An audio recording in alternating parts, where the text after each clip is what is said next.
Hey y'all, I'm at I-78. I am back. We are going to take a look at the live coverage of the rally in Philadelphia, Pennsylvania from Kamala Harris and her running mate Tim Walz. We are joining this in process. This is Josh Shapiro, who we all thought was going to be her VP choice, currently speaking to the crowd. The Supreme Court that he packed. I don't know why y'all mad he packed the Supreme Court. That's what you're supposed to do. The Supreme Court that he has packed has ruled that he is above the law. He is outside of the law. And now he's got a clear plan. They all wrote it down in that whole Project 2025 thing. You go with that. That is not true. And they got a clear plan to take away more of our freedom. They got a clear plan to use the Justice Department to go against our enemies. They got a clear plan to isolate us in the world. And let me tell you something. I ain't going back. I am not going back. I'm not. And neither do you want to go back. Hey, Takey, how you doing?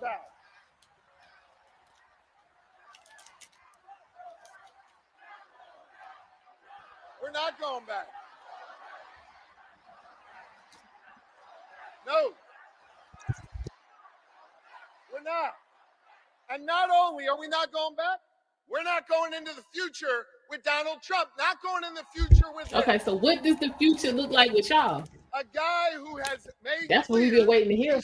Hopefully we'll get there tonight. To do more chaos, less freedom. And yo, friends, it was Maya Angelou who said it.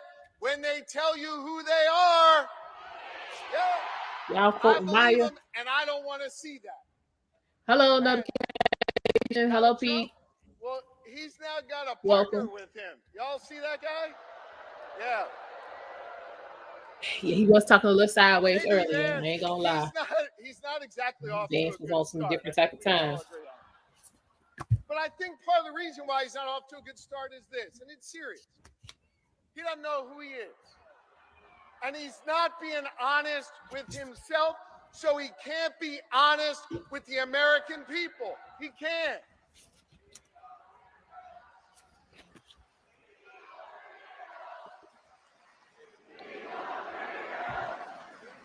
Now, so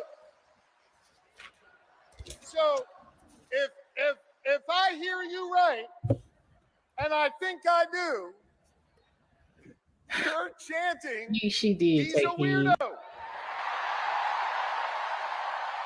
which means. I mean, I said from the beginning, way back in the beginning, I think he will.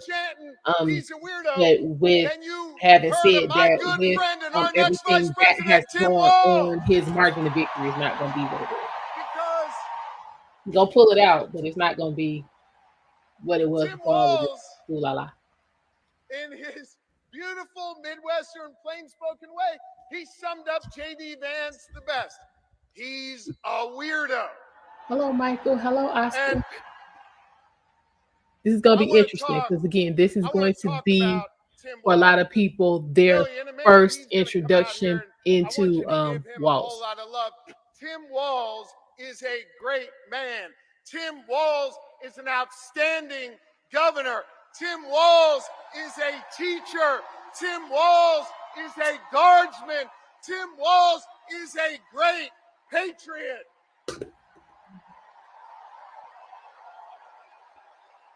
He is. And I'll tell you what else. Tim Walz is a dear friend. Hey, I want you to know, Lori and I feel blessed to have Tim and Gwen in our lives. They are outstanding. Is it me or is it weird for a grown man to call another man a weirdo? The rest of this Commonwealth and our entire country to get the chance to know the Walzes, the next vice president and second lady of this nation. Okay. like I said, I don't know anything about it. I know a little bit about him, but I don't know anything about his wife. So I'm looking forward to seeing what she is about. I think it is fitting, and it is special. Oh, welcome. Kamala Welcome from Harris Poland. and Tim Walz have chosen to launch their campaign right here in Philadelphia, in the city of brotherly love and sisterly affection.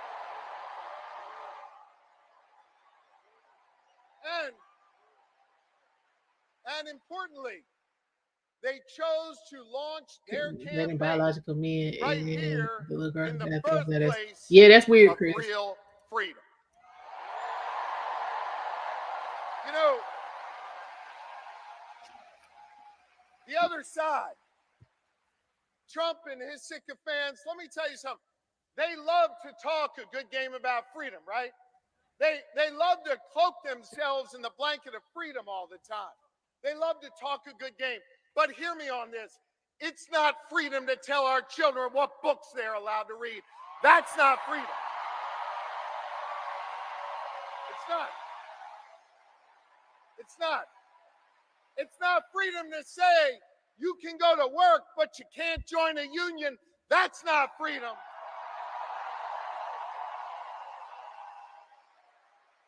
It's not freedom to tell women what they're allowed to do with their bodies. That's not freedom. It's not. It's not. It is not. No, it's not. It is not. And it won't be that way when Kamala Harris is our president. And it sure as hell isn't freedom to say you can go vote, but he's going to pick the winner. That is not freedom. That's not what patriots have fought for over the years. It is not. You know what we are for? You know what Kamala Harris and Tim Walz are for? They are for real freedom. They are. The kind of real freedom that comes when we look that young girl in North Philly in the eye and we invest in her public school because we believe in her.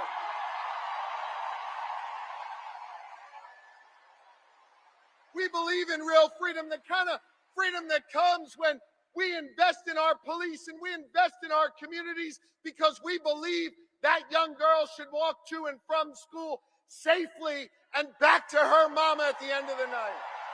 Well, I should hope she would go home to her mama and her daddy. We believe in real freedom. Y'all go. And the young girl can grow up and be whatever she wants. She can be a welder. She can go to college. She can be who she is. That is real freedom, and that is what we are fighting for. We believe in the kind of real freedom where she grows up in a community where she can breathe clean air and drink clean water and know that she will leave an environment to the next generation that is great for her kids and her grandkids. And Kamala Harris and Tim Walz believe in a real freedom where you can marry who you love and be who you are.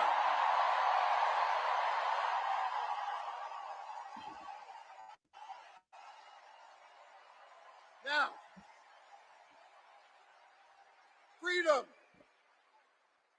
is on the ballot. And our fundamental freedoms are at risk.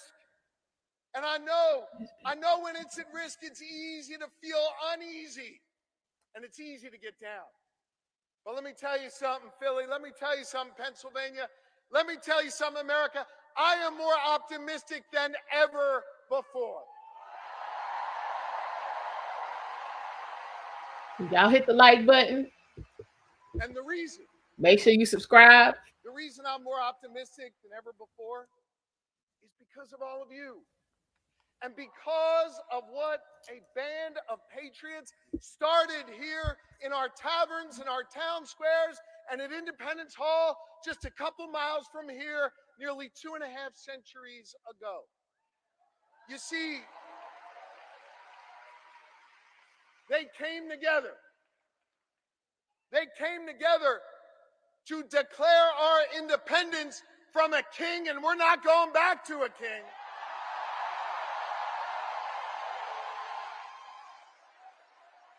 And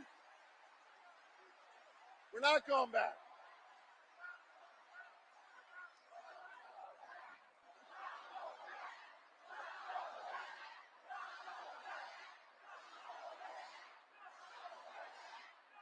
I have not decided yet. And when they declared that independence from a king, they came together and they said, we are going to form a union. And over the last 248 years, the reason why I'm optimistic, the reason why I'm hopeful, is because as we've written this American story over the last 2.5 centuries, it's been ordinary Americans taking up the baton from those patriots and saying, we're going to do extraordinary things. Octavius Cato understood that responsibility. Question: How do you Cecil B. guys Moore feel understood about that writing in a responsibility. candidate? Gen Z, when they're organized and on TikTok, understand that responsibility. And Marsha Bernard, how is she bringing I'm people together, and what optimistic people is she bringing because together? the task of perfecting our union, the task of defending our fundamental freedoms, it now falls to all of you. To freedom-loving Americans all across this great country, and to the good people of the Commonwealth of Pennsylvania who will decide this next election and understand our unique responsibility.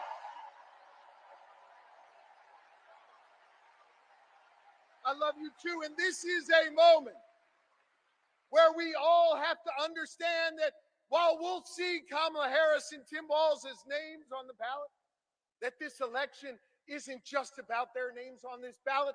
This election is about all of you. And whether or not Okay, Marsha, you said Trump is confusing. Okay, that I have not heard anybody say that before, but that is incredibly honest. What has he confused you with? Just because I want to know. That's all. Elon, okay, I'm gonna take your being here as a sign that I need to go ahead and make that Elon pound cake that I was talking about the other day. On my faith, which calls me to serve. I was asking about how you guys felt about not voting for either candidate and writing in someone's name.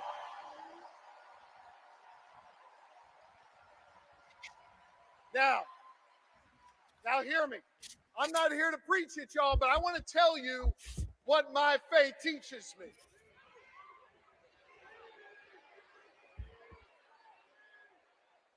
My faith teaches me that no one is required to complete the task, but neither are we free to refrain from it. That means that each of us has a responsibility to get off the sidelines, to get in the game, and to do our part. Are you ready to do your part? Are you ready to form a more perfect union? Are you ready to build an America where no matter what you look like, where you come from, who you love or who you pray to, that this will are you confusing racist with prejudice? And are you ready to look racism the next is president of the United process. States in the eye and say, hello, Madam President. I am too, so let's get to work. It's not the same as giving Trump your vote. I don't know why people say that. That's not true. It does not go in either pile.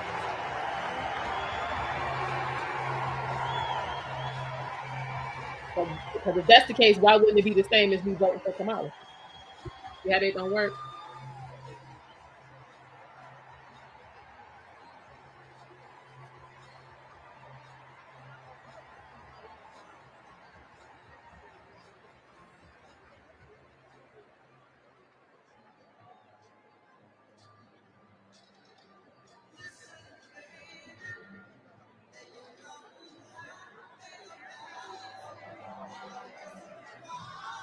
So, Marcia, you gonna vote for Kamala because somebody told you Trump was a racist, but you don't understand what racism is. Do I have that right?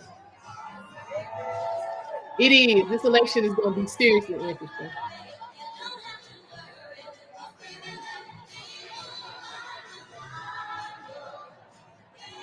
Is that what I'm getting out of this?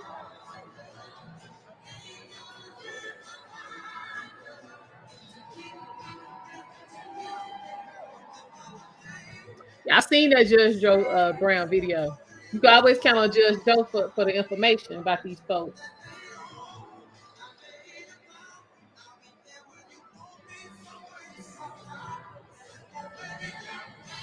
So you know them charges don't get dismissed.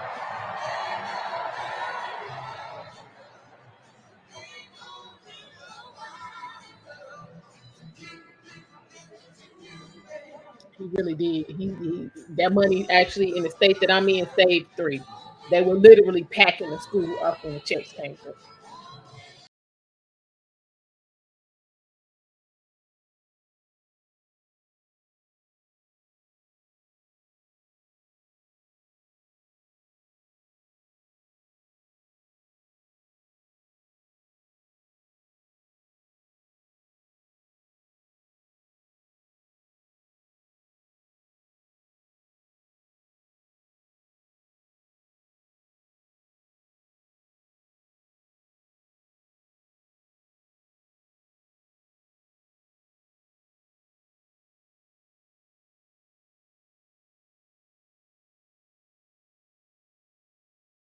Not the man from Poland understand how this works.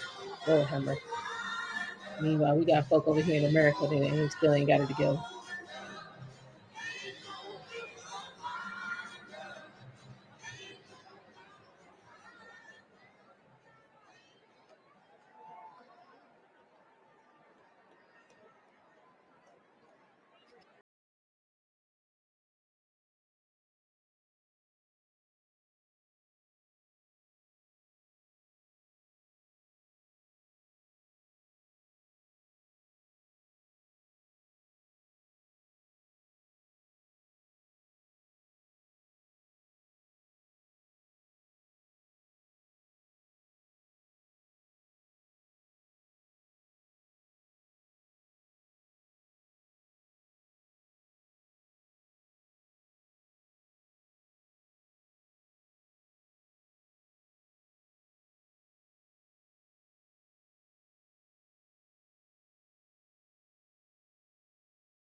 You have 4 years of Trump to look at. So what are you talking about? Ain't you still here breathing?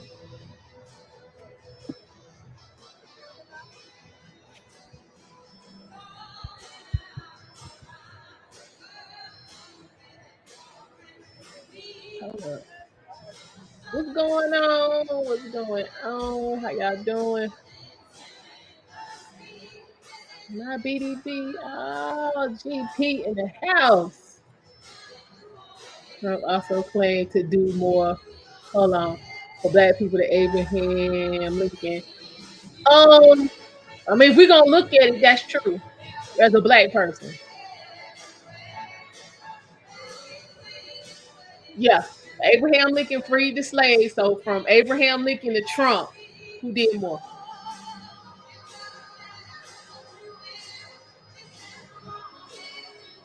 What did he do to say that he gonna destroy for you to say he gonna destroy the country?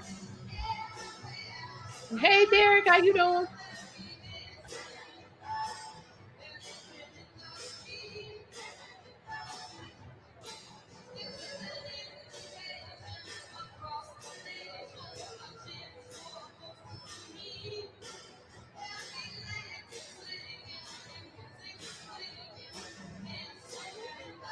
Yeah, Abraham Lincoln was a Republican. And I mean, we gonna be real about it. I mean, he didn't free the slaves because he had all this undying love for black people. Let's be for real. Yeah, yeah, he put that 252 in their hand. He didn't allocate it. He didn't talk about he was gonna put it to the side. He was gonna give it to you. He gave it to them. He doesn't. He doesn't. You're right about that, Michael. And if he say no and he put his hand against your wound, that's the end of it. At least it should be.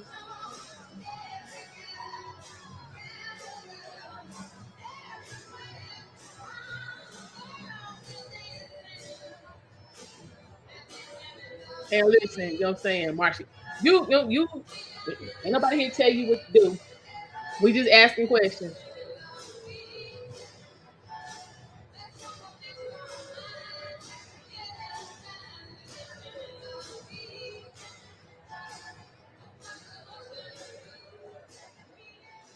Mhm.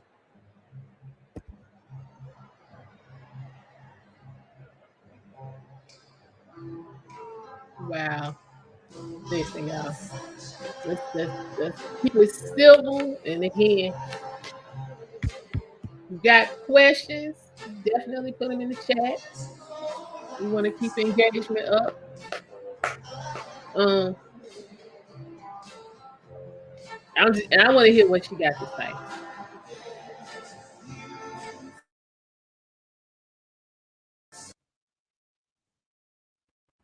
I want to hear what Tim got to say, especially about these these uh allegations I've been reading about where he allowing teenagers to decide to, you know what I'm saying, mutilate their sexual organs. We need to talk about that. Like you letting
What y'all think about Meg Thee Stallion?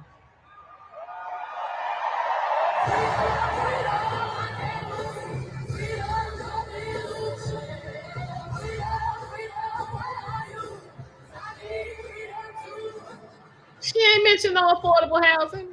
Where she mentioned that?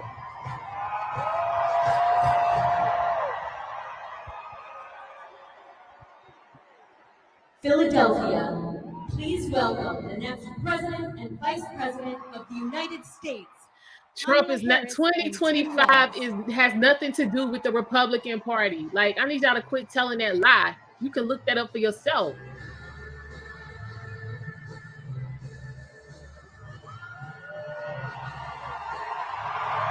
What's going on, Death Note?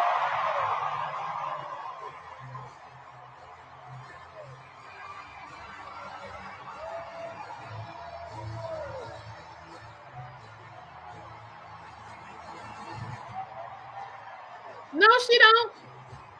No, she does not. If that's not what she want to deal with, that's not what she gonna deal with.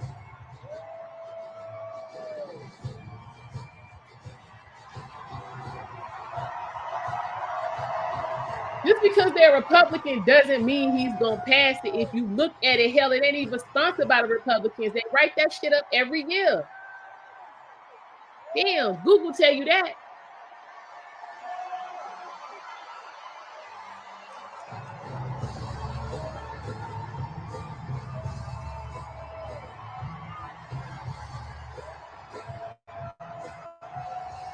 Okay, Al, keep on. Okay. So why did he pass it the last time he was president?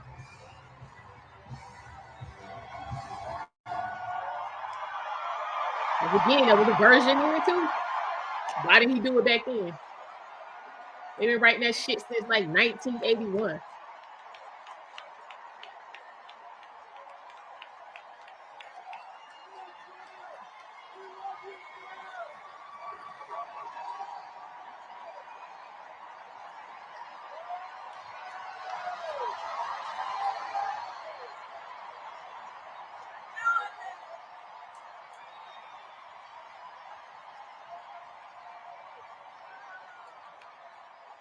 All right, let's hear what they got to say.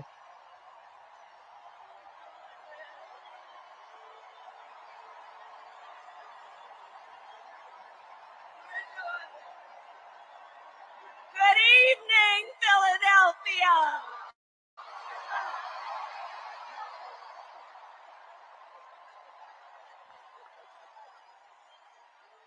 Good evening.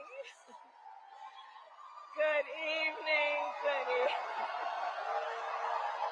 Y'all keep falling for the same fucking trick over and over and over Good again. evening, Don't just look like everyone. Hillary. Good evening. And what happened? Them same folks that was Good out there at the evening. rallies, oh yeah, woman power, and oh, we gonna do this and we gonna do that. When they got Good. their ass It's good to be back in Pennsylvania. Trump, Trump, Trump, Trump, Trump. That's all that was happening.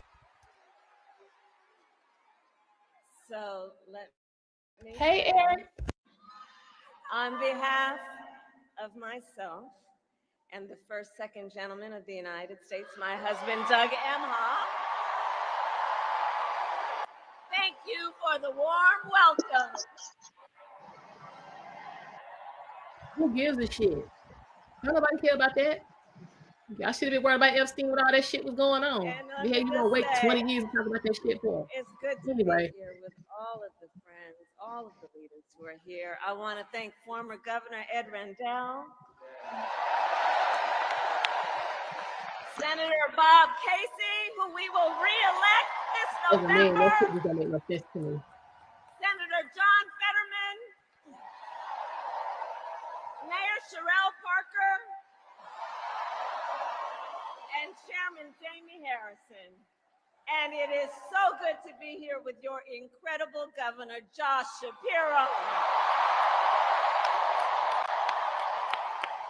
Okay, where are these little girls at? Where they at? And I will say, Josh is a dear, dear friend and an extraordinary leader. He and I have been spending a lot of time together over the years. And I told Josh, look, I am so invested in our friendship in doing this together, because together with Josh Shapiro, we will win Pennsylvania. Nah, you ain't winning Pennsylvania. You done messed that up. We will win Pennsylvania. You're not going to win Ohio. Thank you, Josh. I thank you. No, just because they suing him for some shit from 20 years ago don't mean he did it. Like, I can't believe y'all people out here this damn brain dead. Like, are you So fucking serious? Philadelphia, I launched my campaign Not going to win Ohio. of the United States a mere 2 weeks ago. And it's been a bit of a whirlwind. And just last night, the delegates to the Democratic National Convention finished voting. And so We didn't know. I don't remember there being no, there was no official process for folks to vote for you, Kamala. We need to get into that. I stand before you today to proudly announce I am now officially the Democratic nominee for President of the United States.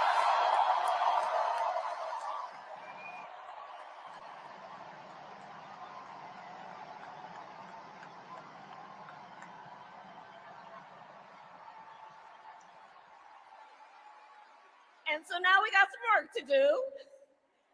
We need to move to the general election and win that. And to all the friends, listen, we also need to level set. We are the underdogs in this race, but we have the momentum, and I know exactly what we are up against.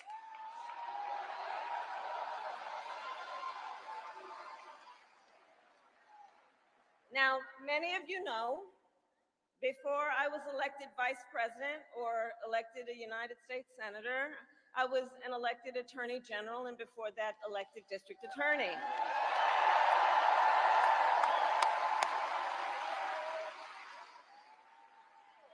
And before that, I was a courtroom. Speak about what you did in California.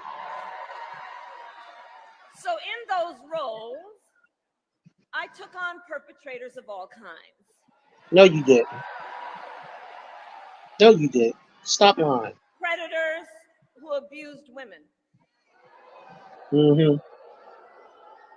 Stop Fraudsters lying. who scammed consumers. Stop lying. Cheaters who broke the rules for their own gain. You broke the rules for your own game. So Hang on, Derek. Hang on. Okay.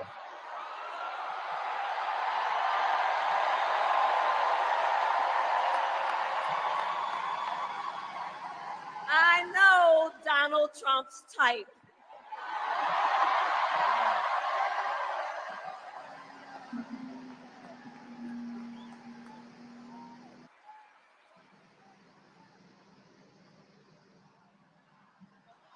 So, but let me just say, hold on.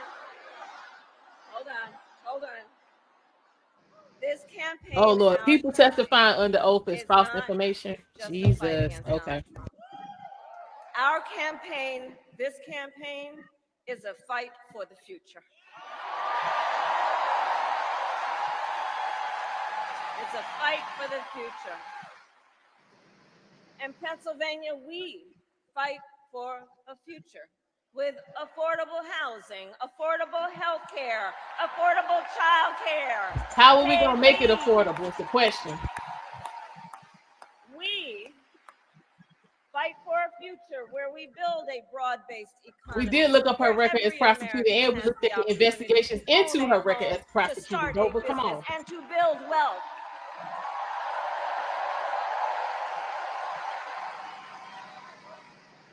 We fight for a future where we bring down prices that are still too high and lower the cost of living for America's families. How are you going to do that? So that they have a chance not just to get by, but to get ahead.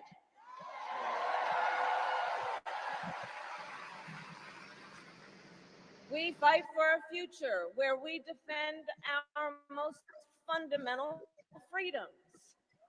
The freedom to vote.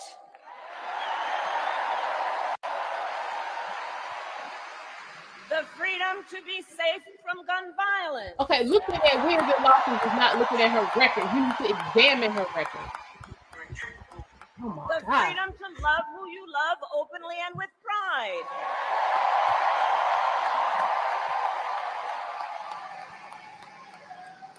And the freedom of a woman to make decisions about her own body. You can make decisions about your own body. Ain't nobody took that away from you. Make good decisions with your body and ain't no fucking problem.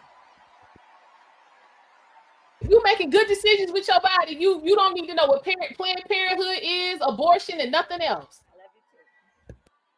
So here's the thing.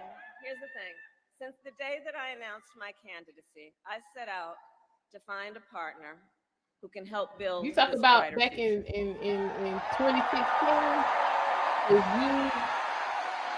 you didn't have no candidacy. A leader Never will mind. help unite our nation and move us forward. A fighter for the middle class. A patriot. When did somebody take your family planning decision making away from you? You decide to have sex, you decide to get pregnant. Once you pregnant, you decide whether or not you're gonna have a baby. What part of this shit did somebody take from you? A promise of freedom, opportunity, and justice, not just for some, but for all.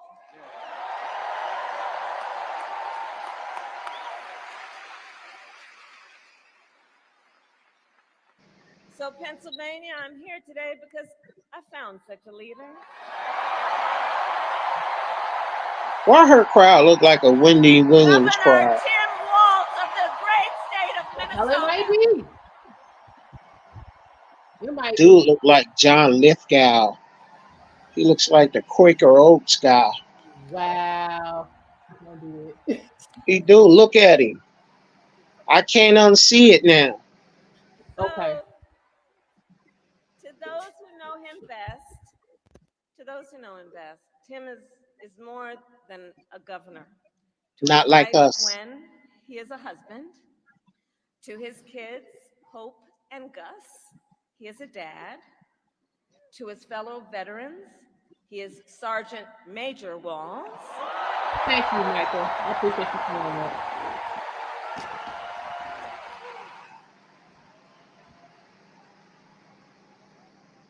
To the people. Are you for real? To the people of southern Minnesota. He wanted to be healthy, walking around with their breast cut off. Oh my God, I can't do this shit. To his former high school student, they was okay. Mr. Walz.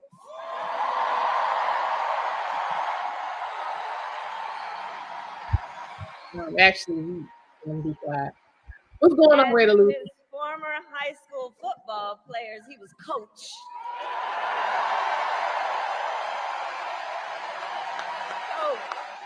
He do look like Jimmy Johnson. And in 91 days,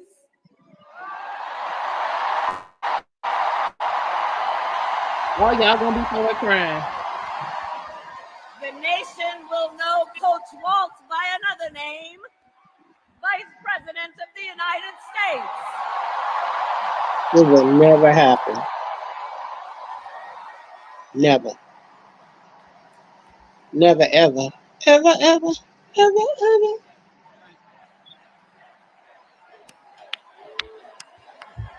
What you say also sign a bill taking custody from parents who refuse it. Yeah. Yeah. So America, for some folks, they're just getting to know Coach Walz's story. And I'll tell you, he is the proud product of a middle-class family in rural Nebraska. He is a veteran who served our nation in uniform for more than 2 decades in the reserve as a member of the Army National Guard, and he went to college on the GI Bill.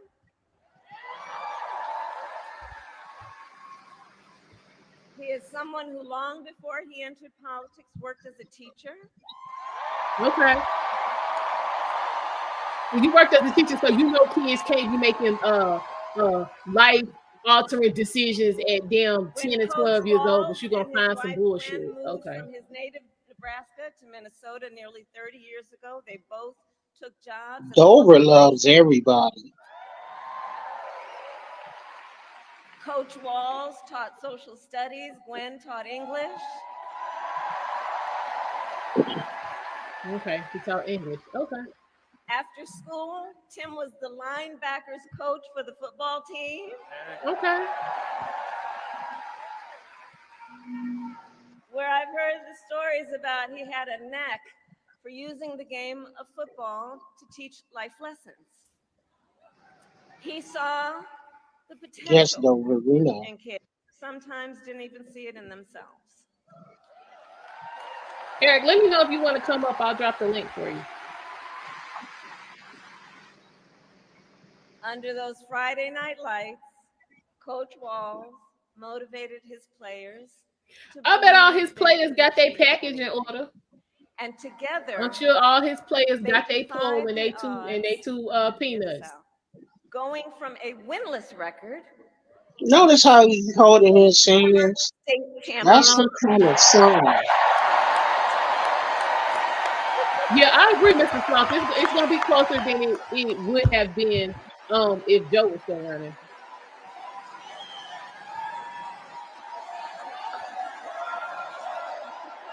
Right. You've been 20 years. Do you know him? Coach. Never heard of him.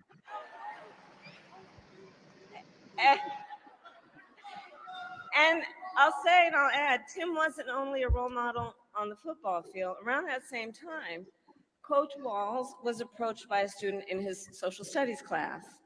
The young man was one of the first openly gay students at the school and was hoping to start a gay-straight alliance.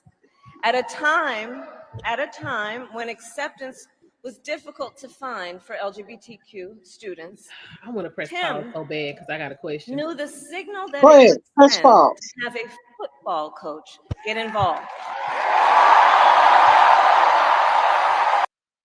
Okay, I need somebody to explain for me why it is important for people to know that you are a part of the rainbow community. Why is that shit important since it only got to do with having sex?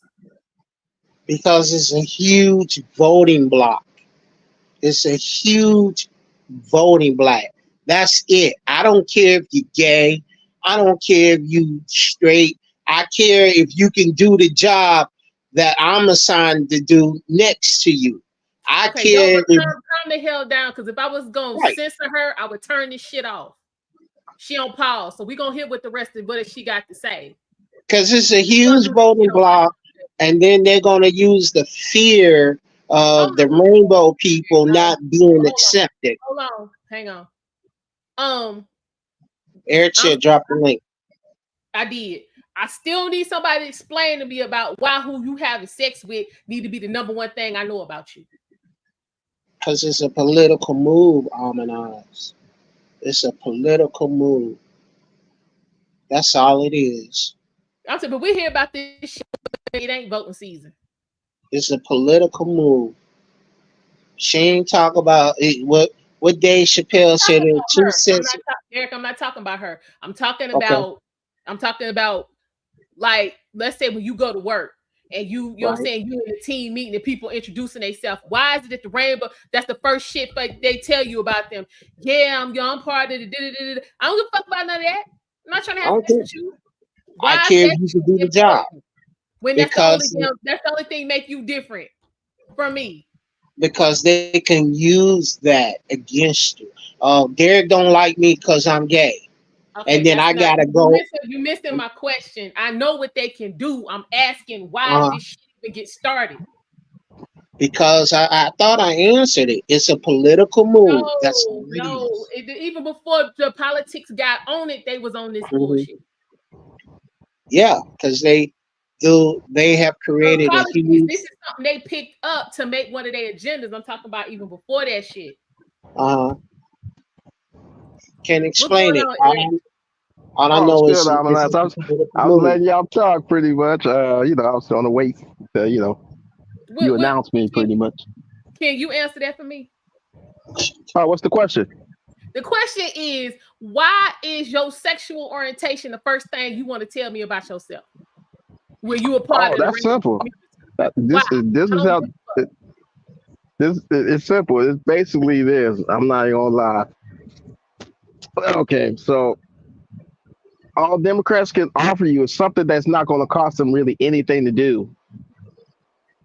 That's why they, Well, I mean, basically okay, speak that. that's not my question. I understand why they have picked this up as a selling point. I'm Mhm. asking why do maybe because we ain't rainbow, we y'all can't answer this for me. Is there Right. any people in the community want to answer this for me? Why is it who you fucking the first thing you want to tell me about yourself? Like I've been in meetings where the person ain't even told me they damn name, but the first shit came out their mouth was I'm gay. I don't give a fuck about none of that. What's your name?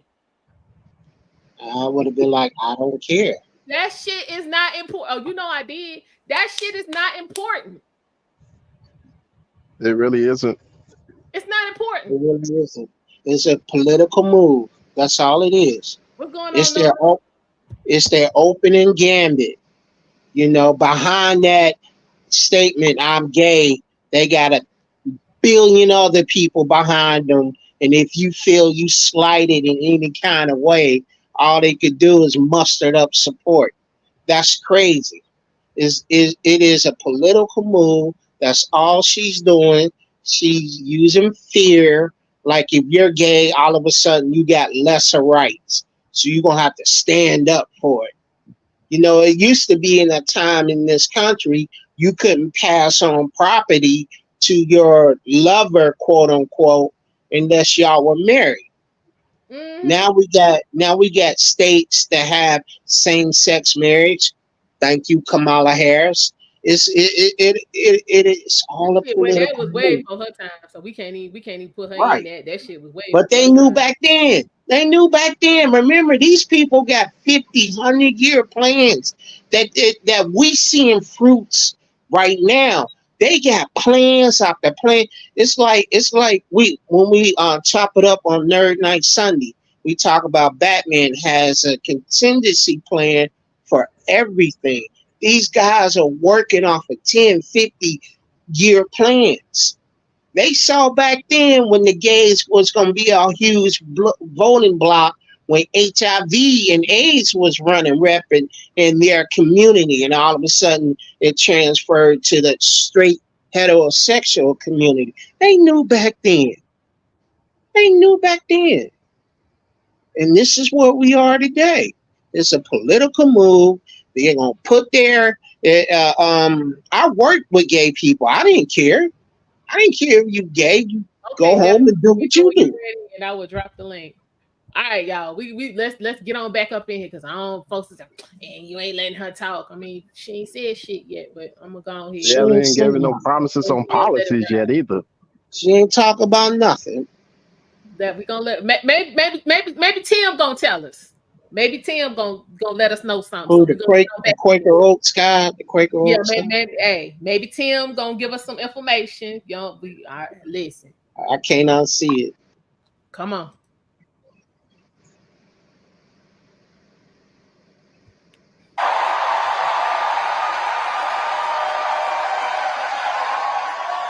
Hey JNC.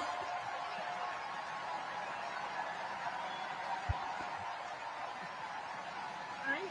So he signed up to be the group's faculty advisor.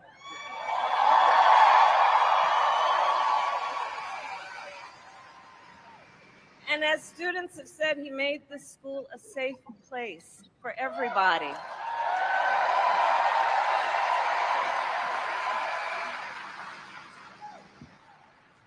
In the high Re- school yearbook, the students Ready to voted lose Coach the rest of Walz it. I the didn't quote think most so. inspiring faculty member. Ooh, And as I think everyone here can see, Tim Walz was the kind of teacher and mentor that every child in America dreams of having, and that every kid deserves. The kind of coach, because he's the kind of person who makes people feel like they belong, and then inspires them to dream big. And that's the kind of vice president he will be.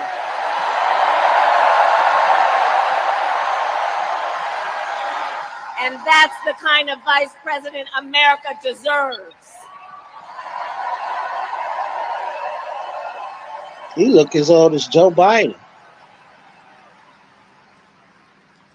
So it was Coach Walz's students who actually helped him decide to run for office. And he served 12 years in Congress, representing a purple district as he reached across the aisle to get things done. He was the highest ranking enlisted man to ever serve in the United States Congress.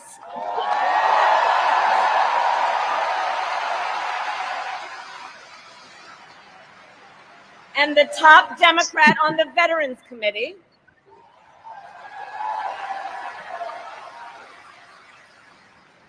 And he was known as one of Capitol Hill's best marksmen, winning a bipartisan sharpshooting contest year after year.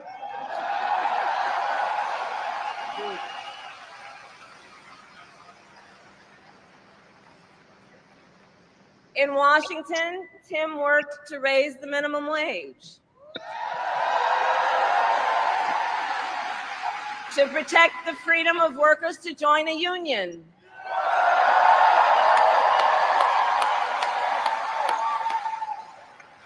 and he cast one of the critical votes to pass the Affordable Care Act.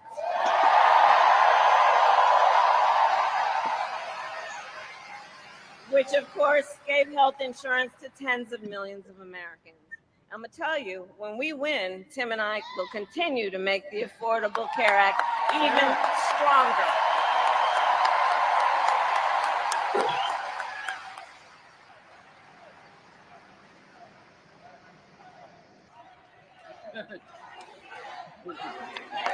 We will win. Wow.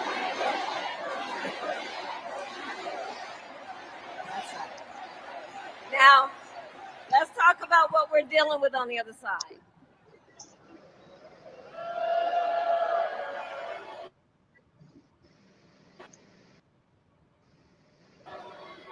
So on that last topic, if Donald Trump gets the chance, he will end the Affordable Care Act and take us back to a time when insurance companies had the power to deny people with pre-existing conditions. You remember what that was like? Children with asthma, breast cancer survivors, grandparents with diabetes. Well, Governor Walz and I will not let that happen. First of all, he can't undo it. The shit's written in the law. You're supposed to be an attorney, don't you know this? Did you read we Mark's believe healthcare comment? should be a right and not just a privilege for those who can afford it. The one he said Waltz ran from being deployed to Iraq. Yeah. As governor, Tim has continued to fight they all for do working that. families. Did that he shit. secured Trump paid got out that leave shit for all workers together. in He was like, Minnesota. I ain't signing up for the military. Bush did it. Shit, they all do it. And he refused as governor to allow any student in their public schools to go hungry. So he made school breakfast and lunch free for every child. It's free now. It's been free. What you talking about? It was free when we was in school. What you talking about? Yes, it was. And Tim I know Walz Free and I, lunch and we agree breakfast. about many things, including when our middle class is strong, America is strong. It's not true. And strengthening the middle class will be my defining goal. I just want to know how you gonna do it. That's all. That's all I want to know. Give me, I'm gonna do A, B, C, and So D, and then this is gonna cause this, and that. That's all I want to know. Of the middle class, and I want Trump to debate her. For freedom.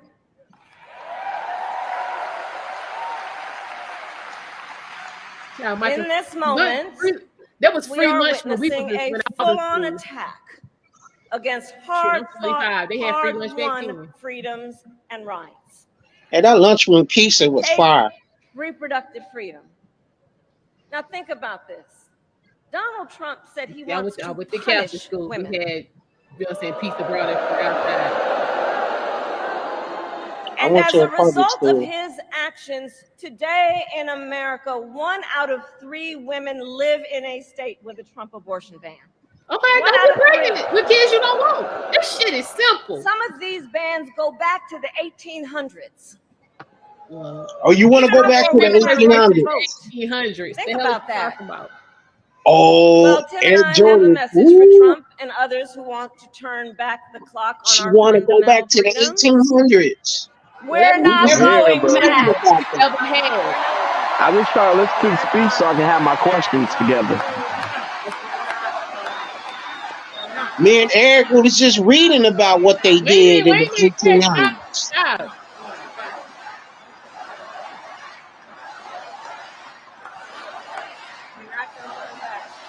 Know your We're history. not going Know back. your history. Know your And history. so let me Know say your history. about Tim Walz, he has shown up to stand against these attacks long before he stood on the stage with me.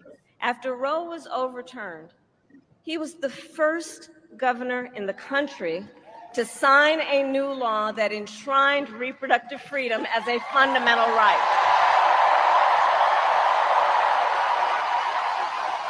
Oh boy, oh boy.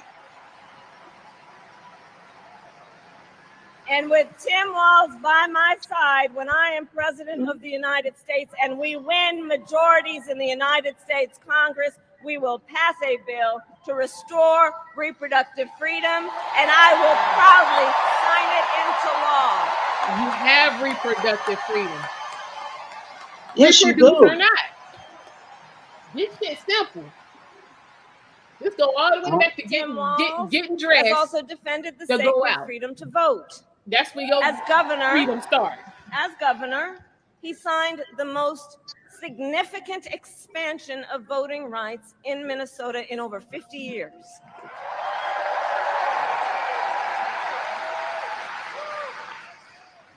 And with Governor Walz's help, when I am president, we are going to finally pass the John Lewis Voting Rights Act and the Freedom to Vote Act. So you could just show up and say, we're gonna get it Jose done. Suarez and fucking vote when you really John Doe. This shit don't make no sense.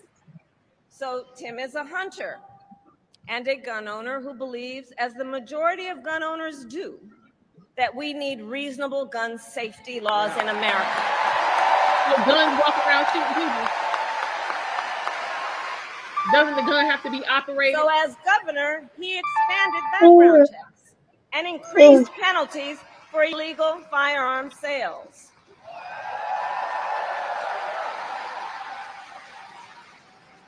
Okay. And together, when we win in November, we are finally going to pass universal background checks, red flag laws, and an assault weapons ban. We've been hearing about that bullshit since Daddy Bush was president. Through his been hearing about it since Reagan was president. He, you know, the way I think about it, he really does shine a light. I take your word. You older than me. I take your word for on a brighter future that we can build together. In his state, he has been a model chief executive, and with his experience, I'm telling you, his record. Tim Check his Walz record. will be ready on day one. Check his record.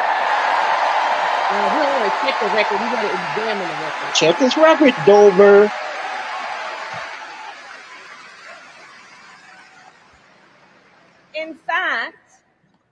In fact, when you compare his resume, would you say driver's license to illegal, then made a law that registered to vote? Shall you we? registered to vote when you get your license. Are you? To Trump's running mate. Well, some might say it's Mark like dropping gems. Mark It's should like come a up. matchup between the varsity team and the JV squad.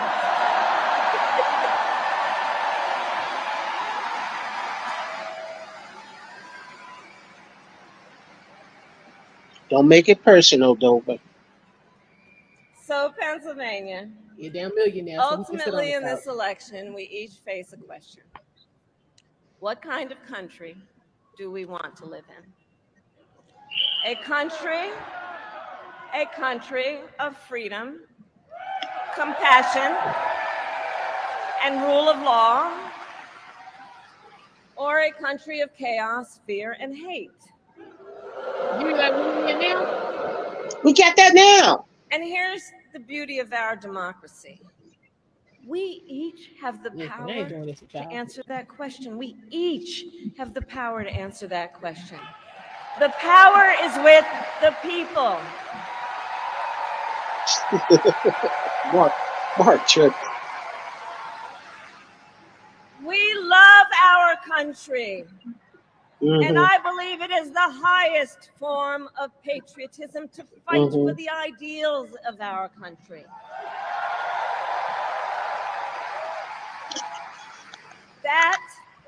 That is how we preserve the promise of America. And after all, you know, the promise of America is what makes it possible. Is it me Two or America look middle-class different kids. to different people? One, a daughter America of is Oakland, different to California, different people.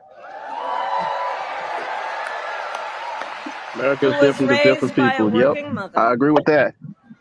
The other, Just a as the son Native of the Americans. Nebraska plains who grew up working on a farm. Oh, here we go. We got farms It's in the Ohio. promise of I got farms from America, California, because only in America, only in and I America, know there's farms in North Carolina too. is it Absolutely. I ain't possible no. for them together to make it all the way to the White House.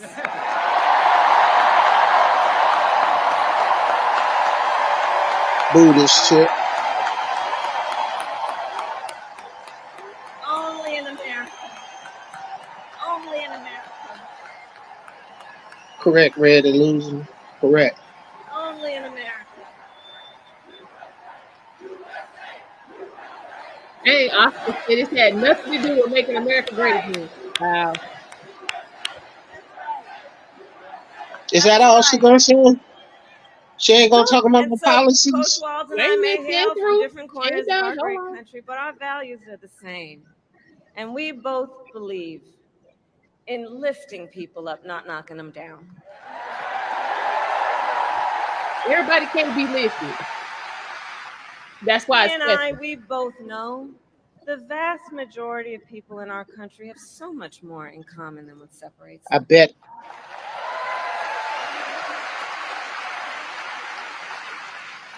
When we look at folks, we see in our fellow Americans neighbors, not enemies. Not enemies.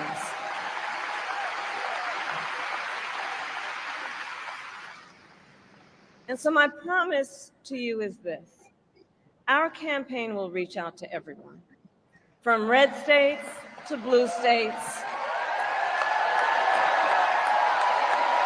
from the heartland to the coast, in rural, urban, suburban, and tribal communities. Actually, he does. We are running Realize a campaign 504. on behalf of all Americans. And when elected, we will govern on behalf of all Americans.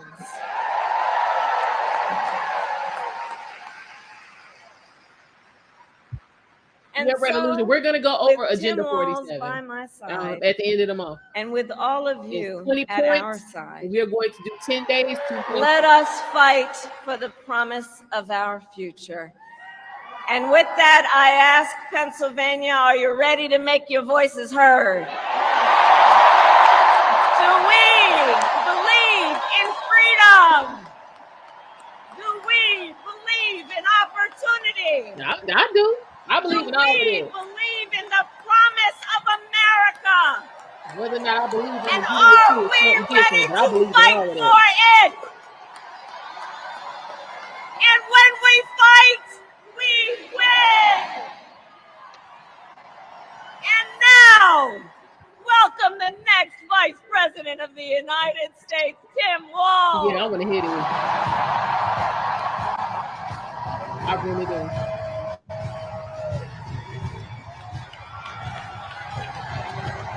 Wow.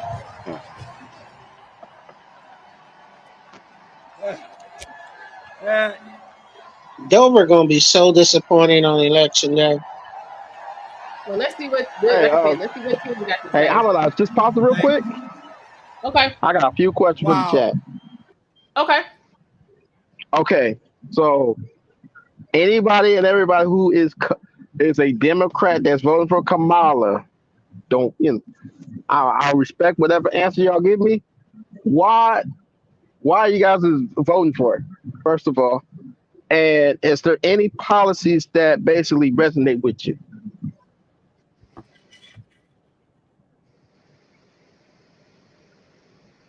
I'll give you like about a good few minutes for y'all. I want to see y'all respond.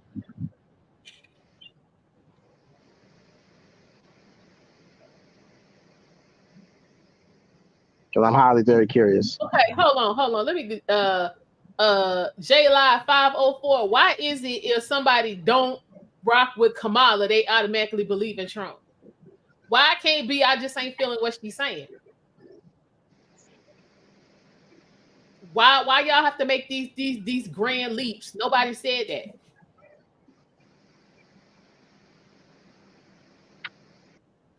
Strengthening protections for the national park system and endangered species. The hell? I don't give a shit about none of that. There are no endangered species in America. That part, I mean, I was gonna leave that alone. That's why I didn't care. Because the national park people, they take care of the parks. Now, what we need to do is protect the parks and make sure they're not cannibalized for their natural resources, such as hydro heat down in Old Faithful. That whole place is a huge volcano.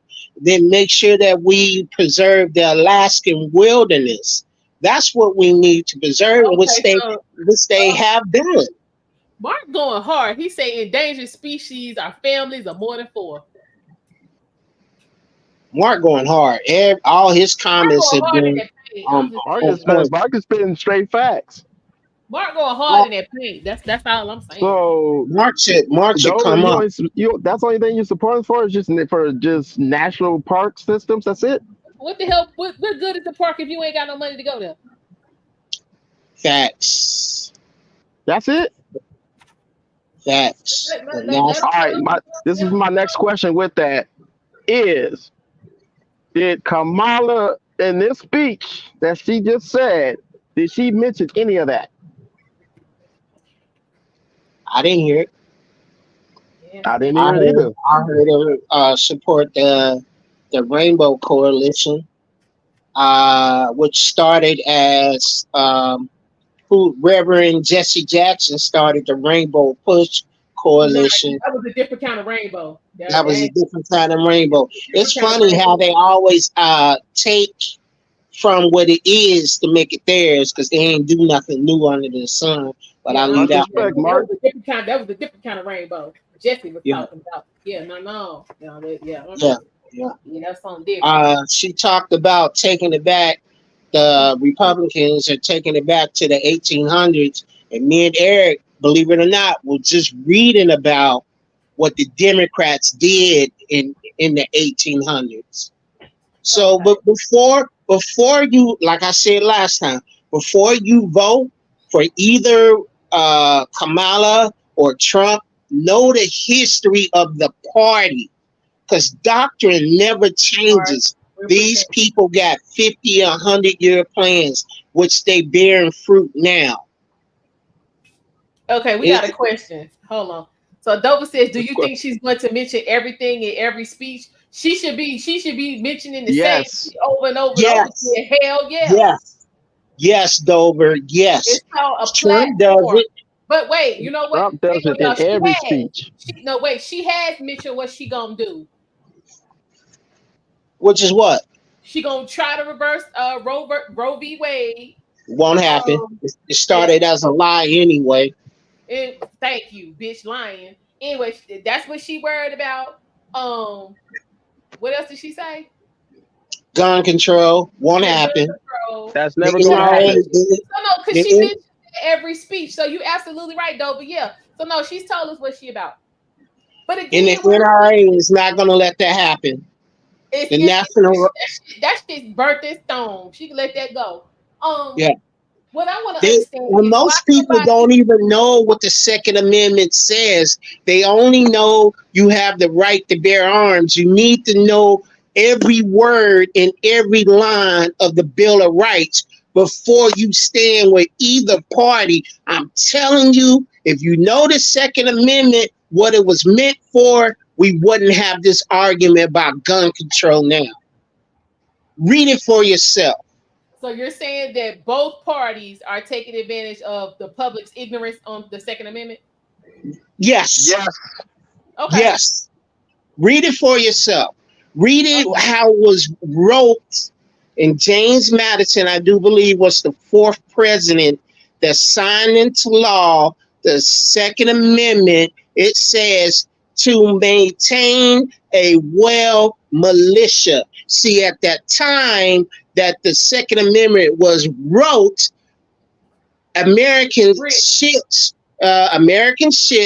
were being harassed by British Empire ships, and the sailors that they captured was converted over to British sailors. Know your history. Second Amendment was about a militia. We have militias now, the Ku Klux Klan and everybody else. We have the militias, and you have the right to protect your you and your property.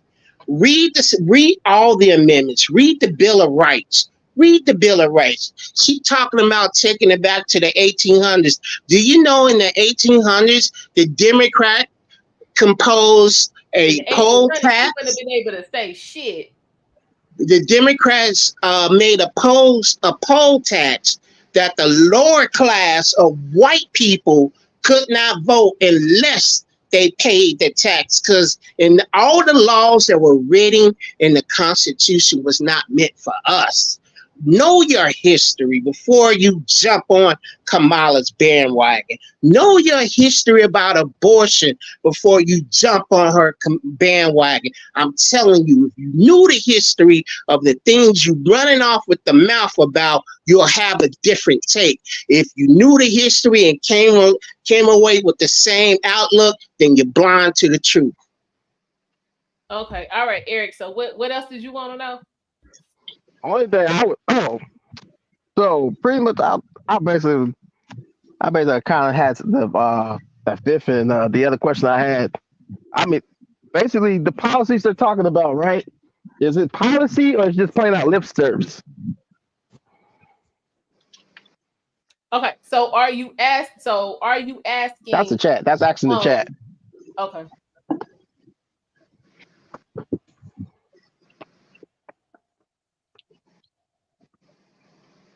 No, it's not, Dover. No, it's not. You just got the same outlook, and that's fine. Learn the truth for yourself on the Constitution. If it was written in the 1700s, it's still in effect now. Learn your history. Learn your history before you come up here and try to challenge me. Because And me after and Eric abortion was Jordan not in no was just 1800s. reading. We was just reading it before Almondeyez went live. So when I I tell can you tell you that something about much. the history of this country, best believe I know a little bit of what I'm talking about. People make me sick when they ignore the facts. Okay. All right, this is really my last question to the chat. Okay. So for Kamala's running mate, right? Do anybody know what happened in the state? or policies that he actually implemented in the state? Almondeyez shared that in our last chat, and that was fucked up. Excuse my French. That's my question, because a lot of people, they vote on ignorance more than anything instead of They really vote researching along party politicians. lines. Yes, they vote And like along I'm party independent, lines. so I like to listen to both, but at the same time, and even independents too. At the same time, once I listen to what they're saying and how their terminologies are, for the most part, that's how decipher. Democrats, like, for the longest time, used to go for the Hold on, trick bag, but wait a minute. I'm listening now. Did he just say we hate healthy kids? No, healthy I'm kids gonna ain't let you rock with that. I'm gonna let you rock with that because I started to say something. Go ahead and rock with it. yeah, this health. No, we like healthy kids because healthy kids ain't showing up in the second grade talking about some mama. I know I got nuts, but I want to wear this dress to school. Healthy kids ain't talking about that shit. You goddamn right. You That is goddamn right. correct. Healthy kids ain't 12 years old trying to find a damn doctor to pump their ass full of hormones so that they can achieve what they want at the time, and then they go find somebody to get it, and then by the time they fucking 20, they swinging from the fucking ceiling fan. So no, healthy Yep. kids ain't moving like that. He's right. School food is not healthy at all. It It's isn't. really not. It's not. It's to get you over till you get home. Oh, It And see, this is starts what, in our homes. We yeah. need healthy choices in our neighborhoods, and I'm talking black neighborhoods instead of McDonald's, Thank instead you, of Mark. Burger King.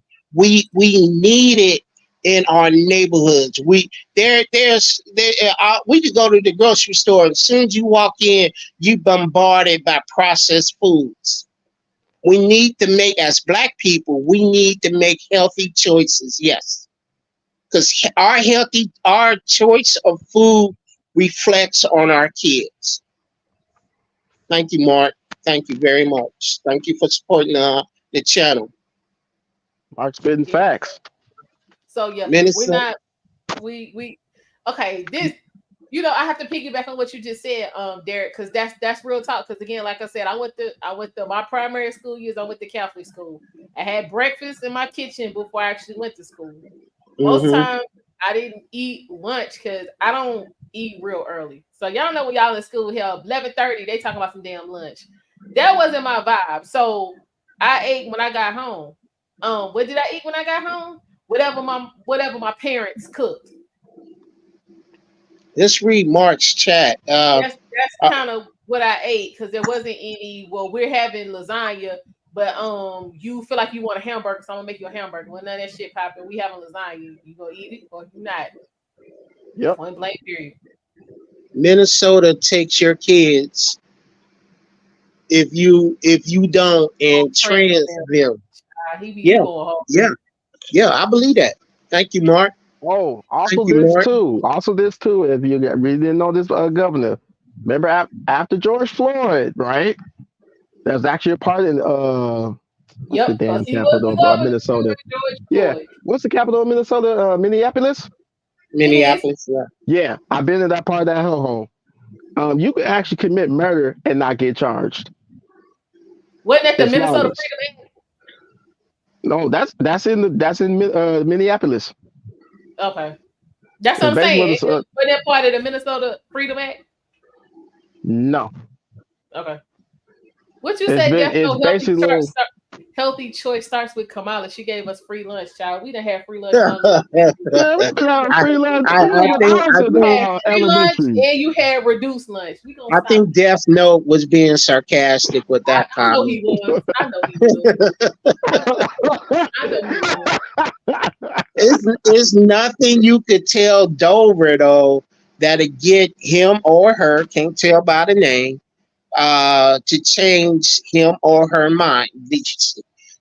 Dover is set on voting for Kamala. Blue no matter who, and that's a damn shame I because paid that's a full person that price. don't research.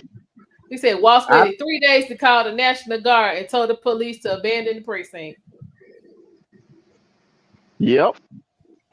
I used to pack my lunch when I first started going to school. We would freeze our pop and wrap it in an aluminum foil, make a Mm-hmm. sandwich, and we had an apple, me and my brother, and we would walk to school. This is before we had free lunch, and then we had fish sandwiches, hamburgers. That cheese pizza was to die for, and sometimes we'll have turkey and dressing. It was to get you over, and if you get to school early enough, you can eat breakfast. Well, back in the day, they used to sell them little 8-ounce box of cereals in a 6 pack, and we would take out and eat breakfast, and then walk to school. So Okay. Okay, J Lock has another question and said, did we do any research on Trump's policies? Yes, I actually have. speak facts, Eric. Yeah, his policies ain't changed from his last presidency, That's and how I was president. more successful under his presidency. I had more money coming into my pocket under his presidency, and I was working. And then things happened to me that I had to jump through hoops for.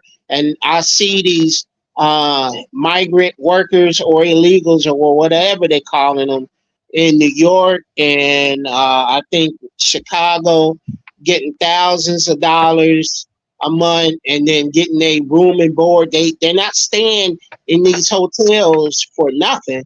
They get room and board, they get walking around money, they get food stamp money, and I gotta beg for what disability I got. I take that shit personal.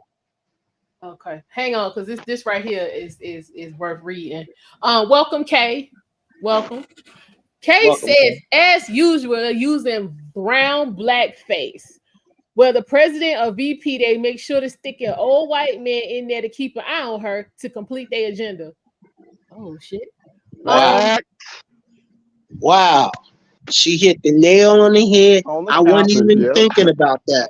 hang on. Then she comes back and says, "Bet you she's not the boss. He is. She ain't been the boss from the damn beginning." Straight facts. I had to ask Eric way before this stuff happened, who is the vice president? Because I didn't know. Because usually the vice president was out front doing things and doing that. And then I see her in Africa pushing the Rainbow Coalition on them people to say, we can help you with trade and everything. Them black folk, them Africans say, no, no, no, no, no. We don't want that here. Take your ass back to America. And that's what she did. Okay, so here Get your comes here ass comes home, Mark. Willis. Here comes Mark right behind that. He was in it. Was it? He was in the National Guard, and he said, "Why would I call them? They just 19-year-old cooks." Real quote. I'm not making it up, and not was it not using anyone? It's in okay. It's in transcript. He got a damn point. Mark been kicking facts, man. I Listen. need to start Yeah. looking up what he say.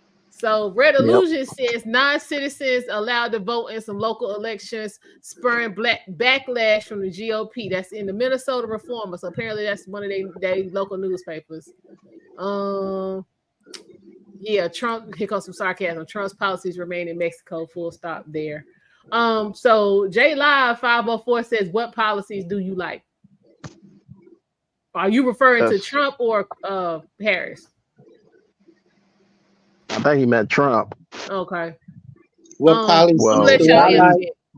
one of Mhm. his tax cuts that one of his policies that I actually do like is going to be the mass deportation. That's one of them. His tax cuts is impeccable, and really because of him, I was able to actually start my own business. So his tax cuts is very impeccable right there, and he's willing to actually lower down the tax cut anyway. He's what basically instead of paying 21%, he want to knock it down to 15 for my business, and that's beautiful. I can deal with that. So that's some of them. And after he wants to make America energy efficient again, so it's actually lowering down all the gas prices as well. Because I remember under Trump's when he was in office, gas prices was lovely, and I live in California, and it's been a very long time ever since when I seen like 10, 15 years actually seeing gas prices under $2, because normally it's way higher than $2. Because right now in California, as it is, the cheapest price of the gas you can maybe get is $4.50. Shit, I But walk. no, it goes up to at least a good $5, $6, $7 I easy. walk. Yeah, and I live in North Carolina, that's so I walk. Fuck y'all. that's I one walk. state. I'm not doing Even though that. I live there, I drive a truck. I hate getting gas there because right now, even for gas, $5.50, $6 for diesel. Oh Jesus. Why? Why go to the next state over and I'm spending less than $4? So when it comes to that, yeah, get me Trump all day. And I Okay. actually seen the border crisis for Texas, for Okay, so New here Dover Mexico, how talking bad about it is. gas prices aren't decided by the president. Oh, yes, it is. It actually is. Basically, anything you could think is dictated by politics, even your job. Okay. Hold on. What did Mark say? We gotta catch up on these. Who's in there? Oh, Mark said under Trump, he paid off his wife's car, their credit cards, refinanced the house, and put a roof on. He said, now I can't even afford a toilet seat. And also, too, the interest rates for houses and everything else was down to 2%. They really was dirt ass cheap. Hey April and Chris, how you doing? Yeah, y'all definitely hit that like button. Now the Here interest go rate Dover now is talking 7 about I to like a 10%. diverse ticket. Why do you give a shit about diversity? But diversity, you're supposed Where's to be the on damn diversity? policies. Always having a white man there ain't diversity. It ain't. It's basically what the policies they implement. I'm a policy person, pretty much. So because there's sometimes I'll rock Democrat, there's sometimes I'll rock Republican. Wait a minute. Trump isn't respected internationally. I can't tell. Trump is feared internationally. The people actually respected. He's respected seen as a lot gimmick more. and a joke to be tolerated and babied. I can't tell. Anyway, I can't tell.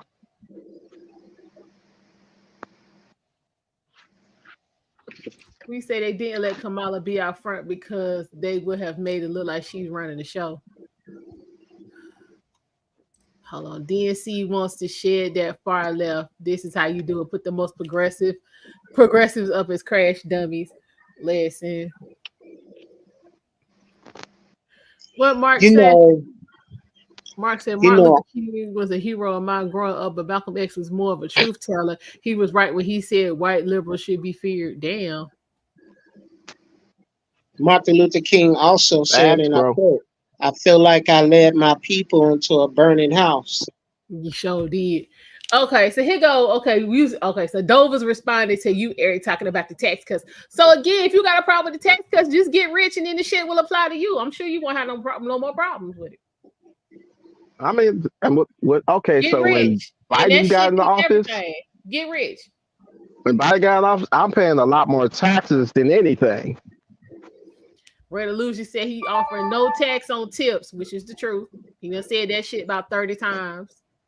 But Trump is actually offering no tax on tips. That's what he's talking about. No tax on tips. Right. There shouldn't be tax on tips, man. Them people work Joe hard. ass showed up. It wasn't until Joe got there he started that shit. There shouldn't be tax on tips, man. Them people work hard. That's why they was what you want me to get the jab and pay taxes on this shit. I ain't doing it. That's why you can't get your economy together, sir. And I mean, that's who put in the mandate for you had to take the damn jab just to keep your job. Yeah, people weren't feeling that shit. People weren't feeling that, and the economy has not recovered. Everything costs more. The economy has not recovered from that shit. Because again, when you know what I'm saying, C-19 was going on and folks came out and was like, oh, we got the, you know what I'm saying, we got the jab, you can take this and be safe. People was like, shit, I got to get out. I'm ready to get out the house. Let me go on back to work. People was ready to work until you broke out with that, you know what I'm saying? Oh shit, now you got to have it, but you broke out with the you got to have it after it already been proved the shit ain't work. Yep. That's what they do. So a lot of people die from that jab though too. Right, listen. They don't like to tell you that. Here, Pepe talking about gas prices are controlled by production and speculation on future drilling. Exactly. Trump was like, we drilling our own shit, which kept the prices low. Joe and them going to get the shit from the middleman, which raised the prices up. You just proved the point. Exactly. I'm gonna use mine instead of paying you for yours. Problem solved. Yep. What you say, Mark? Biden gave an initial $8.5 billion to build factories in 3 states. They just cut 15,000 jobs. Ooh, look to see how much intel gives to super PACs to get Democrats elected. Wow.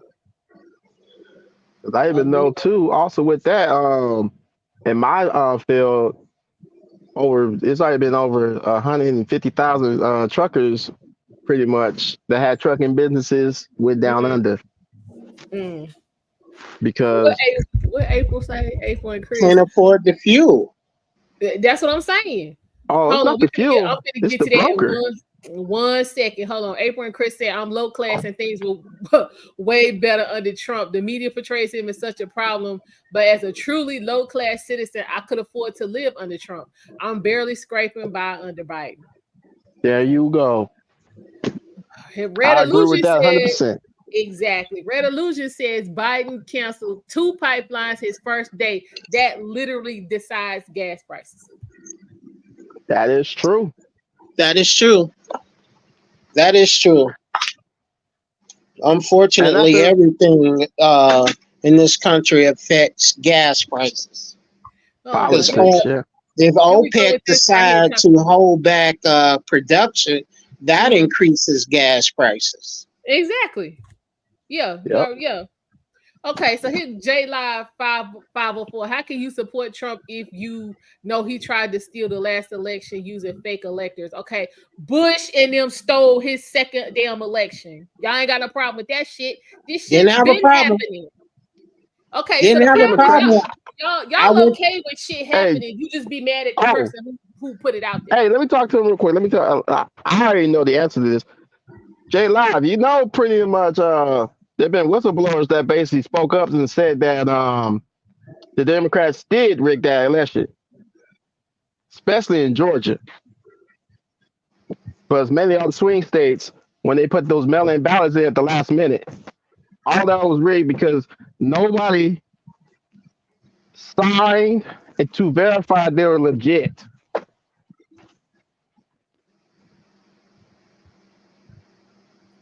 And I was actually surprised on that. I know. I went to bed thinking Al Gore was our new president. And I woke up the next day like, what happened? What happened? What? Jeb Bush did what? What? Oh, the fix is in. Next thing I know, Bush Jr. was in the White House.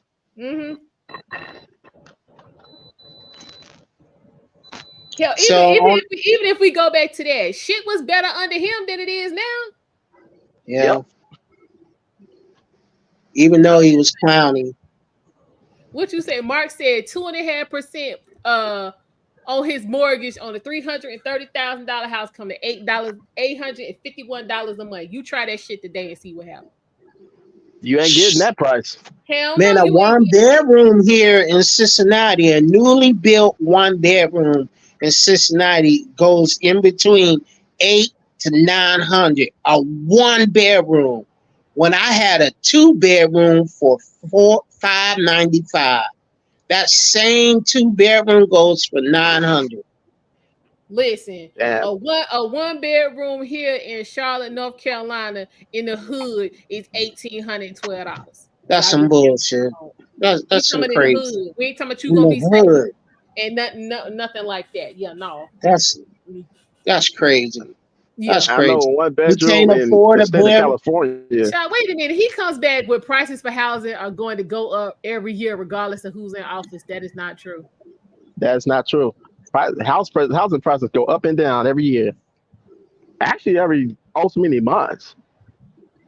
It depends on the economy. If the economy's driving, interest If the rates will economy's go rolling, down. then they either gonna remain set or they gonna drop. If the economy fucked up, it's going up. Yep. That's why And we sometimes gotta if the make economy's way too choices. fucked up, it goes all the way down to shit. Yeah, when the shit tank, Like what you happened in got a whole nother 2008. problem. So And I we gonna know try to do. a one bedroom where in the state of California where I live at, you paying $2,500. Damn. Is that for like And that's a studio apartment. Sad to say it. Hold on, what you say, Mark? He said the last job report was 70,000 new government jobs and 1,000 factory jobs.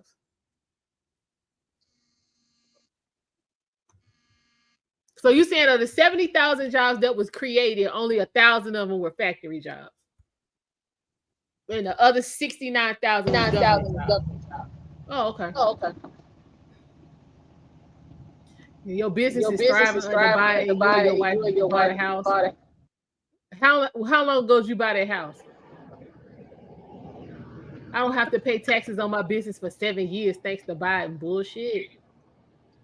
What kind of business you got? You ain't got to pay taxes for 7 years.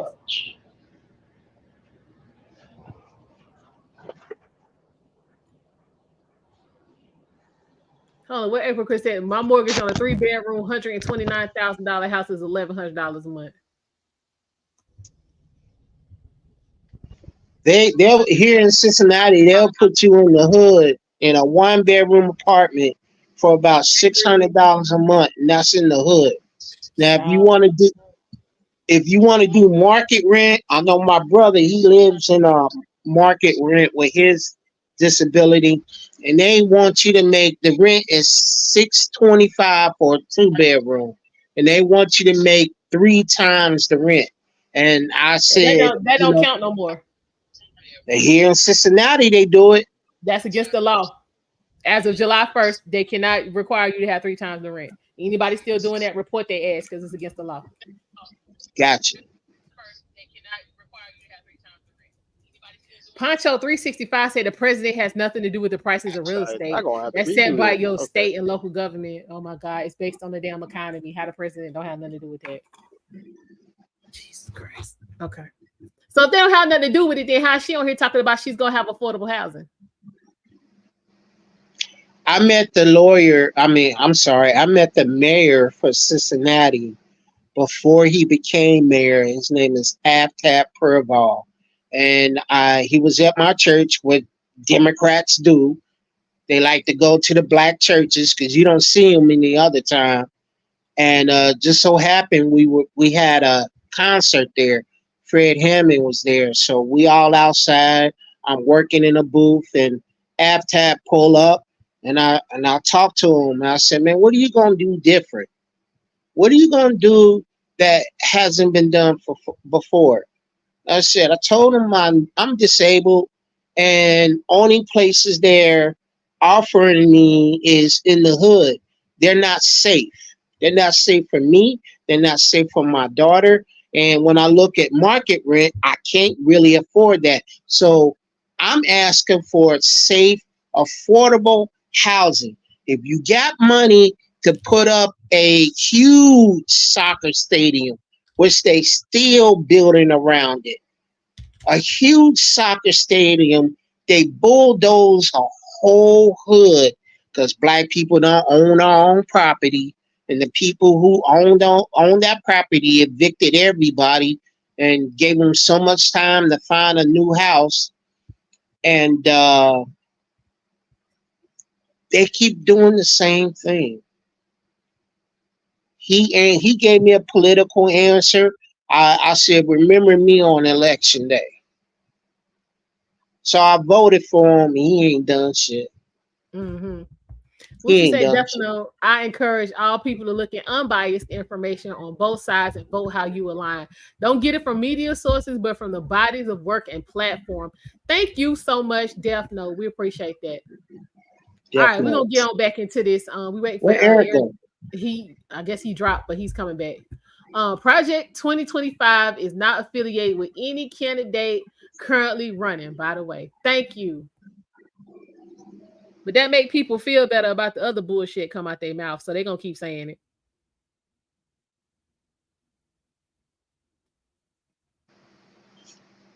That's all. It make them feel better. Okay, so that's after the fact. We're not talking about your damn property taxes. We're talking about how much shit costs in the first place. You don't get property taxes till after you buy the shit.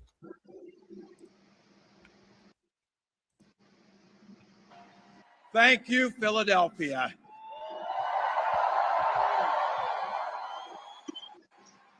Thank you, Madam Vice President, for the trust you put in me, but maybe more so, We're not arguing that. thank no more. you We for already talked bringing about back Project the joy. 2025. You want to believe what you want to believe? Go ahead.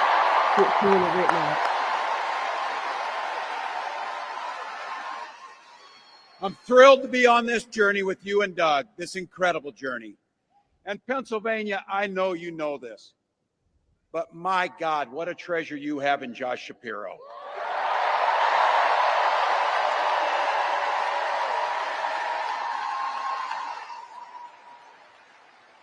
Holy hell, can this guy bring the fire? He can bring the fire. This is a visionary leader. Also, I have to tell you, everybody in America knows when you need a bridge fixed, call that guy. Wait a minute. No, because need a bridge fix shit and collapse fucking around with Shapiro. And I think sometimes we Let's not forget. do when that. you see Y'all just people had a some little shit fall in one-dimensional, Pittsburgh, 2 years but ago? seeing a We ain't guy gonna do that. who cares so deeply about his family, a man with compassion, vision. Yeah, I And remember I'll that. tell you this, I know this from experience. There is no one you would rather go to a Springsteen concert in Jersey with than him, than that guy.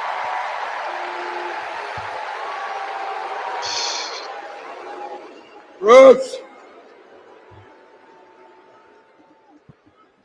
And I can't wait for all of you and America to get to know my incredible wife, Gwen, a 29-year public school educator.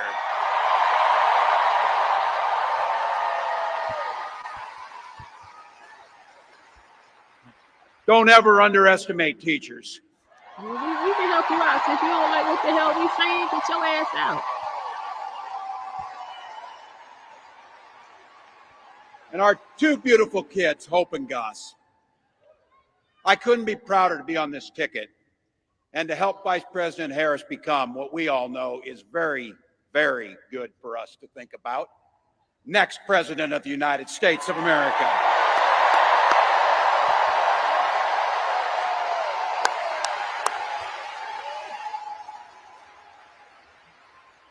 From her first day as a prosecutor, as a district attorney, Attorney General of the great state of California, a United States Senator, and Vice President of the United States.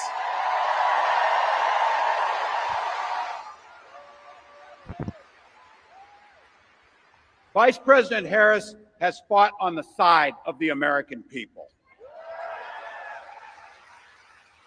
She took on the predators, she took on the fraudsters, she took down the transnational gangs, she stood up against powerful corporate interests, and she never hesitated to reach across the aisle if it meant improving people's lives. What's transnational games?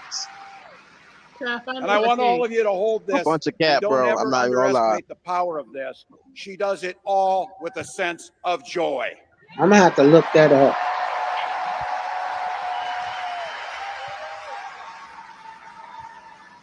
So I remember, I think it's allowing the people I know a little to something about that commitment to transition people. when I was they're born in West Point, Nebraska. minors. I lived in Butte, a small town of 400. He's where saying that like community it's got was a way something to do of with life. crime. Growing up, I spent the Oh, summer that's some on the bullshit. family farm. I'm telling you, My it's mom cap. and dad taught us, show generosity towards your neighbors. That Work part for the right there, common good. technology. that part right there.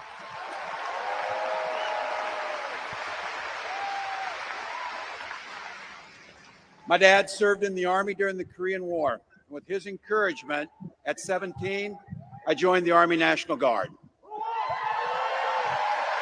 What you ran? You don't do shit For no way. 24 What years, you I running for? So what was proudly the wore the point? uniform of this nation. You see what Brittany X said? I got it. Yeah, I see it. The National Guard gave me purpose. It gave me the strength of a shared commitment But to you something greater ran than ourselves. And when just you as it thought did for you my was dad running and millions of for others, What up, CD? the GI Bill gave me a shot at a college education. CD Beats. Mm-hmm. That's my homie, CD Beats. Pull up, CD My Beats. dad Pull was a up. teacher. My brothers and sisters and I followed in their footsteps. 3 out of 4 of us married teachers. Yes, spitting them facts. What we do. For nearly 20 years, I had the privilege of teaching high school social studies and coaching football.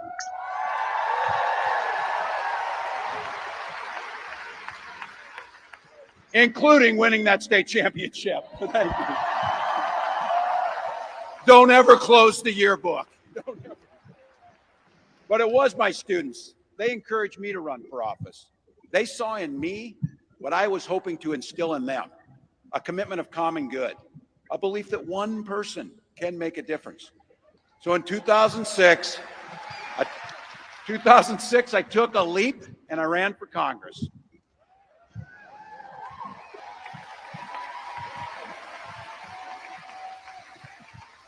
And because high school teachers are super optimistic, I was running in a district that had 1 Democrat since 1892. Well, my neighbors graced me with an opportunity to represent them in the United States House of Representatives.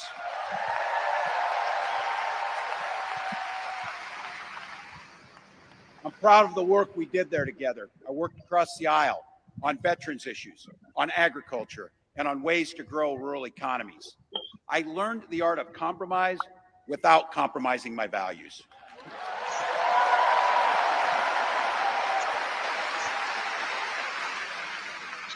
And now, as governor of the great state of Minnesota, I bring those experiences to bear in tackling the challenges that are facing our great state. Minnesota's strength comes from our values, our commitment to working together, to seeing past our differences, to always being willing to lend a helping hand.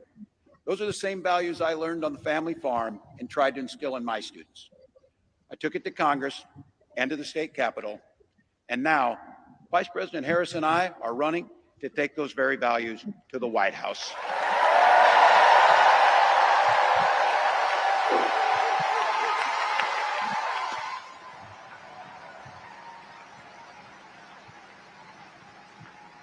Now, Donald Trump sees the world a little differently than us. First of all, he doesn't know the first thing about service. You know. He doesn't have time for it because he's too busy serving himself.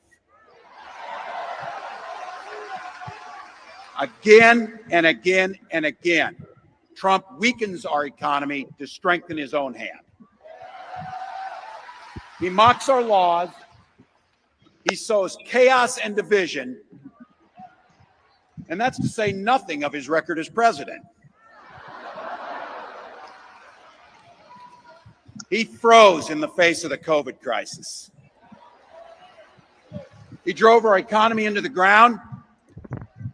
And make no mistake, violent crime was up under Donald Trump.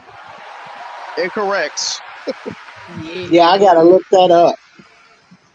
That's actually That's incorrect. not even counting the crimes he committed.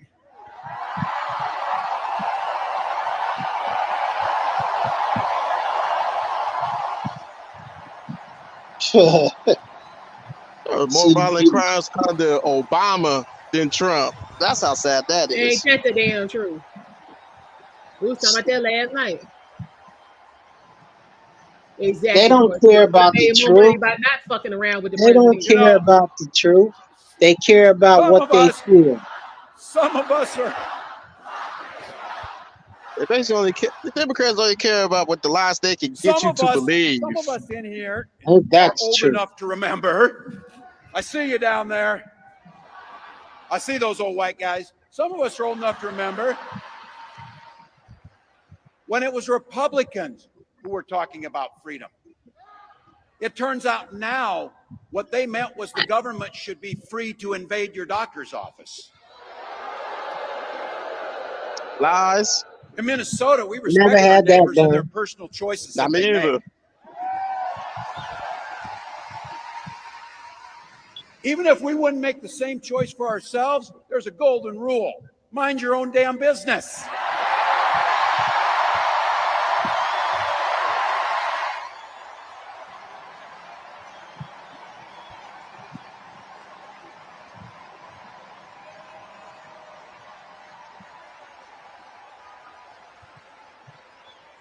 These guys are after my heart chanting, mind your own damn business. That feels good, so thank you. Look, that includes IVF. And this gets personal for me and my family. IVF. I heard that before. Yeah. When my wife and I decided to have children, we spent years going through infertility treatments. And I remember praying every night for a call for good news. The pit in my stomach when the phone rang, and the agony when we heard that the treatments hadn't worked. So it wasn't by You chance had the that when we money. welcomed our daughter into the world, we named her Hope. Infertility treatments ain't cheap. Most insurance don't pay for that. No, but when God's telling you no, the answer should be no. But you want to do what you want to do. When Vice Well, here comes President and IBM. I talk about freedom, She look like a you need man. the freedom to make your own healthcare decisions. And for our That's the children got only one thing good question. Wilson, that I agree with. without worrying they'll be shot dead in their classrooms.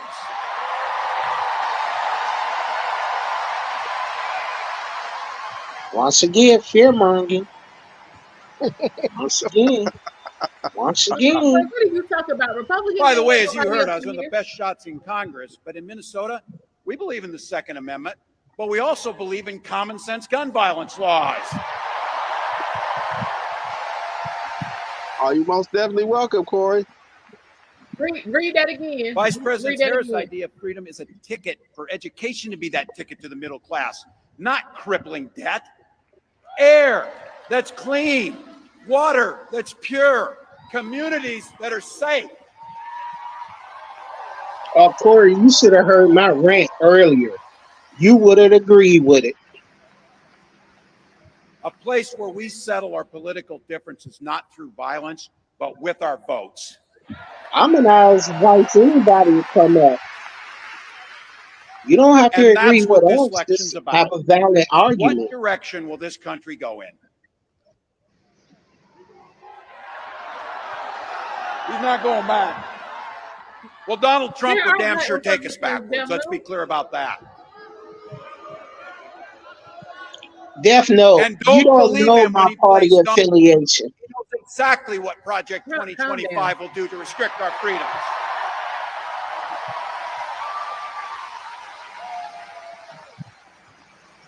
There are black Republicans, Death Note. There's To rig actually the black I economy to think help that's Republicans the in sarcasm. rich. I think office that's now. sarcasm. If I, Trump gets a chance to return, he's going to pick up exactly where he left off 4 years ago. good. Only this time, it will be much, much worse. Here we go with I the hope so, theory. 'cause that means Costs that's on more money middle-class in my family. pocket, because I just didn't have no He problem. will repeal the Affordable Care Act, no doubt about it. I mean, hell, well, if you got a job with insurance, you He'll ain't got to gut worry about Social the Security and Affordable Medicare. Care Act. You ain't got to worry about that shit. If you sitting around with your heels propped up, then you might And have a when somebody problem. tells you are, they believe him. He said he'd ban abortion across this country, and he'll do it, whether or not Congress is there or not. How's he gonna do that without Congress in the Senate? Donald How's he Trump's gonna not do that? fighting for you or your When y'all family. claim to be intelligent people, how he gonna do that? He never sat at that kitchen table like the one I grew up at, wondering how we were going to pay the bills. He As said a his You child, never you sat at worry my about how kitchen you table. Mar-a-Lago, wondering how he could You cut already out of taxes for pocket. his rich friends. You shouldn't be never worried sat at the kitchen table And worrying I got about to tell me. you, his running mate shares his That dangerous ass a and kid, that backward ain't your agenda for this business. country. You just said it. Mind your damn business. Yup. J.D. Vance literally literally wrote the foreword for the architect of the Project 2025 agenda. No, he didn't. No, you Y'all got to didn't. come up with something else. Like all regular people I what grew up happens- with in the hold heartland, up. JD What studied at Yale. happens more, and they fact check y'all on this shit and be like, well, they didn't write You this. can fact check any of these people. No, I'm People talking just about- don't. I just said at the debate, calm down, Derek, and listen to what I'm Oh. saying. I'm sorry. You know I get going. Calm down. Yeah, I said at the debate that they begging for, and the moderators be like, well, no, actually that was not written by the Republic. Now, then what y'all gonna do? Nothing. As soon as you get fact checked about that shit, now what? They're gonna 3-card money and come up with And something again, else. if you just like in school, if you're writing a paper and you mention something and you cite your damn source, that's what it is. You mentioning what they wrote and you cited the damn source. So that don't mean he sat down and wrote that shit up and was like, yeah, y'all stick this in Project 2025. You wasn't there. You don't know that shit. Yeah, April and Chris said it. They don't know a thing about the struggle for the real. They act like they're from the mud, but been silver spoon fed for their whole lives. That's But facts. again, as a child, you ain't got no business sitting around with your fucking parents trying to figure out how to pay bills. That ain't your business. That ain't your business. That is not your Okay. damn business. So again, that shit black people do. So here he is trying to, you know what I'm saying, resonate with them and they bullshit ass struggle because they made bad fucking decisions. Unfortunately, that is so true. That is so true. Again, as a black woman who was at one point in time a little black girl, we didn't have them problems over here. We did not participate in that shit. It was called Leave the Room, Grown Folks Talking. No, it was my parents talked about that shit when we wasn't around. That's what I'm saying. Wait, if it was They're a in the child's play. conversation, because my parents, both of them worked. So if that was a conversation, they made sure to not have it around us. I can't tell y'all for Right. sure that was a conversation. Also, I this too is I don't know why Democrats do this. They try to do the scare taxes of this particular bill, right? Donald Trump never mentioned this bill, never implemented this bill. Plain out. It's by the Heritage Foundation. That's who made the bill. And mainly, most of it is actually pretty good, except maybe about 5 to 7 things that's bad about it. Right. But The this is the kicker, though, with the whole, you know what I'm saying, the Heritage Foundation, they put out a different version every year, and they put out multiple but they do one, like, since we're in a campaign year, they did one on the Republican side and one on the Democrat side. Yeah. You know that they do both. They do one for both parties. You know the Heritage Foundation is also behind. I forget what it's called. Please look it up.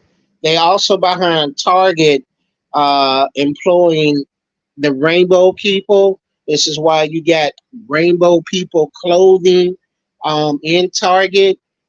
They have a rating scale. Whoa! No, they was behind them taking it out. They was behind them taking it out. Because they are not for rainbow community. No, they're not. They want to I restore. have to look it up They want to again. restore the family structure. That's what they. That's what mainly they implement. They want to restore family structure. They were behind Okay. Target taking that out. Okay. I have to look it up again. I could have sworn it was them. Nah, that's what they're mainly about. And like basically it's like some of the things that Trump actually implemented his policy agenda 47. That's his agenda. That's his policy. Agenda 47. Everybody that's in the chat. Agenda 47. Go ahead and look it up. It's on his website. It don't really. There's probably a few things that's from the Heritage Foundation that he implemented, but the main thing is the Heritage Foundation wants to restore family, pretty much.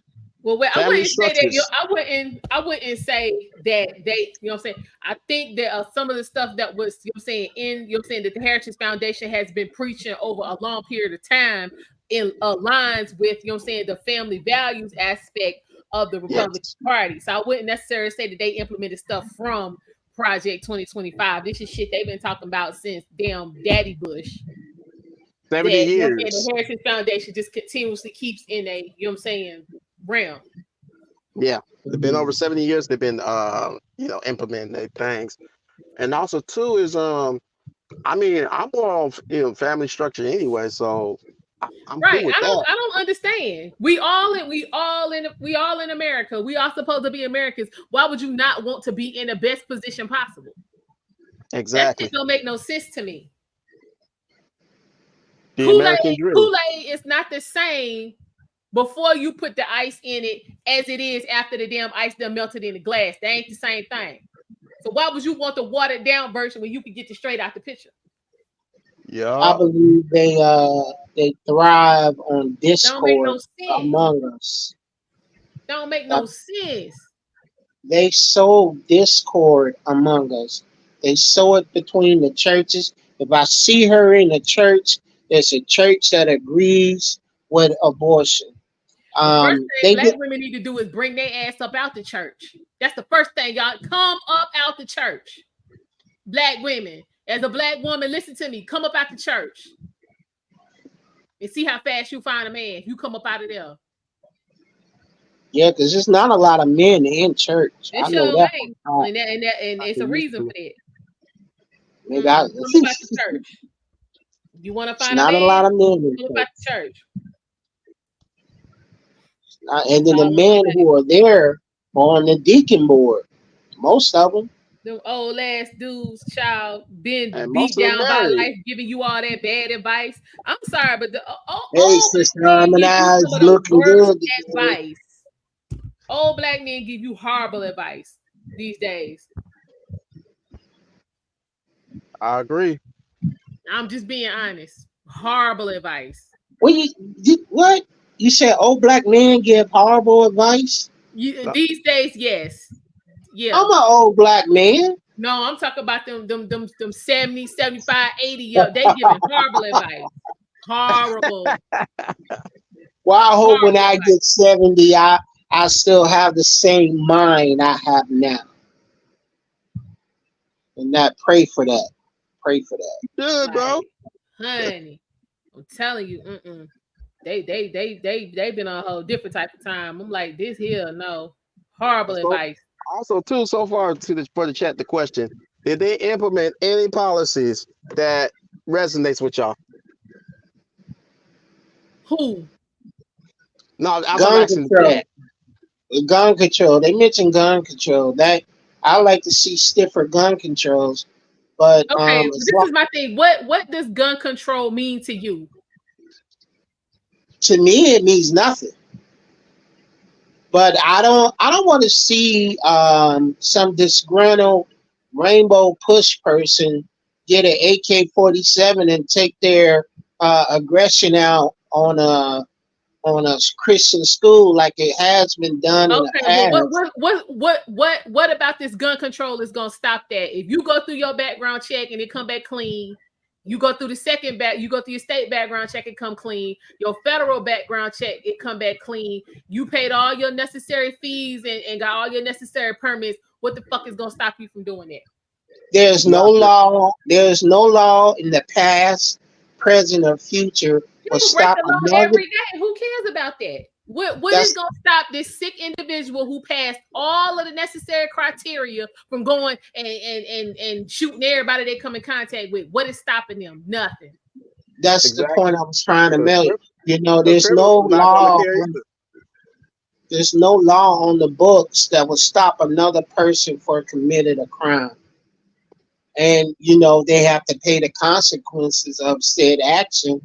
I don't know what they can do about gun control. They tried to ban the assault weapon, which they did, and then I don't know who overturned that. I don't know if it was Obama or Trump, but it was. I can tell you that one. Pretty much, it got passed in the House, but never got passed in the Senate. So basically, it was a dead bill. They keep talking about Congress and don't never say nothing about the House. You need both of them. Yes, to pass that bill. And if one side don't, if one side, like basically, if the House don't agree with the Senate, the bill's dead. It's dead on arrival. Okay, this is my thing right here. You can take regular guns and modify them to be assault weapons. Yes, you can. What are we If saying? you Come know what on, you're doing, come on, you can y'all. take a 9mm and turn it into a Tech 9. So again, what we talking about? And, Yep. you And know, do people really know on mass murder, mass killings, right? What's um, the most common gun? The most common gun, is it assault rifle or a handgun? Usually assault a That leads to rifle. most deaths. I think it's assault rifle first. Nope, it no, is Um, it's a not. handgun. it's a handgun, Yeah, Handgun. yeah. Okay, but so answer I this for don't me, see it. Eric. Go Answer ahead. this for me. What was the last mass shooting that was committed with a non-legally purchased weapon? That been so long. When That's a good was it? question. Wait a When minute, was hold the on. last mass shooting that took place and Columbine. they went back and traced that gun? It was purchased. It was purchased legally. It was put up, and the motherfucker who decided they wanted to go do the shooting, that broke into the case or however it is they, you know what I'm saying, Yep, got their hands on it from their parent. you Mhm. are What was correct. the last mass shooting that took place with a gun that was not purchased legally? That's a good question. What was that? Columbine when they did that? No, that was his daddy gun too. Yeah, yeah, yeah. Yeah, That But so it's yeah, he legal. didn't It's purchase not it. yeah. illegal. So that was a legal purchase, Yes. and It's probably about 20 years, he 20, broke 30 the years ago. I can't say because That's my point. um the urban schools, they don't have shootings. It's never been that I can remember, never been a shooting in an inner city school, and you got to go through Metal detector. metal detectors and everything. You got to get your book bag searched. It's crazy, but that's what they're doing. But you know, it's the suburban schools always get that smoke. I don't know why. I don't know why. Like the that one shooter, she cased that school. She or he or them cased that school and found she cased other schools and found the school that she targeted didn't have that much surveillance, and Security. that's Okay. what Secure. happened to that school. Okay. Hold on, It because was I think Red Illusion is saying the Vegas massacre. He smuggled it in, but he purchased that gun Yeah, legally. he purchased all those guns That legally. shit was purchased legally. So yeah, him smuggling it in. We ain't talking about that. We talking about who done went and got their shit off with a gun. They just, you know what I'm saying, stole from somebody or found laying in the street or bought from somebody or something like that. If they couldn't damn trace. It been so long we don't even remember. So I what is don't all That's this remember. probably gun about control 30 shit years about? ago, to be honest. How long? Probably about 30 years ago, to be honest. This is what I'm talking about. So what is all this gun control y'all talking about? I just got They, questions. See, they don't want me to show up at the debate. I got questions. Y'all, somebody need to have a town hall. Scratch the debate. We need, no, do y'all? But I'm saying, y'all remember that back when you were saying Bush and them was running, they used to have town yeah, hall, yeah. and you could ask Obama did it. questions. Why we ain't doing that no more? I don't know. I don't know. Y'all need to let us know. I would like to see a town hall meeting. I would like to see that. I Dang. know Obama did it.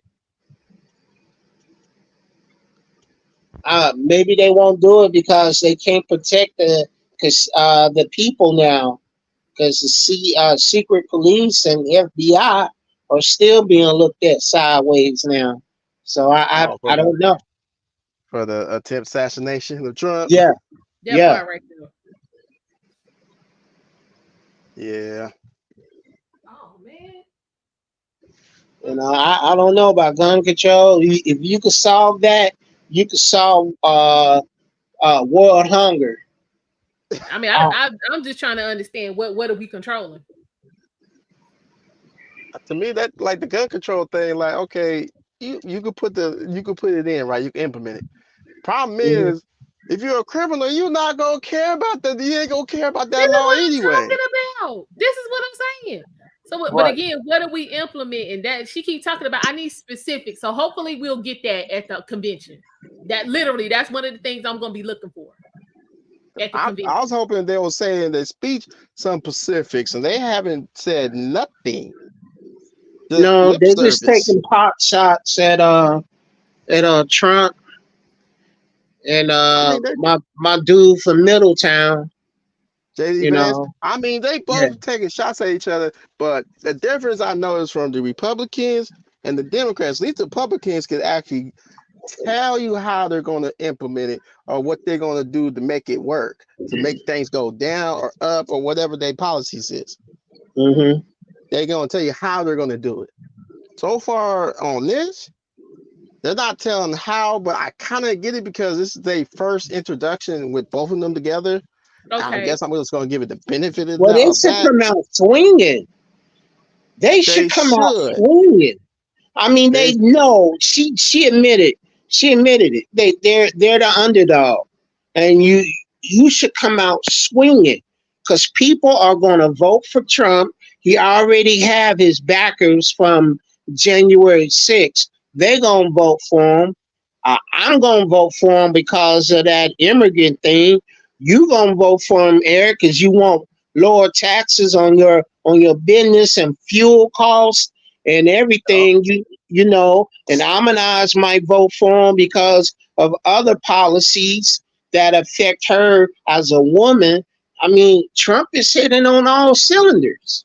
And I thought also too is like one thing that Trump actually policy that a lot of people liked, and I didn't know about this until a little afterwards, but opportunity zones. That helped out so many people to get out of welfare and food stamps, because it wasn't a job that was basically like you making maybe $10-$20 an hour. You was making over 80,000 or more an hour. No, well, not an hour, but in a year. So you basically make about $50-$60 an hour with that, and working for the city. So, you know, those city jobs, I know they're hard to get, but what you basically in that beat until you decide to quit. Fuck it up. Oh yeah, you fuck it up. Yep. That's what and happened. they got here. good ass benefits. Because that's what happened here. Child folks, yeah, they ain't want to work, and you know what I'm saying, start cutting corners, and now we got sinkholes and all this kind of stuff. Yeah, they was like, Yeah. Because I mean, you also too, a lot of people on the pipeline. You know, when Trump had the pipeline in effect, they was already starting you off at 100,000. Yeah, open back up the pipeline. And the thing was with the welfare system, he knocked it all the way down to 3%. That people was really off welfare and food stamps because of the opportunity zones.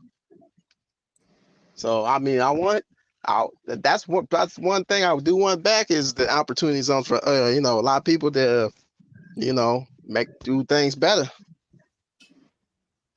Well, you go ahead and play the video again. Okay, hold on. Let's see, Chicago. What you say, Revolution? Chicago has the strictest gun control with triple-digit shot in the summer weekend. Yeah. Yeah, I heard about that. What definitely say Democrats are like, we fucked up and gave you nothing our first term, but we promised to do it better this time. How? Because we aren't Trump. Yeah. That's what they basically that's what they basically talked on last time. I'm not Trump. And their best excuse for Trump was Trump's a racist. Child. Okay. Well, hell, if I can keep my money, be a racist, I could give a damn. That's what I know. I can give a good goddamn if somebody's a racist. I Stay honest. Damn about you not liking black people. I know when he signed that stimulus package. Not liking black people is not even what racism is. We need to be clear about that. But that make y'all feel better, so we'll leave it alone. Not liking black people is not racism. You go ahead, play more of the clip. Yeah. Here we go.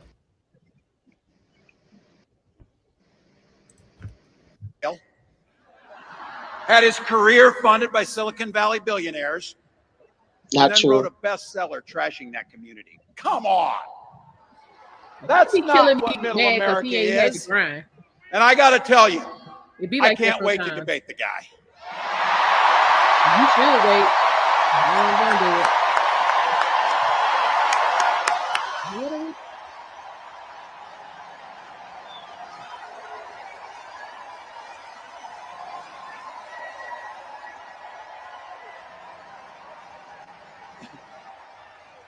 That's a man, baby. That is if he's willing to get off the couch and show up. So, Wow. Really? you see what I did there? Wow.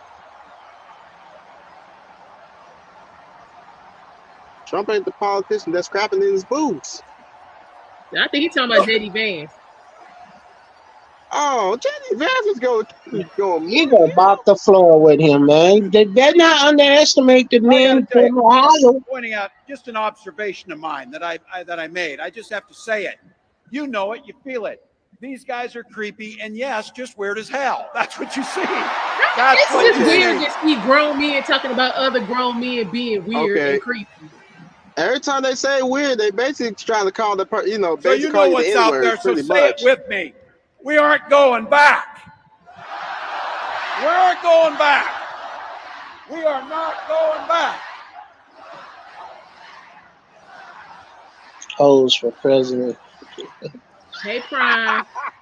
Oh, for president, what the- Prime said that. We got 91 days. I My God, agree. that's easy. We'll sleep when we're dead.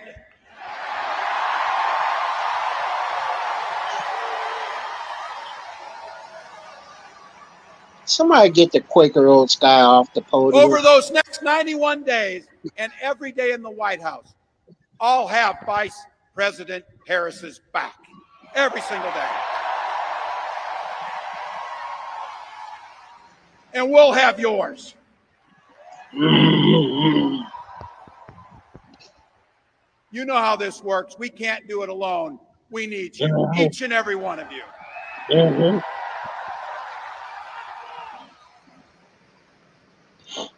Go over to KamalaHarris.com, get on board, because we need you. Freedom to make our own choices. This leader, this compassionate, careful, joyous leader believes in each and every one of you. Sell out. She's not like us. I agree. My God, you came here tonight to sit at the very top because you love this country and you're not going back. Yeah, Michael.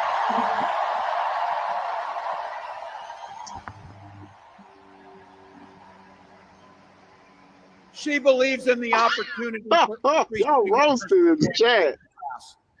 Hold on, what is that right here? Said this here dude got a What he say? DUI for going Just gotta 97 fight. miles an hour and he You just actually gotta just fight. get out of it. Because Wow. as soon to be President Harris says, when we fight, we win. He looks like Master Roshi from Dragon Ball. Y'all cold, man. Thank you, He said just begging for Philadelphia. money. Thank you, Vice President. God bless America. That's it. That's it. God, Yeah, He called Trump and JD Vance creepy men. He already told you they gonna sign a get rid of the abortion ban, make it countrywide legal. He They told gonna you try. that. They can't. That shit. Supreme Court already done ruled on that. That's pretty much done. Yeah, That he shit ain't happening. already said he want. They want. I don't know how they gonna do stiffer gun laws. I don't know, but you know, we'll see. We'll see if them brothers down in Texas be like, you better leave my rifle alone. Okay, so let me put this out there. Okay, we've seen what's going on. So basically, you done got Why her ain't on here. her husband? Is that her husband? What? Yeah, That that's her her husband? husband. That's He her a white husband dude. and his wife. You That didn't is know a white that? dude. He's Jewish. You didn't know that? Oh, You didn't know that? I didn't know he. No. I must say that. No, I didn't know shit about her. I had to ask you, Eric, who's the vice president. Remember? Yeah. I ain't know shit about her. She wasn't doing anything. They kept Basically, her in no. the basement. They kept her in the basement of the White House. Playing out. The only time when you saw her is when Biden couldn't make the trip. Yep. So what Defno say? He said, "Is it not weird that those who trample on Christianity in their speeches, but God bless America?" Yeah, Yeah. it's not weird to me. Oh, he Hey, loves where's God. weird though? Which God? Which God you serve? That's what I Okay. want to know. My Ain't question no- is why, like, basically the scare tactic they're trying to use is okay. Project 2025. It got weird, but no promises on basically what they're really promoting for the policies. Except, basic things that Hey, already been Michael. basically pretty much promised already, but nothing really offered that's going to be beneficial.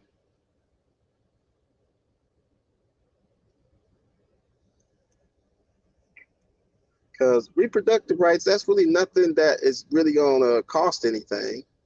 Well, no, my thing is everybody in America, these so-called reproductive rights, everybody in America has reproductive rights. You choose to have sex, that's your reproductive right. Well, that's what I mean is basically they ain't offering you anything that's not going to cost them anything. I mean, they're not offering anything that all Americans can use in the first place. I don't have reproductive right issues because I just don't have them problems. I definitely don't need IVF. Mm-hmm. What else she talking about? Oh yeah, with the IVF thing. All my guns is secure. I only pull them out when folk get out of fucking pocket. That's the only time they get pulled out. So I don't need no gun control. Okay. But the IVF thing though, Almondeyez. What? Most insurances, if it's free, they're not paying for IVF. I know you basically got to pay out of pocket. I know. You gotta pay. You gotta pay some high quality insurance just to get that. You do. Just for So insurance to cover it. Let me just give y'all the real of the situation. These men ain't. I'm gonna leave that alone. That's no. more, Go say it. Go say it. That's already more started. After dark type of time. No, just say it. I mean, just say okay, it. It's if way you better to say it out. what's going on in your life that you can't handle basics? See, it be reasons for stuff. Now, we need to do a deep dive into why this woman couldn't have no kids without IVF. Mm-hmm. So you carried the term, so clearly you should have been able to get pregnant. What the hell was going on that you either didn't have time for that or wouldn't sit down and do that shit correctly? Like, what's going on? Because again, men, I'm telling you, women, y'all be listening. I said this in several videos. For those of y'all who've been watching me, y'all remember. Just like with Kamala husband, y'all know what went on with him and the first wife. He up there cheating with the nanny. When y'all can't handle the basics, like taking care of your house and having babies, these damn men don't have no respect for you. Okay? They don't have no respect, and it just be I'm here for whatever kind of reason. It's probably cheaper to keep a type of time. These men don't have no respect for you. Get your basics in order, and then you don't have no problems. So again, as somebody who had to go through IVF to get your children, why would you be okay with children making the decision to mutilate themselves as a child? That's a good question. That shouldn't be normalized. It shouldn't. But I'm just saying, sir, you had to go through all them damn changes to get your kids, but you with one of your kids coming to you with that. Yeah, all right, go ahead and do what you want. No. All I know is that shit is not normal. It's not. And the mutilated kid to me is just to prove a political point. Now, Research says my problem is with the damn doctors who doing it. That's who my problem is. They doing it for the money. I understand. So that means something wrong with you. That's true. Oh, have any of y'all ever seen the map watch with What Is a Woman? The who? Oh It's the yeah. Match Watch movie, What Is a Woman? Yeah. It basically explains more in detail about that. But the thing is, right, when children basically think those thoughts, right, if they had the proper therapy and treatment, most of the time they revert back to what their biological They really do. self is. And even the ones who, you know what I'm saying, go all the way with that, you know what I'm saying, gender reassignment and all of that, they say about 5 years after they finish, they be like, I done fucked up. Oh yeah. Well, basically, But at after this point, 10 years, at that point they can't go back. So most of them end up, you know what I'm saying, taking their own life. it was actually after 10 years. After 10 years. I'm like, y'all need to quit playing. And that's scary. That's hella scary. Because basically the question that one person had, basically, would you rather save your child for them to be a woman or let them die as their natural gender? I let them die as their natural gender because I'm not gonna be with the opposite. That's just me. Yeah, we ain't going through all of that. Trying to see what else going on.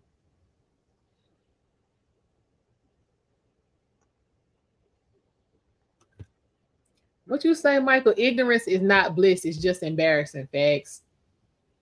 All right, let's see what them facts. Let's take a look, because as this came on, Josh Shapiro was speaking. So let's watch his speech in its entirety, since we didn't All right, go ahead. catch it in the beginning.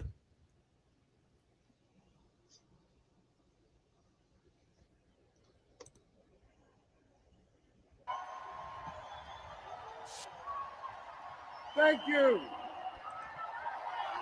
You said we need hoes in the White House. I ain't doing this. Thank you.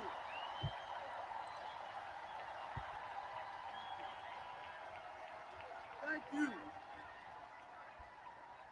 I love you, Philly.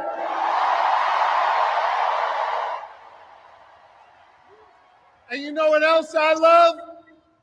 I love being your governor. Thank you very much.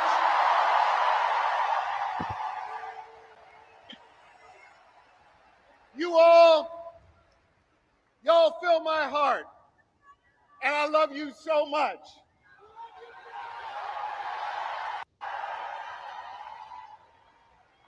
And I want you to know, every single day I go to work for you. I put my shoulder to the wheel and I focus on 3 simple letters in our alphabet. GSD. I focus on getting shit done for all of you. Oh, this is what we doing? Oh man, you gotta be kidding me. This is what we doing? That'll be on the bumper tomorrow. Black terminology? That will be on the bumper tomorrow. Child. Okay, J Live, wave your hands or something. I got to make sure you legit. Thank you. You gotta be kidding me. Thank you. Standing on business is getting crap done, huh? I ain't doing this. I ain't doing this with you. I am going to continue to pour my heart and soul into serving you every single day as your governor. And what's going on? How y'all doing? We can't hear you. And can you hear me now? How you doing? Working my tail off to make sure we make Kamala Harris and Tim Walz the next leaders of the United States Hold on of one America. second. Let me get my haircut. Hang on. Okay. What you say? Wow. He said he getting shit done. Okay, so you getting shit done when you was covering the fact. Okay, now you know what? I ain't even gonna go there. You know what I'm saying, Josh? Because that ain't even that. What? I'm appalled when he said getting shit done. Come on, bro. could have came up with Listen, he said something he else. got GFD. Listen, okay. So does everybody know what was going on with him in the sexual harassment lawsuit? I don't know really nothing too much about that, but one thing I do know about the capital of his city of that state is turned into a hellhole. Yeah, Badly hellhole. It's basically turned. It's basically how it's three states: Portland, Oregon, Vancouver, Washington, and Philadelphia. That it's bad. Like for the drug epidemic. There's a lot of addicts on the road. On the streets, just ODing. Those 3 states and those 3 cities is really bad. okay. So yeah, it'll be a little rough. So I'm gonna probably do a whole separate video on this whole situation with girl, no you don't, you look horrible. With this Josh Shapiro situation. So what happened was, nope, it did come through. Give me one sec, y'all. There she go. Okay. All right, there. So this whole Josh Shapiro situation. Hold on. I swear everybody be wanting to. Okay. So scrutiny over the so apparently his head of legislative affairs, Michael Verb, was accused of making repeated and graphic sexual overtones to one of his employees. And then after, you know what I'm saying, she was like, I don't want to rock with you like that. He started complaining about her work. This is my thing right here with this whole sexual harassment and hey Amanda and all this different kind of stuff. I can give a shit about what you say. You coming up to me talking about you want to have sex with me and you want to do this and you want to do that. You just talking. You put your hands on me. Now we got a whole different situation. So basically, this chick, you know what I'm saying, got damn near $300,000 because this dude was talking about how he wanted to have sex with her. Like, damn, you cannot make that up. You can't. Like this whole Me Too and all this kind of old nonsense. Like y'all need to quit playing. So yeah, basically this right here. I'm just scrolling through this. He was verbally, you know what I'm saying, talking about how he wanted to have, you know what I'm saying, sex with her. Ooh, but he never touched her. You know what I'm saying? Yo, backed in the corner, tied her down, none of that kind of shit. We got another Bill Clinton, Monica Lewinsky kind of situation. Well, hell, I mean, she offered some head, he took it. End of the story. I mean, you can say the same. You can say the same thing about Trump and his sexual assault, right? This is what I'm talking about. And then this shit happened when they was 18 years old. Y'all gonna do me better than this. I don't want to hear about no shit from in their 70s from 50 years ago. Do me better. Me better than this. The question with the Trump thing, right? Why are they trying to go after him when this first initiated, or when he's basically trying to go back on for office? When he's trying to run back for office, so they know he was gonna win. All right. So if I rape somebody, it depends on why someone decides to press charges against me. Forget that I raped somebody. I mean, it shouldn't. It should. No. Forget that I raped somebody. Forget the victim. Just care about the reason why. You know what? How about you don't put yourself in that predicament? No, I'm not gonna say that, because if that really happened, my thing is this: if that really happens, because I know people who've gone through that, they ain't waited no 5, 10, 15, 20 years to tell it. They might have waited 5 hours to tell it. Well, maybe your rapist ain't trying to run for president. Maybe that makes you want to come out and say something now. No. The statute of limitations for the alleged rape was already over. Right. So that's why she was over 25 years old. Not that she didn't want justice as far as like some type of legal, but she wanted the American people to know what type of guy this guy was. No, she wanted criminal? money. No, for the statute of wanted limitation, money. you only have so much amount of time. It's only What 10 money years. she got? What money You she talking got? about that Jean broad? She got like what, $25 million for that shit? Oh, I thought you was talking about like from the other side, not from a lawsuit. I didn't know you was talking about that. Yeah, But that's yeah. what, she got like what, 25? Yeah, no, she wanted to get paid. So that's the energy y'all have when it come down to this lady, but y'all making jokes on the other side of the aisle just now. What jokes? No, I'm Wait. saying no, right? Because she got 300,000. I'm 45 years old. I've had plenty of men tell me about what they want to do to me sexually. That shit don't necessarily constitute harassment. Now they put their hands on me. That's something different. Well, that's what he did, right? Sexual assault, right? No, he never touched her. That's what we talking about. He never touched her. He backed up in a corner, right? No, I said it would be different if he did. He just, according to what I'm reading, he just talked about what he wanted to do to her. He never was ever, he never backed up in a corner. He, never had Explains his intentions. Hey, that's not what she said. That's what he said. That's not what she said when it was going. Okay, wait a minute. We're talking about Shapiro's dude. We ain't talking about Trump. Oh, my bad. All right, yeah, I'm tracking. We talking about Shapiro's aide dude. Yeah, so this chick basically was the secretary. He wanted to fuck her. She didn't want to fuck. He kept talking about it. She, her work was probably subpar the whole time, and he was gonna let it slide if she gave him some. But when she was like, no, and he was like, well, I mean, if we're gonna play that game, then let me get honest about your work not being no good. Now all of a sudden it's harassment, and I need to get paid. See, that kind of stuff mess it up for women who really go through something. But women been doing that for ages. You're right, and it ain't right. It ain't right. Well, you know what else ain't right? How when we finally got ourselves a black woman going out there. Well. Let me finish my thought. She's not black, bro. Man, she's black. She's black, bro. Then what is she? Let him finish. Indian American. That's it, bro. I'm being and what else? And Italian. Wow. And Caucasian, bro. She's Southeast Asian. Anyway, let him finish. So her father isn't black. No, bro. Okay.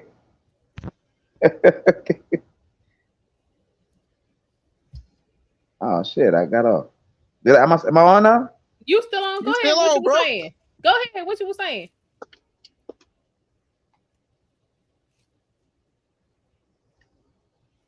Hello? I don't know. Is he on mute or something? I don't know. He might be. Let's give him a second. All right, go ahead. Can you hear me now? Yeah, we hear you. I can hear you. Hello? Yeah. Okay. Go ahead. Give me a second. Let me look up this information on my black queen. What did you say, Mark? She didn't know the year of detail. Oh, wow. I hope that ain't true, because all of this skating around democracy that's going on recently is troubling. On both sides, right? Well, what? I would say on the Democrat side mainly. Hold on, because I was about to ask him what skating around democracy has happened on the Republican side. So we can have the record clear. Okay, they tried to steal the election. They tried to implement fake electors. Right now. We ain't had no election for them. Whoa. It's not skip over that. That bothers me. I mean, out of everything everybody talks about Trump and this, but that bothers me. Times before. No. But all right, I understand that. Just because something happens, don't mean we should just turn a blind eye to it. This guy tried to literally destroy our democracy. He tried to make the vice president certify those fake elective votes. We know he's a cheater. We know about him. Okay, now you can say what you want about Kamala and all that, and say that, but we know this information about him. He tried to steal our election, and we're gonna put this dude that tried to steal our election back into office. Come on, bro. Okay, that don't make no sense. So we're gonna give more credence to an attempt to it actually being successful. Oh my God! Well, you know he attempted. That's like I tried to. Bro, You can go to jail bro, for attempted murder. Can't you go to jail for attempted murder? bro, Okay, listen, so listen.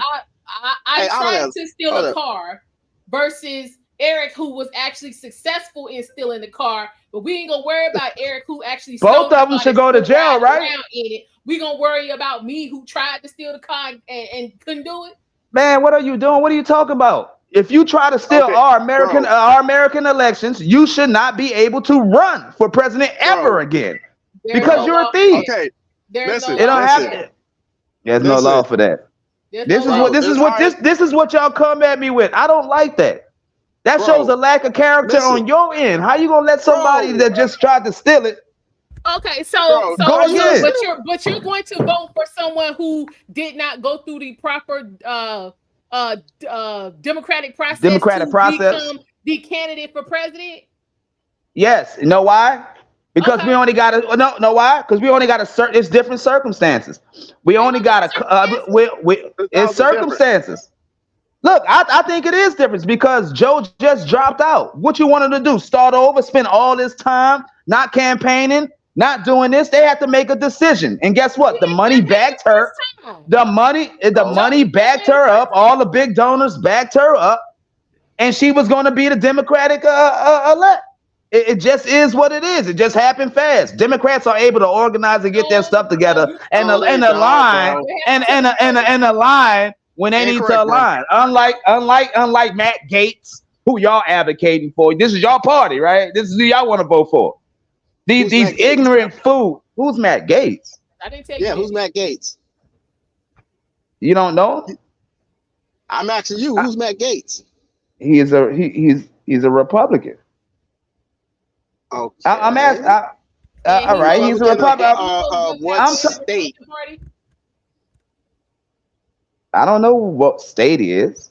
I No, I said what know. power does he hold in the Okay, party? then, bro, you don't know what the hell you're talking about. But let me tell you this much, all right? Let me tell you this much. No, no. There's You already been you start. whistleblowers that basically look. I'm telling you the truth. There already been whistleblowers that already snitched, basically told the truth on the ballots. Plain About out. what? You could, that the thing was rigged, bro.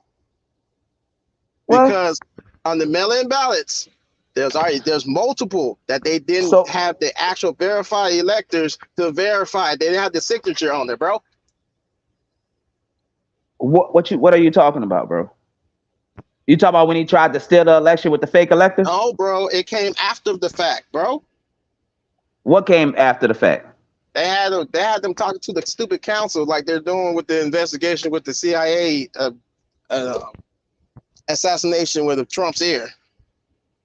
Same thing, bro. I don't get it. So what? Y'all don't You care can, about that either. It's on YouTube, bro. The rigs You in, don't care. Well, y'all crazy. Like this my bro. thing. It went to how many courts and got denied and rejected, bro? It got rejected plenty of times, but now he's getting sued for it. Who's getting sued? Trump, he got sued for it, but he beat the case. I thought that case was for the fake electors. He beat the case, bro. I thought that case could not. Listen. I thought that case. I thought he beat the paperwork case. The file holding on to the files. He beat that. But yeah. The election, that's the one with Fannie. But Fannie shit so horrible, he gonna get off anyway. Hey, but what I'm saying, I thought this case could have happened to after the election, like this case with the fake electors. This is the one that's in Georgia. Yeah, that's happening. And this can't happen. But listen, y'all saw how happy they was, the Trump team, that they couldn't have this case before the election. Because otherwise it would have been a fair election. It wouldn't have been an unfair election. Well, how about you stop doing illegal shit?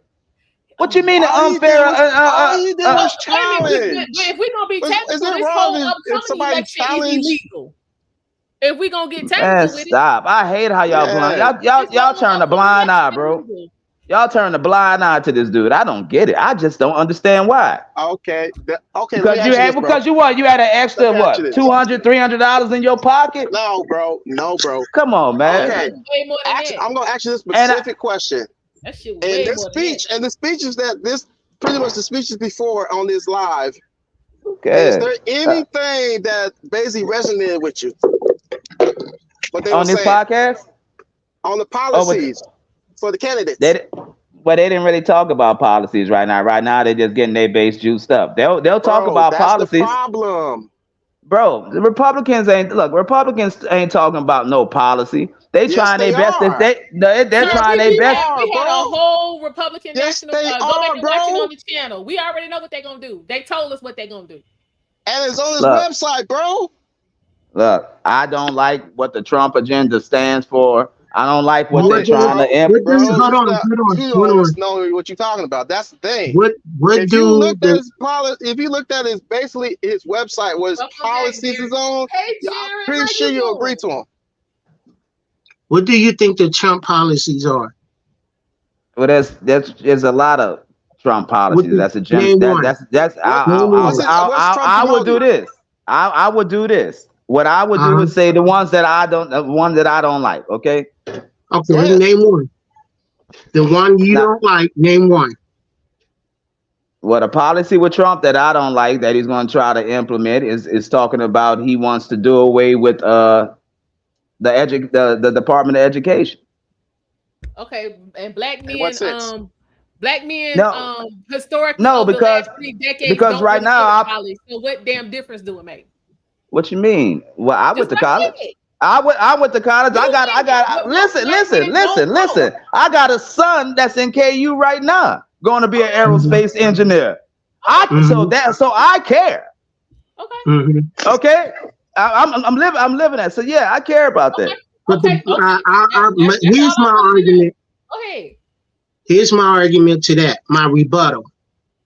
The Department of that's how he feels.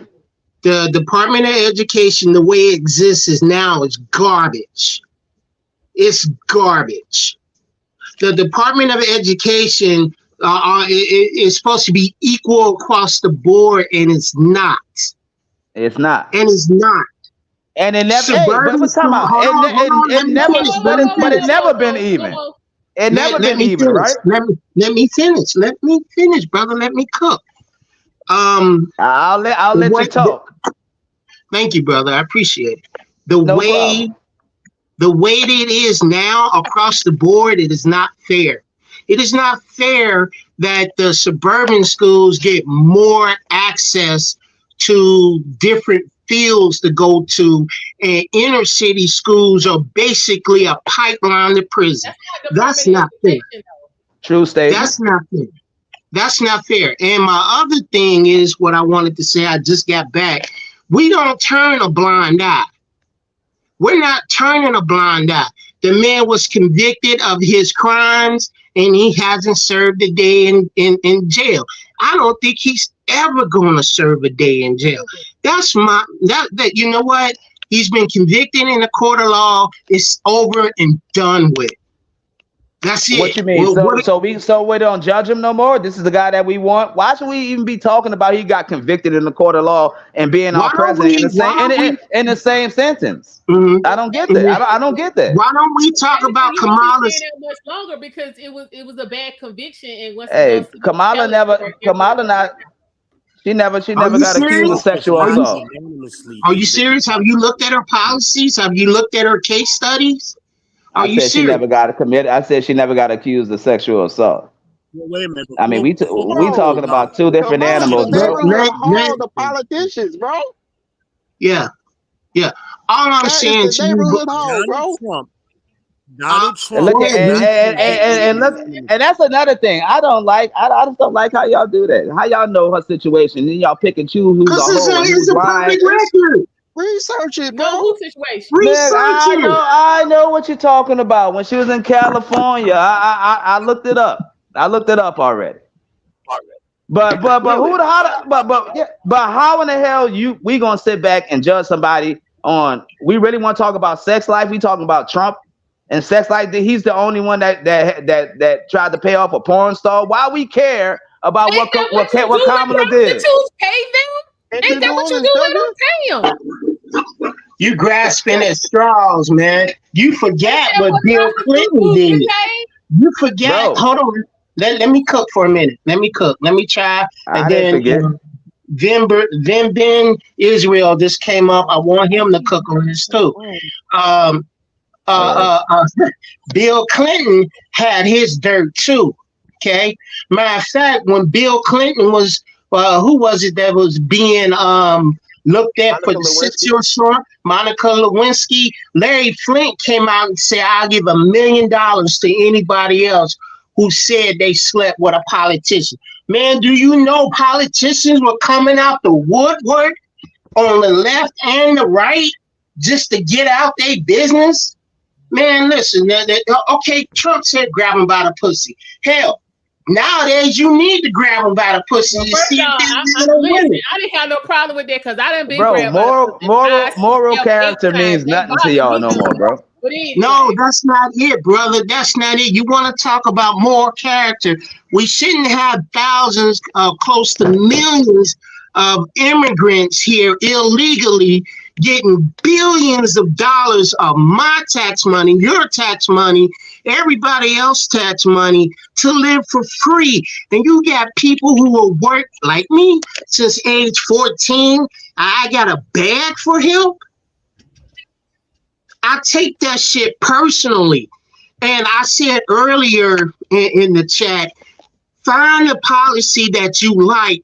I don't care if it's Democrat or Republican, and vote for that. My thing is, I don't agree with everything Trump did. I don't agree with everything Clinton did. He signed into law the partial birth abortion. I don't agree with Reagan did because it was hard for black people under Reaganomics. I don't agree with Carter did because he should have stood up in the Korean War. Man, I could go back to Lyndon Johnson if you want me to. So I don't agree with none of them. You need to, man, you need to research the history between the Democratic Party and the blacks of America. Research it. I did that. I know no, I already did it. I know it was the Republicans, but you also, since you researched it, you know that there was a point in time where those two parties switched. One, I forgot the name of the guy, but he was running for the Republicans. He was their candidate, and he switched to peddling to the racist side, and Democrats pretty much switched over to more the race. You know how it is, like they was peddling to those type of people, but it switched. So then the Republican Party had took that over because I googled that one day. I was like, listen. I got a question. Listen. Let him cook. Hold on. Look, I read that because I got enlightened by doing a report on Lincoln Young, and I found out about Abraham Lincoln. I found out he was a piece of shit too. So, and it just changed my perspective. So I looked a little further, and hold up, no, sorry. I'm sorry. Someone just came in. Well, what was the point, bro? I'm sorry. The point is what I was saying. Do your research. Do your research. What I was saying, do your research.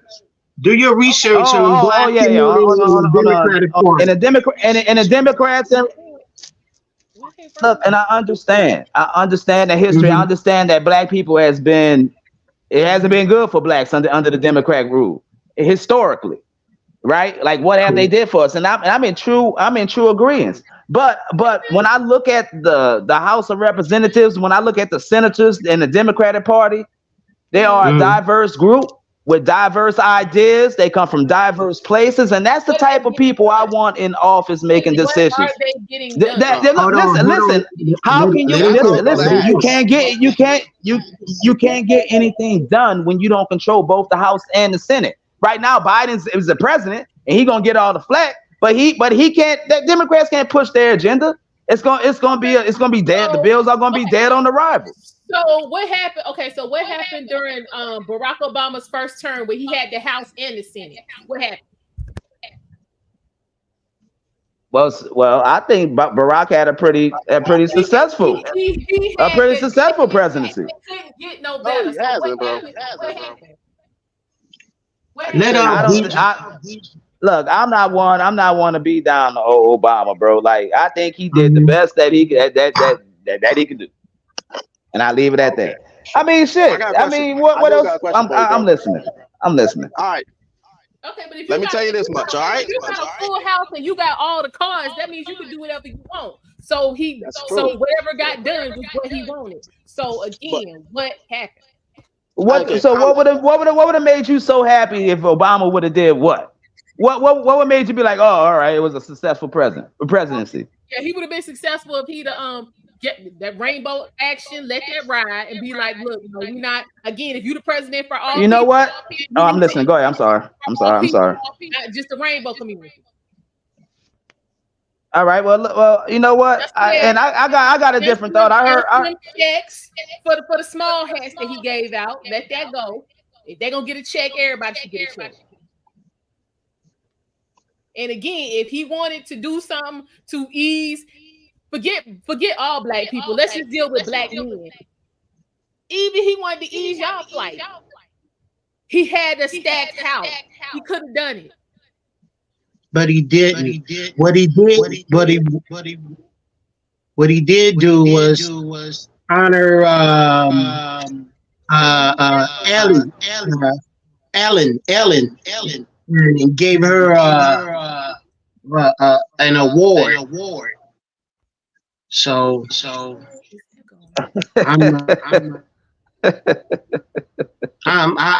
me and Ed Jordan earlier today, we were discussing the history of the Democratic Party with Black America. Okay, somebody's echoing. It's not me. I heard echo too, but I heard the echo. I don't know who it was.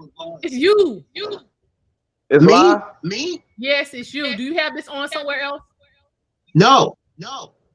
You sure? You don't still have the YouTube window open on your phone? Nope. No, I don't. But I'll mute my mic and check though. Okay. All right. So while he's doing that, you've been quiet. Go ahead with what you had to say. Well, I mean, a couple of things. Go ahead. We keep talking about Donald Trump as convicted. He wasn't unanimously convicted by a jury of his peers in a court of law. That's the first time in America that hasn't happened. That case will not stand appeal. They rushed it through just so they could create the talking point during this election cycle, first of all. Also, I heard morality coming. How are we voting do you have something playing because you echoing? I'm echoing? Yeah. I mean, y'all was echoing before when I was muted. Is that me? Somebody else is echoing. It ain't me. Hey, look, let me mute my mic and y'all tell me. Okay. Go ahead. Say something, V. Testing. Nope, that's it. Go ahead. Okay. So anyway, Kamala Harris is a known adulterer. She's a known, and we want to talk morality, and we're gonna vote for her. We're not voting for her. She was appointed. Same way Biden was appointed. Nobody voted for these people. Nobody. So it's like, what are we talking about here? We were just talking about Obama. What could Obama have done? Kept his promises to the people and not sold out to the Chinese in corporate America. That's why we have the housing crisis that we have today. Thanks Obama for that. He signed it. He sold us out like 2 months before he got out of office. He was supposed to bail the American people out the way he bailed GM out. But right as he got out of office, he broke his promise and bailed the banks out and said, F y'all, I'm going to get my corporate money in retirement. And he did. So, I mean, what are we talking about? Yeah, he said the banks were too big to fail. That's what he said. Yeah, I remember that. But also, too, Biden had the Democratic Party. NAFTA is another reason why we have the problems we're having. NAFTA was never a good idea. Okay. Oh, be safe, Mark. Oh yeah. I mean, Also, me too, and Biden had the Democrats had the House wait a and the Senate for both first 2 Hold on, years. y'all over talking each other. Hang on. What you Sorry. say, V? I said we were just talking about this the other day with the watermelons. We live in the Carolinas, but when we go to the supermarket, our watermelons come from Venezuela. Why? We grow them right here. Does that make sense? Thank you, NAFTA. Nope. Okay, what was you saying, Eric? Biden, when Biden first 2 years in office, the Democrats had the House and the Senate. They also had Joe Manchin. But they still had this. They had both houses. And Seneca Wallace, that both had businesses and dealings that I don't even know how they can even hold office and make those type of decisions. Joe Manchin If you got doing Barack Obama's first term. We were talking about Joe Biden. He said Joe Biden.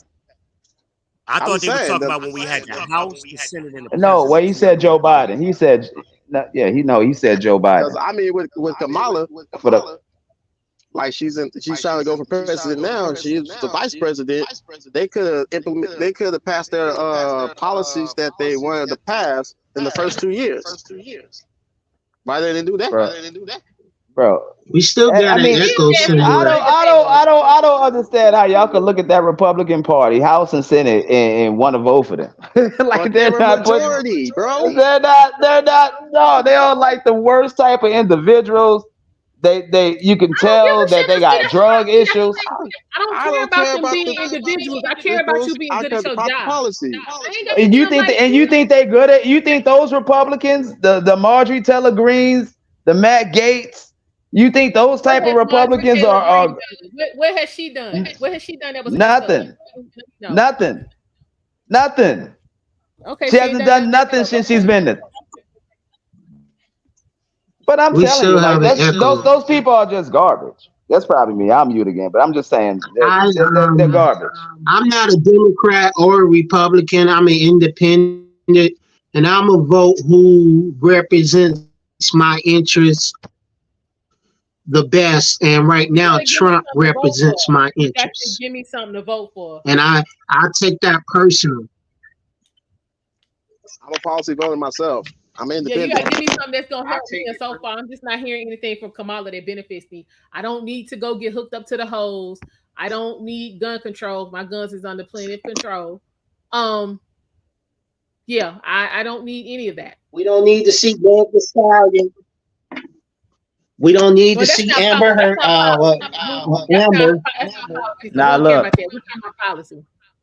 Yeah, I'm in total agreement with that. That cheapens it. I don't need. That's all I'm saying. So far, what she's mentioned, I don't need.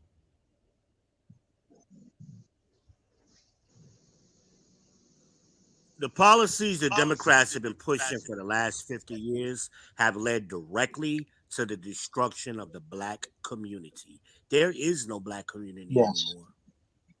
Yes. Okay, and all right. So, what policies has Republicans been trying to break their neck to put forth to help the Black community? I'm waiting. No. See, this is that tit for tat shit. We're not talking about Republicans. We're talking about Democrats. And that's that shaming language, particularly women like to do. When you start having this conversation, when you ask, why should I vote Kamala? Oh, I know you ain't gonna vote for Trump. We're not talking about Trump. We're not talking about Republicans. We're talking about what the Democrats have actually done. That's what we're talking about.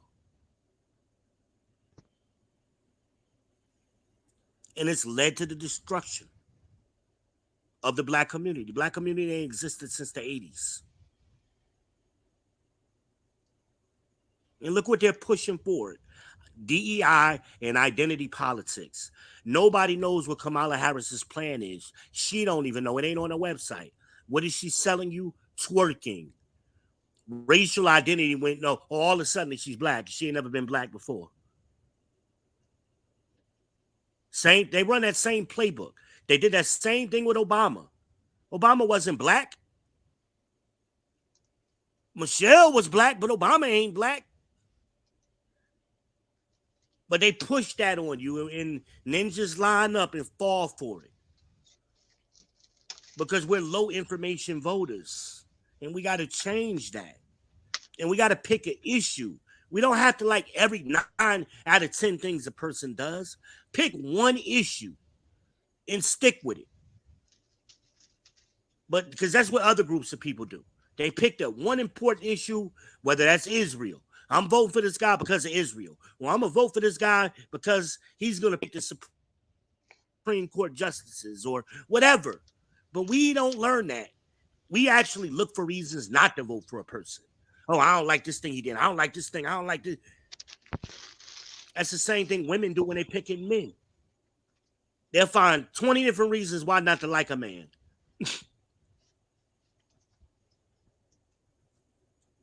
We got to stop doing that. Democrats haven't done shit. Not for black men ever. They've done nothing for black men or black children. Nothing. I agree. 100%.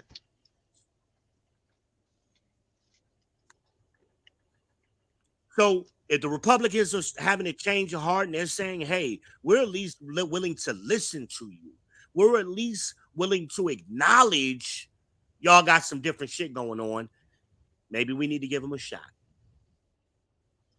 And that's kind of what Trump did the last time. He said, what you got to lose?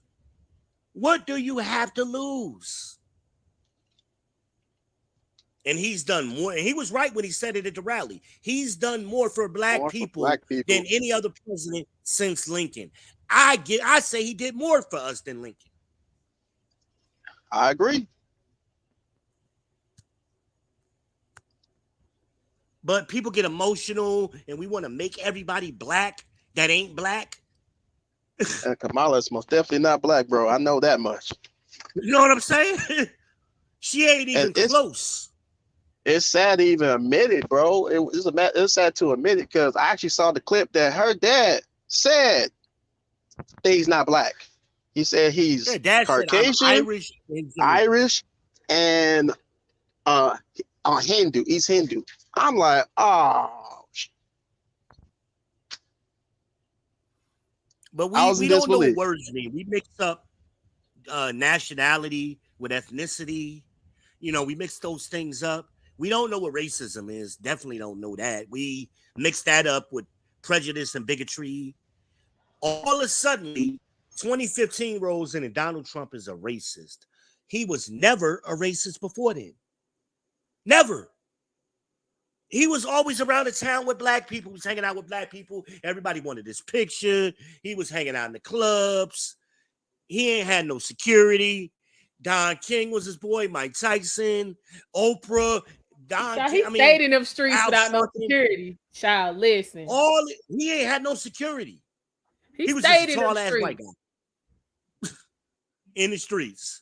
Now, he especially decided, you know what? Atlantic City, he stayed up in there without no security. Listen, I'm a run for president, and them Democrats put the hit out on him. He's racist, Mr. Cartwright. Mr. Cartwright told the black women, sick him, and she did. And now black women hate Trump, and they can't even tell you why. Okay. They can't tell you why. Now, what they'll point to is the Central Park 5. Was that fucked up what he did? Yes. Was it racist? No. Was it bigotry and prejudice? Yeah. Absolutely. And playing out ignorance? Yeah. We all guilty of that when we don't have all the information. We all that don't mean you a racist. That's not what racism is, first off. But we don't know. We don't know as a people. We think, oh, racism is I don't like you because you black. Oh my God. Oh, I did something to you because okay, now we literally just sat here and explained what being a racist is not, and we got somebody in the chat talk about he a racist. If that's the case, then the whole idea of America is racist.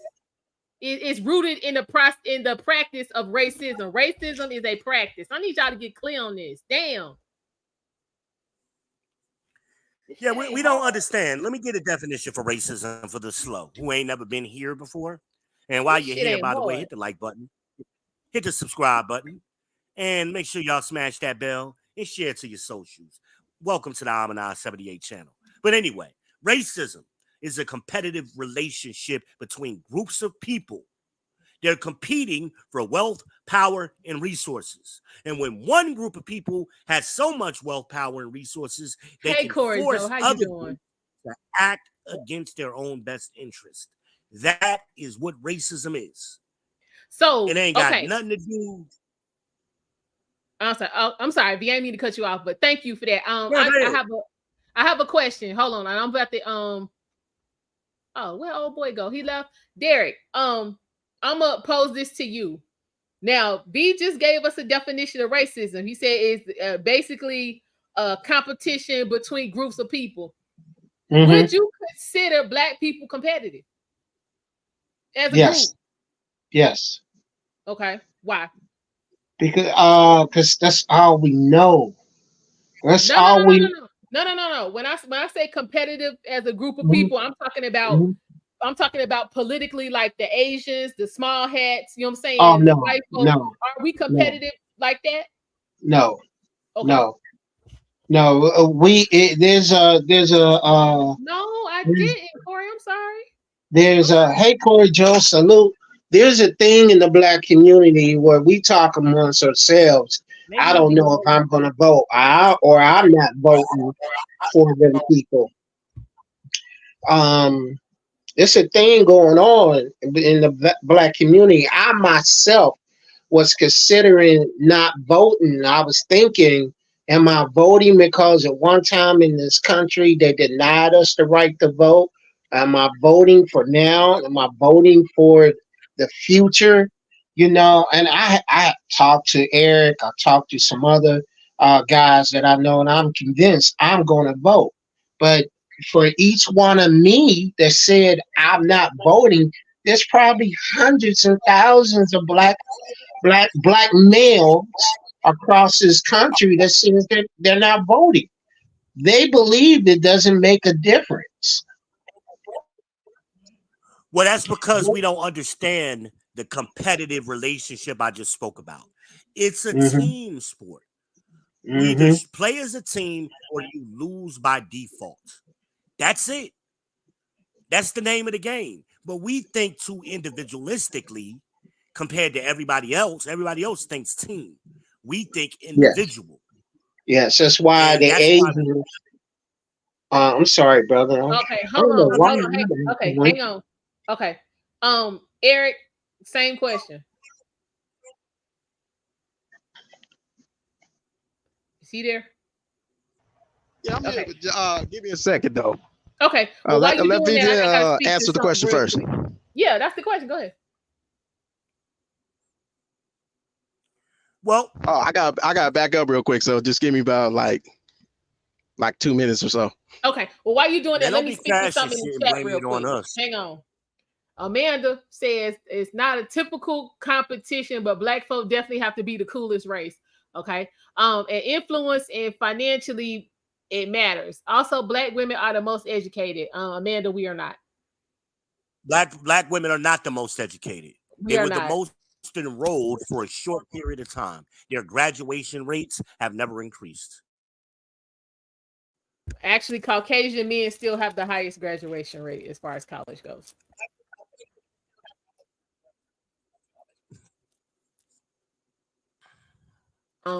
And Black women for the facts only graduate from college or universities at a 25% rate. That means 75% of them never graduate. True. Okay. So yeah, no. Black men are not that far behind. Black men are 19%. I think it's like 22%, something like that. 19, 22. It fluctuates every other year, you know. Okay. But no, I can see why she would say that, because I know that's what, you know what I'm saying, she's, you know, in these spaces, that's what she's been hearing. But yeah, they repeat that's the echo chamber, and I'm just gonna say something stupid. Entrepreneurship. Okay. Basically, if you repeat a lie enough, it becomes the truth. Okay, so now she's asking about Black woman entrepreneurship. Yeah, it is quite high. But you don't necessarily have to be educated to be an entrepreneur. And as far as sustainable business, we at the bottom because we opening up bullshit that we. So these numbers, right, and this skyrocketed during COVID, particularly with the PPP loans.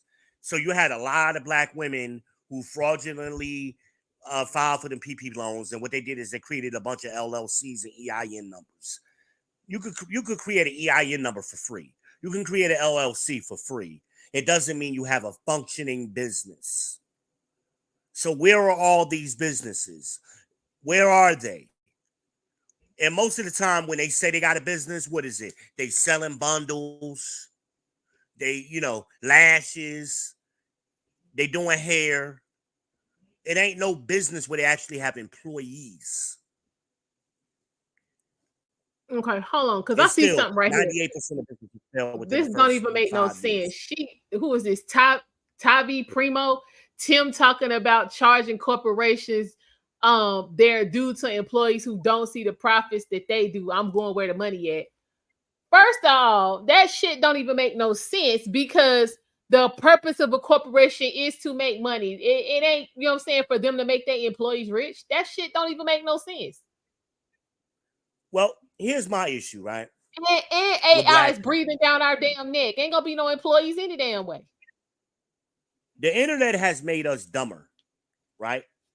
Where it was supposed to make us smarter, it's made us dumber and lazy. Yeah, because we lazy. Right? So everybody talk about, I did my research. They mean they clicked a couple links on Google and they probably didn't even read the full article. Right. They clicked on it. They clicked on it.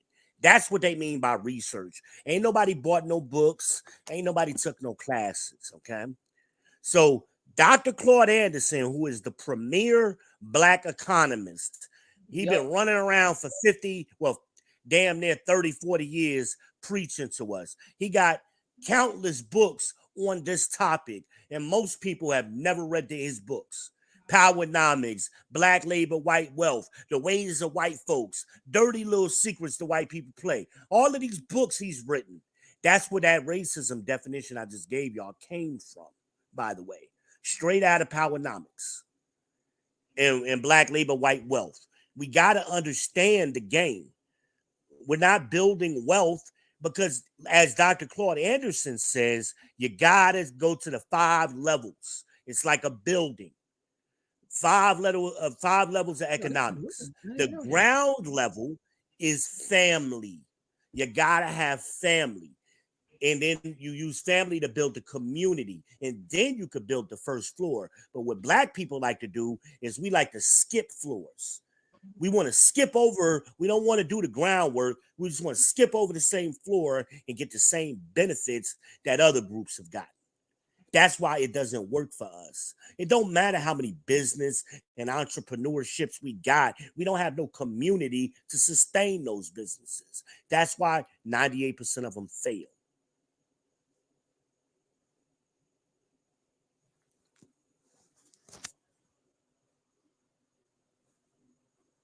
Okay, what you think about that, Derek? Yeah, we here. Oh, okay. Oh Lord, just flying all over. What you say, Corey? We need to get to that block voting he was talking about. Listen, now I'm gonna say this as far as voting, and I've been saying this since back in Clinton time when all this chatter and bullshit first got started. All this early voting and voting ballots and mailing in your vote and all that kind of nonsense. That didn't do nothing but open up the door for what the hell we got going on now. I've never been in support of and never participated in it or any of that. Get your ass up. Go to the precinct, stand in line, present some damn ID, and vote, and let that be it. They stand in line for Black Friday, and Black Friday only one day. Hell yeah.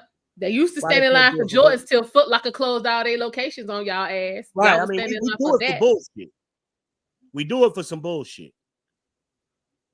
I like to get that book V was talking about. I would really like to get that book.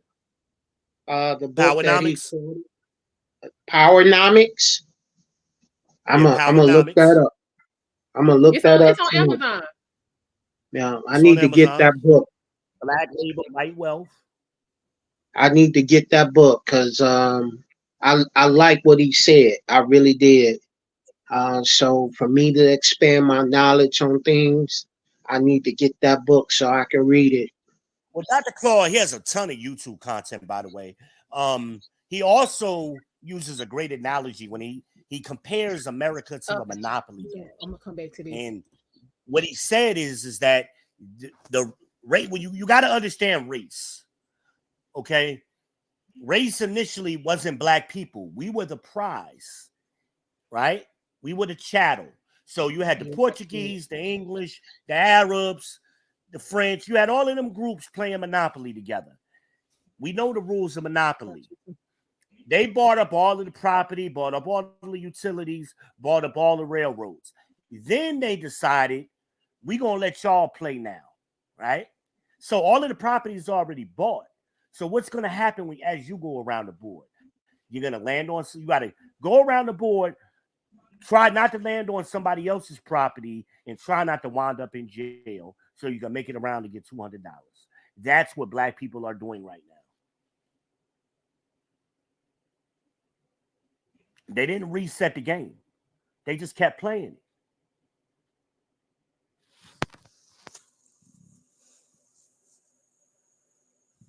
Okay. Dr. Cortez has been saying this for decades. And a lot of people listening in the chat right now, shout out to the chat, are listening right now. They've never heard what I'm saying. This is brand new to them. You better subscribe. Like I told you, over here to Almondeyez 78, where I'm a co-host. Make sure you subscribe to the People's Podcast on my channel, where I've been talking about this. Me and Almondeyez have been talking about it over there for a decade. Y'all better get with it. This ain't new information. What I'm saying is old. And frankly, I get tired of saying it. We need to be smarter. We need to start retaining information as a group of people and stop letting people blow smoke up our ass.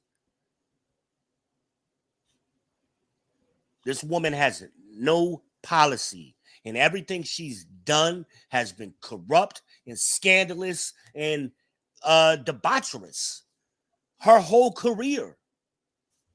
But y'all, she is sister girl all of a sudden.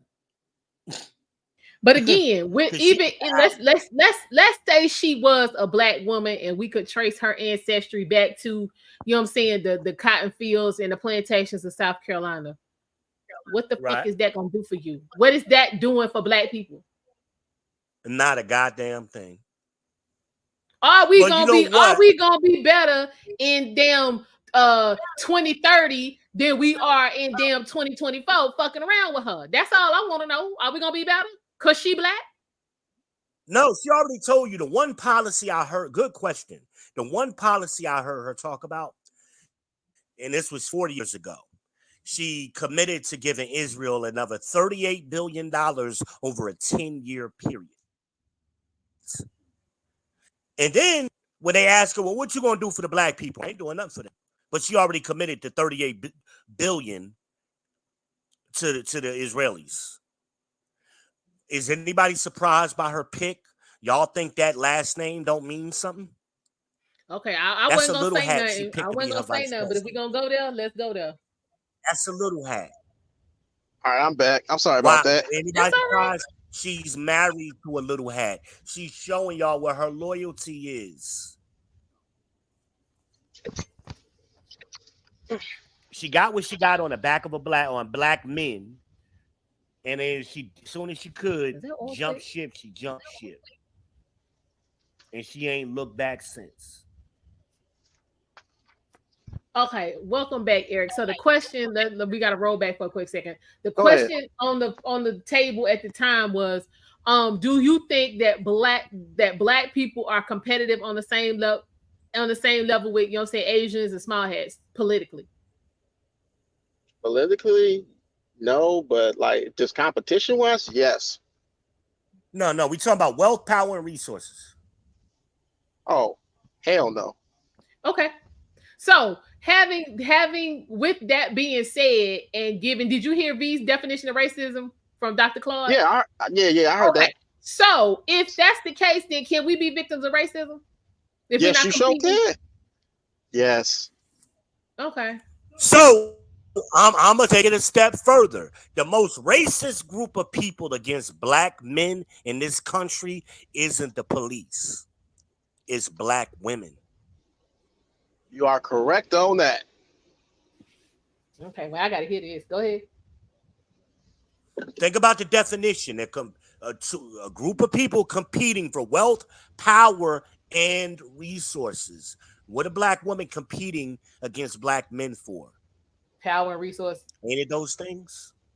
They want the power, they want the resources, and they want the wealth. And they will kill us and have been killing us at a high rate, and our children at unusually high rates, far more than the police. So that's why I always find that police argument. And somebody was doing that to Anton Daniels. The girl got all emotional about the police and all of that. I just don't have the police don't fuck with me. I don't know. I just don't have these small percentage police of black interactions men and shit y'all keep talking about. who are Like, incarcerated. Does anybody know that number? How many black men right now today are incarcerated in state and federal prison? I'll be right back. Anybody want to take a guess? You got roughly 20 million black men in this country. How many are locked up right now? Less than 500,000? Right around 500,000. Why the fuck are we talking about it? Like that's a major issue? That's the same argument with the abortions because of rape and incest. It's too small of a number for us to even worry about.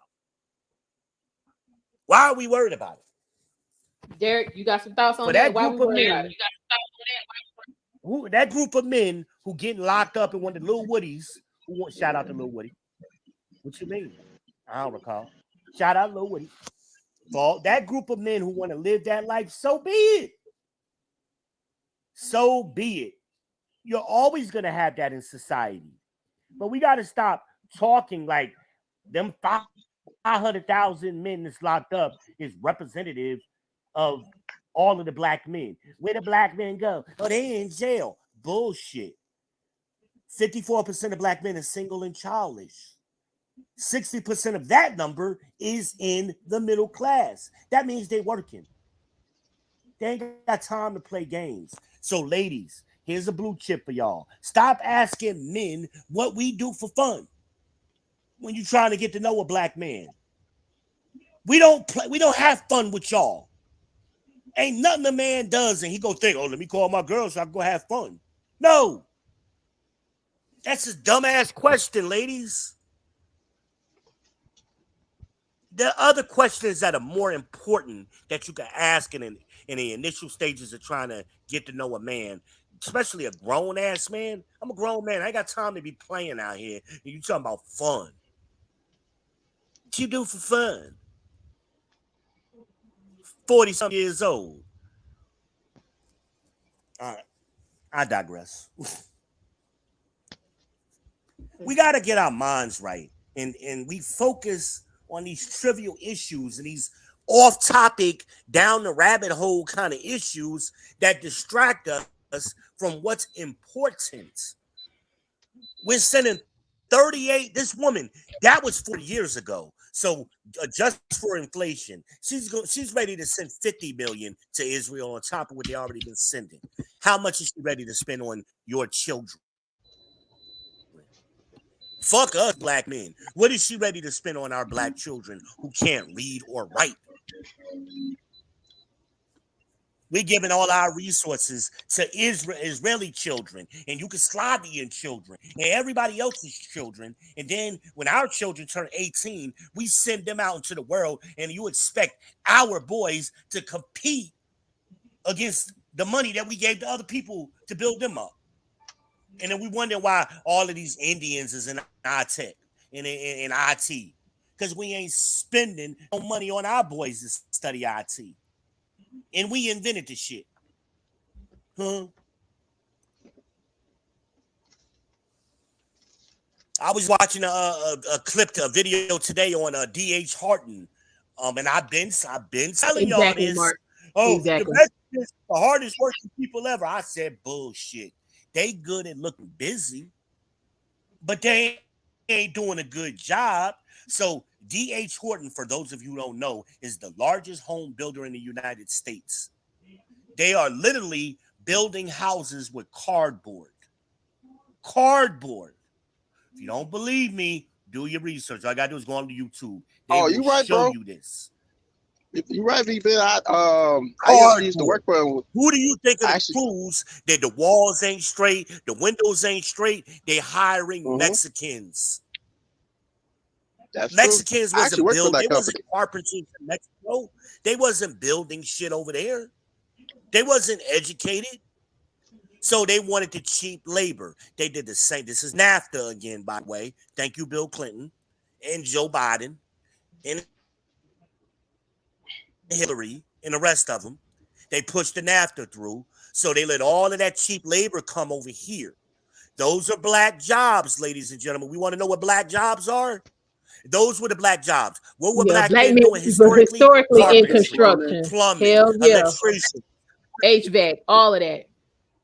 That's what black men excavation, were doing all of that. They gave those black jobs, as Trump tried to say to y'all, to them. And now they building fucked up houses out of cardboard. And they selling your ass is paying $300,000 or $400,000 plus interest for.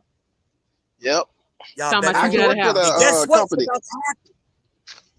For a little bit. Guess what's about to happen? You know, I love the economy and I love predicting shit. We're about to see a downward trend. Those houses about to drop 60% in the next 2 to 3 years. I guarantee it. It happened already. It happened back in 2010. Remember when we had the robo foreclosures? Those houses went down to half price. And Obama, why did Obama make the deal with the Chinese? So the Chinese companies could come in here and buy all of those houses up. And why you think they're building all these apartments? Who do you think is building those apartments? The Chinese and foreign governments. And those apartments are just sitting empty, or they're renting rooms out. But most of them are empty. Yeah, especially here in Charlotte. They're empty as hell. Thank you, NAFTA. Okay, hold on, because I need to speak to something real quick. From Mark. Mark been on fire the whole time. Mark says black unemployment is 6.4% and the rest of the country is 3.8%. What do you do to take care of kids that need father figures? First thing we need to do is start holding these mothers who are denied access to these children accountable. Yeah, once we get that under control, they'll have father figures. Great question. Here's what you do. Anytime you have a problem, we got to start doing root cause analysis. When and where did the problem start? So the win is California. The year is 1969. It went nationwide a year later, 1970. What am I talking about? I'm talking about no-fault divorce. That's when the government started incentivizing the black women to break up the black family. Right? Then they spent the next decade doing so. Right? So you want black fathers to be back? You got to put the incentive, you got to remove the incentive for women to break up the family. They knew this was going to come. They were studying this going back to the 40s and 50s. Read the Monahan report. Look on YouTube for the Harvest of Shame or Palmore Street. All of these government studies where they knew this shit was going to happen. They knew it was going to happen. They predicted it. They knew it was going to happen. White people don't do nothing by accident. As the Bible tells you, they're long thinking. They think in advance. That's why they got all these thousands of think tanks all around the country, all around the world. Just sitting around, white people just sitting around thinking shit up. Black people only have one think tank, and that's Dr. Claude Anderson's think tank. It's called the Harvest Institute. And then he said he ain't even had not one celebrity, only one celebrity gave him $1 million the whole time he been running it. That was Ice Cube that gave him $1 million. Nobody else gave him any money. Oh, Lord, here we go with this abusive relationship shit. Half that time, man, it ain't as many as you think. Soon as somebody don't like what the hell going on, their holiday was abused to be bullshit. I'm sorry. Go We ahead. only have the one black think tank. That's it. We got that one. And ain't nobody donating no money to it. Because again, we want to he be getting individual. older. So what we gonna do when he leave? That's my fear. That's my fear. Okay, hold on, y'all. I need each one of you to respond to this comment right here. Okay. We have Dover says that Kamala represents the struggle. No, the hell she don't. What struggle? What's the struggle, and how she representing it? The fuck she know about struggle? Basically, they explained Kamala's childhood. She was in a very rich part of Canada in the high middle class. Where's the struggle? Not only that, look at her father. Her father is to this day a professor emeritus at Stanford University. So where's the struggle? Where's the struggle?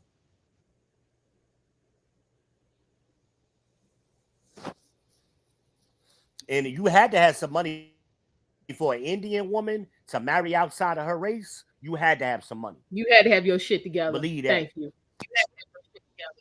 Believe that. We black people the only ones go marry some worthless non-black motherfuckers. Nah, when other races go against their people, you best believe the person they get with, it either be a throwaway person where they just ain't nobody seeing no value, or they done went and got, you know what I'm saying, the cream of the damn crop.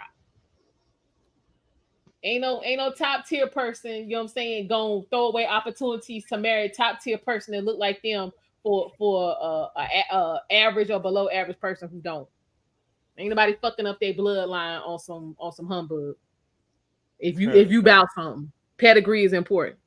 If you look at a system like a societal system like India, where it's a caste system, the only people that could move in and out of one caste to another is the women. They have to marry into a higher caste. As a man, if you're born into a low class, it don't matter how much money you got, you're still low class.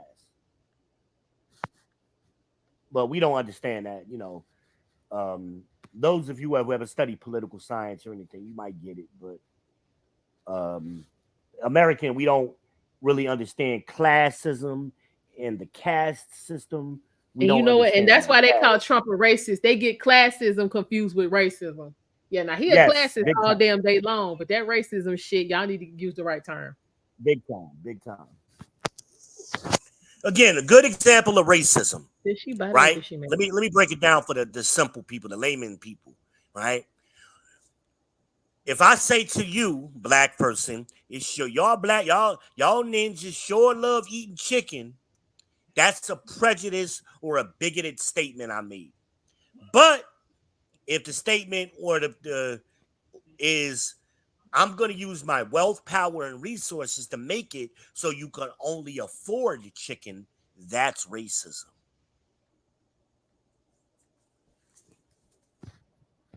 Let that sink in.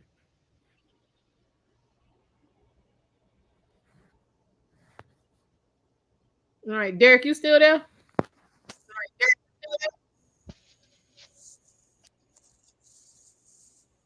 You know, Derek be sneaking off to get a little drink and shit. Yeah, I'm still here. I just muted the microphone because they were mowing the lawn outside the window. Okay, so what do you think about what was just said? I agree. I agree. I just agree. I don't know why I'm echoing, but I agree. I Good agree. right now. I mean, it's just, most people just never put it in concept. I put it. I know I'm going to get that book you recommend. I love reading about our history and the history of this country, how it intermingles. Me and Eric earlier today, we were reading the coalition between the Democrat Party and the Republican. The blacks in America, and I sent him the link, and it's pretty interesting because even now the Democrats are not far from the base that they started in the 1700s. They're not far from it. Doctrine never changes. These guys have 50 to 100-year plans, and Yeah, that's how they shady as hell. The Democrats are the one that broke up the black family. That like you V said, they incentivize it. We'll give you more money if you get the man out of the household. We give you everything. You live off of us, and we Well, they just didn't, give it they to didn't you. actually say it that way, but that was the result. I That was the result. That is the result. Uh-oh.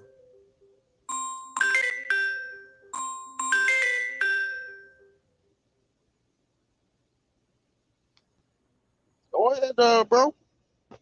Reading the air earlier how the slave plantation owners were Democrats. This is why I mean that the Democratic Party now is not far from its base. They never changed. They never changed. And we were reading all the way up until how So this book is called What? Plutocracy's End. I heard that somewhere. Right? So we've been blinded that everything is either this or it's that. It's either Republican or Democrat. Well, you have another group of people that's controlling both of them. You going in and out, V. You major going in and out, VP.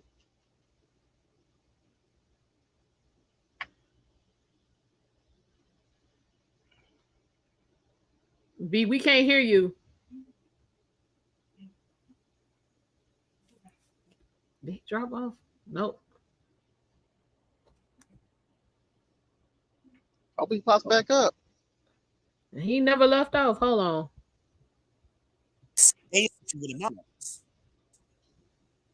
So you think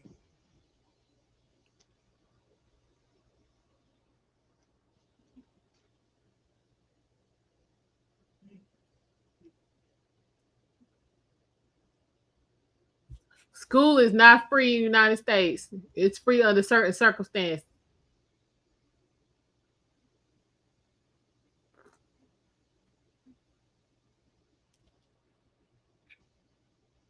Hold on, y'all.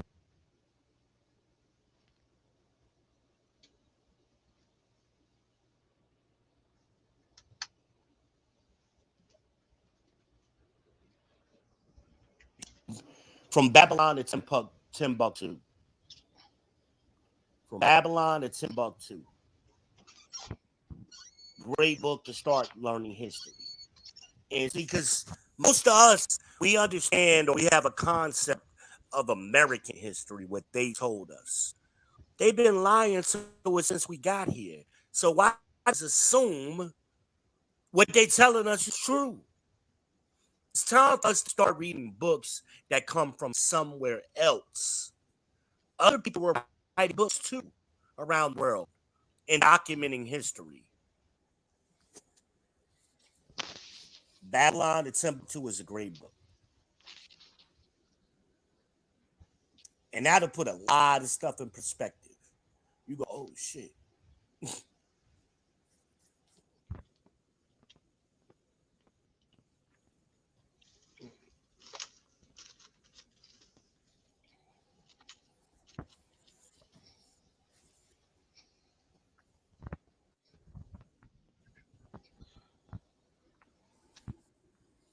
But this is why we got so many black people like Dr. Umar running around confused with Pan-Africanism and all that BS. And I mean, it don't even make sense, right?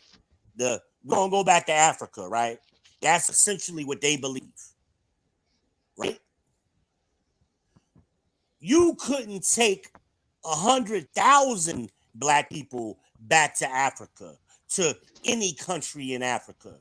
They don't have the infrastructure to support that many of us coming in.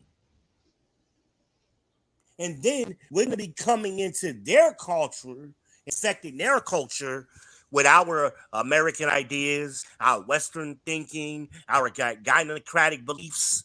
Them people don't want that over there. They ain't letting that happen. But that's what the pro-blacks, the Pan-Africanists been trying to sell us on. We can't fix our problems where we are, and we've been for hundreds of years, but we're going to go to some mysterious country we have no connection to, and all of a sudden we're going to get it together over there? That don't even make no sense. And how long ago was that when you got all the, when the government paid for you to go to school? How long ago was that? Because we got to stop assuming something that happened 10 years ago is still going on. Last time the government paid for you to go to school, I heard of the GI Bill. I ain't heard of that in a long time.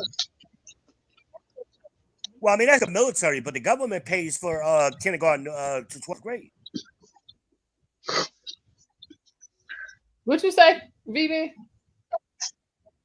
Government pays for kindergarten in 12th grade. Yeah, no, we talking about somebody our age going to school.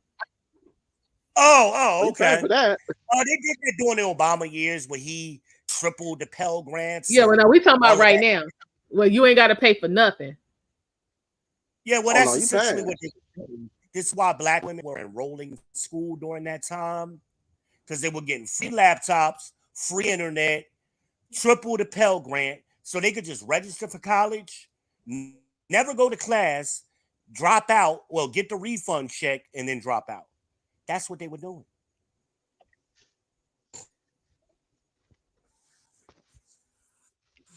And which is why the graduation rate never went up.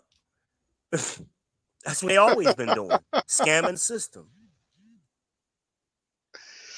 And they want to throw it in your face at the same time. Okay, so we got to stop working under the guys that you're saying if you got financial aid, you ain't coming out your pocket for nothing. That is not true. It depends on what financial aid you qualify for and what is available and how big that pie is. Say what? What you say, V? You talking about to somebody in the chat? Yeah. Well, just get some financial aid and you good. Not necessarily. Talking about you can get financial aid along with grants. No. Yeah, you got first of all, you got to hope it's some that's grant why money. Kamala Kamala went to a black school for that reason, because she wasn't black. She was counted as a minority. So she got extra money to go to Howard. So I'm sure she got a full ride. Yeah, she did. She did.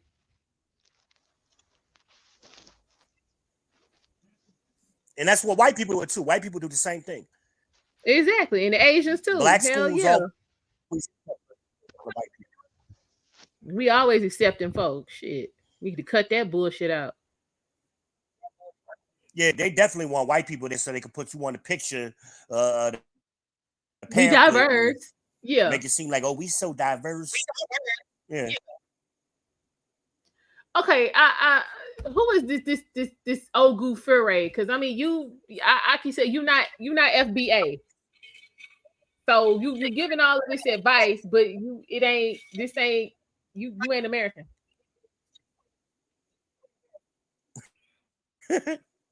What'd he say? Nah, about, you know what I'm saying, how he was able to go to school for free and all this different kind of stuff, and his sister going to University of Central Florida, she getting her PhD with free grants and all this different kind of stuff. Everybody's situation is different. It's about who you are and I mean, what we you talking about qualify for as far as what we is talking about available. undergrad first of all. We talking about Huh? undergrad. So if his sister is going to get a PhD, obviously she is very special. She's not the regular student. She's very special. So I can't stand when people try to use the anecdotal into these conversations. But yeah, based on this That's name, they anecdotal. African. Oh, okay. Mm-hmm. Yeah. Of course, they love to come over here after the work is done and reap the benefits. You're welcome. Whoever that is in the chat, you're welcome. Say thank you, V. Because again, if everybody, you know what I'm saying, had the same pot available and could get the same amount out the pot, everybody would do it.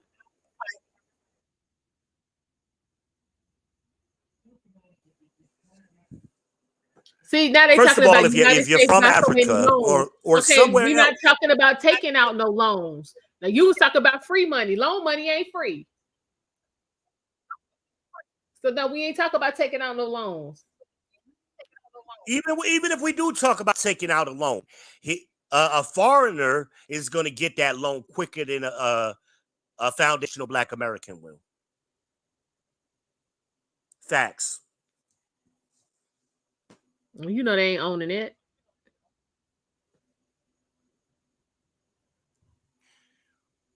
Where Derek and Eric go? I don't know. Y'all still here? I'm here. What I'm you say? here. I Eric, put flag he for the said he had to. feds and other for the banks. Hell yeah. You got to if you want something. Can you hear me? Yeah, we hear you. Yeah, Yeah, I'm we hear you here. now. Yeah. I was just checking my money. Listen. I We all got was. I was.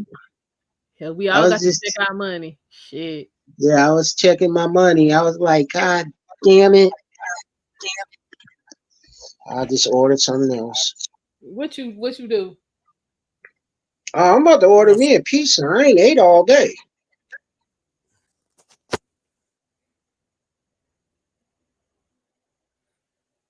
Oh, he back. Welcome back. Hey, sorry about that. I was trying to they basically How finished we looking in unloading the me and chat? all I that, like so smoking. I was just trying to get my truck and shit all together. Y'all hitting the like button? I need to know. That's all And if that not, was. y'all need to take time to do that right now, please. Almondeyez be putting together this good content for you, and y'all don't even want to hit the like button. How dare you? I agree.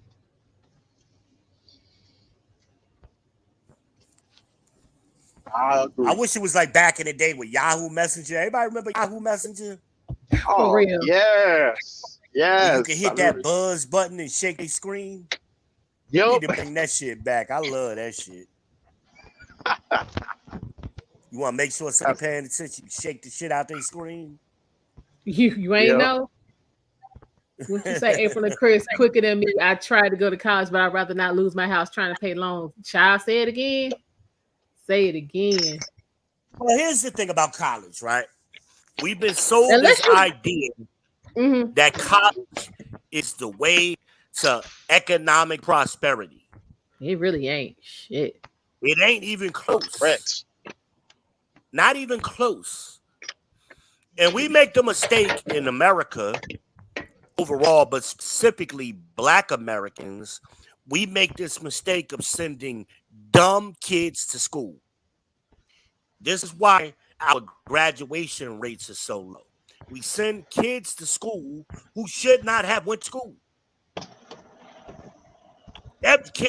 College, we the only people on the planet who do that, by the way. No other This is true. country sends their dumb kids to school. Send their smart kids to school. Oh, yeah, she did But call. we send little nook. She did. Yeah, I remember hearing that from Kamala. She did admit that basically kids under a specific age are stupid. 18 to 25. Where'd she say that? Oh, she said that over a speech. I was, man. But most people don't look at that.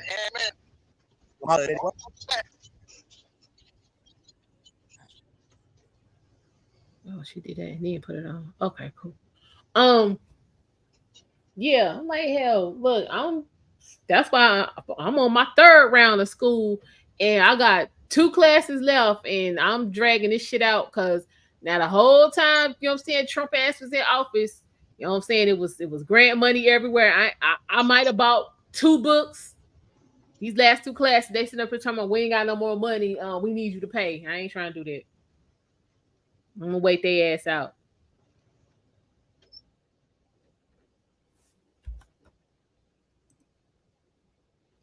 What happened, V? I don't know. I got booted, man. Eric started talking, and damn StreamYard said, "Get your ass out of here." Okay. All right, y'all. Let's see what else Shapiro talking about. Yeah. I didn't hear what Eric was trying to say about Kamala. Go ahead, Eric. Oh, so basically Kamala did state in one of her speeches that basically, okay, so basically people, adults that's 18 to 25 are stupid. Yeah, I know what speech you talk about. She meant it. She was really talking like generationally, is what she was talking about. I'm just saying in general, and I don't care what generation you talk about. Other groups of people around the world, they send the best of the best to school. Only in America do we take that kid that barely graduated high school and waste money and send them to school. I remember my freshman year, and I seen guys around the dorm and in some of them one-on-one classes. I'm like, how the hell did you get here? How did you get accepted? Like, we waste so much money on kids that basically are dumb kids. Instead of sending them to do manual, see, back there used to be a time where they would do manual labor. Those would be the guys who would be construction workers or brick masons or plumbers. They were more suited for those kind of things. So now we got into, like, in the 90s, the late 80s and 90s, we got into this push and send everybody to college, right? And that's not good for everybody, especially with a lot of these boys who grew up with no fathers. They don't have They have no discipline for no that. man at all. They don't have no man skills. A lot of those boys would have been better served by going into the military. It would have did just 3 years in the military would have gave them some man skills. But we sent them to college and they dropped out anyway. Like, why do we do that? But education has never led to any kind of economic gain for us. At the end of slavery in 1865, the percentage of wealth that Black people owned and controlled was 0.5% in 1865, right? Do you know what that number is today? Anybody? Anybody know what that number is today? Surely do not know. 0.5%. It ain't changed. Damn. You talking about Black wealth? Black wealth. That's what we own. Hell, it was 0.3 under Obama. Yeah, because we went to we that. We make them strides. We back to 0.5. When Obama took over, we was at the peak of our housing. We had the highest level of Black home ownership under Bush when Obama took over, and he wiped that shit away in 8 years. Well, yeah, because then you had them what was them shits called where the interest rate would adjust? Variable rate mortgages. Yeah, that shit. Yeah. So yeah, that subprime lending. It was all kind of scams they was running. All kind of shit. Yeah, but he didn't do nothing to wipe that out. Well, guess what? We about to have another one of them busts. We about to have another bust, and housing is going to drop about 50 to 60%. Just watch. A year from now, y'all gonna be like, damn, that damn V Ben Israel is a genius. Just Wow. watch. Anybody thinking about buying a house right now? Wait. Do not buy now. Just wait. And if Kamala gets elected, don't buy one at all. You better wait. You better wait till she get out of office.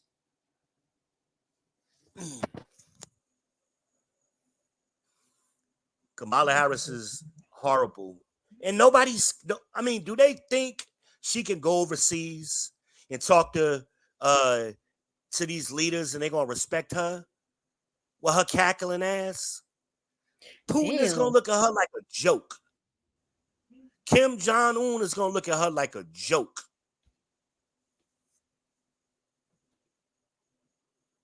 What's the other one? Ben Yahoo, or what was his name in Israel? Ben Yahoo or whatever. Always Netanyahu or whatever. Ben Yahoo. Yeah, these men ain't finna be bothered.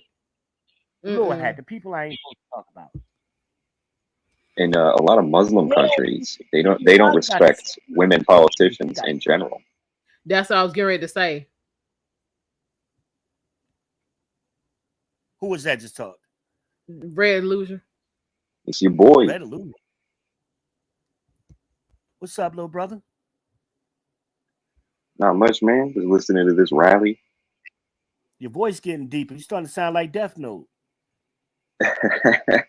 I'm on my way. Nah, you study last night. Voice deep as shit. Got some hair on his chest now. Yeah, it's crazy. I'm glad this conversation is coming up. Like, and I'm seeing it more. There was this event in Detroit. I think it was like Brexit or something. And it was like a panel of like Black issues. Was you talking about the one where Vivek and then Trump showed up late or something? No, this was it was like a conference in Detroit. Okay. And it was 4 people, well, 5 people on the panel. 2 was conservative, 2 was liberal. And the 2 conservatives basically brought up, single parenthood, crime, education, etc. And all the other side did was try to act like those things don't exist and they're not problems. And now all these videos are coming out talking about, oh, these are all stereotypes, these are all lies. Just look at the total numbers while conveniently avoiding per capita. And I don't really see how that helps anything. Like pretending these problems don't exist and then blaming, oh, well, it's Black men or Black women, or no, it's the government. It's like, what does that accomplish? It allows corporate America to steal money from us. Sounds about right. That's what it accomplishes. Now, here's what I find interesting. They've been in sister girl mode ever since Kamala got anointed, right? But what about this girl that Trump found down there in Atlanta, Michaela? You talking Michaela? Well, he been on her for a minute. So she was like, "I got to speak." But I'm just saying, y'all, let me know if y'all want to hear that. We could play that as well. But for those of y'all who've been watching, y'all know we saw it real time. That girl is a star. Yeah, Michaela wasn't having it. I agree. She is a star, boy. She was keeping it 100. Yeah. Like I said, let me know if y'all want to see that, because we watched it real time. We got video, we got receipts. You got any shit in the chat jumping off? Nah, they cool. I mean, sometimes they be having good questions. Who cares about that? The woman sponsored over 161 bills in the Senate. Who gives a shit? She wasn't even there a whole term. So what you talking about? Who cares?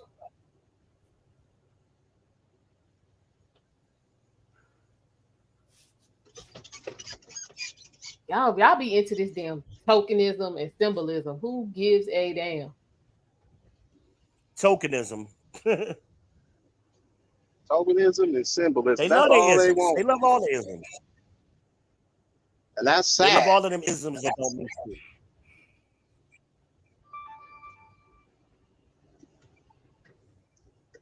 But has any of them tokenism or symbolism was beneficial to us?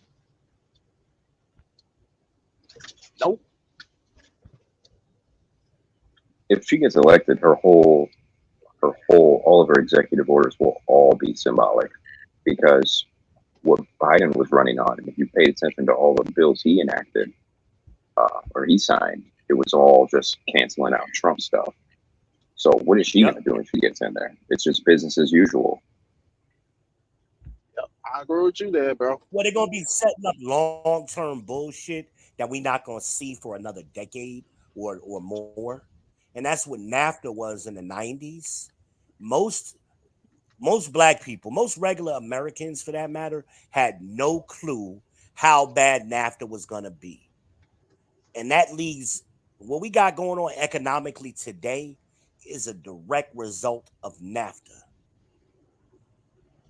And it's asinine.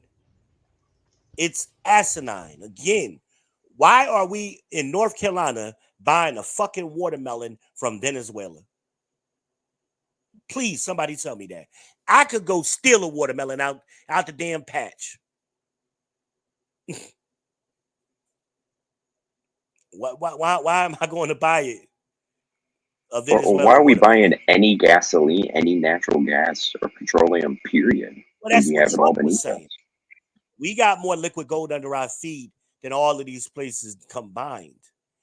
Why are we taking and it's gold? Crude oil. It's way easier to refine than the oil from Russia.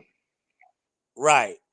Why are we putting our shit on the market so OPEC could manipulate it and then we buy it back? Did that make sense? I'm going to grow some shit in my yard and I'm going to put it on the market for somebody else to sell back to me. That don't even make no sense. Instead of me opening up my own stand and selling my own food and eating my own food for free. This makes no sense. And we wonder why people out here buying cardboard houses.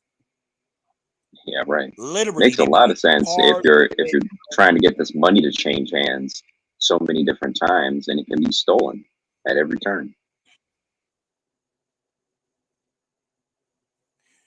Well, here's what white America needs to start paying attention to. What happens to the black community, so-called black community, eventually happens to them as well. They're just behind. But it'll happen because black people are the most vulnerable. So if some shit's going to jump off, it's going to jump off in a black we going to get it first. But then it's eventually going to hit mainstream too. I just saw white women on the clip the other day talking about we should have been listening to black women this whole time, so we need to vote for Kamala and do the black women been trying to tell us what to do. We've been doing what black women wanted to do. That's why we fucked up. No, you don't want your husbands no more, and you want your kids fucked up. That's what because that's all they've done, and got rid of their communities. So that's what you want, white woman? Like, what are you talking about? You'd be better off listening to black women in the 1950s.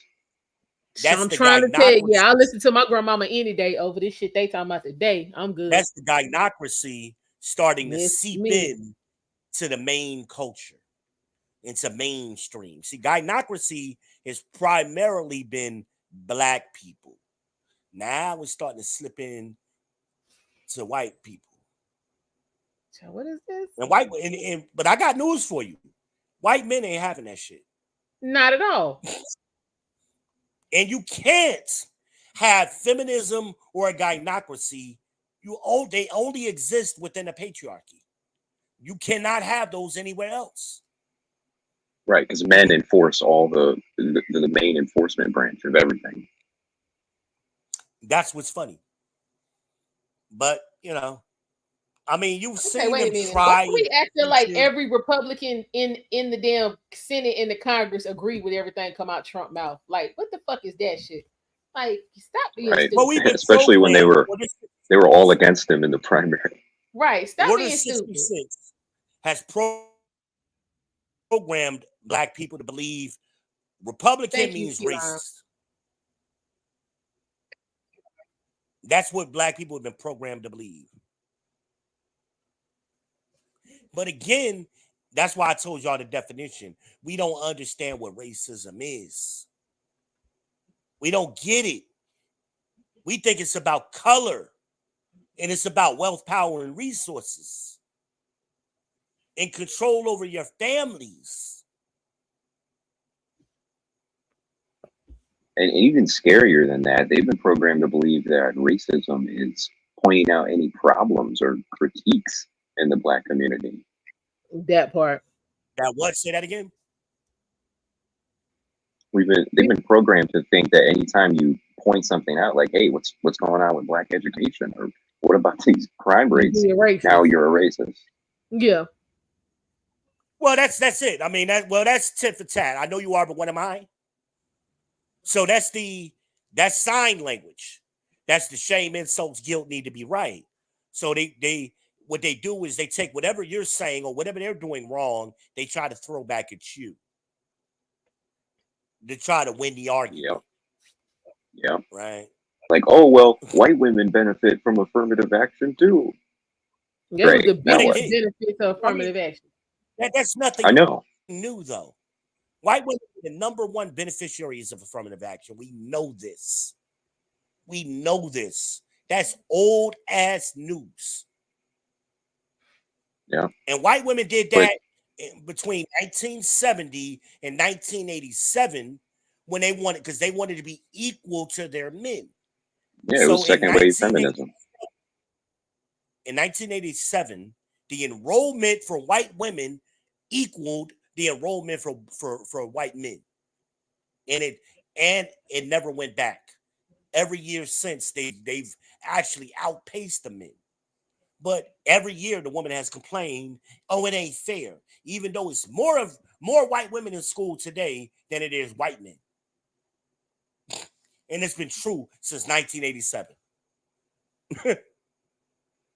I mean, today by every metric, women are doing better, except the top 1% of extreme CEOs. Well, but even CEOs, I simp ass daddies and I simp ass granddaddies. They didn't want to argue with their women. They didn't want to argue with their daughters and their wives. So they just said, okay, happy wife, happy life. And they let women take over get a lot of advancements, even though it hurt them. They just didn't want to argue with them. I see it with my stepfather. My stepfather's a baby boomer. An old baby boomer, too, by the way. He was born in 1944. Like, he's right on the line. Okay? But I see how he treats his daughters. And I'm like, you're just flat out lying to him because you ain't got the balls to be honest with him. That's what you're doing. And I've seen so many of them older men do that. They tell their daughters some of the stupid things that's going to end up hurting them. Go to school. Yeah, I see that with a lot of boomers. They want to be the cool dad. Go to school, you don't need no man. Now these women, daddy dead or broke down, sick, and the daughter got to take care of him and she ain't got no husband. Or then he died and left her with a damn mousetrap of a house that she ain't never going to be able to take care of and get fixed. But we not honest. And then those old men, I love getting into conversations with them. You didn't do shit. You made yourself into a Superman, but you lied. You weren't the man you claimed to be. You made your kid think that, but in reality, you was just a regular ass dude. I've seen it too many times from those men. And the man who was quote unquote high value at that time, they hated that guy. They couldn't stand him. Yeah, that was the bad guy. Or they just hated him, I had my mom has 4 sisters. There's 4 of them, right? And they all married regular dudes, except for one of my aunts. My aunt married an engineer. He's a PhD, or was a PhD, for AT&T. He ran the research and development department in Bell Laboratories. That was their research headquarters. So he was making in the 80s like $200,000 a year in the 80s. So that would be like him making $500,000 a year today, right? Or more. But now my other uncles, they always try to secretly compete with him. And, you know, it was always like little behind your back kind of comments about him. But my Uncle Milt was high value. He didn't give a fuck. He didn't care what none of them thought. Not one bit. He ain't even associate with them. But they would just sit around and snicker at him, act like they was the man. He was the man.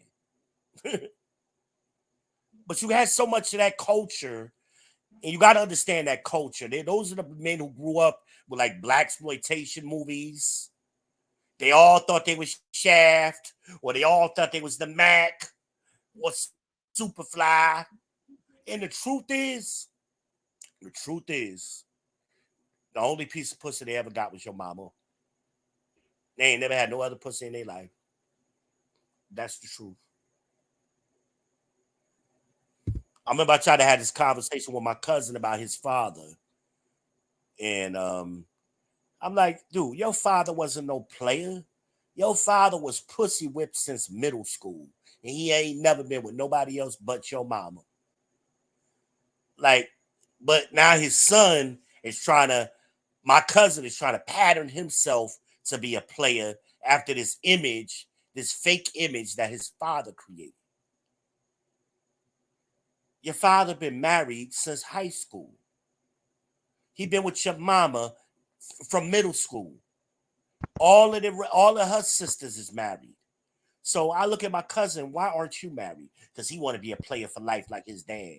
Nigga, please. But them men, they screwed up their kids. They screwed up their sons, and they screwed up their doggone their daughters. If they was even in the house. Yeah. If they was even and in now the it's house. what's wrong with this? And that's What's wrong with these kids nowadays? I'm telling you what's wrong. These are their daddies. The baby boomers made most of these millennials. I I agree with don't you give there, BB. millennials a pass. Millennials do not get a pass from me. But they act just like the baby Unfortunately, boomer dad. I'm a millennial. But it's Hey okay. It man, no don't mean disrespect. everything that millennials does applies to you. You know what I'm saying? Oh, okay. Yeah. It ain't like you a monolith.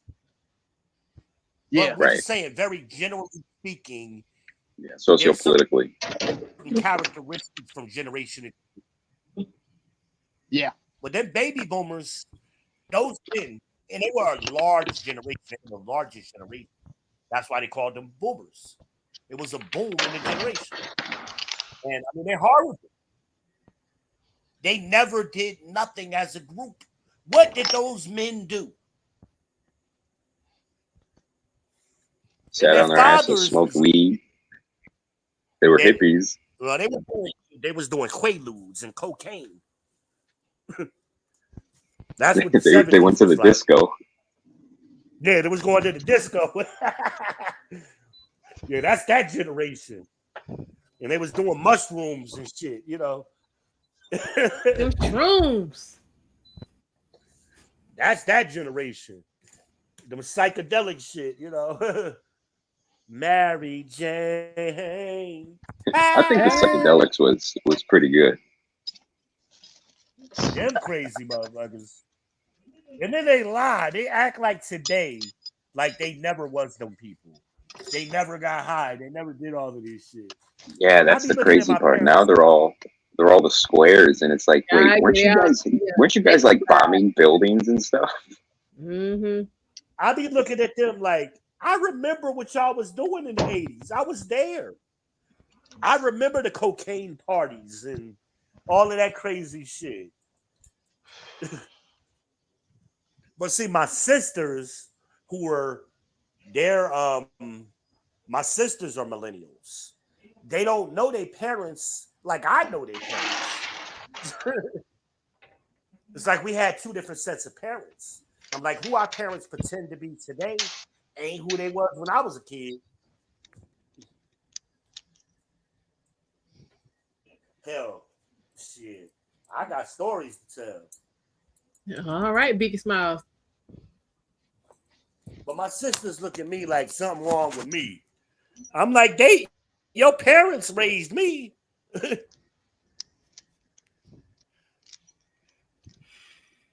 Like, you want to know what's wrong with me? I'll tell you about your parents. They made me crazy.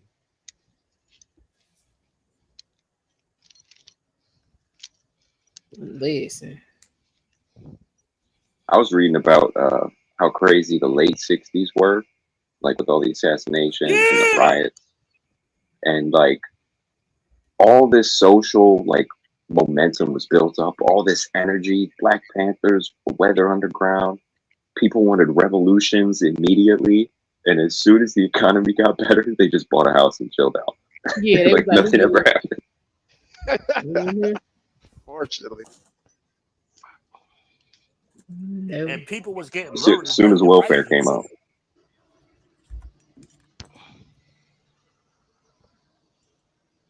Definitely he's dropping facts. Yeah, that's the thing with these bills. Even with a full staff team, Thomas Massey talked about this. Even with a full staff team reading sections at a time, you cannot read these bills before it's time to vote for them. They're too long. Mm-hmm. That's true. And like 100 years ago, government was, somewhat the same size. Well, more like 50, 60 years ago. But the bills were like 2 pages long. Yeah, 6 paragraphs. And it was done.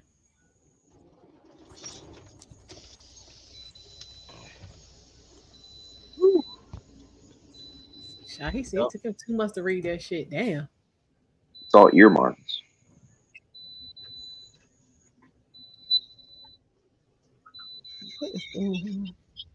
I'm back better than ever. What's going on? And I'm listening. I was doing stuff in the background, trying to be inconspicuous, and I end up falling off the StreamYard. No. Man, you're a grown man. You don't have to be ashamed of doing that. It's okay. There's always something trying to stop me from ganging up on Almondeyez, man. Now StreamYard is against me. You ain't gonna be ganging up on me. No, I was just doing some things and listening. When you don't have nothing to add to the conversation, you close your mouth and listen. Okay, That's so what I was doing. why would you have nothing to add to the conversation, sir? Well, because V is spitting facts that I've never heard. So if I don't know what I'm talking about, I'd rather just sit there and learn. Okay. That's in the Bible. That's what's up. I appreciate it. So I'm just listening, and I heard Eric park this truck in somebody's driveway, and they tripping. Eric got a huge rig, man. That thing is huge. What city is he in right now? Eric, where you at right now?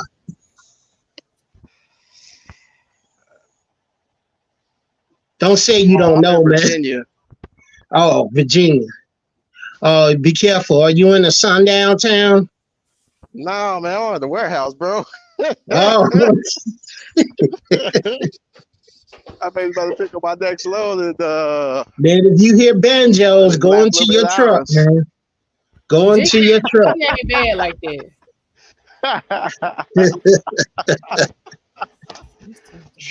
I be joking with Eric, man. I said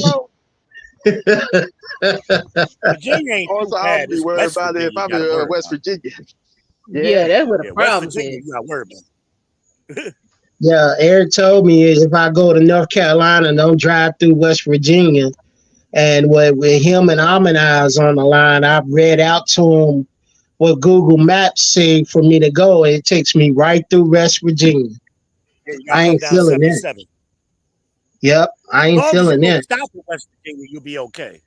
I gotta get gas, bro. Yeah, it's like You gotta Detroit. get So you gas stop before you either get to in West Virginia. Charleston, you stop in Charleston, or you stop Man, in I got Beckley. I got a Don't stop 6 nowhere else. liter. I got a V6 in that Impala. I'm gonna stop for gas. Look, just don't do it in certain places. Beckley and Charleston is safe. Uh-huh. But Eric gonna have to roll and Anywhere come and else, get me, man. He gonna have to roll. Why is he laughing? Cause man, when Eric came up this way to Florence, I met up with him. Why Eric park his rig by a Bentley? Hey, I didn't care. It was a parking spot. I looked over, man. He didn't parked his rig by a normal car. I said, ain't that? And I told where Eric to park. He said, nah, man, it's good right there. Exactly. Boy, a pain in the ass when you had that trailer. Boy, you wouldn't be able to park it in the parking lot with your trailer. Man, they would have. Everybody would have came outside. Yep. Boy, nah, you don't want to mess with the popos out there, man. They be tripping. I already know. Yeah, they pulled me over one day, man. He got behind me and got on the side of me and got right behind me, pulled me over. He said, you know why I pulled you over? I said, nope. He said, you didn't have your seatbelt on. I said, ain't this... I don't know. You ain't got shit else to do, man. What is that? And you know when you black, you gotta have a code of conduct when you dealing with a white officer. Put your hands on the steering wheel. Don't move. Don't look suspicious. You know what I'm saying? That's crazy. Exactly like you told me, bro. Yeah. You Make sure gotta you turn act. your interior light on. Yeah. When he pulled me over, I put the hazards on. Yeah, man, it's crazy. I was riding my daughter's brother. I picked him up from work, and I said, man, he just saw 2 black dudes in an Impala and he decided to pull me over. My tags and everything is legit. He just pulled me over like you ain't had your seatbelt on. I'm like, man, motherfucker. He said, can I see your ID? You got any weapons in the car? I said, okay. I'm going to reach into my pocket and give you my ID. That's what I said. And Tony pulled out his ID. He said, okay, I'm going to go back to the car. While he was in the car, we were like, man, what did we do? I said, man, we ain't do shit, man. He was like, look at them other cars with no seatbelts on. I said, yeah, man, I see him. But he saw us, 2 black dudes. He followed us from Independence, Kentucky to Florence, Kentucky, because he was a state trooper.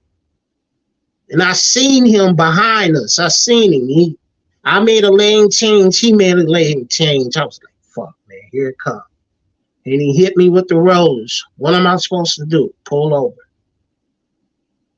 He didn't give us no ticket, but I said to Tony, I said, what? Because of this traffic stop, we're in the database now. And we ain't do shit. He said, what? I said, yeah, there's a record of this right now that he pulled over me and you. Yep. That's how it is, man. That's how it is. Straight dysfunctional. He called it straight dysfunction. It is, man. Why do us blacks gotta have a certain sense of decorum when it comes to the white police? Why?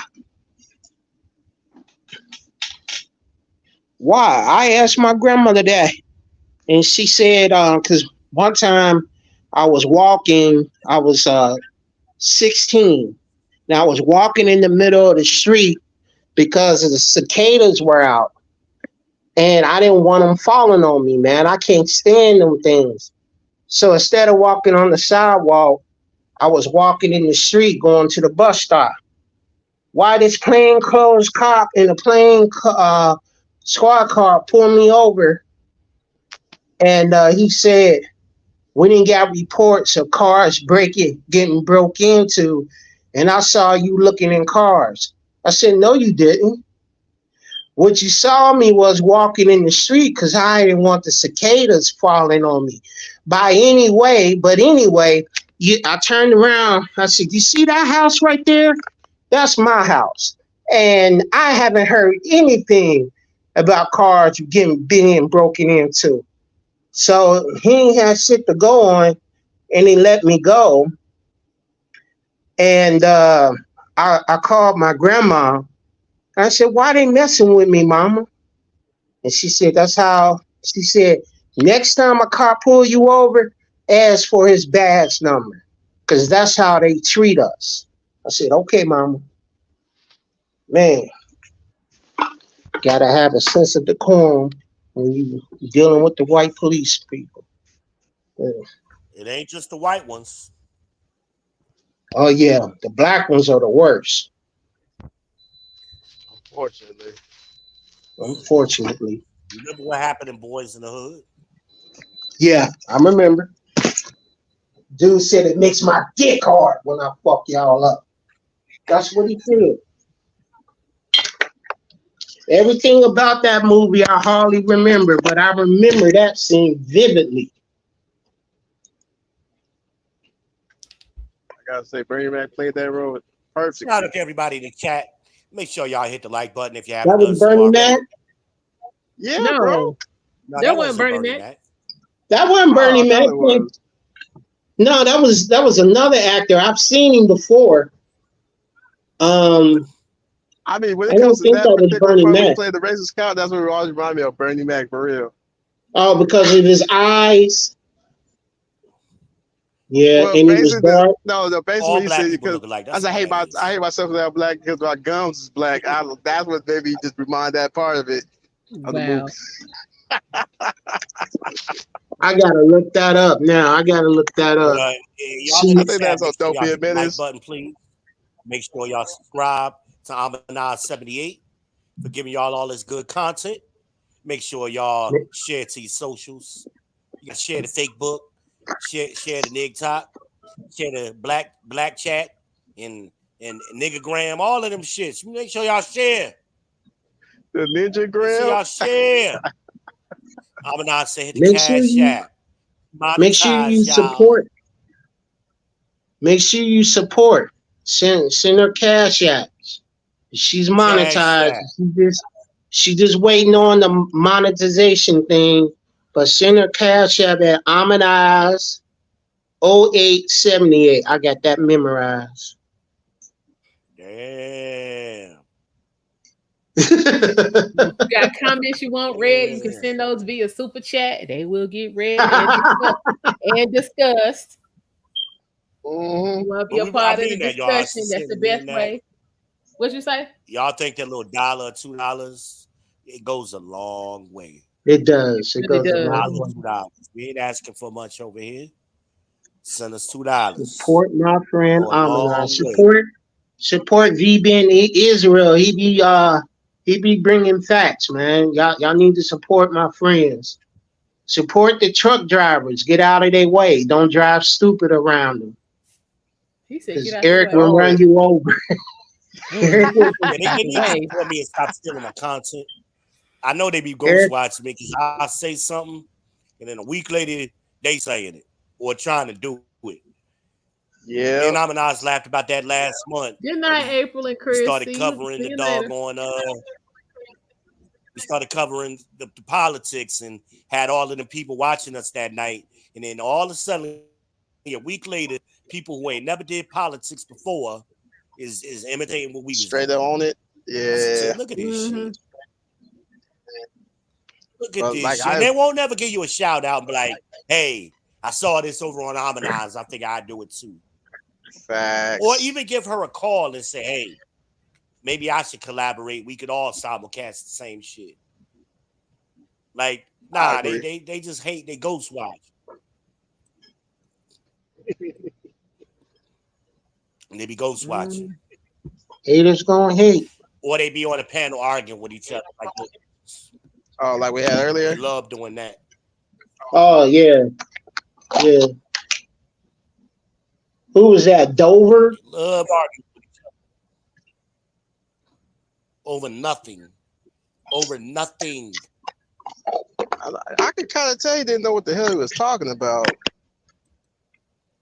No, they just a lot of these guys they never had nobody to talk to, and now the internet is giving them a space to talk, and that's all it's about. They just want to talk to be talking, and arguing and mama trauma and all kind of shit. It's just like, what do y'all do in your real life? You want to hear 12 hours a day? Nothing. What do you do in your real life? Because I mean, the only other thing is like, okay, I remember when Trump was in office and now Biden, right? Who was better during those times? And after pretty much, okay, you can actually look, you can base research Trump's policies, but you sure can't research Kamala's yet. Still ain't on her site. All she got is a long ass, like 3-4 page backstory. But I mean, it's not on her website yet. That's what I mean. You can research Kamala. You look at San Diego; it's in shambles. Oh no, that's San Francisco. San Francisco ain't even in shambles. Nothing. Look at Oakland. Nothing. Oh yes, that's man. Since she's been vice president, so she has a record. She has a record of nothing. Yep, making shit worse for people. And after she, I had this argument with my mama the other day because they tried to bully me the other day. Oh, and you got to give her time. I'm like, don't give her no time. She just had 3 years. You don't know her policies.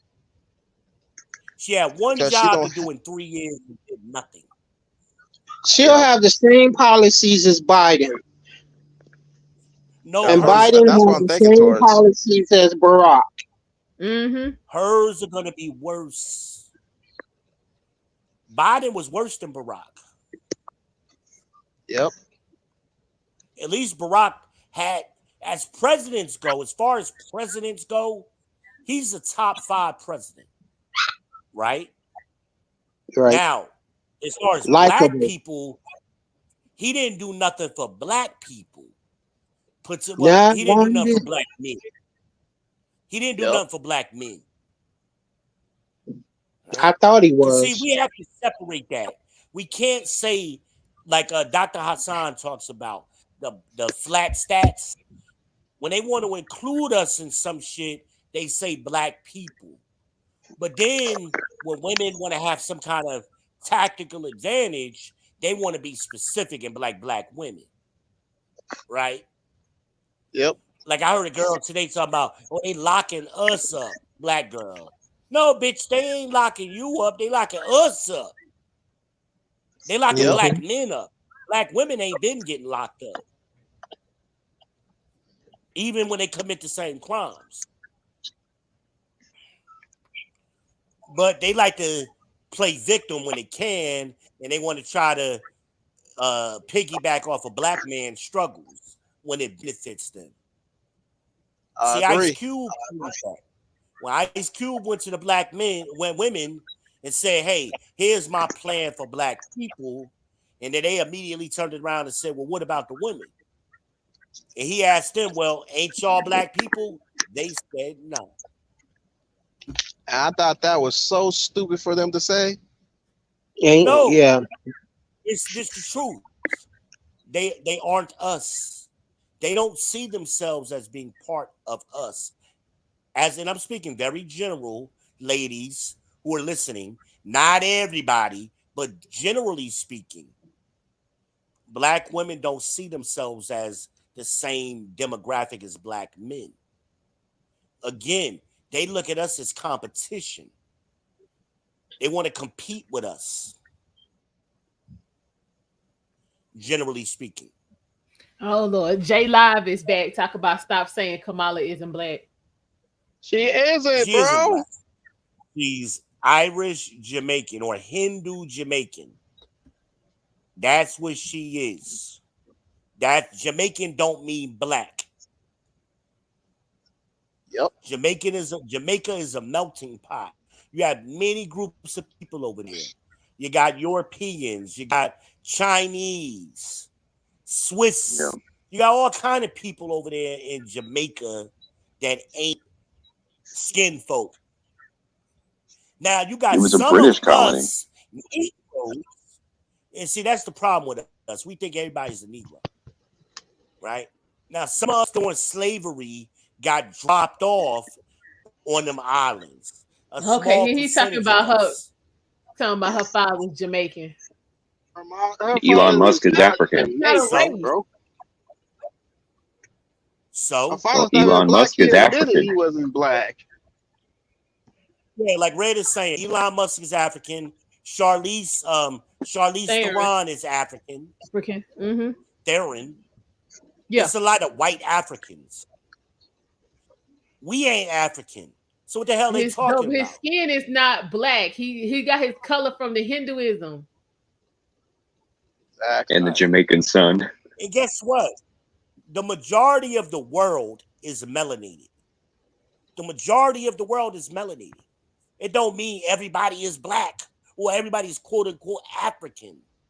But that's your limited thinking and you not understanding your own origin. He said last story. time I checked, Jamaicans was black. No, all Jamaicans ain't black. Well, the last time you checked, you was wrong. My sister is married to a Chinese Jamaican dude. Their last name is Chim Flu. Oh, Jamaican don't mean black. It's Jamaican just a nationality. Read the definition. Yeah, I looked Learn what the looked word into her means. father's side on her heritage, and I forgot his name, like Donald Harris Brown or something. And his mom, so Yeah, her Kamala's father's grandma, name is Donald J. Harris. yeah, and he's the result And of her an father Indian is and Irish marriage. Alexander Harris is the grandfather. Yeah, and that's the guy who traces his lineage back to the Irish slave owner from Jamaica. And I got a picture of the grandfather and the grandmother holding her father. They ain't black, trust me. Her actual dad says she ain't. He admitted that he's not black. Right. See, we the only group of people that let other people tell us what we are. You can't go to no other country and say this is what you are. And people ain't having that nowhere else. The only group of people that falls for that is black Americans. Yes, I just had this debate not too long ago, like with the whole one drop rule. In Okay, so other now we're going to countries, talk about Jamaica is a black nation. We literally just got this. yeah, whatever. But in other countries, there's light skinned communities. There's communities of biracial people that are results of black people long generations. scattered throughout the world. You got black people, Negroes everywhere. So any continent, any country you go to, you can always find a black population within that region. Everywhere. There are black Russians. Right? Black Cubans.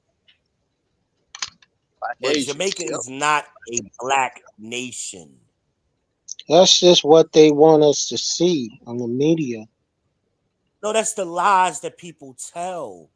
And that's the ignorance. So apparently, according to Dover, y'all lying. If that's the case, where the Jamaican dollar at? Where is the Jamaican dollar?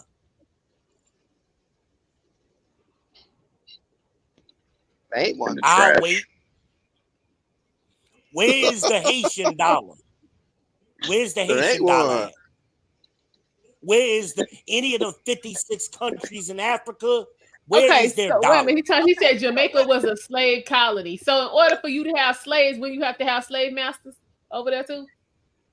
Hey, wouldn't you have to have an indigenous population before the colonists even got there? Yeah.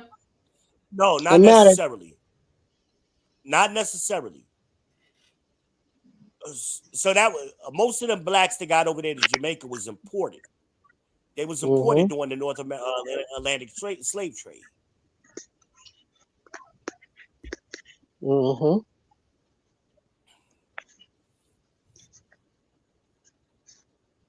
It ain't never been a black nation. This is why they killed Gaddafi. Yep, Thank you, exactly. Obama. Thanks to Obama. They killed Obama. Obama killed Gaddafi for that shit. Trying to make a black nation. And a African currency. They took his ass right going on to change the currency to gold, wasn't it? He wanted an African currency. Yeah. Backed by gold. Yeah. Yes. And IMF and Israel had a problem with that. More importantly, because see, the Africans use the French currency. They use the French bank. So Africans only have access to 30% of their money. The other 70% is controlled 100% by the French. So the French didn't want to give up that 70%. So they put a call out to Big Brother. Yo, these niggas getting out of control. We need y'all help. Obama said, I'll take care of it right away. That's what they're doing in Haiti right now. And instead of us going in there with the UN and taking care of it, we're sending Kenyans. You talking about no more Gaddafi? Yeah, the Libyan guy. Yep. I think Reagan took him. Not Reagan. I think it wasn't Barack that took him out. I think it was Jerry. It was Barack Obama. They have it was during his time. Found no more Gaddafi. They never. Yes, bro. No more Gaddafi. That was Barack. No more Gaddafi. I think I disagree, brothers. It was earlier. It wasn't Barack. Okay. Let me get this. No more Gaddafi. He was negotiating during Barack's term. No more Gaddafi was taken out way before Barack and Trump. He was taken out October 20th, 2011. That was during Obama, bro. Might be a different first name, different spelling. Yeah. You might be thinking about Idi Amin. And they never found Idi Amin. Oh, yeah. The King of Scotland. That guy was based. King of Scotland, right. Riding through the jungle on that Corvette. Hold on, wait a minute. Never found his name. Okay, wait a minute. Who was you talking about, Derek?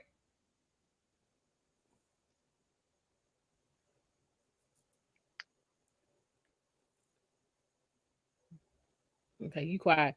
Yeah, Muammar Gaddafi. Yeah, that was Obama. Obama got Bin Laden. He got. I still don't think that shit real. I think that nigga gonna jump out one day and be like, "Look." Nah, they got him, man. Obama put that damn skull up there on the podium like it was Mortal Kombat. Well, first of all, but he did that shit after they claimed they had sent the body out to sea. That's how they do. Because you know how offensive that is to a Muslim person to not allow him to be buried? Oh, they still mad at that shit. They are mad as shit. Obama can't never go over to he can't never go to Dubai.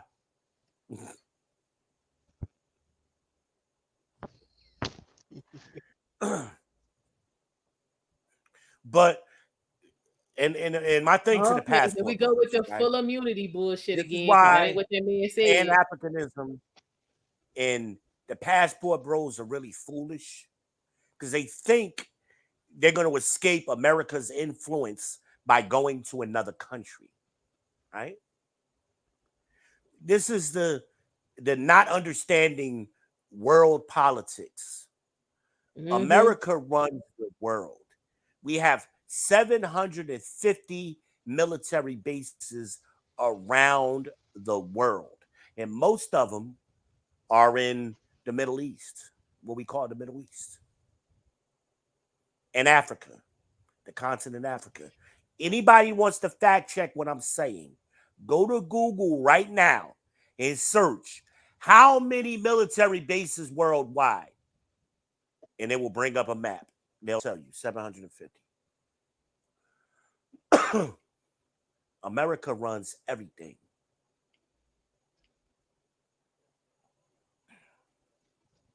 So when you going overseas to do what?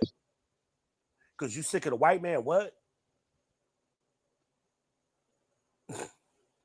Most Americans ain't never been on a military base here in America. You don't know what it's like. Being on a military base is like being in an American city.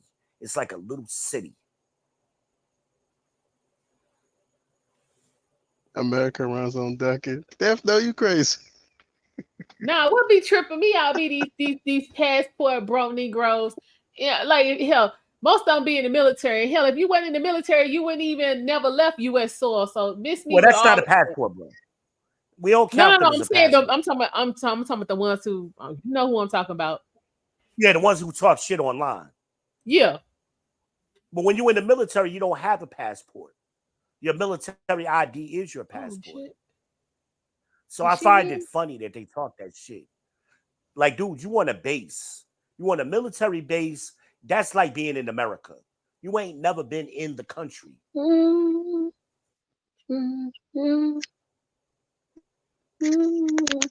what Frank Lucas did? When Frank Lucas went to go see his cousin.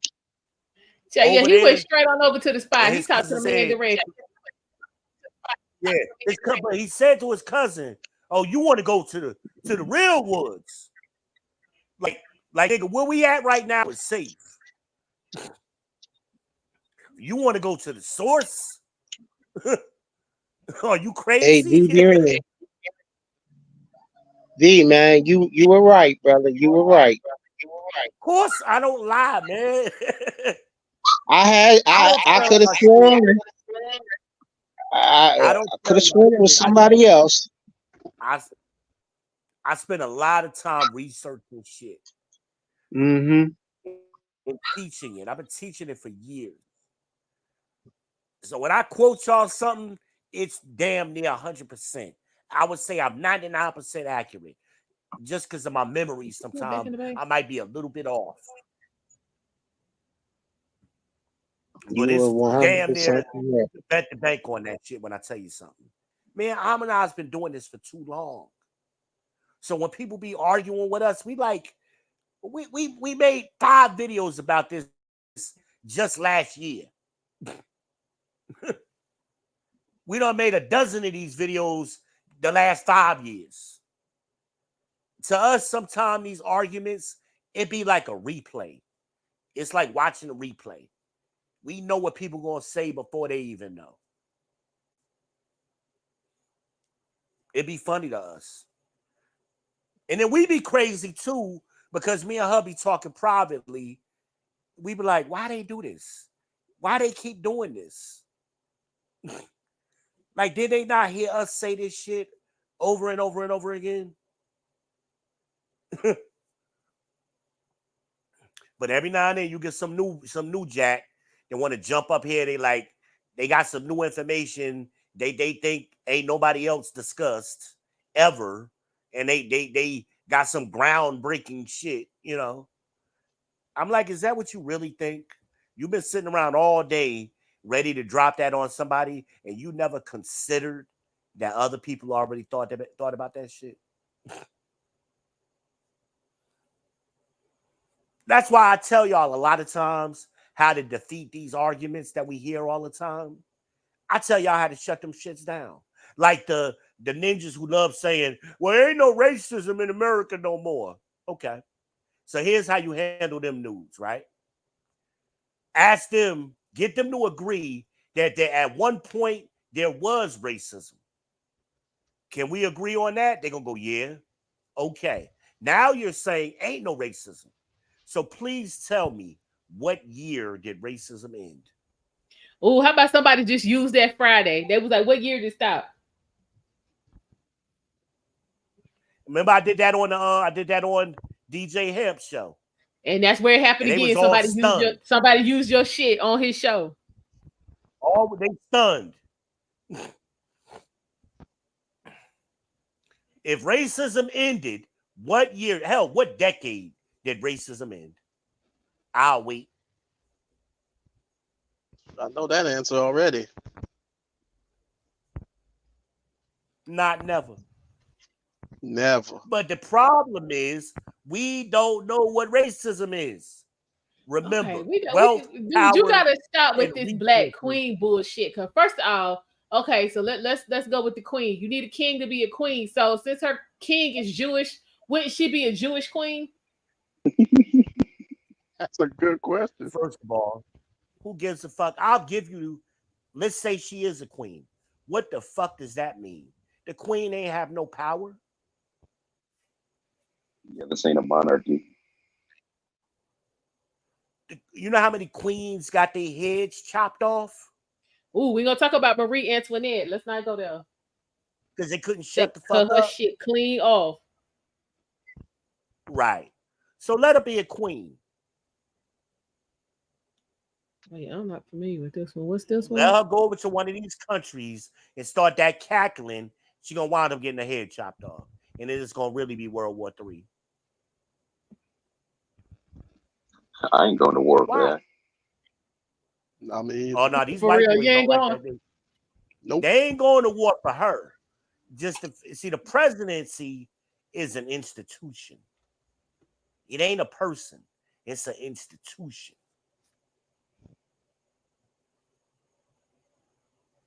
And that's what we've forgotten lately. We try to make it about the individual. And like this girl, I was at dialysis the other day and we was talking about politics and I said President Trump. She wanted to correct me with former president. I said, when do we start doing that? You don't say 2020. Former president. Yeah, because that is not proper. Former President Barack Obama. That is not proper. Hell, I ain't never even heard anybody say former President Bush. They still say President Carter. Right. It's decorum. But now we get to Trump, and it's former President Trump. Yep. And he's a convicted felon. But they can't tell you what he was convicted of. Some girl tried to argue me up and down. Oh, he was convicted of being a child molester. No, he wasn't. No, he wasn't. I said, where the hell did you get that from? Allegedly, he did something wrong with when he basically valued his what pretty much his assets were where he was doing for a project. Yeah, but they never proved that he did it. And the thing that was done I had an argument about this. The bank said they got their money back. That the judge gave to the jury, they didn't have to have a unanimous verdict.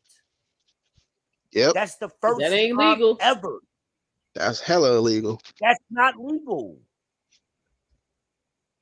And they ruled that Mar-a-Lago was worth $18 million. Yeah. I understand Trump never paid the money back.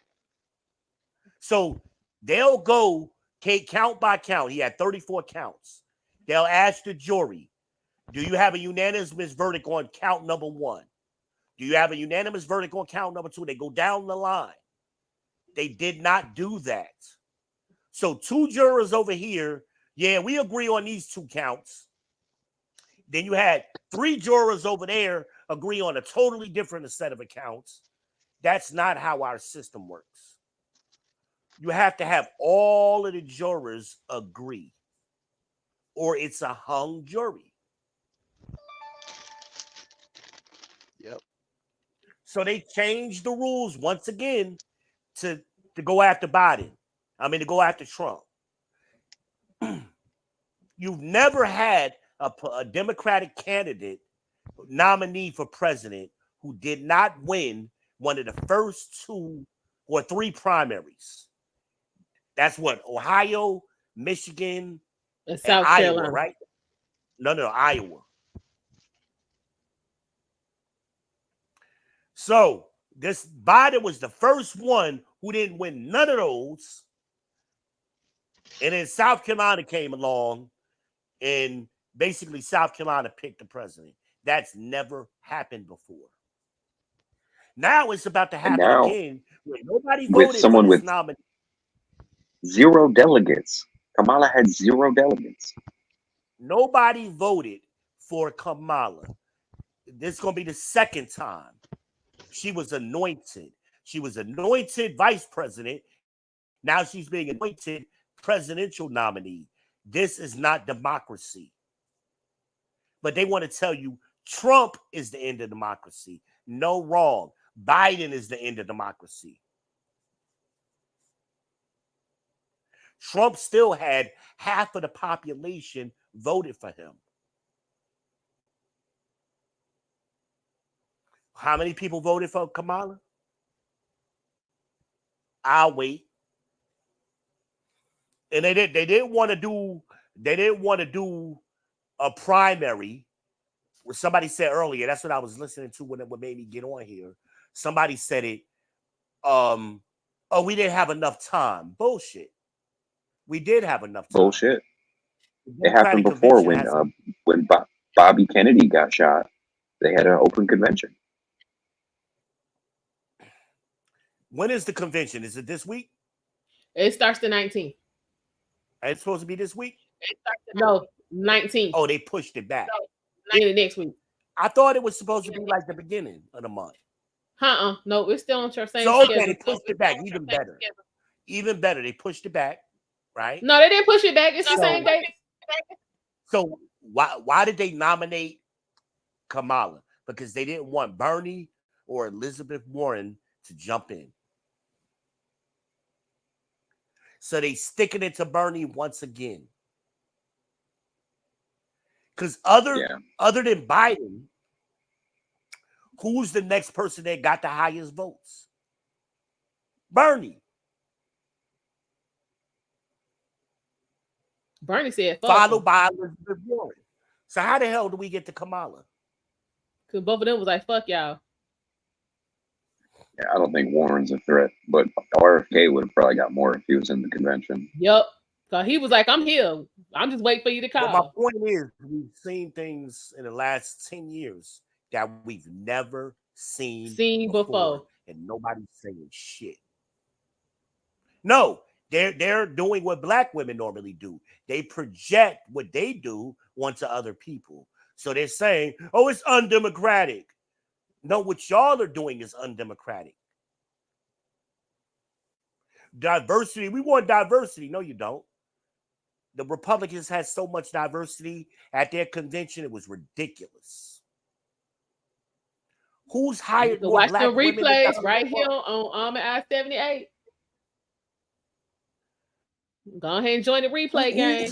We got all the coverage in the administration than Donald Trump. He put more black women and black people in place than anybody else.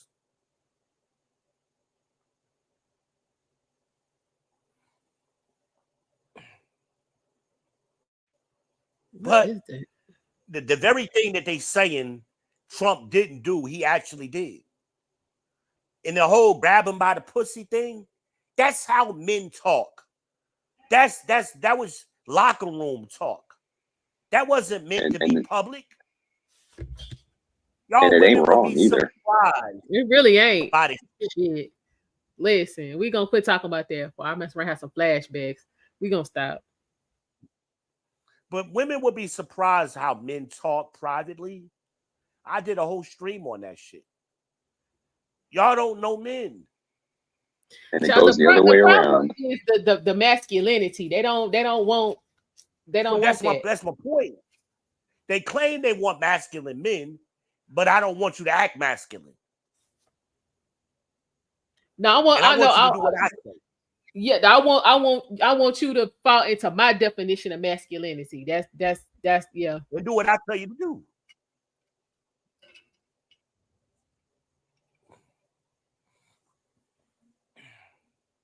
Sometimes, a lot of times with men, especially when they getting into their shit, you just gotta let it happen. There's a reason for that. And you see this early with boys. I used to say this all the time with boys. Let them boys fight. They'll be fighting today and best friends tomorrow. That's how men work they shit out. Stay out of that shit, because you ain't, as a woman, you ain't gonna understand it.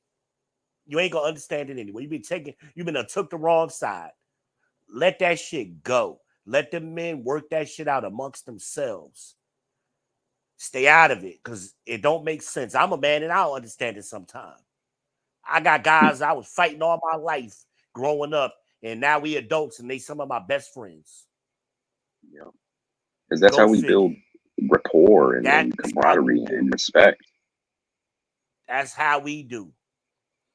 But when you get Women involved on the in it, it outside looking in, becomes you be like, wait a minute. These niggas can't stand each other. They was just cussing each other out. They was just fist fighting. Look at Joe Frazier and Muhammad Ali was good friends. A lot of people don't know that. But when you remove that, from young boys' development, it then becomes, okay, I'm gonna just tell a teacher on you, and they never And grow you up. get what you get now in the world. You get a bunch of bitch ass niggas. That's what you got today. Because those boys weren't allowed to work their shit out. You let that shit happen. Just let it happen. That's how the hierarchy's formed. Hierarchy is formed. It ain't gonna be who you always think is the alpha. Sometimes the dude that you have no clue is really the alpha in the group. But that ain't for women try to decide that and bet on the wrong one. And that's why I tell women all the time, you have a little nigga.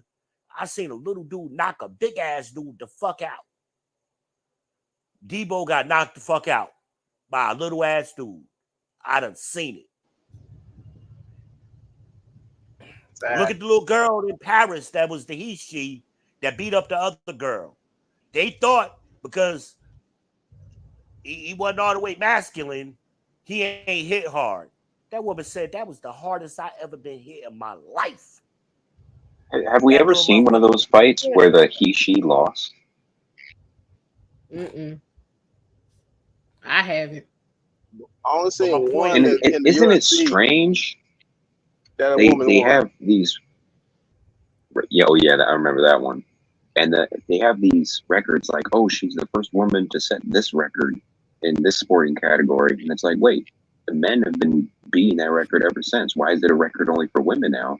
If men can compete with them, if we're all equal. I remember I was running track in high school.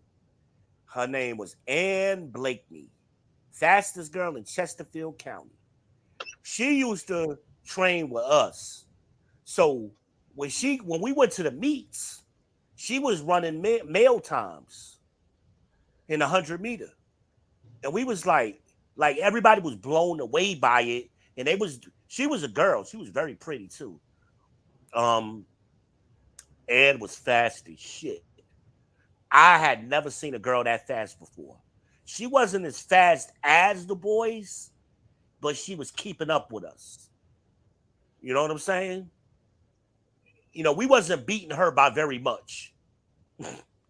So when she got with the girls, it was nothing. It was nothing. Um, but that's a unique thing, That's a unique thing. I mean, eventually a woman is going to hit a physical limitation, hand strength, body strength, and pull-ups and things of that nature. You just can't do it. Your body is not built that way. That's like trying to make a Celica as fast as a Mustang.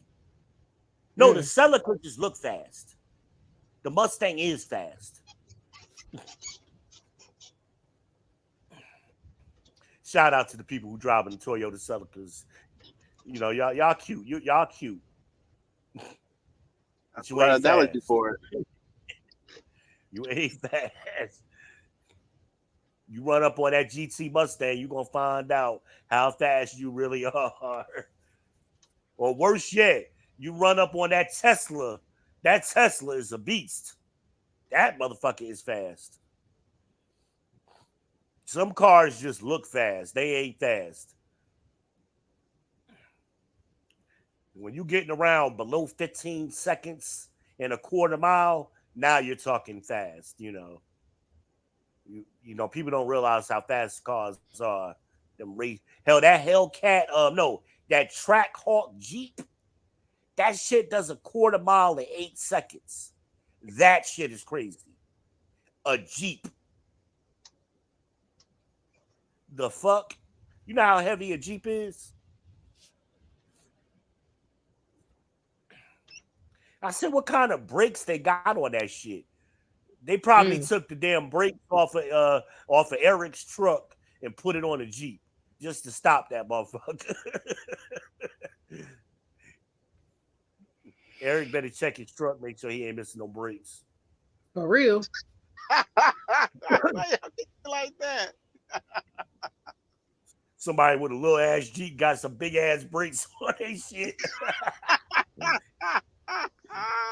So this is ridiculous. Y'all just got through talking about the he, she, and the damn he, she got a whole medal. That shit just came across my screen. I got the Olympics on. I love it. I love that shit. I think LeBron James should retire and join the WNBA. I love it.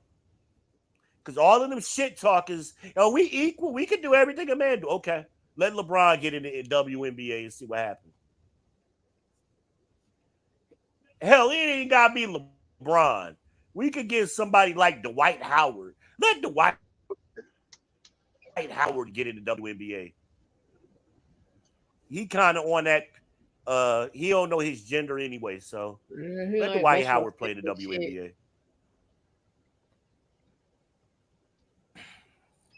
You won't have to worry about nobody getting pregnant. I guarantee that, though. What? Tim Walz signing the law to put tampons in every school down to 4th grade. Yeah, I saw that. That's your boy Walz. Yeah, that's what Keelan was on here talking about. Like, this is out of order. What are doing with the tampons? What are the boys doing with tampons? Well, you remember during the pandemic, you know what I'm saying, it was a damn shortage because them motherfuckers was buying up, you know what I'm saying, buying up all the shit. I'm like, look, because you know what, you know what I'm saying, when they get after they get through getting plugged or whatever, you know, sometimes they be bleeding, so they put them up there, you know what I'm saying, the catch the blood here. We could have found no damn Summer's Eve. I'm not old enough for this conversation, ma'am. Say what? Please, stick to my age group. I'm not ready for that conversation.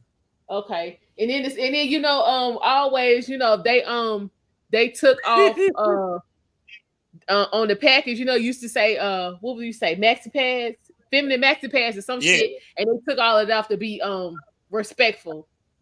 I was like, respectful of what?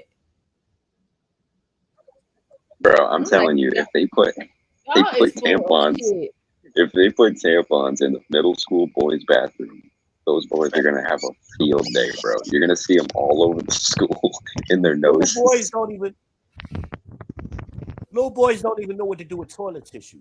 They take toilet tissue and throw it on the ceiling. Right? Have you seen the boys' bathroom?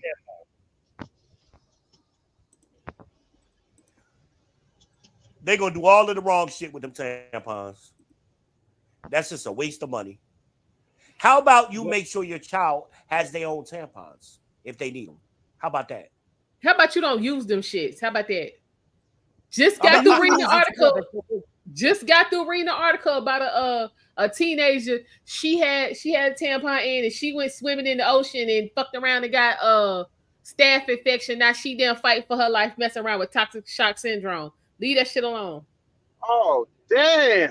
Yeah, leave that alone. Woo. That could not be me.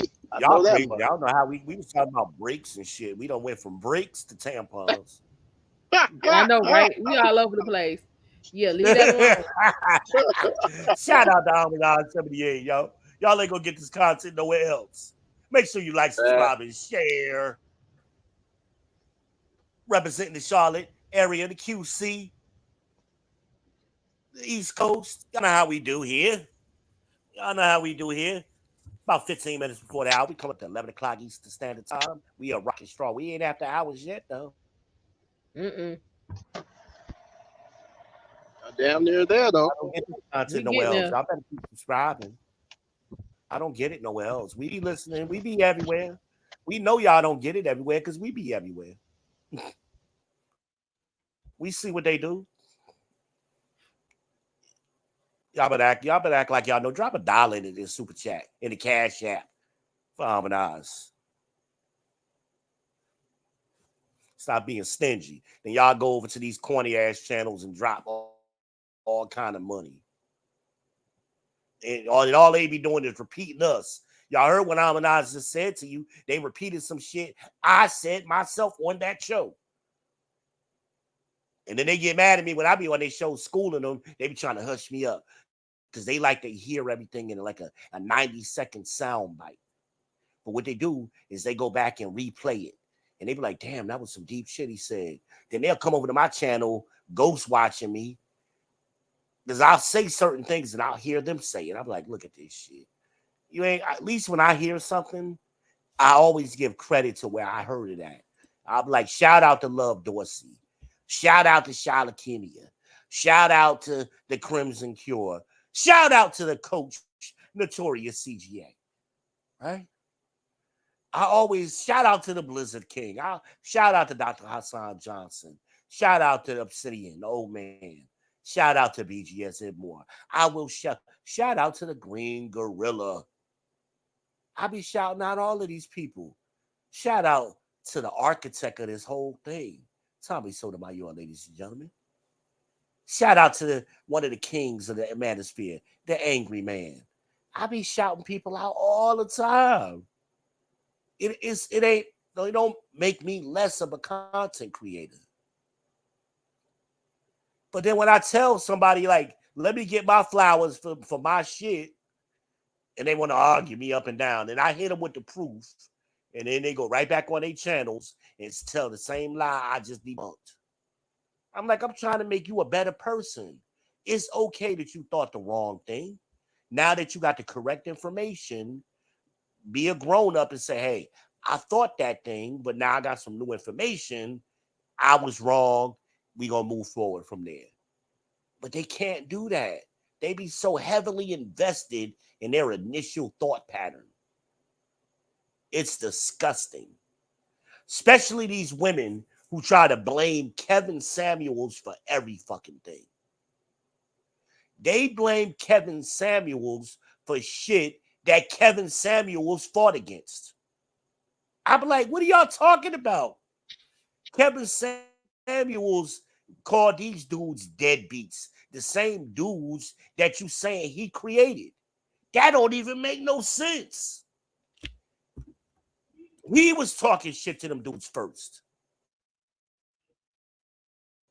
Calling them deadbeats and he can't stand cheap men and all of that stuff. Kevin Samuels did that, ladies. The very men y'all hate, Kevin was talking shit about him. I blame Kevin Samuels who made all these bitch ass niggas. No, blame your bitch ass daddy. Whether you know him or not. I seen these dudes. They was my uncles. They was my stepdaddy. They was my daddy. They was your mama. Your mama was a hoe. Shout out to the real bravado, a.k.a. Through the Fire Podcast, TJ himself. Your grandma ain't had no drawers on. Remember? Me and him both saying them shits right around the same time. When we talk about that earlier today, what was going on in the 60s and 70s? That was your grandmama. That was your mama. That was your bitch ass daddy. But now today, daddy old and shit. We want to martyr these people. They know they fucked up. It pisses me off. Just admit that, yeah, you fucked up or you didn't know something. Now the information is out in the modern world. They can't do that. They can't do that. And that's why I hate going to family functions when you have a group of them. I was at one, what was that, a couple of years ago, and my son was there. My uncle's sister's sons were there. They were a little bit older than my son, but they was having a good conversation. They was talking about anime. They was talking about video games. It was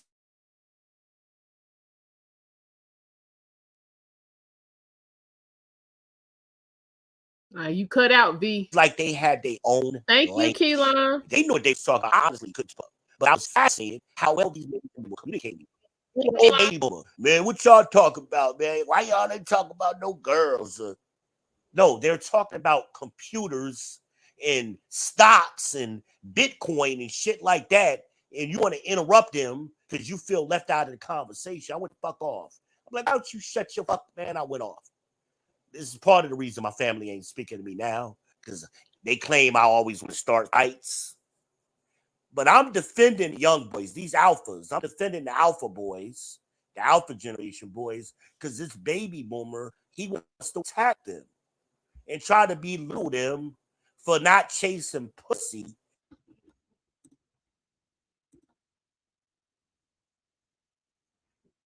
And that was just an intellectual stuff. That was what the conversation was about.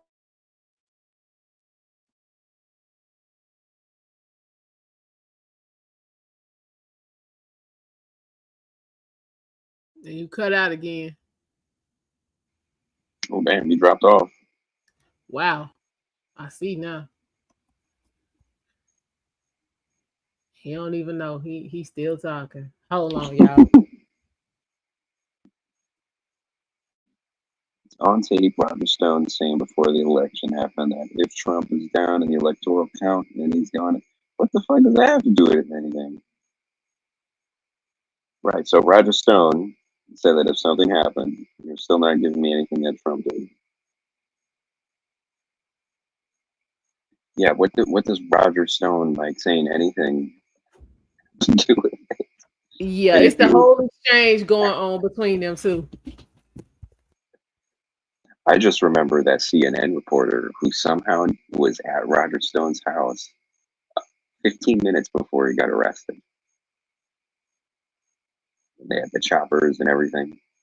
CNN got they got the heads up from the FBI, and we know this. All the media's working with the intelligence agencies, all the social media. Partially why 2020 happened the way it did. You remember the 51 intelligence agents who said that the Hunter Biden laptop was fake? Well, that was a lie. And was anyone held accountable?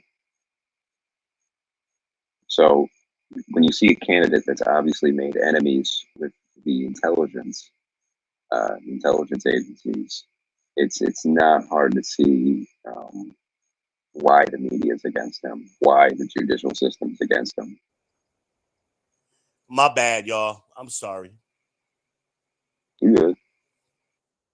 StreamYard got they got some shit against me. But I was so disgusted though at that dinner. That man tried to embarrass the young men for having an intellectual conversation. I couldn't fucking believe it. But they salty that those baby boomer men are salty as hell because they haven't done shit as a generation. And they try to take it out on younger generations because they never got the respect of their father's generation. Those solid generation men never respected the baby boomers. Never. I saw it. And they now they old ass men and they resentful. And they won't admit that they dropped the ball. Every time they tell a story, they was the world's greatest at whatever. If that was the case, how did shit get fucked up? That don't even make no sense. How did the black community fall apart in the 80s if the baby boomers had their shit together? The baby boomer men. I'll wait. They can't admit. Now they raising their sons, or their sons have been raised to, or they allowed their sons to be raised the same way. I told this story on my stream the other day. I was in a restaurant. I'm not gonna say the restaurant last week or a couple weeks ago. And I drink tea. I'm a tea drinker. Anybody knows me knows that. The tea was so light. It looked like apple juice. It didn't look like tea. You know, tea is dark like cognac. And so I said, let me taste it. When I tasted it, it was watered down. So I asked the waitress for another one. And she gets her manager and he tells me, oh, I calibrated the machine and this is going to come out the same way. I said, sir, I've been coming here for a long time. I've never complained about the tea. This is watery. It's watery. Like, you know how they make stuff in advance and it's just sitting there and the ice melts? Yeah. That's what it tasted like. It tastes like the ice melted. Can you just make another batch? Food service and retail right now has never been worse. It's insane. Custom service is dead. That's my point. Because nobody wants to be accountable. It used to be, and you still get it in some restaurants. If I had made the same complaint at, say, Golden Corral waitress would have said, don't worry, I'll make you a whole new batch. And then they would have brought it back and asked me, hey, how's that? Is that good? Golden Corral does that. Or just about any place, like a good solid, and it ain't got to be like a fancy restaurant. I mean, it could just be a decent, mom and pop type of restaurant, Usually that's what they'll do. But that generation of men, they just can't admit they fucking wrong or they don't know something. They know everything. Well, okay, when it was time for y'all to know something, why didn't you know then? And they never consider maybe the newer generation knows something you don't know. Maybe they're smarter than you. They don't consider these millennials. This is the problem, like when you get into basketball discussions or any kind of sports discussion. Oh, the 90s was so rough and tough in the 90s, and Jordan had to go through so much competition, and you hear all of this bullshit. I played ball in the 90s. These boys today are better athletes by far. That Olympic team over there in Paris is the best team we've ever seen put together. They would have whooped the 92 Olympic, the Dream Team's ass. The reason the Dream Team had the success they had is because the world had never seen that level of competition before. So if that Dream Team was playing today, they wouldn't be blowing out teams like they was in the 90s. But also, if you take today's Olympic team and put it in the 90s, they would be winning by 50 points too. I mean, but we can't be honest. That old generation of men, old Generation X and baby boomers, they act like the 90s was the greatest thing ever. Jordan did not guard anybody. He didn't guard nobody. Jeff Hornacek, he guarded Byron Russell. And that's the shot you see on TV. The greatest shot ever was over a guy that was almost a foot shorter than him. I mean, come on. And it was a free throw. Come on. Steph Curry is shooting from the icon, the logo, in your face. But we want to make Jordan so great. And I was a Jordan fan growing up. But that's just indicative of what I'm saying. They can't admit that these young boys are better. Right. They can't admit that the game in general advances and therefore the competition. Well, even if the game hasn't advanced that much, the athlete is better. They got better conditioning. The world has caught up is what's going on. The world done caught up. And the world has caught up. Yeah. Because back then when the first Dream Team, went, in their totality, they only played against 6 other NBA players. This team that's over there now, they got to get through 91 to get to the goal. Did you see the Sudan team? Them boys don't even, they said they don't even have an inside gym in the entire country. These boys is practicing on fucking concrete and dirt. Yeah, they ain't playing no games. They ain't playing no games. Get them dudes 2 years. Watch, they gonna get a medal. Give them 2 years, they're gonna get a medal. That's an athlete. Hell, I seen the after somewhere in one of them African countries, the high jumpers, they don't use no pole. They just jump over the shit. Yep. And they don't have no cushion to land. They jump and land on their feet. Like they got videos. In some African tribes, that's literally how they select the men. They just jump, and whoever jumps the highest gets the prettiest girl in the tribe. And so some of these guys just have straight verticals that are ridiculous. But these dudes is jumping over like a 10-foot fence and ain't touching nothing and landing and run off like ain't nothing happened. I'm like, are you shitting me? Oh my God, girl, why are you no? I'm so tired of y'all with this Project 2025 shit. What happened? We got a latecomer talking about you don't have to vote for Kamala, but remember you're accepting your rights that the left are being taken away. What rights? That I don't know. Then she's talking about Project 20, the whole playbook. No, it's Project 2025. What rights specifically is she referring to that are going to be taken away? I have no idea.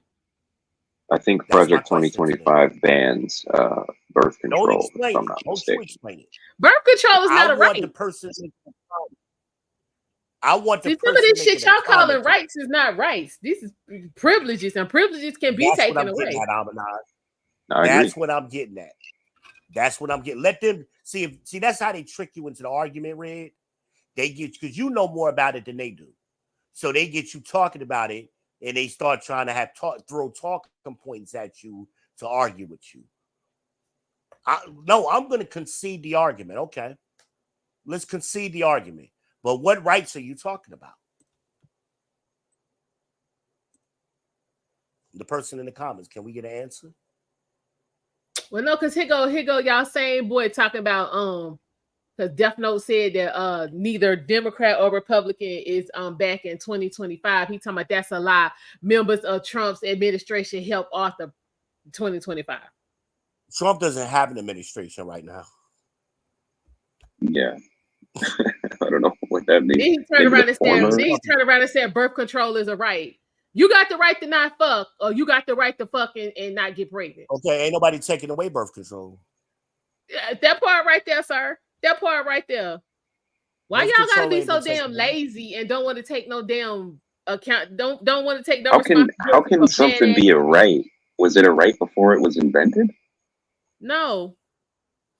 But you could not get pregnant before birth control though. Red, I'm gonna get you the Jedi status. Just like you can now. Stop using logic. Yeah, cut that out. Yeah, that's my problem. Yeah, stop using logic. Let's assume that they're correct and it is a right. But what has been taken away? So the argument right now is birth control has been taken away. What birth control? He said, who these people? Exactly. Last time I checked, they added birth control, which was the plan B. So no birth control has been taken away, and they have in fact have added it. And birth control has gotten better and more effective. So what are we talking about? Because Red, we got to give the argument. Maybe they know something we don't know, so we got to let them educate us. Maybe we missed something. You see what I'm saying? Mm-hmm. And now that they have the floor, they got Almondeyez's attention. She done got our attention. We asking a question. genuinely trying to get understanding, and they ain't saying nothing.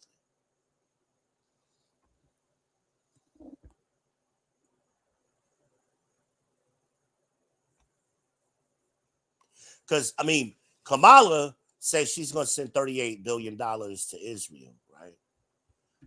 Can't some of that money be used to fund birth control and Planned Parenthood and all of that kind of stuff? Why do you need Can't to some of fund that money that? go to that? Show some fucking responsibility. No, I'm just saying. Show some control. I'm using their Why logic. the fuck don't nobody want to have no control no more? That's the part I need somebody to break down for me. Why y'all can't have no control? Yeah, your brain should be the first They control. want control, but what they want control is over somebody else. They don't want to have self-control. Okay. Self-control means you have to have self-accountability. Yeah. They don't want that. I understand they that. want to be able to point the finger and blame somebody else when it goes wrong or shit gets hard. Right. Okay. So again, and then we keep hearing about, you know what I'm saying? I'm just, you know what I'm saying, picking a piece out of what Amanda was just saying. This whole great incest in the mom's life. I'm gonna go piece by piece. First off, most times when they get pregnant because of incest, don't nobody fucking know because they still being, you know what I'm saying? They still being violated, so ain't nobody telling it. So take that shit off the table. Great. All right, I'm gonna shut it down. Who gives a fuck? No. Let's say okay, the incest and the rape happened in the worst case scenario that you can imagine. Who gives a fuck? Because that don't explain the other 99.5 that didn't get raped or incest. Why do we always want to focus on the smallest? No. That wasn't the focus. She was making a point about something Trump said. That wasn't her focus. So my thing is the last piece, the mom's life. You can save both of them. Because again, when they keep talking about the mom's life being in danger, they usually be in fucking labor. So you ain't gotta kill the baby to save the mama. The baby just be early, but the baby be alive. My reaction is the same. Who gives a fuck? So I don't understand this. You got to get rid of the baby to save the mama when usually when her life becomes being in danger, she already in fucking labor. What I'm saying is don't even engage in this conversation because it's she did responding to some of that other shit that Death Note and them was all in. She ended up in that by responding to one of their goofy ass comments. I mean, I'm not just saying it to you, I'm saying to whoever's listening. Why do we always want to argue the smallest number that's insignificant? It won't change anything one way or the other. But we ignore the other 99%. Yeah, definitely. I said I was picking pieces out.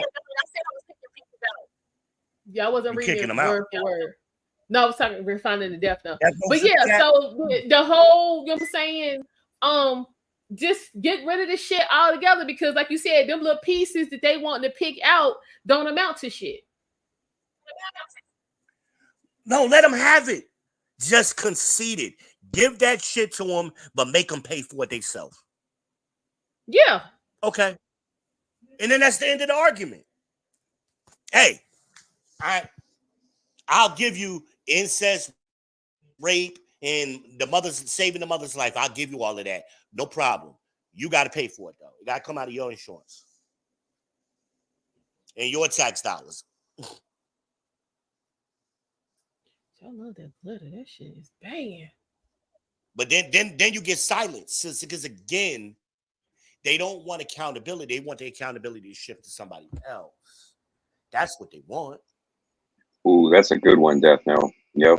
Trump passed I forgot what it was called, right to choose. So people who have like terminal illness, if they want to, they can use experimental drugs. And before that, we weren't allowed to. And he just said it recently the other day that when he was on the with the black women on the black journalists. He said to them, I support abortions in the case of rape and incest. Right, since y'all so hell bent on that shit, have at it. He said it right there. And what did they do? They hurt because see, they thought they had him in a gotcha moment, and they didn't expect him to say that.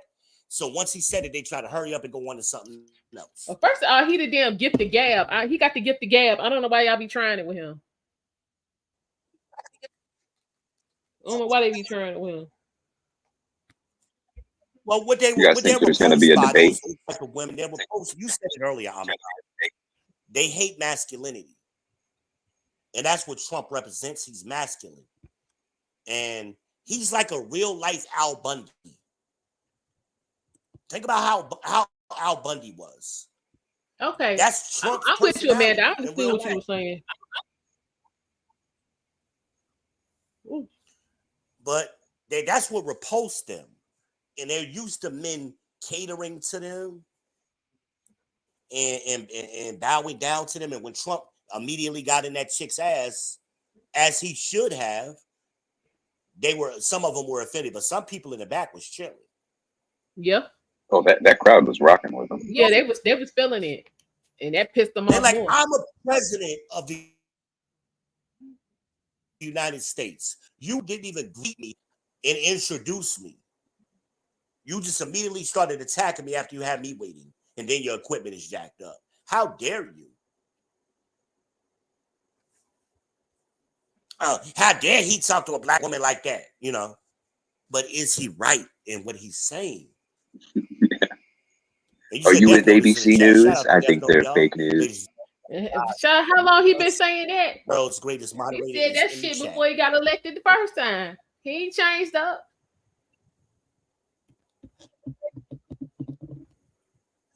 Oh my God! How about you put yourself in a position not to need that shit? Why don't nobody ever want to talk about that shit? I know. Don't you have a personal decision? Don't you have a personal decision not to have sex? It is. It is. Just sir. Don't fuck while you're ovulating. How about that?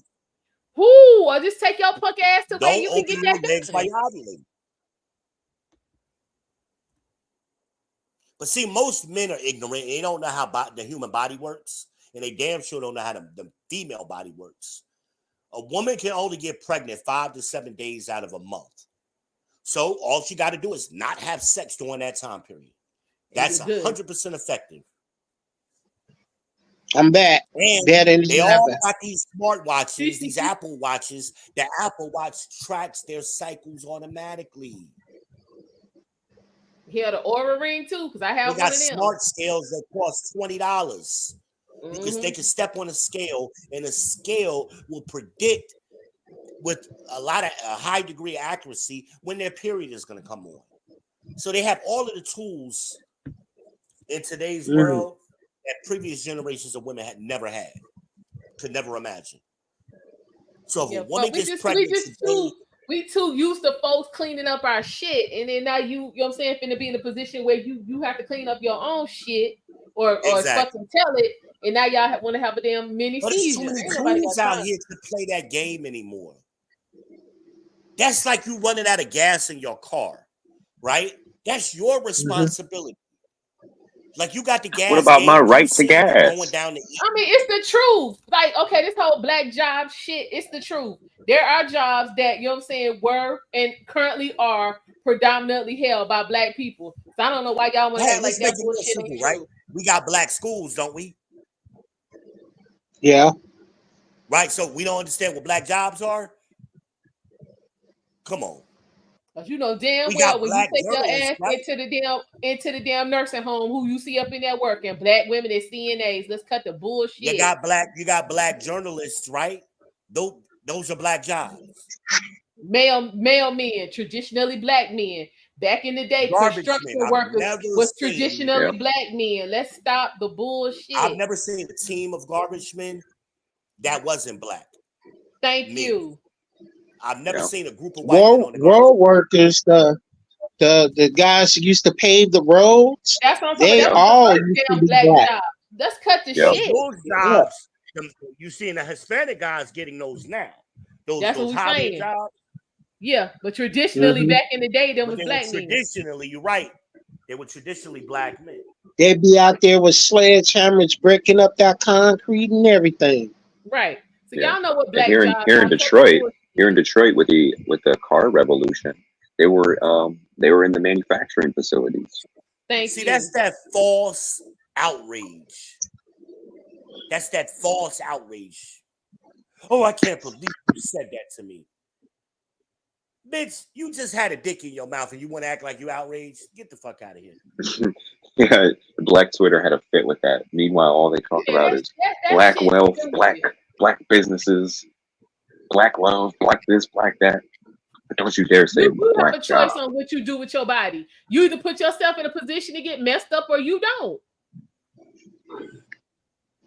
No, they want to take out the accountability out of it. Well, they did that. That's what they did. They took shame and then away. now that somebody finna, you know what I'm saying, throw that shit back on them, now they want to have a damn seizure. But the problem with that is it's not sustainable.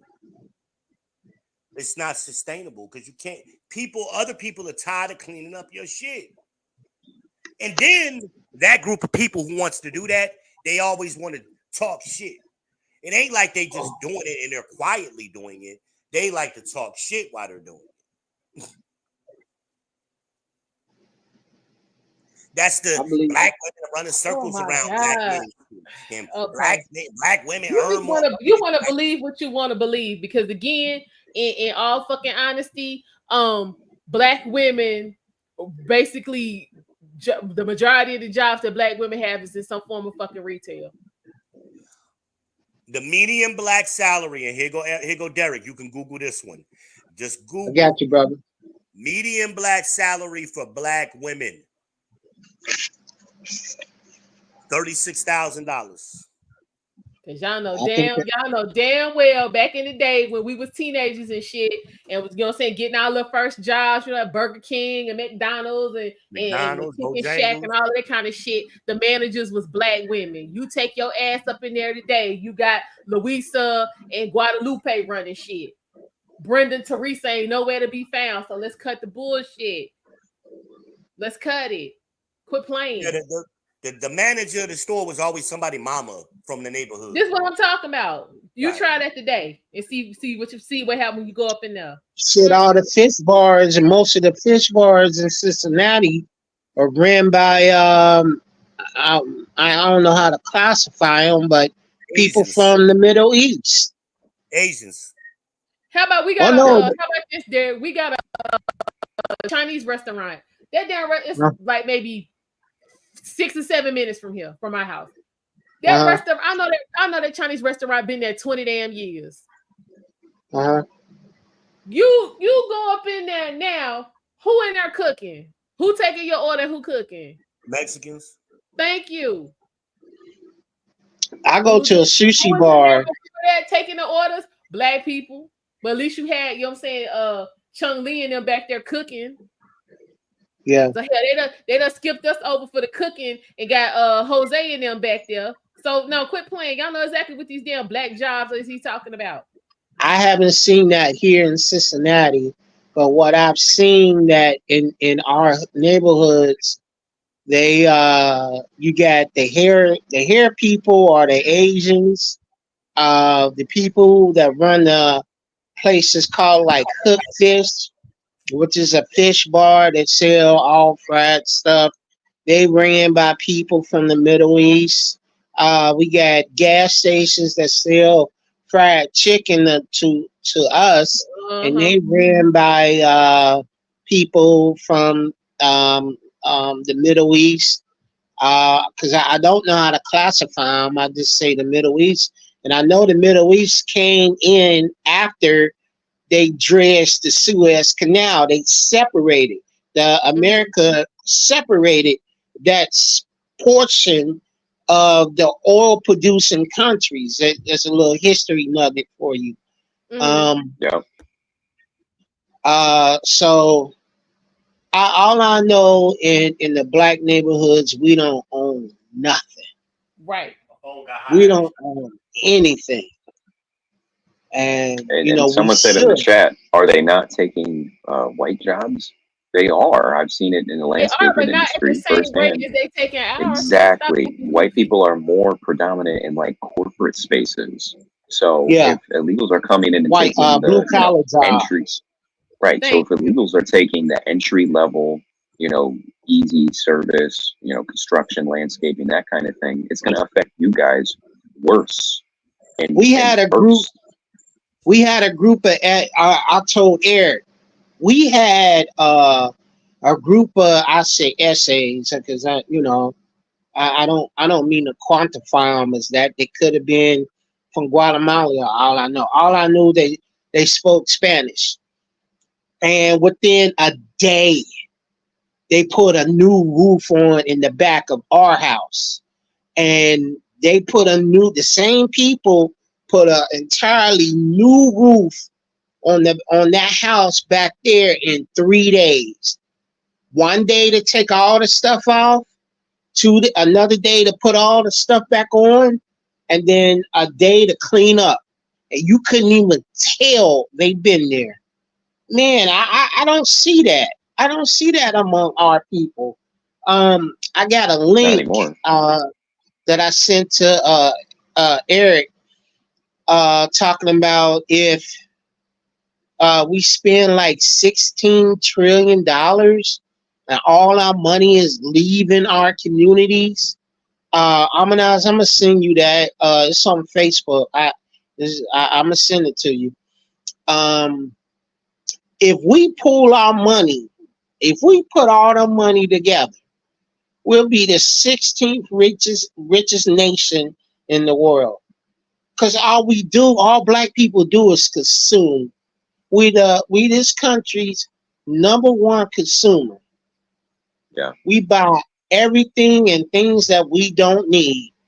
I ain't never owned a pair of Jordans. I ain't never owned a pair of LeBrons. I ain't never owned a pair of Kobe's. And if I do get a pair of them, I'm getting them from the outlet store. Right. Yeah, and I've shopped at Goodwill. I'm not gonna lie about that. It all depends on what you hold dear, and then our people seem to be in competition with every other race. We buy the cars we don't need and park them in apartments. This guy I used to work with when I worked at GE, he had this nice Cadillac. It was nice, and it was around that time. Who's that? Who's that singer? Bruno Mars had that song, "Jump." That's what I like. And the hook was "Jump in the Caddy," and I was joking with Larry. I said, "Man, Larry, why don't you let me borrow your Cadillac?" And so I could roll down the street singing that song. He laughed at me. He said, "Man, you can own your own Cadillac." I said, "Man, no. I'm not going to invest in a car like that I have to park at in an apartment building. That's thinking wrong. If I'm gonna get a Cadillac, I'm gonna park it in my garage at my house." And that's we don't teach our kids, in my opinion, we don't teach our kids about economics because it's not taught in the inner city schools. But if you go out to the suburbs, they teach all that. Well, I don't even. It's not even. It's not even taught in any schools. From your parents. Exactly. It comes from the You rely on parents. school to teach you everything. And there is ownership. There is a lot of consumerism, but you're just buying products. You're not buying any assets. Now, No, the people who spend all that money on Jordans and all whatever they spend their money on, they could buy a whole lot of stock in that company. I own stock in Disney, Nike. I own stock in Disney, Nike, and Cinemark. And this was during the time that COVID hit and wasn't nobody going to the show. And I was thinking about selling it. And you know, I had people that said wait, wait, wait, and then when it went up, that's when I sold it. But I own a piece of that company. I own a piece of Disney. I own a piece of Nike. Instead of rather just buying their shoes, I brought their stock. We don't think like that. We don't. And as a people, we don't think about buying ownership in a company. or building what you already have. Imagine this. Imagine if all crime in Chicago stopped immediately. No more crime tomorrow.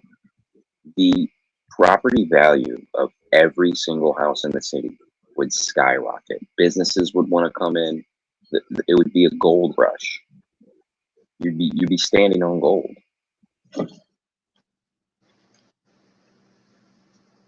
I agree with you. I agree with you.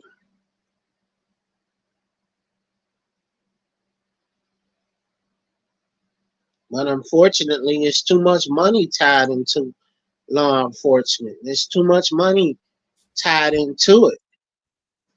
You know, Hello, Cinnamon. Thank you. Well, he we're said if talking it about stopped being about focusing on our nation, our friends and family, and it was all about virtue signaling from bad actors for bad purposes and smoke screen and hire all kinds of shit. Yeah, you're right. Well, thank you for the super Yeah, chat. I bread and appreciate it. circus. thank you for the super. Thank you for supporting my good friend Almondeyez. She brings good content. Thank you for your You're doing support. good tonight. Yeah, she didn't go.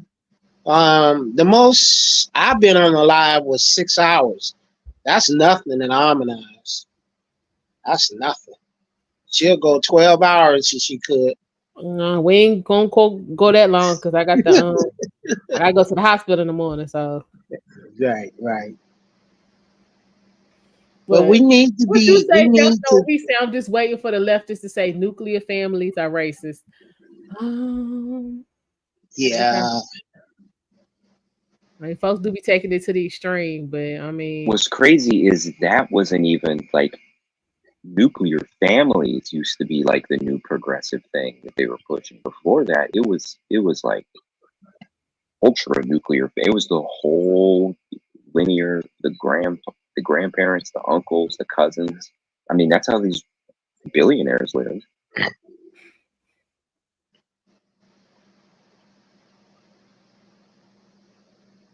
All I know is I'm voting for Trump because he's the only person that talks about stuff that affects me. who? Trump, Oh, you know, old girl get up there and take pot shots, but don't nobody know her policies. And she's gonna have the same policies as Biden, as Obama, because that's where Biden ran on the Obama ticket. And, you know, at the time, he debated better than Trump. He won me over. Now he's just the old man that can't make it to the door. You know, it's to the point getting back to the black dollar.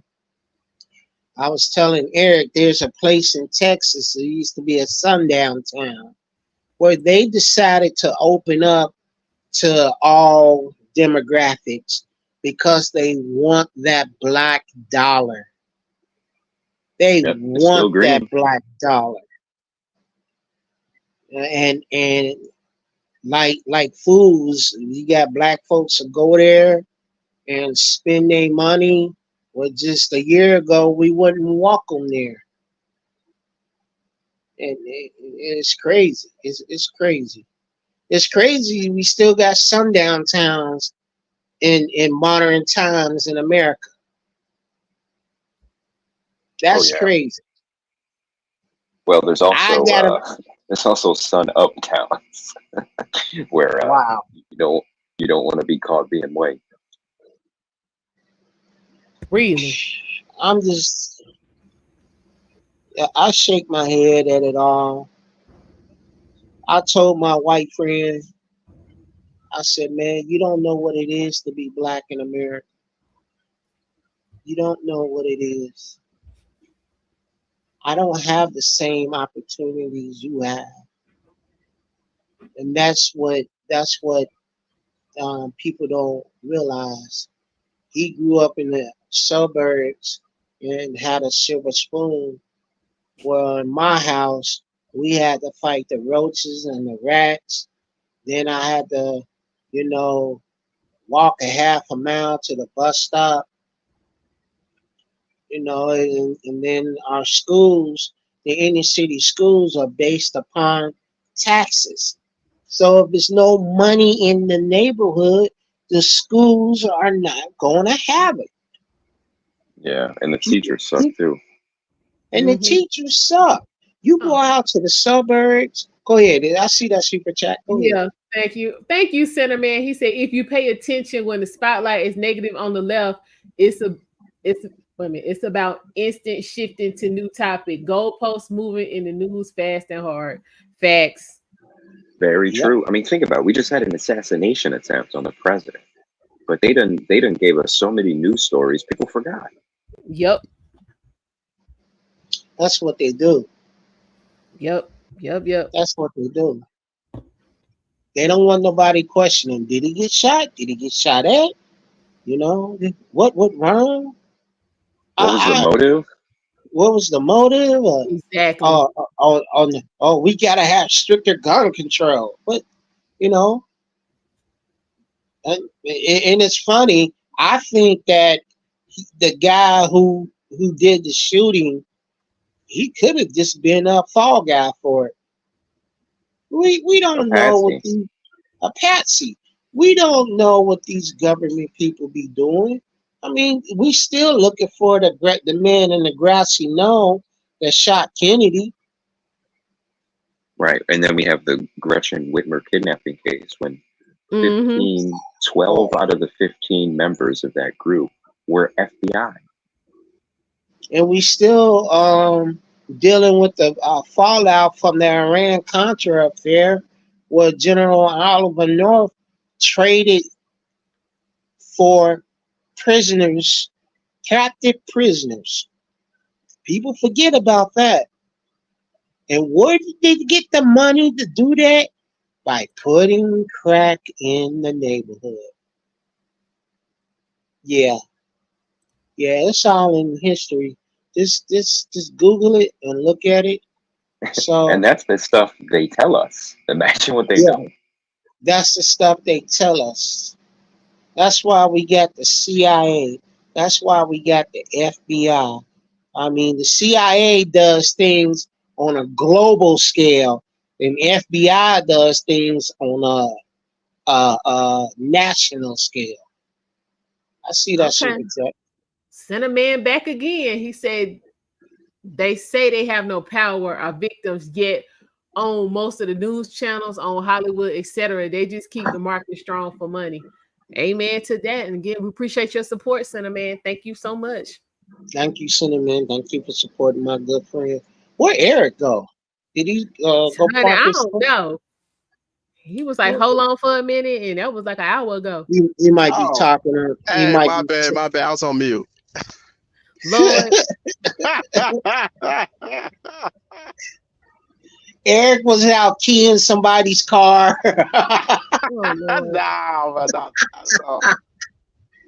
He parked his rig in front of a Bentley or something. Like, he wrapped it around it. I've seen Eric with that rig like it's a Cadillac. He wrapped that whole thing around that car. Like, I told you to move. If you ever see Eric drive his rig, he drive it like it's a caddy. I ain't lying. I'm surprised he don't got spinners on it. I don't think they even make spinners for it. Oh, man. I'm surprised. The funniest thing ever. Man, I can see you putting on them, man. I didn't see rigs that are decked out. I haven't seen them. All that I seen was just chrome, chrome wheels, but that's it. I seen them painted up with the flames going back on them and everything. Yeah, I mean, you can customize them a bit, but not no spinning wheels though. I wish. Yeah, I'm giving somebody in California an idea. What if we could do it? That would be fun. Them brothers out in Cali, man, they deck anything out, man. They'll deck anything out. I've seen them. Hi, Pumpkin. When did y'all get back? Right now? Okay.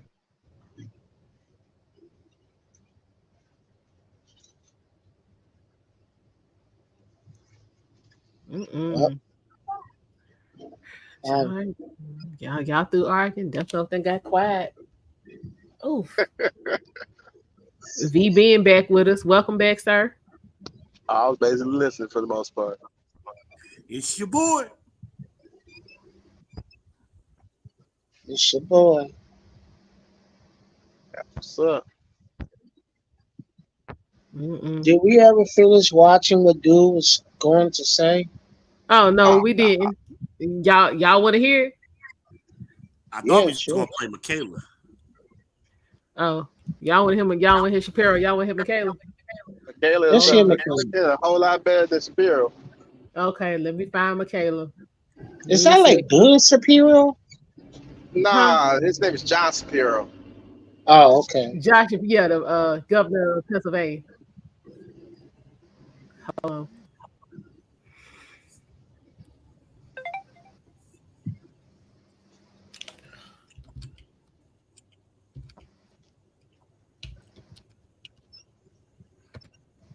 Let me see. All right, no problem, Keelan. Hold on, let me see what we got. Montgomery, that was her last name.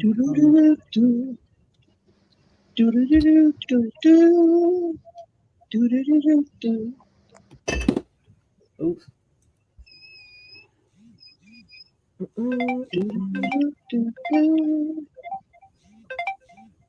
Is this it? Yep, here you go.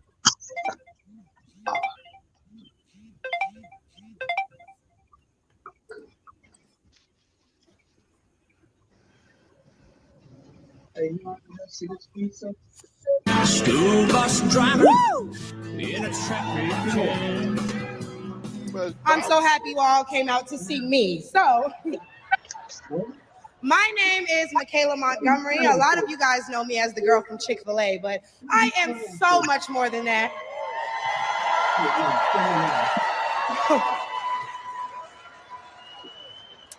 Not only do I serve as the CEO of Conserve the Culture, I am also the state director for Blexit down here in Georgia. I'm a Fulton County coordinator for America First Works, and I'm also launching a podcast on the Patriots Prayer Network. So put some respect on my name.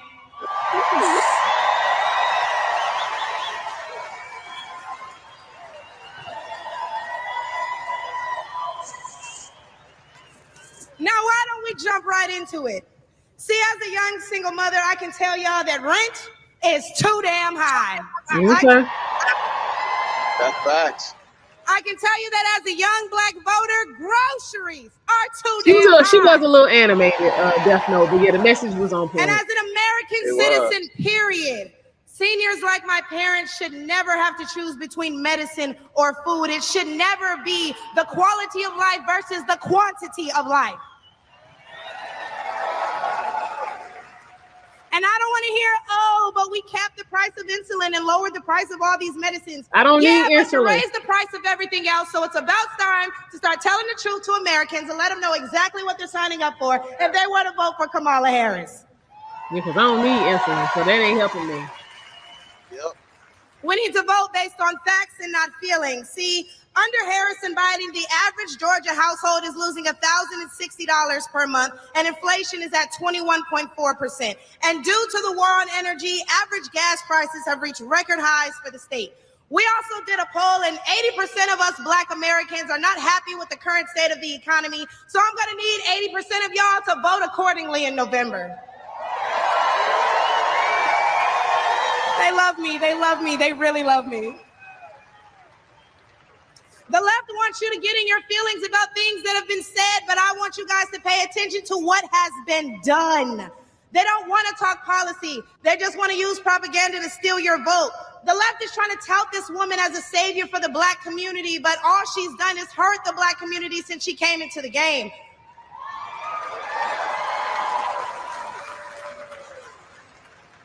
See, the first step in destroying the Black community is to dismantle the Black family. So aside from her record as a prosecutor, why don't we ask Mrs. Willie Brown if Kamala Harris cares about Black families? Oh, Jesus. Popping on the facts. I wonder if Mrs. Willie Brown, a Black woman, is also with her. A few days ago, President Trump said he didn't know Vice President Harris was a Black woman. I'm trying to figure out what all the outrage is about because she's only Black when it's time to get elected. Did I lie?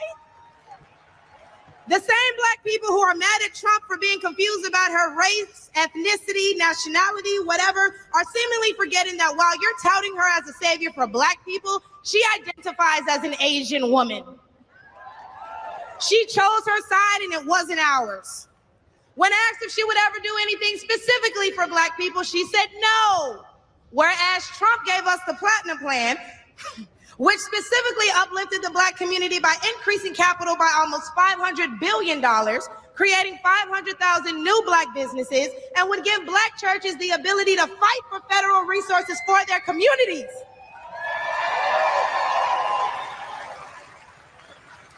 And why are we acting like strong borders aren't a thing literally everywhere else in the world? Since when has being patriotic been a crime?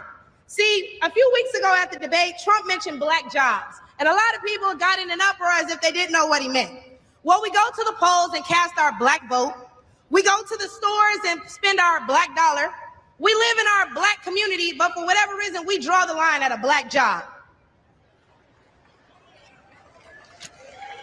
Oh, but wait, because if you're wondering what a Black job is, please, I encourage you all to drive through Atlanta at all these beautiful Black-owned businesses and check and see who works there. Probably a Black person working for a Black entrepreneur, recycling the Black dollar, creating Black generational wealth.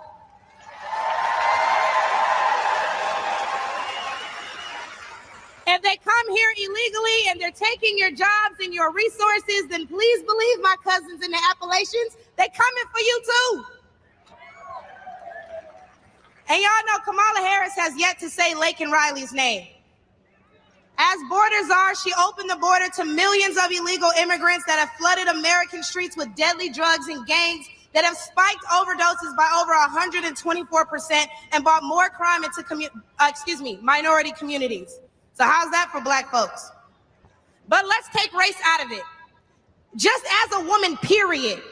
How can you be a champion for women's rights when you're taking away opportunities from biological women and giving them to transgendered ones?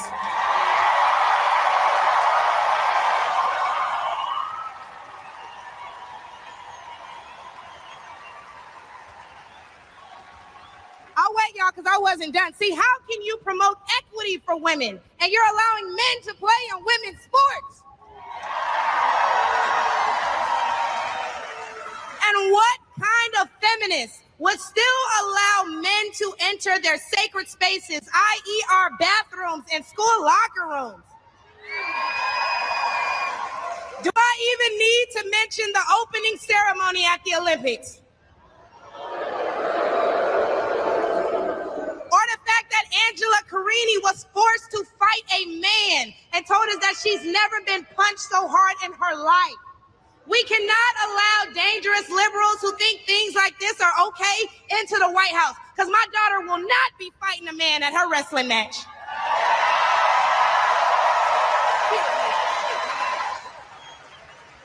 And what I think both men and women can agree on is that national security is important. So who would y'all rather see lead us into war if it were so to happen? My silk-pressed sister Kamala, or the big dog Donald Trump?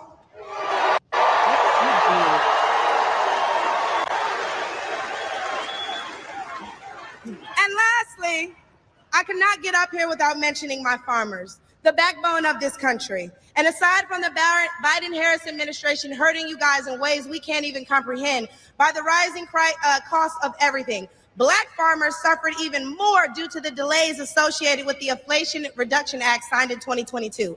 Now, don't let the Biden-Harris administration fool you, because they waited until the 9th hour to sign off on disbursements as a last-minute attempt to garner support. But why would they hurt the agricultural industry? Probably because they're looking forward to making more money in the pharmaceutical one. And speaking of pharmaceuticals, because I promise I'm gonna wrap this up, when they bring up abortion and they talk about protecting your medical freedoms, don't be afraid to mention COVID. The Biden-Harris administration forced Americans to take an experimental vaccine and took away their jobs, their livelihoods, and their freedoms if they refused. Trump gave us a choice and Biden gave us a mandate.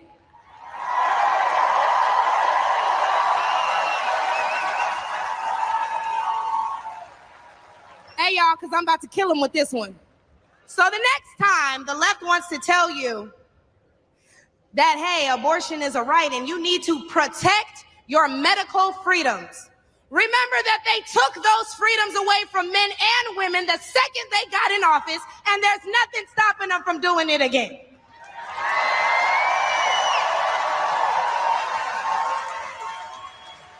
Clock it. So lastly, again, I'm going to encourage you all to vote based on the facts and not feelings. Oh, he made me feel so bad when he said that. Okay, but they hurt your families when they sent all your tax dollars overseas. Oh, it hurts my feelings when he acts like that. Okay, but it hurts all of us when you see an administration failing their country that they were elected to represent. In which case, I'm going to leave y'all with, hey, mama, daddy, I made it.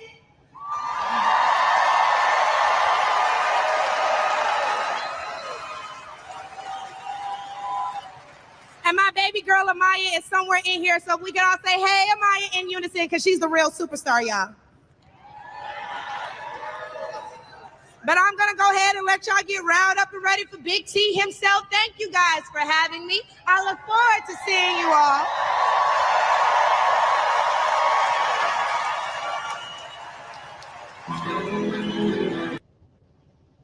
All right.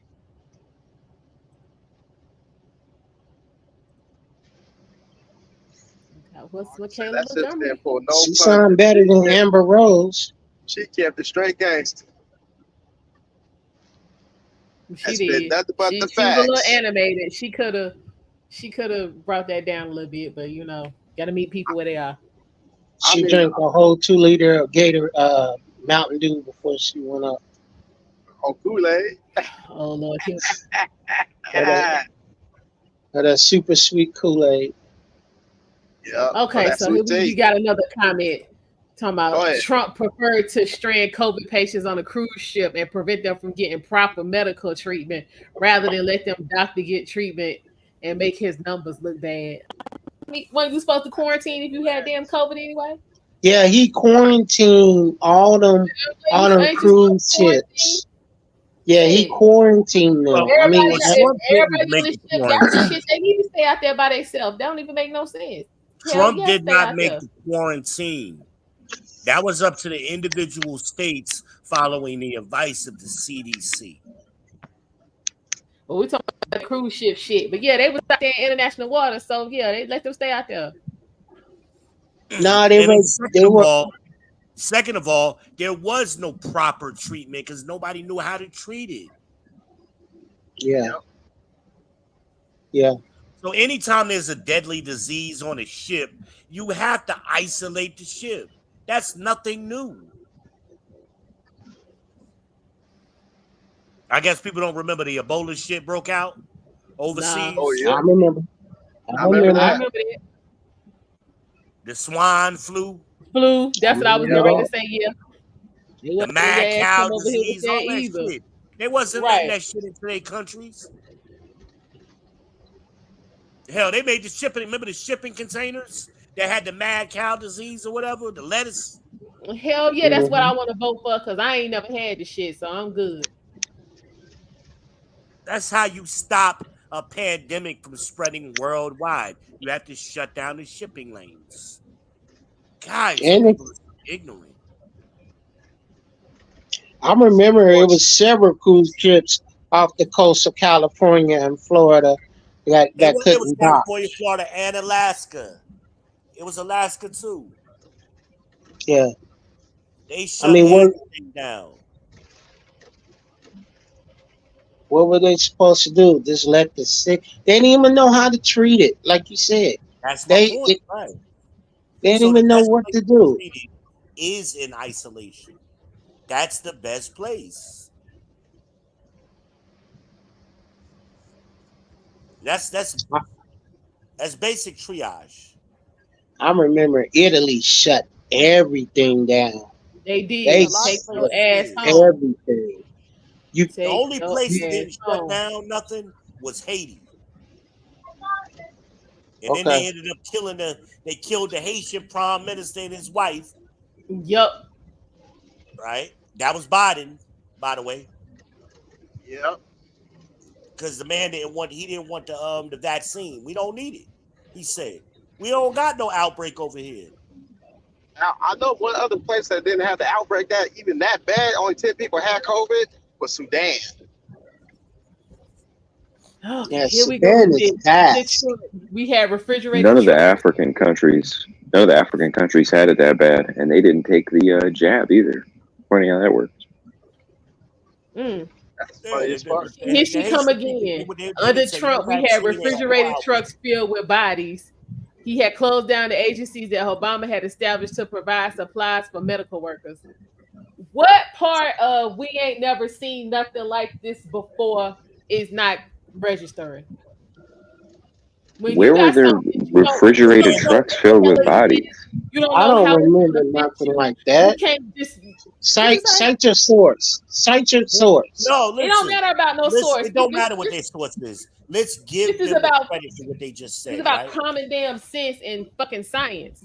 Let's give them credit for what they just said. What does that have to do with voting for Kamala? Okay, I can What is answer that Kamala question. going to do? I can actually answer that question about the refrigerated trucks thing. The problem Kamala was going to sit up there and there were laugh. so many. Okay. Oh, I can answer the refrigerated truck thing. The thing was only why they had so many dead bodies in the refrigerator truck because there was no other place to place them at the time because there were so many people that died. And then Well, plus, I remember that in New York City. depending on what you die from, your That was the body main has to area. be handled in a different way. You don't people who die of AIDS ain't sitting up in the fucking what's that shit the funeral home. They somewhere else. They can't be with the rest of the folk. Well, somebody just pointed out New York State. So what Cuomo was This doing? shit ain't hard. Yes, he was putting people who were infected into nursing homes, and we all know And old people I'm talking had about the the only body. high death rate. So Eric was right. What they was Dolph did doing, they that was shit hiding too. bodies in the trucks, so that way he didn't have to add those dead bodies to his number. They had so many they couldn't bury all of them at one time. Right, and they didn't know how how they were gonna have to So dispose they of was them paying bodies anyway. truckers just to drive around with dead bodies.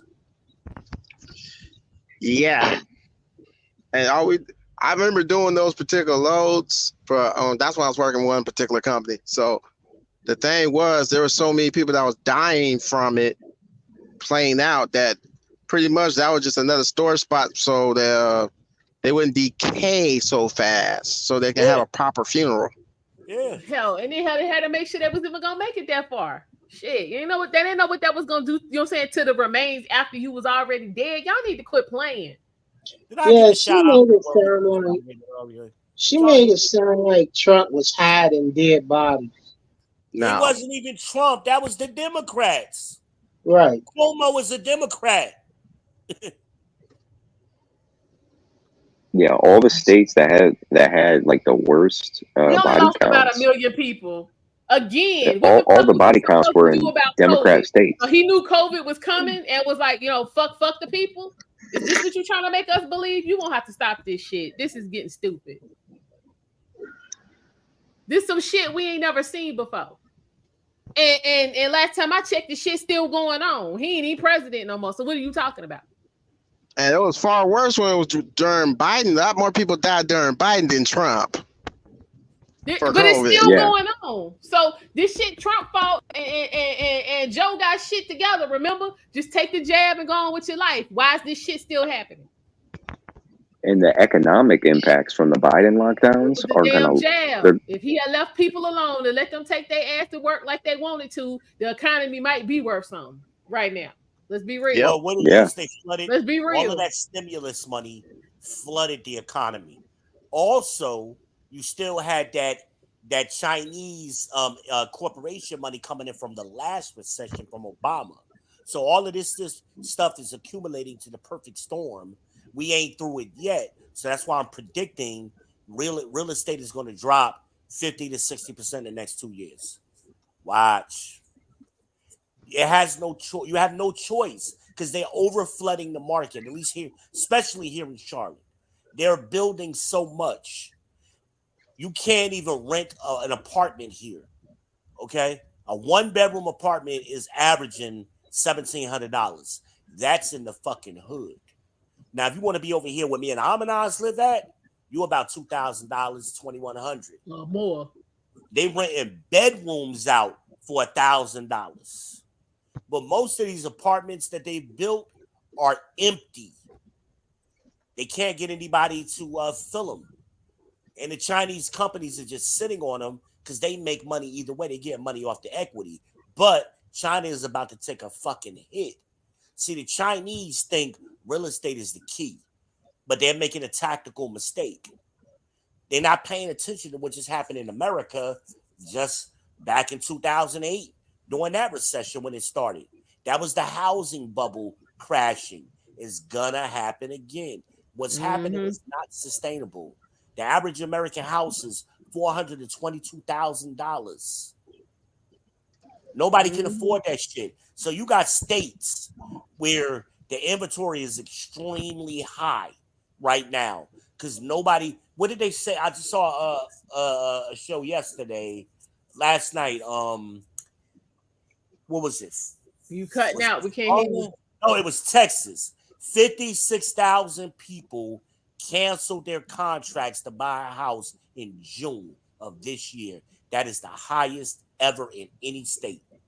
Meaning they agreed to buy a house and they put a contract on it, but for whatever reason they didn't close. They canceled the contract. 56,000. Okay, so if he cleaned up the mess, then why the hell is COVID still going on, and why the economy ain't no good? Since he did all this cleaning up of Trump's mess. Yeah, he didn't clean up. There was no mess. There was no mess. There was no mess. Inflation was at an all-time low. Unemployment was at an all-time low. You had more money in your pocket. What did Michaela just say? In Atlanta, inflation is 22%, she said. So let's just say 20%. No, it's 20. She basically says 21.24%. You basically put 22%. But I'm just gonna say, let's just say it was 20% to make the math easy, right?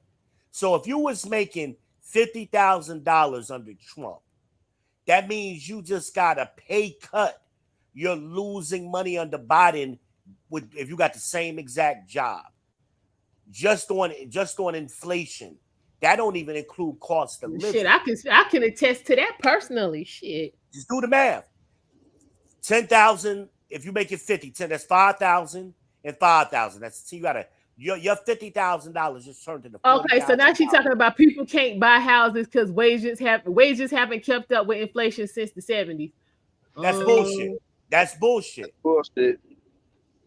I mean, no, I'm not gonna say it's 100% bullshit, but making that argument at this time is bullshit. Because under Bush, where wages was also stagnant, we had the highest level of black home ownership in history. Wages was also stagnant. So the wage argument is a non sequitur. It's always been happening. But And if you maybe ask yourself, why are the wages so low in the first place? Maybe it's because we're outsourcing our fucking labor. Why people in the chat who think they fucking know shit when they should be listening and learning in silence. Because if you just listen to what I said, your $50,000 turned into $40,000 just on inflation. Now you got to factor in cost of living. Okay, so now it's due to corporate greed, not Biden's policies. Biden's policies contributed to it because NAFTA in the 90s sparked it, dummy. Yeah, corporations didn't just get greedier one day. What are you talking Who's in about? the pocket of the corporations? Biden is.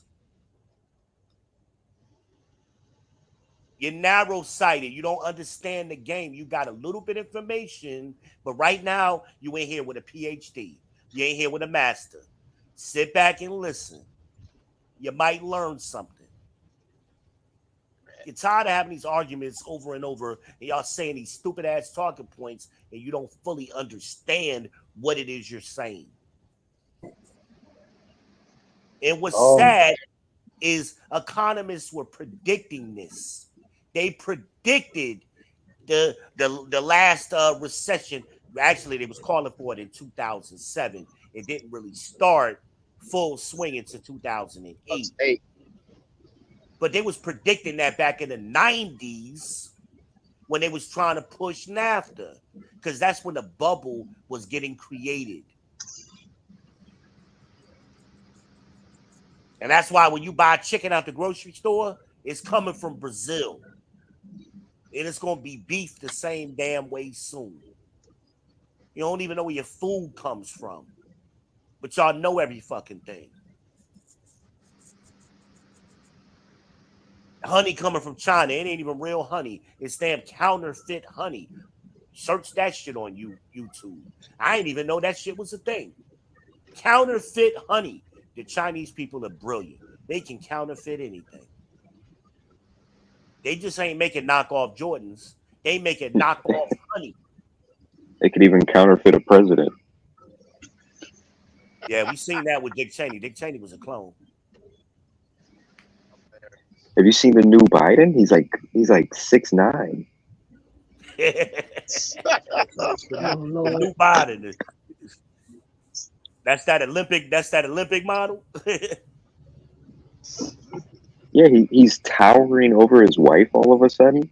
He's jogging up the Air Force One steps like he's 35. Like, who the fuck is that? Oh Lord. The new Biden. I like that shit. But we got to get real and stop. Let the evidence tell you where to have your opinion, and stop forming a preconceived notion and then trying to find evidence to support your stupid ass theory. That's why we got Assistant DA Love down there in Atlanta with that whole screwed up RICO case. They made some theories in their mind, and then they tried to find evidence to prove their dumbass theory. Now it's unraveling. Okay, so Biden passed the infrastructure bill. All Trump did was talk about infrastructure week every other week, and Biden insisted on the jobs being created through the bill. What infrastructure bill? Where have they built anything in this country? Bridges are falling apart. Roads are falling apart. The jobs that he talked about he created are fucking Uber jobs. Yeah. People supposed to be retiring. I done seen more 60 and 70-year-old people driving Ubers than I ever have these last couple And of years. the last job report showed that like 90% of the new created jobs were federal employment.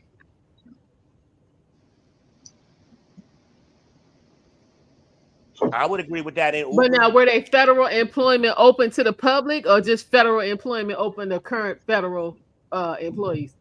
Because that's different. I'm not sure. Yeah. I'm not sure, but they were created. And when were they newly created jobs, meaning they didn't exist before, or were these jobs that got canceled and then they recreated them? Oh, that's a good question. I don't know if they were canceled before. Yeah, that's right, because Trump did slash a lot of things.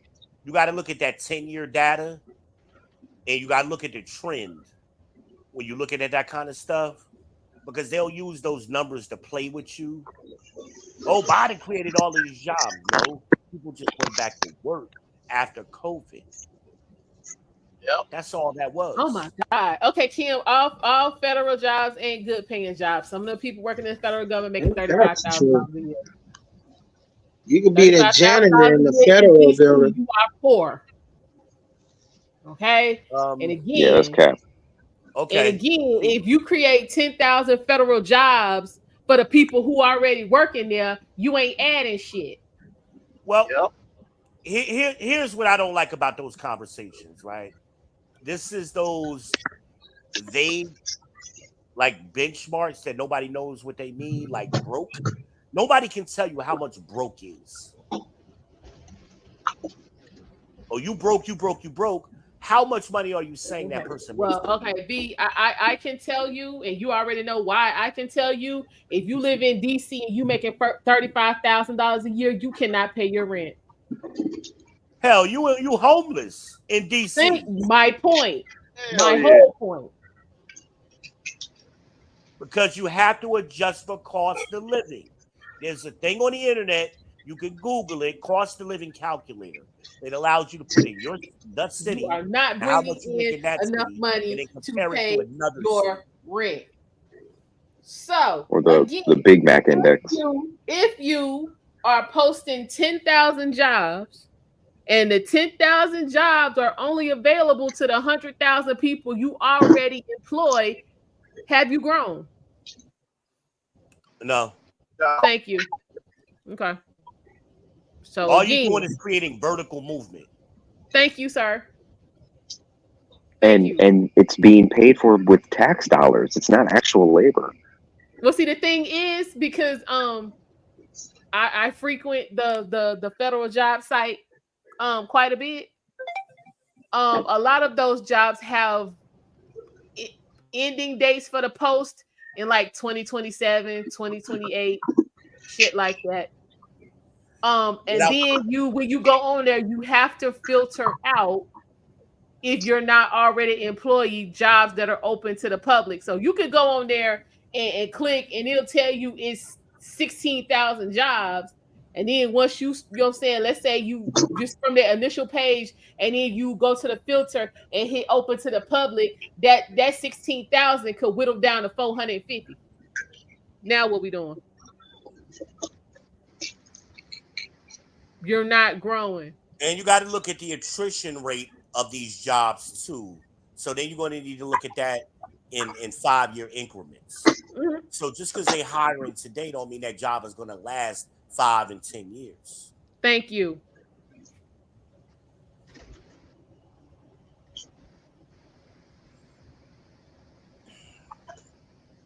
They do not open. Okay, Kimberly, do you work for the government?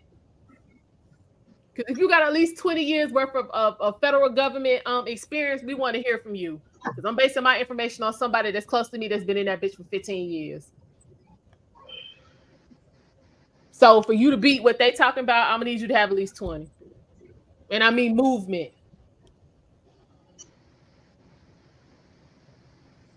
And what's the point of you saying that to say what? I have no idea. Like, what is the ultimate? Exactly. Because again, because you know what, V, you actually just said something about, you know what I'm saying, you just really hit a point. Because do you remember when Amberly came here, was it not last year but the year before, and she was doing the interviews? Yeah.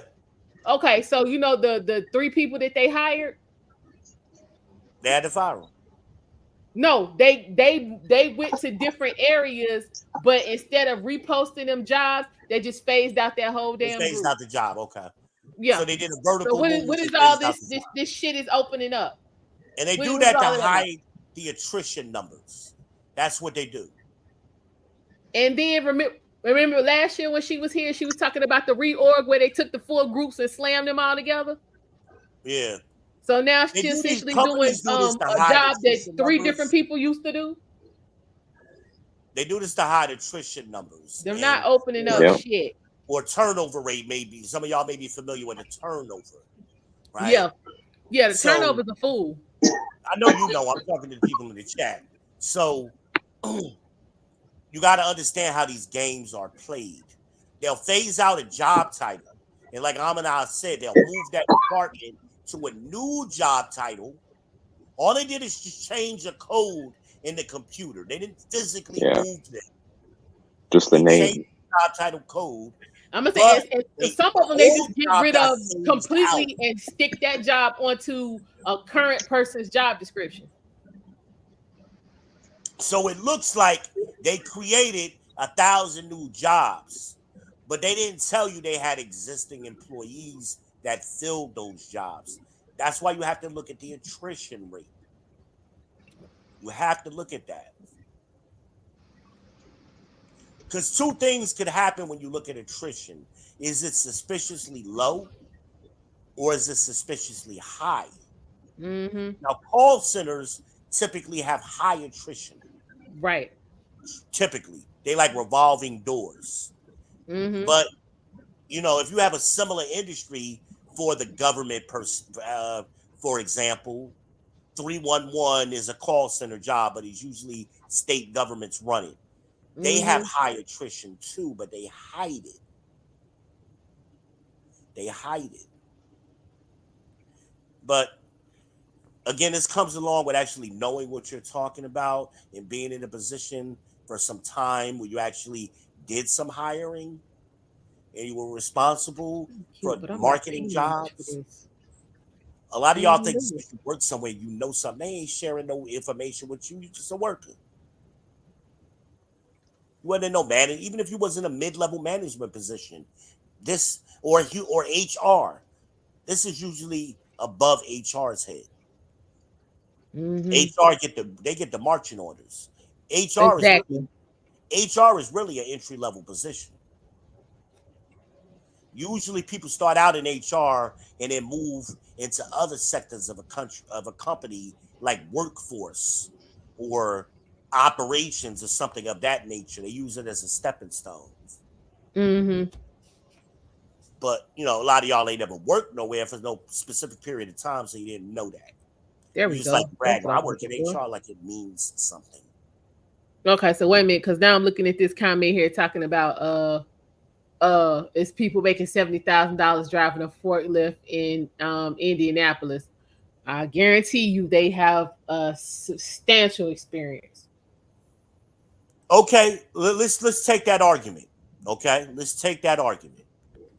What is the cost of living adjustment from Indianapolis, Indiana, to Atlanta, Georgia? Can somebody pull up a calculator and tell me? Why does that matter if they in Indianapolis? Well, because to make this argument make sense, we got to adjust for cost of living. For example, like New York, $100,000 in New York is only $43,000 in Atlanta, Charlotte, Dallas, or Houston. Right, but let's forget that. Let's just forget that part right there. Let's say to be able to live where you pay all your bills in Indianapolis is, let's say you need to be making at least 60,000. You making 70 ain't really no great feat. But we got to look at the cost of living. That's what I'm saying. Just no, that's what I'm saying. If let's just say, for instance, the cost of living in Indianapolis, you need to be making at least 60,000 to be able to cover your shit. You making 70, that means you okay. You ain't balling out of control. Because there are other factors that we may not be aware of because of that environment. So, like, I know a lot of northern cities. Well, no, that's what I'm saying. We're looking strictly at Indianapolis and what it costs to live there. Let's say after we've done all of that math, you need to make at least $60,000. You make 70. That means you can go out every now and then. I mean, I'm just like, without knowing what the information that I'm asking, it's like comparing apples to oranges. I just did it. I just did the calculator. We're not comparing it to anything. That's where you're not catching what I'm saying. We're comparing Indianapolis to Indianapolis. I don't live in Indianapolis, so I'm not familiar with. I know. I'm just saying it. But again, let's just say Okay. It's 74. It's 74K. I just So did you it. need 74,000 to make it in Indianapolis. No. So what is it to Atlanta? We ain't worried about 70K. Atlanta. 70K to. Oh, I did Indianapolis to North Right. Carolina. That's what we talking about. You keep wanting to talk about Atlanta. They ain't Just in hold Atlanta, on so a it minute, don't because damn I matter. understand what you're saying. You not getting what I'm saying. Atlanta So don't just matter. hold on a second. He's doing it right now. Just let him do it. 75. So $75,000 or $75,000 in Indiana is equal to what in Atlanta? No, 70 in Indiana is 75 in Atlanta. Okay, wow, wait a minute. Right. So That's again, interesting. how much do That's you need very to live in Indianapolis? Was the question. That's very interesting. Oh no, I was doing the 70K he threw in the chat. Right. Okay. So again, if you're okay, so how much do you need to live decently in Indianapolis? Is my question. So what she's asking you to do now is Google cost of living Indianapolis. What is cost of living? It said 50, almost Okay. 50K a year for $24 an hour is 50K a year. That No, would no. be comfortable. Go ahead. Okay, go ahead. That would be comfortable for one person One to person. live in And So you need Indianapolis, Indiana. well, okay. Okay. So That's a good number right that's there. all I Okay, need to number to know. work with. So one single person can need at least $50,000 a year to make it in Indianapolis. Okay, taking that. So yeah, if you making $70,000 in Indianapolis, okay, yeah, you doing you pretty good. Well, my Again, question now is, right? wait a minute, I ain't through. Again, so you saying that's it? That's Indianapolis again. Right. Every forklift job in Indianapolis ain't paying $70,000. So why are we Exactly. saying that? Like that's just some shit you could walk off the street and go get. Because I guarantee you, the person making $70,000 for that been doing that shit for a minute. Well, that's why I was going with it, Armin. Now, what does a first year forklift driver make in Indianapolis? Somebody Google That's that. that's That's a what better Almondeyez question. is saying. Yeah, We ain't that's a talking better about somebody who's been doing it for 30 years. We talk Yeah. about a first year person. I'll look it up my damn self. Hold on. This is a good conversation, right? Whoever started this right now, you guys going down the hole. This one result says 31K. Huh? Okay, so say what? 31. First year forklift driver Oh, making $31,000 a year. So y'all guarantee you, if you getting so that 70, person making 70 is either lying or they've been there a long time. Thank you. Hold on. I'm gonna see. And then based on the calculator, that person would be essentially that first year would be 31 would be making 35 or 36 here in North Carolina. So basically, a first year forklift driver in Indianapolis got some problems. Like everybody Trying else. to make it. Like Okay. everybody else. So he gonna be putting in a lot of overtime. May have to get a second job. Yeah, I mean that's a fast food wage. Okay, so I asked Google how much does a 10-year forklift driver make in Indianapolis, Indiana, and it says, and I quote, as of June 2024. Bring it out. $43,858. Oh man. So that was my point. And that goes, the Godfather is still winning. Most men don't make their peak earnings until what? 45 to 55. So ain't no 20 or 30-year-old dude making $70,000 in Indianapolis driving a forklift. That's an old ass man that's getting ready to retire. Kevin Samuels wins again. Shout out to the Our Godfather style. Rest in peace, St. Kevin Samuels. Again, what the hell was we talking about before? Oh, about the what was it? Let me go back. But I like when people do that, Almondeyez, and I'm glad we went down that Oh yeah, rabbit. yeah.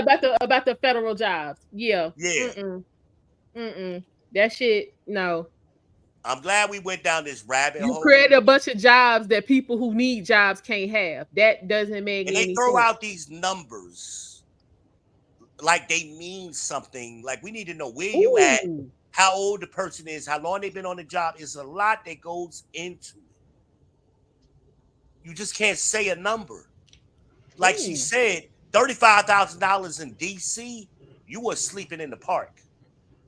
For real. Because here in Charlotte, as I said earlier, the average one bedroom, and you could Google this, is about $1,700. $1,700 Okay, a and month. another I'm roughly saying it's about $51,000. When you're calculating income, nobody's factoring in overtime because overtime ain't guaranteed, sir. Ma'am, whoever you are. How we're stop counting calculating overtime is your salary, because that ain't it. So how we're calculating income is we're not including overtime, and we're assuming 40 hours a week. So we take your hourly wage times 40. That gives us your weekly salary. We take your weekly salary and multiply it by 4.33. Or 52, whichever one you want to use. Right. That's how we do it. That's how banks do it, or anybody. That's why it's called overtime, because you have been there over the specific. Yeah, no, stop doing it. So in your first year as a forklift driver, to make that 70K, you'd be doing 80 hours a week. Correct. Oh Jesus, I'm good. Correct. Yeah, you can only do. Yeah, that's. Yeah. Y'all trying to get on some of that tipping nonsense. Listen, that's possible. It is possible. Unlikely, but possible. But wait a minute, don't you have like with, you know what I'm saying, drivers and stuff, don't you have like rest requirements and stuff you have to meet for that? Like you can only, you know what I'm saying, do that a certain amount. I know you do in North Carolina. Yeah, they would not let you drive that for 80 hours a week. I think forklift is different than over the road. Over the road, is different. Yeah, you have to rest. You have to. Your blood pressure, they check everything and your sleep cycle. Well, I'm just saying, because I mean, I had a friend who was, you know, saying, dating he's a forklift driver up the street here for IKEA, and they had rest requirements and stuff. They had now it may be the company itself got some extra protocols they put in. Yeah, it might have just been IKEA, but yeah, they couldn't, you know what I'm saying, work but so many hours a day. 80 hours a week, like that's a lot. That's 60 hours a day. Like you really putting in some work, and it ain't sustainable. That's like a short spurt of time when you get that kind of hours. Right. You ain't doing that for 7-8 months out of the year. The most I ever did in OSHA says.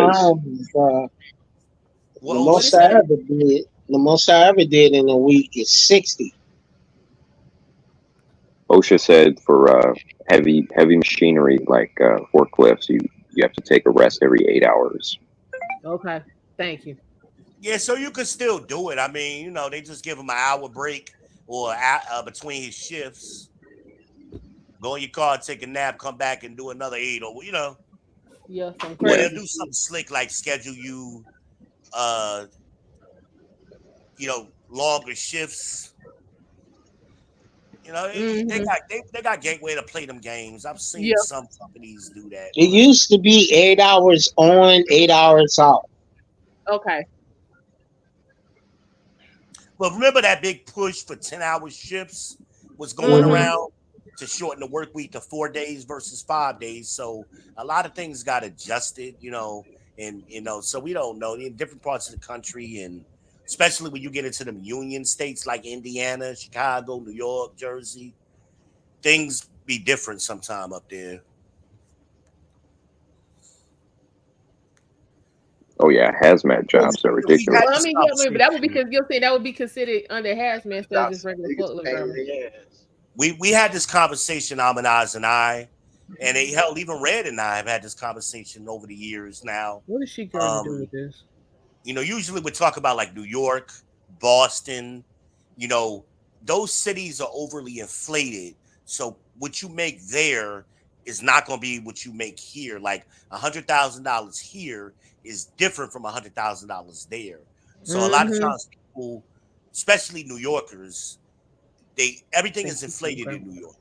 You know, everything. And that's why think, they get transferred down here and you know what I'm saying, work about a year and a half, 2 years, and then their job get displaced. If they even able to keep their money, because a lot of the jobs they have don't transfer, you know. Well, that's what I'm saying. If you do get to transfer and keep your money, you ain't gonna stay down I know here forever. like a lot, like the post office transfers, or they used to. I don't know if they still are. I know they they do. I actually was talking to a friend of mine about that the other day. Her cousin is transferring. They do, but now they doing cost of living adjustment. Oh wow! See, they taking your money. Cousin Robbie came down from New York. He kept his whole salary. He's a supervisor now, and he works downtown. What is that? 7th Street, where the post office is. So yeah, they tinkering with your cash now. Yeah, so he's sitting pretty. Yeah, he's sitting pretty. And when he bought his house, he lives over there off down there by Hood Road. In the Plaza extension, almost 100. What's that? Almost the 485. Yeah. So anyway, when he bought his house was probably $200,000. His house right now, I would say, is every bit of $500,000-$600,000. And you know it. He's sitting pretty. Who came up? And he still got pension. Now he got pension money still coming to him. He's in that age group where they were switching over from the pension to the 401k. So he got some pension money and 401k money coming. He got both. Okay. Yeah, he my mother age, so he getting ready to retire. Oh yeah, he getting it. Who came up with these colors? I don't know how I'm feeling about this. But yeah, we've been having this conversation. Usually we talk about the New Yorkers when they come down here, because all New Yorkers for the last 30 years claim they make $100,000. And then come down here and get shell shocked. Well, they lying, first of all. Because when you pull up, they act like we ain't got the internet and we can't pull up what jobs pay. So when we pull up the jobs, they making damn near the same thing we making doing the same job. And they paying that cost of living, which is why they running down here. But they just lie. You know, I did taxes for a long time, and it was one of my side businesses. And most people have no clue how much they made per year until I told them what their AGI was. Most people did not know their salaries. Because I was just curious. I would just ask people, hey, how much did you, especially if I didn't know them and I had done their taxes before, how much did you make last year? Oh, I don't know. I'm like, and I'm like, okay, well, just bring your W-2 to the house and I'll take a look at it, But I'm like, how don't you know what your salary is? Like Almondeyez said, you get paid every 2 weeks. Multiply that by 26. I mean, what are we talking about? Like, you never been curious? Child, they be hourly. They don't even be thinking about that. That check be different every 2 damn weeks. That check be different. And then you don't look at your last pay stub in December. It's already, the math is already done for you on that one. Just look at the last pay stub you're gonna get in December. So if your last check is for the year is December 26th, look at the check stub. Your year to date is what you made for the year. Exactly.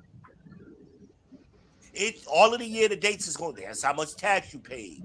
That's how much medical you had come out. That's how much you paid FICA. It's all on that last pay stub.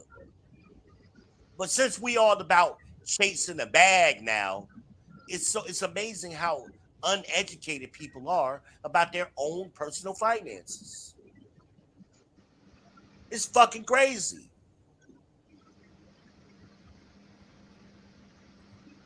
Remember I got in that argument with Beans? Wherever he was living and talking about the rent was $750 or some shit.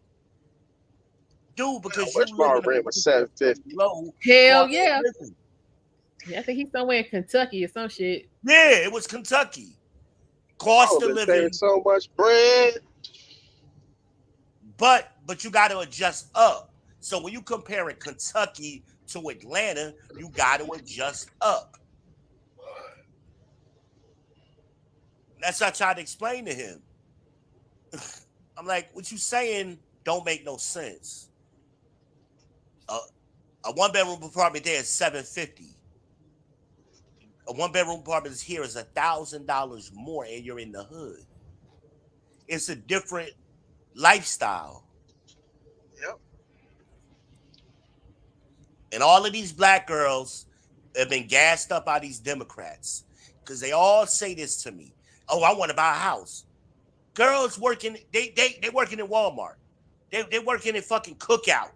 You know, in their mind, they House think shouldn't they're be in your qualified to buy a vocabulary. house right now. Or even ever. House You a should not be in single your vocab.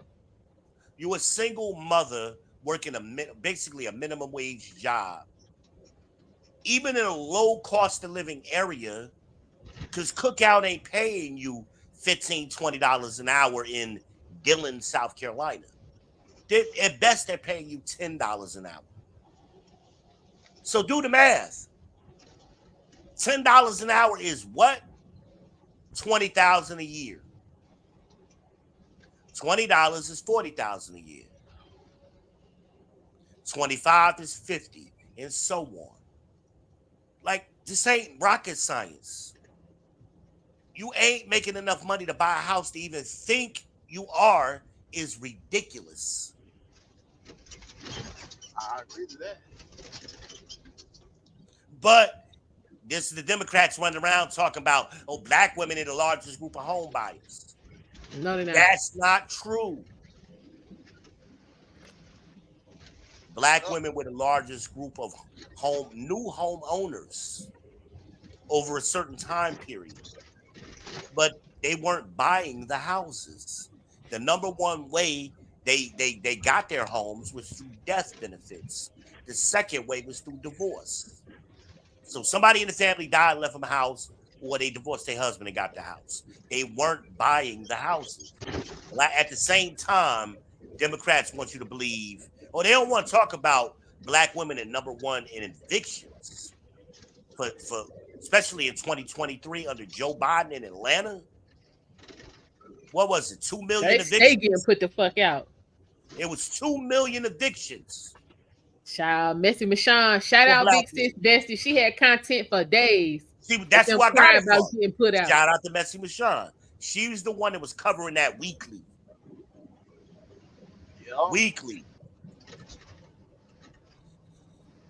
We got to stop lying and allowing people. We just want to believe these lies. That's my team, girl, sisterhood, and I want to believe anything to make black girls look good. None of this shit makes y'all look good. Y'all haven't done nothing in the last 50 years to make yourselves look good. Facts. Yeah.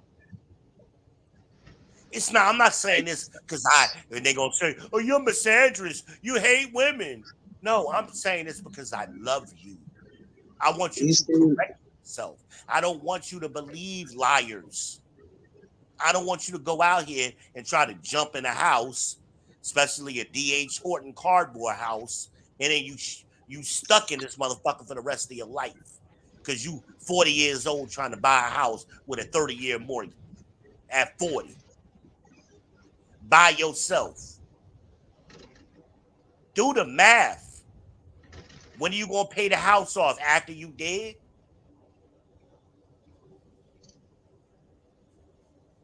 This is why you're supposed to get married young. Because we don't have the time we think we have. You want to work for the rest of your life to pay off a bullshit house? Is that what you really want to do? Even if you start buying a house at 30, right? And you got a 30-year mortgage, that means you're going to be 60 before you even get close to paying off your house. And maybe that house wasn't your forever house. Maybe that house was supposed to be a starter house.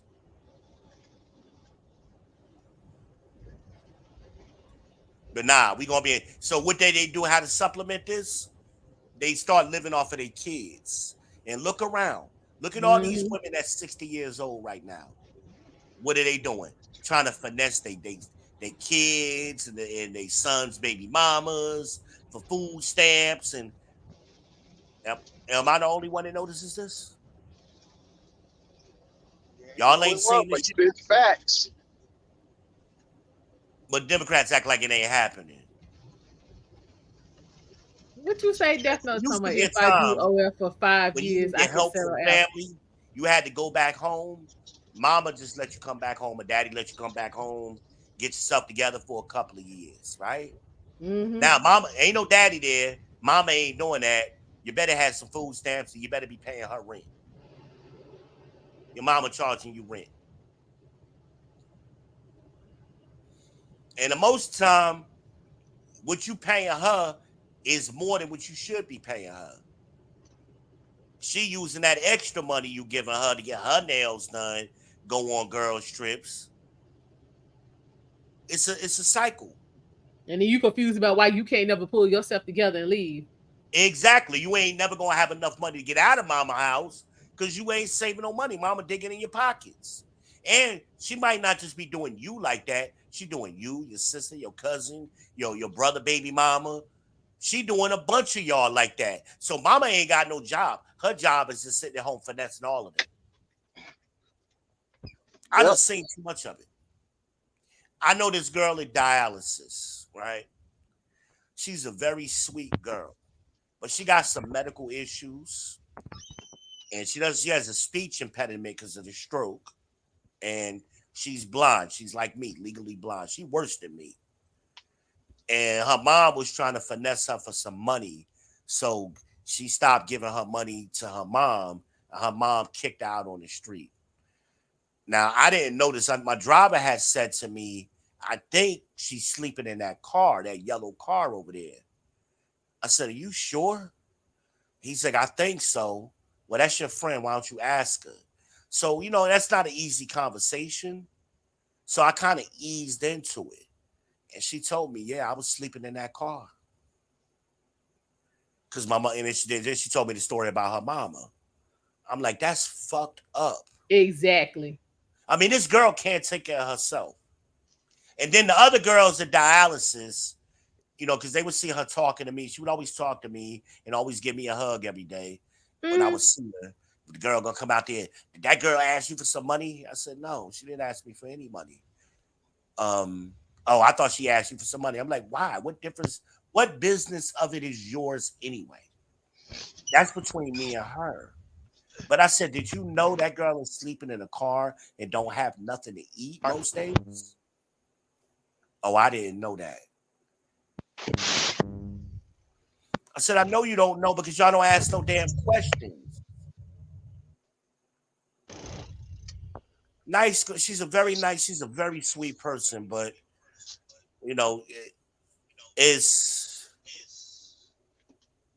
sometimes people need help, and she ain't got no help.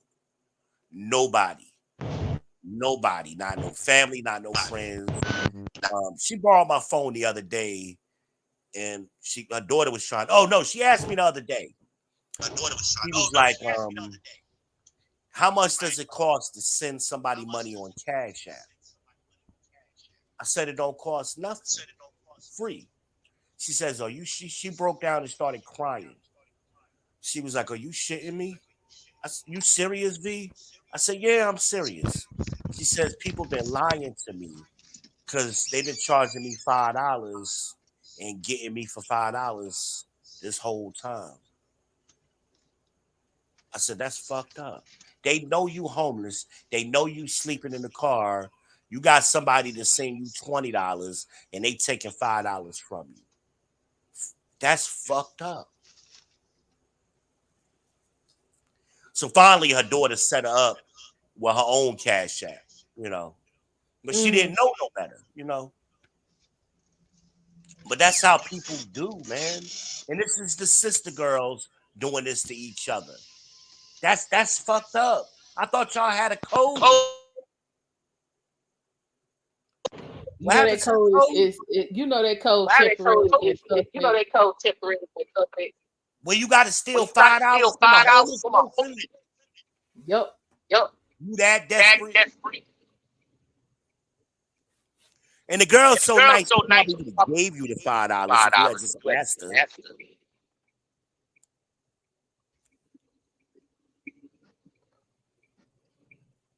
That's a true story, man. Bros be that trash. And me and her get out around the same time, and we'll have a little bit of time to talk while we waiting on our drivers to make it through that rush hour traffic. She almost had me in tears, man. She almost had me in tears the other day.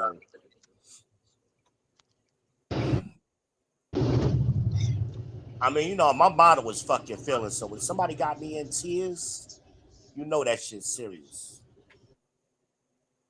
You know that shit is serious, man.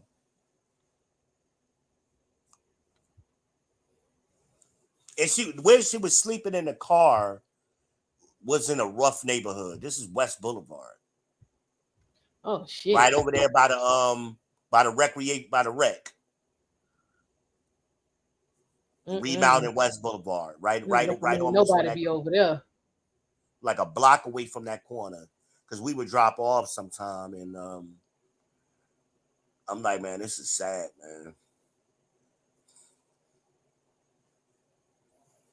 But there's so many people out here, but these old women, that's what they doing. And they bitter old women, man. And all they doing is just looking for ways to finesse younger women. And it's sad.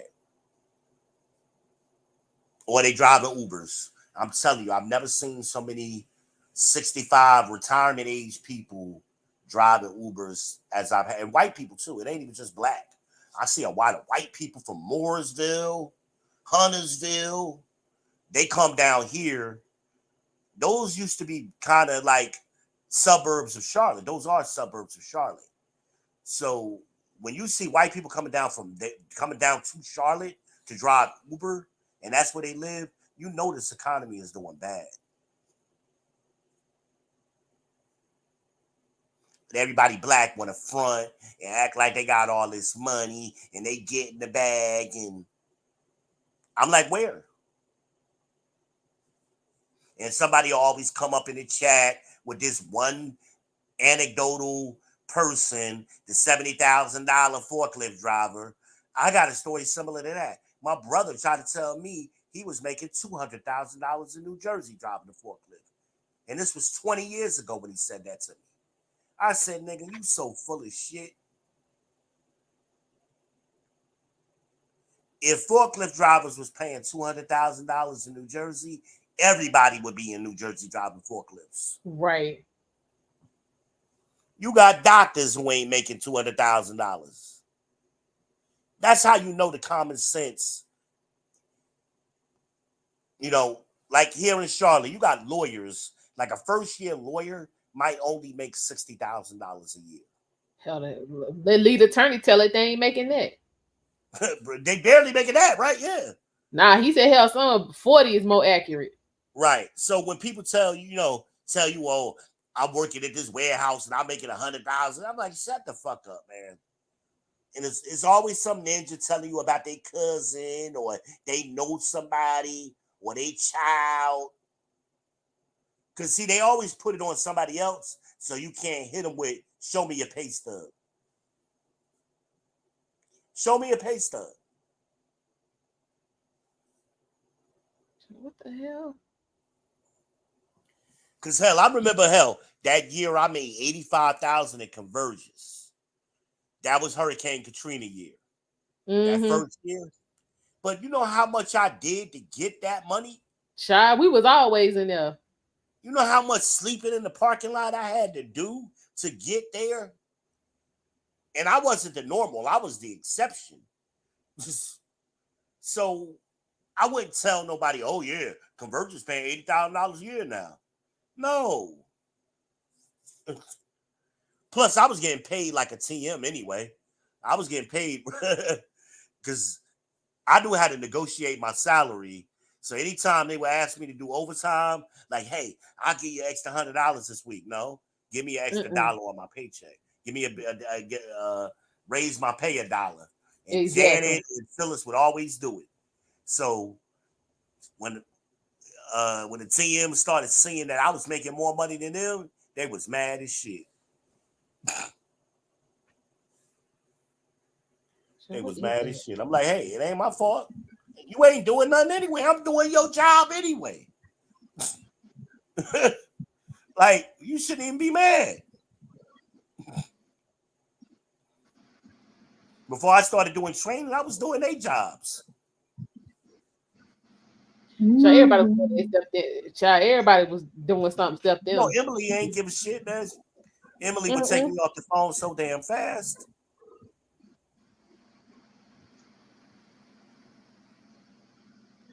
She was such a sweet person, but she had some horrible skin. I know, right? Yeah, you gonna work hard in a warehouse. But yeah, anything else in the chat? Or they got quiet? Yeah, it got kind of quiet. It's done died down. I'm still here. No, I'm talking about the chat. The people talking in the chat. Oh. You know, they be having little separate conversations there sometime. I think Dover got tired of us and left. Yeah. Yeah, they when they see you got little tinks, okay? You remember them from school. They was the dumb kids in school. They was always raising their hand, asking stupid questions while the teacher was talking. And if they had just shut up, they would have got the answer. And those are the kids that got put in the ISS because they wouldn't stop talking. The smart kids would shut up. And the kids who wanted to learn would shut up too. You know, because they was trying to do what the smart kids was doing. So always got that group of kids. It's just always got something, always got a smart answer, or they always want to say something funny or contradictory to the teacher.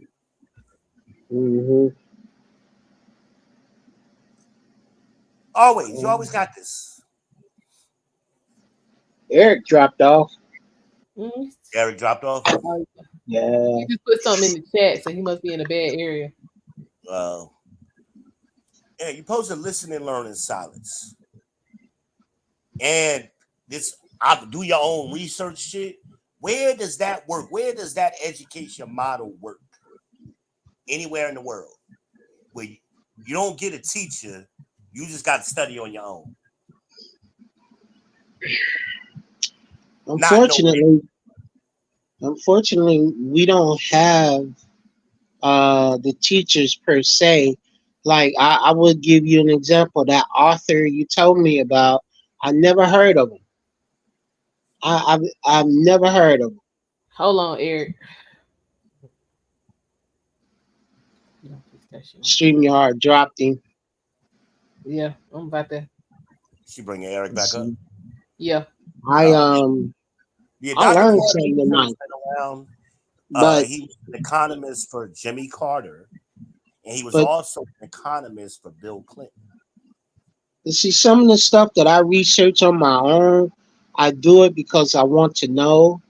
Like I was talking to Eric earlier about the correlation between the Democrats and Black Americans. It goes all the way back to the 1700s. And I was reading to Eric what the Democrats did. A lot of people, the way I was brought up before I started to figure out things on my own, that it was the Republicans were the racist people.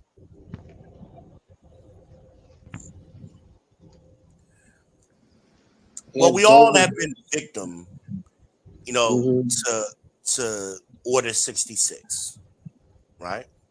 Right. We all have been guilty. We all have been victims of that. We all grew up where the people told us certain things you just did because you was black. We black, we don't vote for Republicans. Right? That kind of thing. Yeah. Then every now and then you'll run into some black person that is a Republican and they school you. Somebody like from Wilmington, North Carolina, which was the highest concentration of black politicians that got sent to Congress at that time. They came out of Wilmington and they were Republicans. right? Right. So we don't know our history. We listen to old wives' tales, which coincidentally the Bible tells you not to do that. The Bible says, do not listen to old wives' tales. And it tells you, it also warns you about old fools, right? For that exact reason. For that exact reason. But you're proving my point. Because, see, that's why mentorship is important. That's why having black male teachers is important. See, they Mm-hmm. got ran out of the schools in the late 80s and 90s.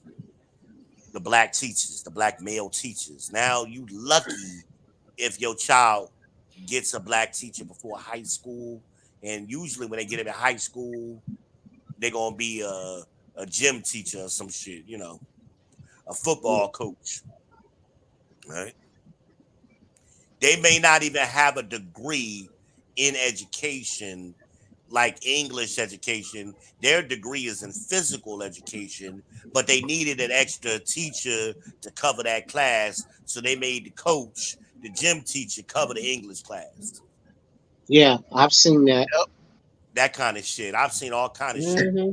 with my kids in school. And I'm like, what?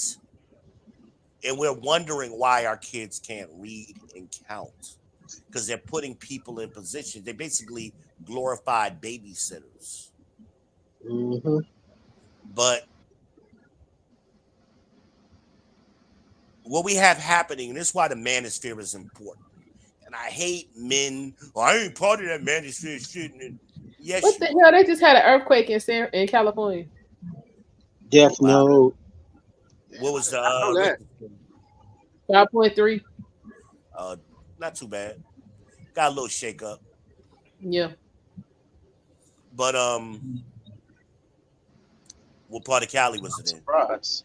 Who did they say this was? This is Kern County. Where is that? Oh, that's Bakersfield. Bakersfield. Okay. California got all kind of fucking problems right now, ain't it? Is that close to your home? Motherfucker always That's on 100 fire. miles away from me. That's because Earthquake. they doing a whole bunch of fuck shit over there. Yeah, man. I used to want to go to California. I don't want to go to California. I'm scared of They that got shit. they got the best weed out there. Yeah, of course. They got that Pineapple Express. Yeah, man. Yeah. I had some of that, man. I had some of that Pineapple Express and some White Widow. Oh my goodness. But yeah, man. But anytime you get an education, you're giving a teacher first before you get your book. Usually, with the exception, no, even in college, you select your class first, which you know who your teacher is before you get your book. The book comes second, but nowadays everybody think, "Oh, I got the internet. I'm researching. These ninjas ain't research shit ever in their life, and they don't know how Yeah, to right. research because they don't believe in mentorship. Nobody can tell them nothing. They don't go. This guy might know more than me. This woman might know more than me. Maybe I need to shut up and learn. Maybe they gonna pull my coat to some shit. That's a struggle. And again, that started with the baby boomers. Now we're seeing it again with the millennials, with their sons. We're seeing it again with them particularly. You can't tell them shit. They can never say, this dude is arguing with me over iced tea. I'm like, sir, you could look at it and tell it's watered down. This is not what iced tea is supposed to look like. At best, it looks like an Arnold Palmer, because you know Arnold Palmer is a little bit lighter than regular Yeah, tea. because of lemonade. Yeah. It was lighter than that.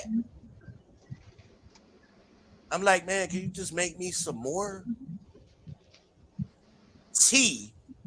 Sweet tea is the most profitable item inside of a restaurant, next to coffee. It takes, and then followed by soda. It may take a nickel to fill up a 32-ounce cup. right? It may take pennies to fill up a cup of coffee, and you're selling all of this for 1,000% markup. It's nothing but profit. So why? Like I used to tell when I worked for McDonald's, and a customer would ask for fresh coffee, I would tell my employees just fucking make it. A bag of coffee costs me a nickel. Make the coffee. Old people will sit in that restaurant all day long and drink coffee for free as long as they order something. They be ordering Danishes and biscuits and shit all fucking morning, drinking all my coffee. And guess what? It's good because now I ain't got to throw the coffee away. And I don't care, even if I throw a pot away, what did I waste, a nickel? And my customers loved it. They loved it. Customer service. I remember when I came down here, and I had took over the McDonald's in Wingate, North Carolina. This is right next to Wingate College. There was a Hardee's right there, and there was a McDonald's there. And I couldn't understand why this Hardee's was still in business. It was just boggling my mind because we were kicking their ass, right? So much so that they couldn't even, they would close early. Excuse me. They would only open during breakfast and lunch hours. They would close at 5 o'clock. So I made it my personal mission to shut that Hardee's down. I said, I'm going to run them out of business. So I went over there one day just to see what they was doing because I didn't have a lot of old people coming in drinking coffee like you normally see at a McDonald's. I said, this is strange. They was all over there at Hardee's getting that free coffee. I said, oh, no problem. So not only did I implement free coffee, I implemented grits. That was my secret weapon. When I started selling grits, which the Hardee's didn't sell, man, we was killing the game. Killing the game. And that Hardee's got closed down. I think it's a Chinese restaurant or something today. Last time I was down that way, I don't go that way down there that much. When I lived in Monroe, I used to go down there all the time because my wife's people from that. Marshville and Wingate and shit. But I shut that Hardee's down, boy. It took me 3 months. Stop lying, nigga. All the old people. And I taught my cashiers. I said, don't wait for the customer to come up here to get a refill on coffee. Just pay attention to how much they're drinking. Make a fresh pot. And then when you're slow, go around and ask them, do they want a refill? Customer service. Every now and then, give them a free Danish. Just let me know you did it so I can mark it off. Take care of these customers and they'll be in here every flipping day. And they were. They were. Them old people love me, boy.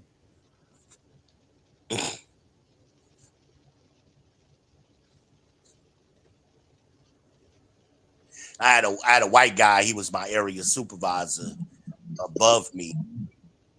And he just did not like me as a person. So when I brought up this idea, because I tried to implement it, I was after his job. And he wasn't the area supervisor. He was the assistant area supervisor. And basically when you're ready to be a store manager and they don't have a position for you, they put you in an area supervisor, an assistant area supervisor, so you could float for multiple stores. So me and him were both up for the same position, but he was in the boys club and he was older than me. And he just, everything I said, he always contradicted me. Oh, I think selling grits is the dumbest idea. Why would people go to McDonald's to buy grits? That's what he said to me. And tried to embarrass me in front of all of the corporate people. Like, this wasn't a regular local meeting. This is like corporate people were there. Right? Y'all listening? Yeah, I'm listening. No, we ain't listening. Yeah. what he didn't realize, McDonald's was already selling grits in other markets. So in New Jersey, New York, Virginia, they were selling grits and we was killing it. So he looked real stupid when he said it to me in front of the corporate people. The corporate people looking at him like, no, our data shows the Yeah. opposite of what you're saying. Our data shows he's on to something. But being that he was from North Carolina, they was looking at him like, well, maybe he knows something about North Carolina the rest of us don't know. So I said, well, what I'd like to do is test market it in one store. Let me test it. Well, I just think it's going to be more dishes that we got to wash. One more pot? I'm like, it's one pot. Like, that's it. There's no inventory. You just buy a bag of grits. Like, it ain't that hard. Like, when I'm asking, ain't complicated, you know. Like you trying to cut into their bonuses. But then he got promoted, and then he really blocked it, even though we had success selling grits. He just didn't. He was a white boy. He didn't eat grits. I'm like, don't let your bias. It's all profit, dummy. It's all profit. All you got to do is sell 1 cup of grits for $2, and you done made money. Everything else you make on top of that is gravy. You just make a big old pot of it out of 1 bag of it. Like, this is a no-brainer, man. Like, dummy. But that's why McDonald's is suffering today, because they hired a lot of them fools and a lot of cheap labor. Cheap labor, you know, it's really killing them. It's really killing them. But you know who didn't do that? Bojangles did not do that. When you go to Bojangles, you don't see a lot of Mexicans in Bojangles working. Matter of fact, I don't even think I've ever seen that. Usually it's black and white people working in Bojangles. I could be wrong. Almondeyez, what you think of that? Almondeyez? She ain't listening to you.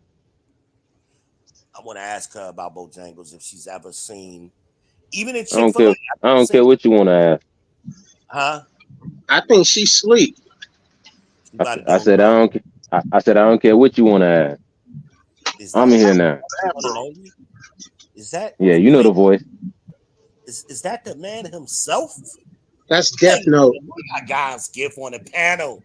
Give it up for Death Note, #1 moderator on YouTube. Hey, the man, the myth, the legend. I hear you going on this rampage.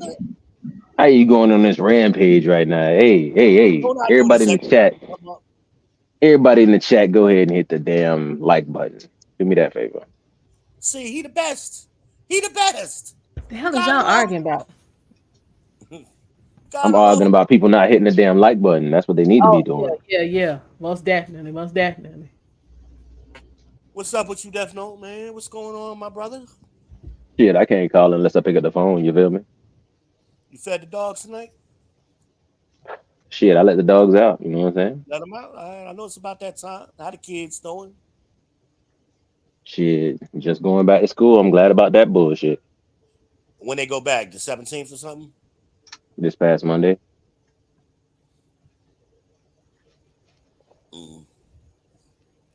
Oh, yeah, they already in. Okay. Almondeyez came back? Yeah, I'm back. Okay. You ever seen any Mexicans working at a Bojangles? No.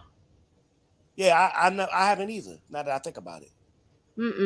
No, I haven't.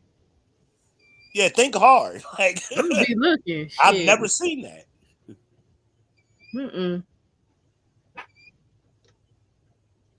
I mean, how many Mexicans you see working at Cracker Barrel? I've seen a couple.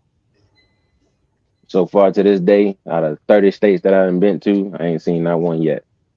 I've seen a couple, but they keep them way in the back. You know, Jose and Hector, they way in the back somewhere. I was about to. Well, it could be. Yeah. Oh man. Yeah, what's up with my haters, man? How they doing? How Franklin doing? Man, you ain't got no haters. Stop that shit. Anyways, Seeing hey Franklin man, out in the streets.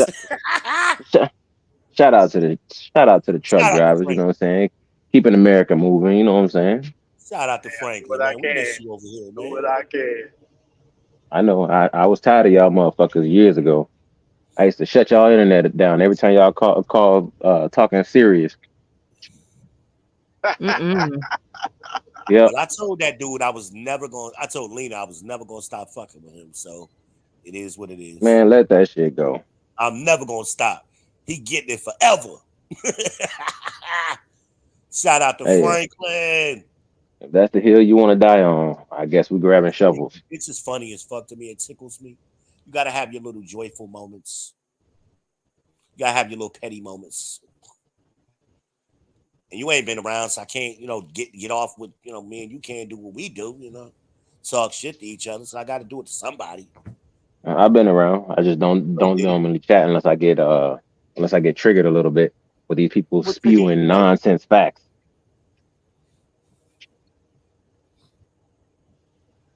You got people coming online. Is Red You still got here? you got people coming online peddling shit as fact, and they ain't got nothing to back it up. No, that's why when Derek asked for a citation earlier, like, what's your citation? Yeah, I ain't got no problem. Hey, listen, I'm a libertarian, so I literally I voted Democrat once, I voted Republican. I mean, I voted across the board. You know what I'm saying?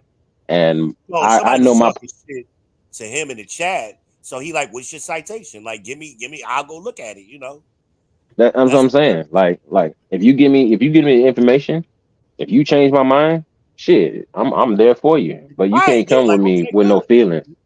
Like you did some good shit. Like, man, I Yep. didn't know. You knew I didn't know. Now you educated me. I'm with that.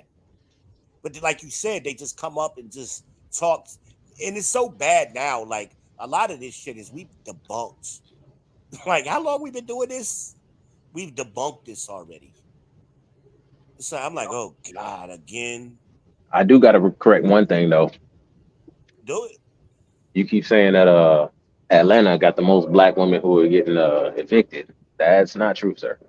According to Messi Michonne, when she was covering it weekly versus the country, they had the highest percentage of black women being evicted. Yeah, because she wasn't counting North Carolina.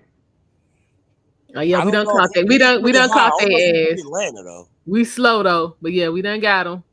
We Bitches might have out. caught up though. You right. We throwing bitches out. You Yeah, right. I think right now we just entered the top 5, but right Judge now the number House. one, number Yeah, one right I now had is to. still You might be right, Death Note. Because I Ed did a Durham, video on it one time where Ed it was Durham one point County. where I was seeing black women everywhere with signs. We'll work for food I mean, like I had never seen so many black women homeless just out and about. Oh, you ready for my hate? Here's my hate. When I'm driving around and I see a fucking black woman out there with her kids and all that good shit, you know the first thing I do is call fucking child protective CPS. services. First thing I do. I don't give a That's a dime, good not thing to none of help. that shit. I call CPS. I That's a don't give a good fuck thing. about her. I don't give a fuck about her and her bad choices. I care a fuck about the kids. Hopefully they can get a better life. No, you helping her that way. Because a lot of times CPS or DSS won't help them unless they get a referral. So that I know up here that would count as a referral. I don't know about Georgia. Shit, if it's anything like Florida, shit, they snatching them kids. I know up here they'll put the kids with immediate family if they can. I mean, Yes, I a mean lot of times these it's kind of the families same thing. it's like they It's used kind of to, the man. same thing with Miami, man. Born and raised in Miami. That's why when y'all were ragging on old dude in the chat, I was like, oh man, he from Miami, and he got a last name that you don't know where he's from because it's a global name. Like even if you go back to the 1600s, or the case may be, that name, the last name has been global, so you don't know where he's from. But yeah, freaking in South Florida, shoot, you call them up, they taking them kids. I respect Now, it. I mean, it used to be at a time. I know when I was younger, And when they took the kids, or they would offer the kids to somebody in the family, because you always wanted the kids to stay with their family, you know. And it was always that was a normal thing. The grandmama, the grandpa, the auntie, somebody, you know, somebody in the family would take the kids. But nowadays, people are selfish. They won't take the kids unless it's financially beneficial to them. Yeah, but you're missing something. You're missing the biggest part about it, though. The biggest part is the fact that year over year we've been destroying families. I don't care about black families, white families, Mexican. Well, the Mexicans, the Asians, and all that good stuff. They're not affected by it as much as other groups. But we've been destroying the families, dog, and we've been doing it from within. So you know what I'm saying? You see one person doing better. If that person ain't doing exactly what you want them to do, yeah, you're gonna lose a family member quick, fast, and in a hurry. And it's just I one of was those telling things. Almondeyez that recently. I got family, man, ain't spoke to me since last year. I got family That's it. members that haven't spoken to me And since my the grandmother died. main reason, it be political conversations like we having, you know, like, oh, I told this out, well, I don't know if you was here, Def Note, but when Kamala first started running, I happened to just call my aunt, my mother's sister, to check on her. She lives down there in South Carolina on the land by herself. So I check on her every now and then.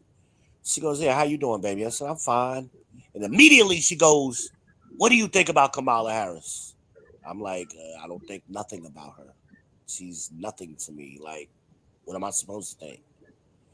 Well, I know you're not going to vote for Trump. What the hell does me not caring anything about Kamala Harris got to do with Trump? Like, are those the only two people running for president?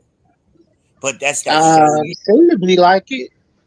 That's that Nah, shame. man, you forgetting Shame, Kennedy. insults, guilt need to be right. So my crazy aunt, because she's crazy, she got mental issues. So I'll talk to you when they don't want to talk to you no more. Because all I asked her is, why are you voting for Kamala? Why? Just give me one reason. What has she done to make you vote for her? You one of them Trump supporters. I ain't said nothing about Trump. All I'm asking is, why are you voting for Kamala? And what has she done to make you want to vote for her? Well, I'll talk to you when you get your mind right. So I have to call my mother. After I call my aunt, I got to call my mother. Because if I don't call my mother, she's going to be thinking a certain way, like, you know how women do. So I call my mother. Hey, Ma, how you doing? Hey, what you doing? I just talked to your sister. Oh, how's she doing? I said, she doing fine. Oh, what's she talking about? I said, Kamala Harris. I said, I don't know why, but she wanted to talk about Kamala Harris today. And hear my mother go repeating almost the same word for word shit my aunt just did. I know you ain't about to vote for Trump. I'm like, whoa, wait, what? How did you get me voting for Trump out of, I'm telling you, your sister wanted to talk about Kamala Harris? I mean, and the funny thing is, I've had these conversations with them during the Democratic primaries in 2019 when nobody voted for Kamala Harris. I told them then this was stupid. But that sisterhood, that gynocracy is fucking strong. Ain't nobody asking me about my health. I got real health issues. Yes, sir. My mom, her sister, nobody asked me, hey, how you feeling? How's things I going with check you? up on you, bro. I check up on you. I'm talking about my goddamn mama. I check up on all my brothers, man. I'm trying to show you how strong that gynocracy is. That's how strong it is. Fuck if you alive, nigga. You gonna vote for Kamala? Well, I don't think it's just the gynocracy. So you vote for her before you die. I asked my godmother. She said she's voting for Kamala. I was like, why? Name one of her policies. Name one. They can't even answer that question. They can't. She can't. I said, only reason you voting for her because she's a woman. No, that's it. The only reason they're voting for her is because they think she's a black woman. That too, right there. Wait a minute, she's mixed. She's biracial woman. Now, you're saying now that she ain't black. They got offended when Trump said it. That's what Michaela Montgomery said. Who's that? Who's that white chick that was the head of the NAACP that said she was black? Oh, that's Rachel Dolezal. Yeah, yeah. Come to find out, she come from two white parents. But I gotta say this about Rachel Dolezal: she did a lot more for black people than Kamala Harris. I'm not going to say that, but what I'm going to say is at least she put in the work to be black. Yeah. Yep. At least she put in the fucking work and tried. I give her credit for that. I give her credit for that. Kamala Harris has never even said she was black. And they lied. Talking about, oh, she always been claiming herself. She always identifies black. Show me a clip. I'm waiting for somebody to show it. I ain't seen one yet where Kamala Harris has said she is a black woman. She's never going to say that. Nor has she ever. Never going to say that. No, she said it. She said it? Yeah, she said she's black recently. Send me the clip. But before that, I'm a black woman. Not in the past, recently. Yeah, no, that's recently. I would like to see the clip too. I'd like to see. Listen. I'm gonna give y'all another avenue to go. Right? Everybody keeps latching on to the fact that she is saying that she's a black woman and all that good stuff, whatever the case may be. But here's another part that I got, right? When it comes to a lot of people, if they're not voting for her simply because they think that she is a black woman or she appears to be a black woman, whatever the case may be, she's a woman, whatever. If that's not the reason why they're voting, then the reason why they're voting is because Democrats typically appeal to the insecurities of especially women. And you got a whole lot of men who are trying to appeal to women. Why? Because they aren't getting them. Most men aren't getting a lot of women. Because obviously we all know the stats that, you know what I'm saying, some of the top 10%, top 20% of men who are even having a chance most times getting these women. Right. So when you look at this, you're like, okay, well, she's pandering to the insecurities.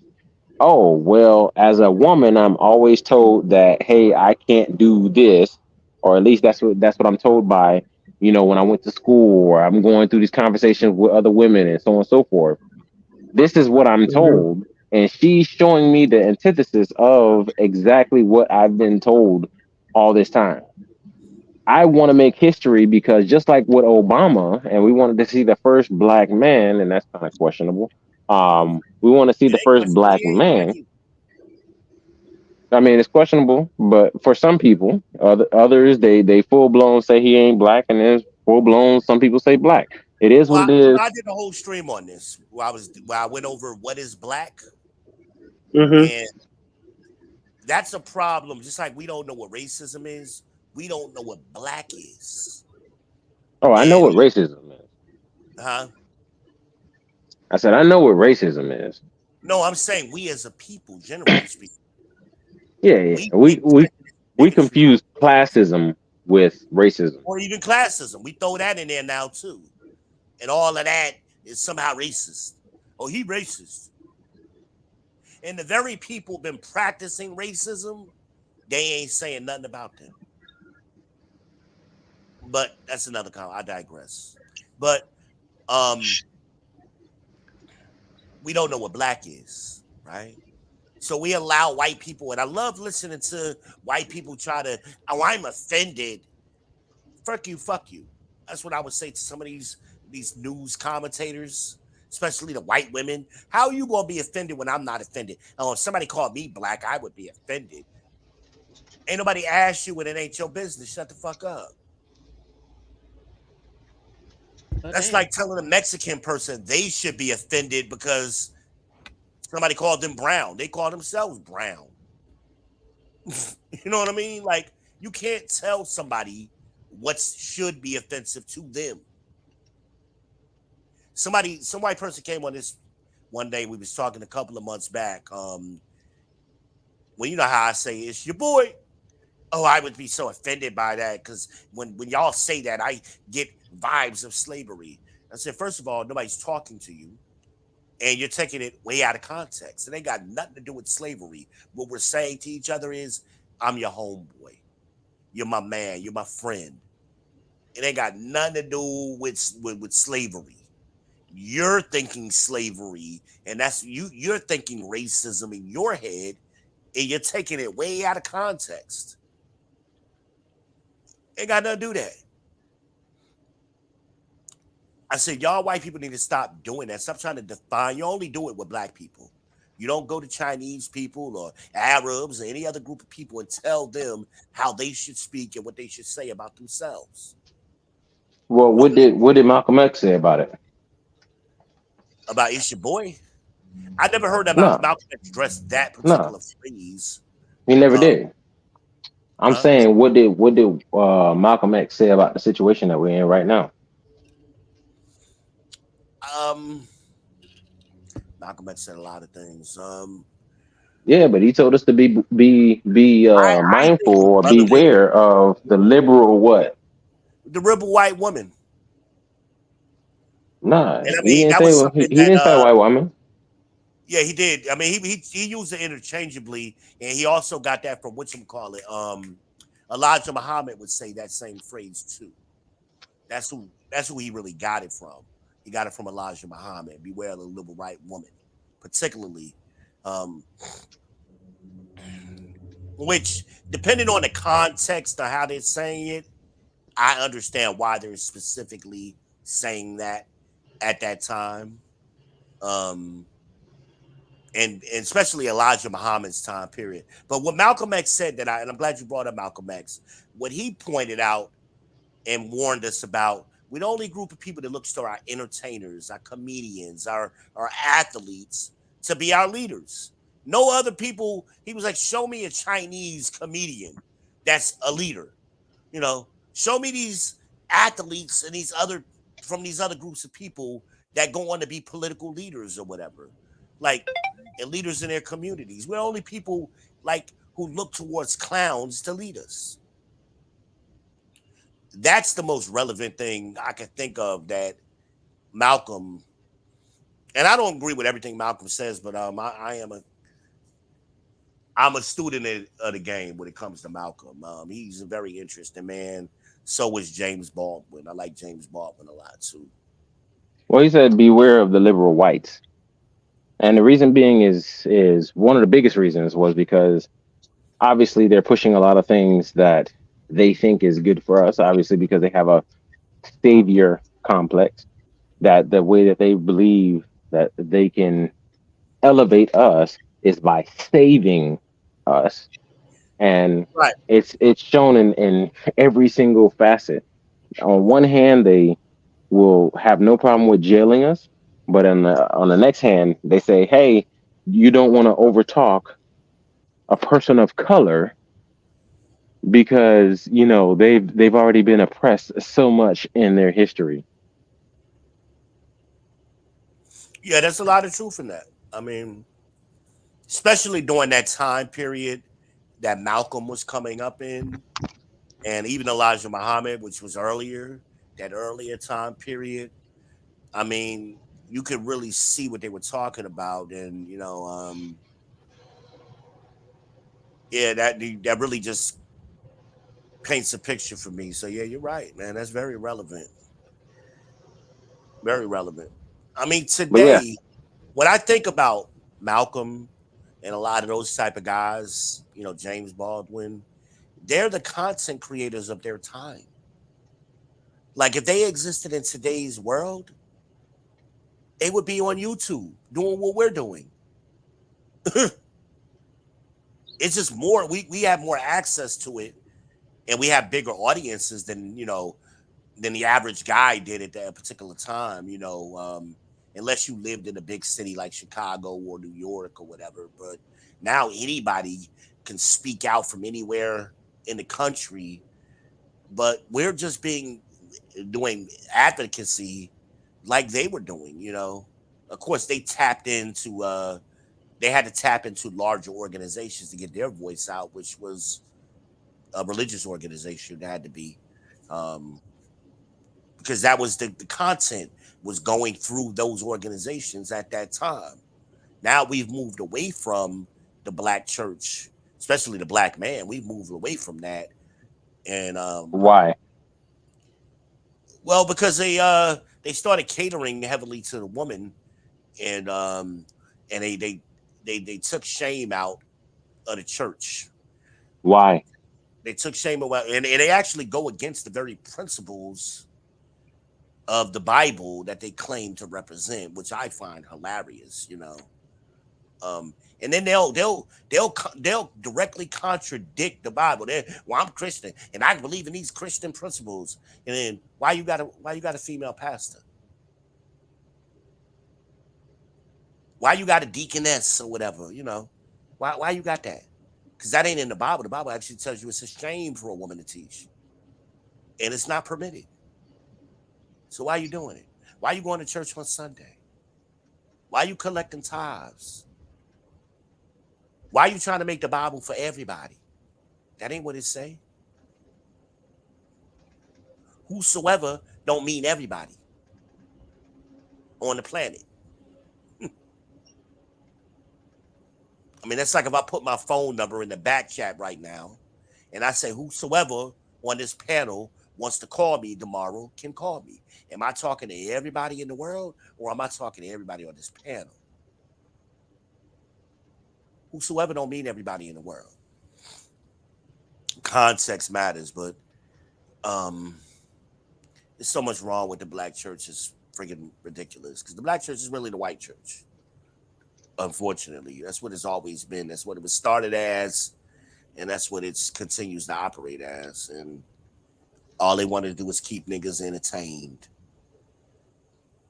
Keep niggas entertained and distracted. Well, that's what they want to do. Are you not entertained? Well, I know, right? Well, what really happened was the churches in the black community became polytheistic, and so they started to praise and they started to worship the same face of their God multiple times over.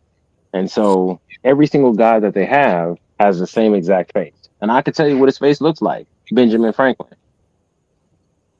Because as long as you got hundreds of dollars pouring in from all these black women and everything else, they're going to constantly put out a message that keeps the money flowing in. Well, the And interesting so, is we've seen this in history under different names. You've seen this Hellenism, the Dionystic time period. We've seen this happen, in different civilizations, same group of people over time. It just always comes back to this. Always comes back to it. It's just like fascinating how that happens. And I just sit back and watch. But this is supposed to be the last kingdom. Babylon the Great is the last one. So we'll see. And well, I'm just gonna bring it back full circle. So the according to Democrats, plan, everything is going. World War III about to jump off. We got rumors of war and wars and all this kind of stuff. well, you know the saying. I'm not gonna go over it again about weak men creating hard times and so on and so forth. Yeah. But It's a but cycle. It's a cycle. what we're History going is. through right what we're going through right now is we have millions of people who have insecurities, especially women, right? And women can't tell me that they don't have insecurities. Yes, there are some that don't, but there are tons of women out there who have insecurities, and that's why they put tons of makeup on. That's why they put the wigs and the weaves, and they will buy these things before they're able to even put clothes on the backs of their children before they go to school. So Well, many they don't give posts I've seen already. So many posts I've seen already of women talking about, I don't have enough money to buy my kids clothes for school or school supplies and so on and so forth. because Yet they you want look at somebody else them, to spend their money, and they're gonna be yeah. going to the church. You look, The church be having them oh, let me clothing finish. Let me drive. finish. But you look at their posts, and literally a couple weeks ago, they're talking about how they are getting their hair done. They just got their lace fronts. They just paid $400 on this or $500 on that. They got their nails done and everything else. But they They couldn't set literally met aside any somebody of that money. for their vacation. children. Yeah, I've said this too. Yeah. Because So look at that stat. I was somewhere we were talking about that stat of how much money women spend in the economy, and I said, well, what is the stat on how much women spend on their children every year? Silence. yeah, but nobody has that information because what they're gonna say is that it's a lot of it is intangible. A lot of it is not tracked because even just paying their light bill counts as spending money on their children. No, it But doesn't. here's Wrong. but I know I I love perfectly when they make I that argument. yeah, I love I'm there with you. that argument. I'm there with you. But what I'm saying is this. What I'm saying is right now you have, and that's one of the reasons why Kamala Harris can go an entire campaign where she does not have to debate, she does not have to talk to the press, she does not have to do any of these things. And it's the reason why she doesn't have to do these things is because her message speaks to the insecurities in the people who follow her. A lot of the people who follow her, or the case may be, they're thinking, hey, listen, I'm gay. And based off of everything that I've heard, if I come out as gay, people are going to treat me differently and they're going to probably try to harm me. If I come out and say, hey, I'm a man in a woman's body, then people are going to harm me and they're going to hurt me. Even though we're going to just completely omit the fact that, you know, most of the deaths that come to trans people come by way of them lying. You can't sit up here and say that, hey, I'm finna go to the club, talk to this person, and I'm not gonna tell them that I'm trans until, you know what I'm saying, all of a sudden they meet upon Mr. Willie number 2. You know what I'm saying? So what I'm saying is they're talking to a lot of the insecurities that exist within people, and they make people feel comfortable because a lot of people are growing up as weirdos, men especially.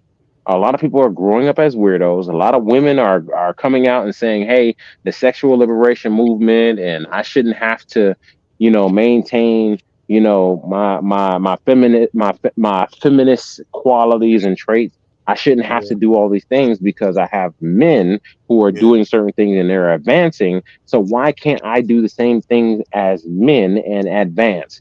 So talking to those women and talking to those men is getting them purchase as far as this whole thing. And this is why you have millions upon millions of people who are voting blindly. Most of them are saying, hey, I'm voting because I believe it's a black woman, and others are saying Trump is trying to take me back to a time where I wasn't put on a pedestal. Nobody wants to lose first place. Nobody wants to lose the gold medal. Yeah. Before we continue with this conversation, how many people we got watching right now, y'all? Just a few. We're gonna be wrapping this up shortly. We have crossed the 8-hour mark. I just wanted to give a public service announcement. Everybody, if you haven't hit the like button, make sure you hit the like button. Subscribe, smash the bell. Smash the lights. Smash the lights. It's free. Likes are free. Smash the bell is free. And share. This is great content, great conversation. Dover, we see you. Okay, you're a Kamala man. I don't know why, but go ahead, brother. Why is Jose out here with this music loud as hell at 1:30 in the morning? You know what? I'll let you, Derek. Yes, sir. Okay. Let's see what. You know what? I would love to have Dover come up and have a conversation and, you know, convince me. Hey, why do you believe that that's a thing? I mean, I know that's not gonna happen, but I'm just saying, like me, I'm a person who's fact based. So if you can give me facts, shit, you might just change my mind. But Kamala right now, I has haven't. him emasculated. He ain't doing it. I bet an ounce of weed he ain't gonna do it. Is he coming up? He ain't gonna come up tonight. That's not gonna happen. That ain't gonna happen. You noticed the nut house, right? They ain't gonna do it tonight. Hey, are they having or either one of them, Trump or Kamala, having anything tomorrow?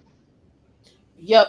But Trump's not actually gonna have a rally himself until Friday. But Vance Uh-huh. is going to be in Detroit tomorrow, and Kamala, was it Eau Claire? What time is my homie from Middletown gonna be in Detroit? I'm not sure yet. Hold up. Hey, the link is in the chat. Just go ahead and click it. Go ahead and No, I, click it and I, come up. I We can took have a it out. conversation. I She took took it it out. Oh off. shit. But I Oh can put it back. shit. Hold on. Nah, Shout you out to no. Lil Woody down there in Atlanta, y'all. We saw Lil Woody today. We saw Lil Woody today, y'all. Yeah, I want to hear Dover's why he's backing Kamala. Okay, it's back. They can't name not one policy, not one. Oh, I'm gonna legalize abortion. It's already abortion legalized in many states. I'm gonna stiffer gun control. Detroit has the hardest gun laws in the nation, and they still have gun crime. So what are we talking about? In the words of VBN, what are we talking about? Honestly, if you look at gun crimes and so on and so forth that are happening, most Hmm. gun crimes and even just violent crimes, if you look at them, most of them Hmm. happen in blue cities. The Yes. weapons were purchased legally. What? Yep. Weapons Not have- all of them. No, I'm saying usually they. If you're talking about domestic violence, then yes. No, I'm not But if talking you're about. talking Oh about yeah, but I mean, You even when talking you about think about the it, AK-47 assault rifles? You but could like even like purchase when you that. got 47 is the assassinates. AK-47 is not an assault rifle unless you have a military configuration, and then it becomes assault rifle. Just like the AR-15, Educate the me, AR-15. brother. Educate me, because Yeah. they're telling us in the media, us like me, that the dude that took a shot at Trump had a AK-47 style assault rifle. No, So he So did. and He did not. AR-15, So but they he said had AR-15, but he it's a and go ahead. what it semi-automatic. was, the actual gun, it was an MP5 with a suppressor on it, and it was a uh-huh. 22 bullet. Um, but that's a gun you could buy anywhere. I mean, that's that rifle, that particular rifle, you can get anywhere. Um, but it's only a 22 bullet. That's why I mean, but I mean, there's no gun law that would have changed that kid getting that gun. That shit was legal. And the hell, it That was his daddy gun who he bought legally and had stored properly. That fucker just took it. yeah. So what we're And he saying loaded is them that it comes like down. he What did. we're Them saying niggas is that it wasn't comes. like What we're saying is that most law-abiding citizens don't do this. But right, what exactly. happened? But what happened was his father was irresponsible, or his parents were irresponsible, whether it be in Mhm. raising him or the storage of the weapon or anything else. His parents were irresponsible, and I can go all the way back to Columbine and everything else. Aside from the people who have some shady ways of purchasing these firearms, um, Mm. most legal gun owners, the only time that a legal gun owner fires their weapon is either negligent discharge, Practice. meaning that they fired their weapon and they, as they were holstering it, or they fired a weapon as they Yeah. were pulling it out because they have poor training. Um, they didn't secure their weapon, so their children had access to it, and so on and so forth. Mhm. Or, or lastly, is because they sold it to somebody who they were like, "Hey, you know what? Hey, here you go."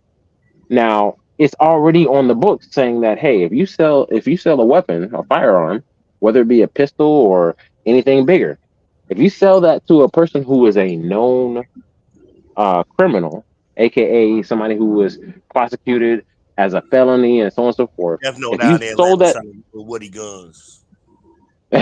if you sold that weapon to him, then you are committing a federal crime. So the act of you doing that is illegal. It's not that you could just sell it to whatever and so on and so forth. The act of you selling it to somebody who you know has been to a penitentiary and so on and so forth is illegal. There were a There are time that you could. Definitely, you ain't got to worry about. He ain't gonna snitch on you. He gonna tell them damn police so many lies they ain't gonna know what to believe. He going, what you mean? What? I don't recall. doesn't doesn't matter. I've had somebody approach me what was it, like 7 years ago, or and I know that he was federally convicted on drug crime or Yeah. drug possession laws. And when he asked me to buy one of my guns, I told him no, I ain't doing it. He said why? I said because I know.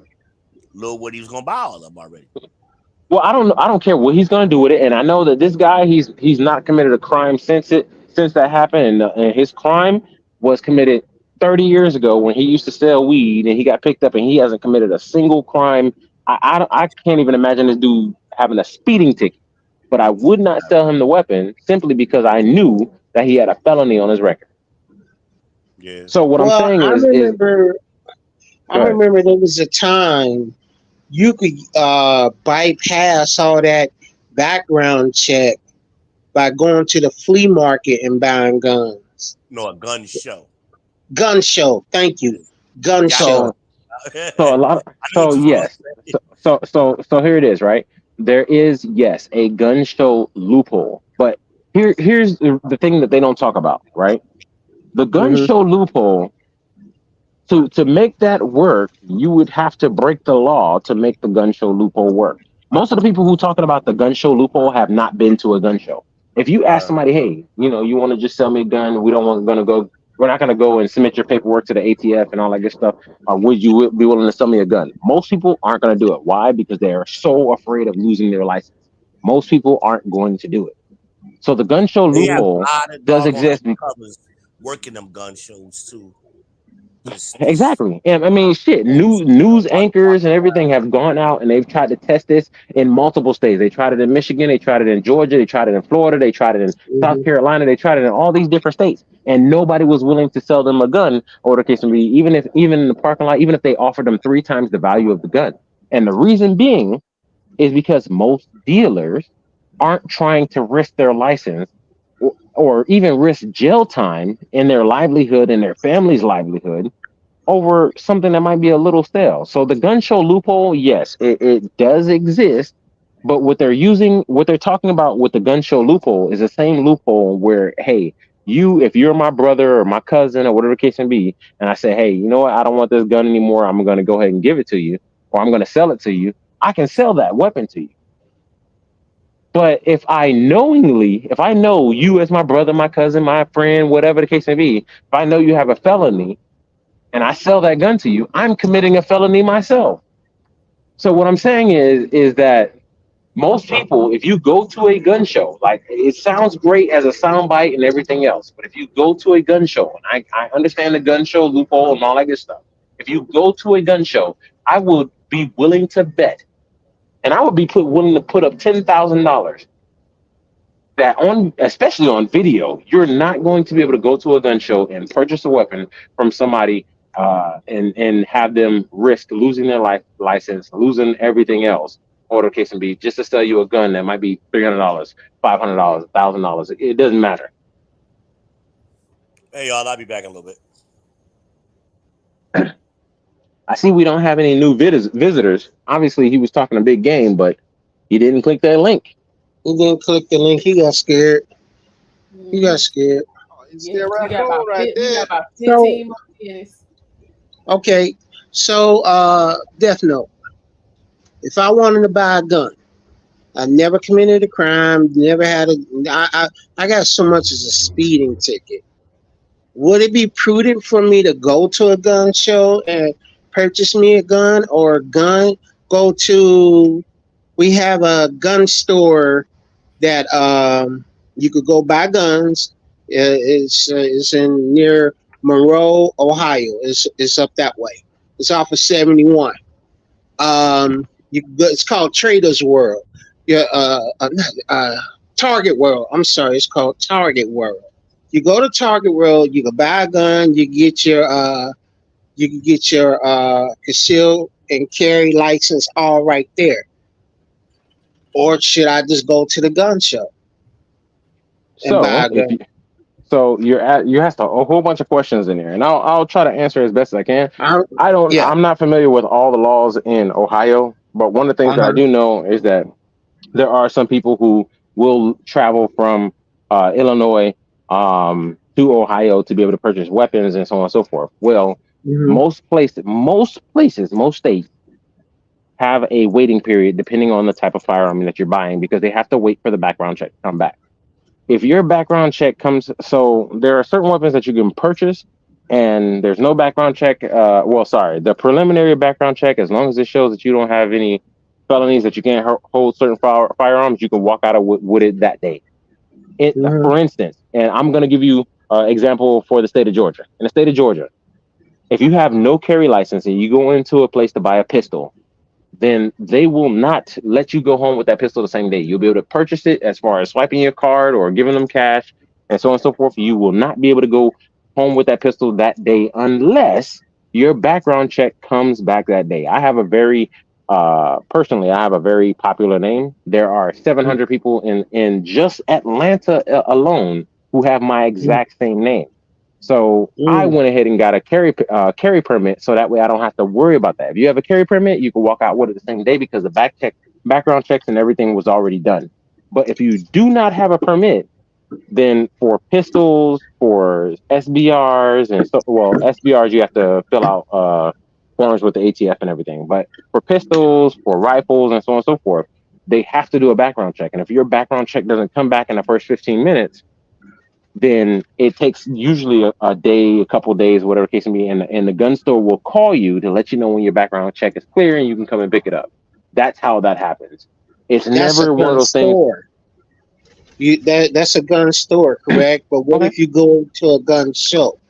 Is it the same concept? Okay, so if you go to a gun show and you have a carry permit or a carry license for that state or for any state that has reciprocity, sorry. If you have any state that have reciprocity, then yes, they will be able to give you the weapon and you can leave that day purchasing the firearm. However, if you do not have a license and you're just trying to purchase a firearm, you fall under the rules for that state. And if that state says that, hey, based off of the ATF, if your background check comes back in 15 minutes saying that you're clear because the ATF didn't do their job, the FBI didn't do their job, and so on and so forth, because all the background checks are ran through the FBI. They're not run through the ATF. They're not run through all these different things. Even when it comes to the military has an obligation. If you got separated for PTSD and all this other stuff, whatever the case may be, the military has an obligation to report those things to the state level. Guess what? Sometimes they do, sometimes they don't. But that doesn't mean that it's on the gun seller. That means that it's on the military to properly report that information. So if you were going to a gun show and you had no license, no anything, then you fall under those rules, which means that, hey, if your background check clears in 15 minutes, it comes back, the FBI says that you got nothing, they give you the gun. You can walk out with it that day. But if you have a very common name, when they do their national check, because it's not a check just for the state of Ohio. It's not a check for just the state of Illinois. It's a national check. If that national check comes back in 15 minutes, you're good. You can walk out with the gun that day. But if that national check comes back, doesn't come back in that 15 minutes or whatever the case may be, most of them are going to say, hey, go give me your phone number and all that good stuff. We'll call you when we're able to clear and send you and give you the gun. Because otherwise, if they gave you the gun prior to that, they would be breaking the law. Definitely, I have so many questions to ask you about that. You got a pen and paper? I'll give you my email address, and you can hit me up. I have so many questions. Put in the back chat. I got you. Okay. Well, it's my name, Derek Gaines, and 22. The number 22. Actually, Almond got your information, don't she? Yeah, I got it. Yeah. Send me his number. That's cool because I have so many questions about that. Like if I go purchase a gun and I don't have the license and everything you say, I go to a gun show. My name is Rand. Comes back, I'm clear. Are there limits on the firearms that I can buy?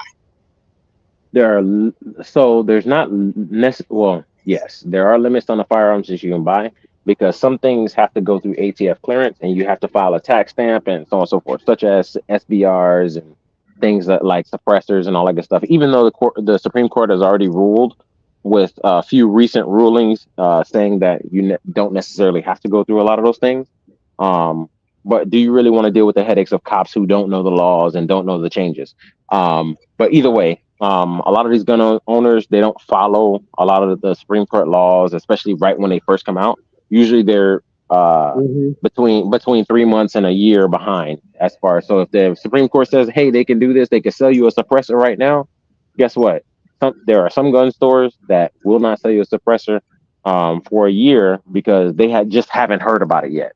You know what I'm saying? So I'm not gonna disregard that nuance. But if you're literally just looking for a pistol or a truck gun or a PDW, a personal defense weapon, if you're looking for anything like that, then yes, you can be able to get it. So here's the catch, though. Because you're a truck driver, you're crossing state lines. There are states that you're going to go through that have different requirements. Some states require that if you don't have a carry conceal weapon or you don't have a carry conceal license, that the ammo and the weapon be separate. So, for instance, just to give an example, Tennessee, if you don't have a carry license, then you have to have the weapon in one location and the ammo in another location. So, for instance, you can have the weapon up front with you, but the ammo has to be in the trunk, or vice versa. But if you have a carry license, you can keep it all together, everything else. Some states say that you can have a round chambered, some say that you can't, and so on and so forth. Typically, I don't go to states that are super liberal, so I carry my weapon everywhere I go.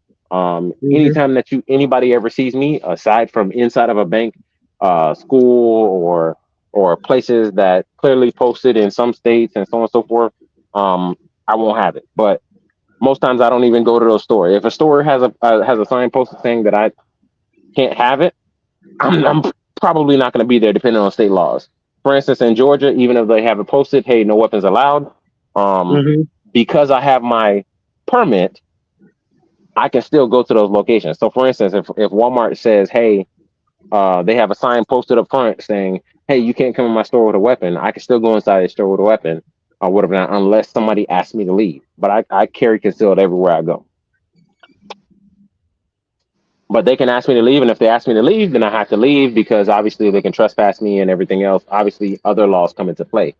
In other states, such as Louisiana, right? Louisiana, if they have a sign posted, that sign is enough for a private business. That sign is enough that you cannot bring that weapon on that property. If you bring that weapon on that property, then you're going to be facing felony charges in that state. Wow. So it's all about learning the laws on the states that you want to go to and so on and so forth. Also, because you're a truck driver, you can say that your truck is an extension of your household. So you can carry your weapon everywhere you go, because the Supreme Court already said that that your vehicle is an extension of your dwelling. So even people without permits who, you can't carry concealed and so on and so forth, you can always keep a weapon in your car. That's Eric Jordan. Eric Jordan is the truck driver, and he's from Cali. I'm from Ohio, so I fall under the Ohio laws. But I was also wondering, like I said, does it depend on? I have so many questions. I'm not going to take too much time. We could talk about this another day, because I want to buy a gun. But the gun that I'm looking at cost, and I want it. I want an assault rifle. I just want one. Well, you won't be able to get one unless you fill out forms with the ATF and so on and so forth. And that you cannot travel across state lines willy-nilly, because some states it's outright illegal, such as California. Now, if you're talking about more like a PDW or a pistol caliber carbine or something like that, then yes, the rules are a little bit different for those kind of things. But if you're talking about an assault rifle, so what classifies an actual assault rifle is a weapon that is fully automatic. If it's a semi-automatic rifle, then it's not an assault rifle. I know how much the Democrats like to come on and say, oh, well, just because it looks like an AR, it's an assault rifle. No, that's not what it is. Literally, it's a semi-automatic rifle. And honestly, when you look at AR, as much as they want to make people believe that AR stands for assault rifle, it doesn't. It stands for Armalite rifle. Armalite being the company. the original company that developed the platform. But I'm not a lawyer, and I don't You like sound I like said, one. I'm not. I do a lot of research. I'm not well versed in every state. I'm different. I was prior service. I'm no longer in the Mhm. military. I served 18 years, Thank you for your 17 years in the service. military. Thank you 17 for years your in the service. military. Got out, with injuries and so on and so forth. And I just personally, I believe in my Second Amendment, and I believe in the Constitution, and I protect and uphold the Ooh, Constitution no matter what. So that term has been with all day from the time I talked to Eric Jordan at around 3 o'clock yesterday. We talked about the Second Amendment, and we talked about the Democrats and their effect on black people in America. I mean, we talked about it all. Woo, well, woo. when did most of the biggest changes happen with black people as far as civil rights? When black people started wielding weapons. Yeah. Think about it. Think about it. So the thing about it is every civilization around, when they were allowed to have weapons, they weren't allowed to be dominated. So when you think about, even with that guy with the funny mustache, everybody know his name starts with an H, ends with an R, and they like to compare Trump to him. One of the first Yeah. moves that he did before he even started any campaign or anything else, what did he do? He took all the weapons. But when he took the weapons, what did he do? He started out with rifles. Then after rifles, he took pistols. After pistols, he took shotguns. After shotguns, I'm not saying all firearms were illegal. He was able to do whatever the hell he wanted because the people had no way of defending themselves. The Gestapo could just go ahead and swoop in. And the biggest protection that we have against tyranny is our Second Amendment. And so, listen, right now, Joe Biden is our president. Doesn't matter how I feel about him or anything like that. I will take a bullet for our president. We could talk about the Second Amendment. Any some between me and you personally. Hmm. When I read the Second Amendment, I read it for what it was meant for, not Okay. for what it is now. That's how Well, I that's how I well, read it. well. What it is now and what it was meant for are both the one and the same. They haven't changed. I disagree. Okay. I Shoot. disagree. We I can mean, debate we could. about it because Oh I'll yeah, go oh go yeah. down I case disagree. law. I'll hit you with case law and everything else. I Listen, hit people have you already with found out in the chat that I dates. go. I hit you with dates. I was just reading about this stuff earlier today. Um, Okay. the Second Amendment because I looked it up. I'm curious. So when I Okay. get curious, I look stuff up. Well, we got 3 minutes. The Go ahead and hit me with it. Second Amendment says we have to have a militia. That's the Does it? first line by James Madison, who was the fourth president. Does it say that? He signed the Second Amendment into law. And it was all about having a militia ready to fight. Because at that time, during James Madison's presidency, Britain was harassing the naval merchants, and they were converting them instead of falling on the sword. They asked them to come join them. So when James Madison signed that into law, it was basically to get ready for another British invasion. It, That's it why they wasn't. called it. That's why they called it in the first line. It says militia, and we have militias all throughout this country. 90% of them are all white. So here's where I'll push back. Right? Okay. There's nothing in the Second Amendment that says we have to have a militia. Mm-hmm. I would be willing to bet everything I own, and I got quite a bit of assets. Anybody who knows me, I'm Mm-hmm. willing to bet everything I own that it does not say we have to have it. And honestly, I can go ahead and rattle it off at the top of my head. A well-formulated militia being necessary Mm-hmm. to the security of a free state, the right of the Mm-hmm. people to keep and bear arms shall not be infringed. So the biggest thing is that it didn't say, oh, the right of the people to have certain types of arms or anything like Mm-hmm. that. It said it shall not be infringed. And the only way that you're able to change that is if you pass a constitutional amendment to say that that changes. So technically, by the Constitution, Mm-hmm. we should be able to have tanks, jets. If we can afford them, we should be able to have them because it says that.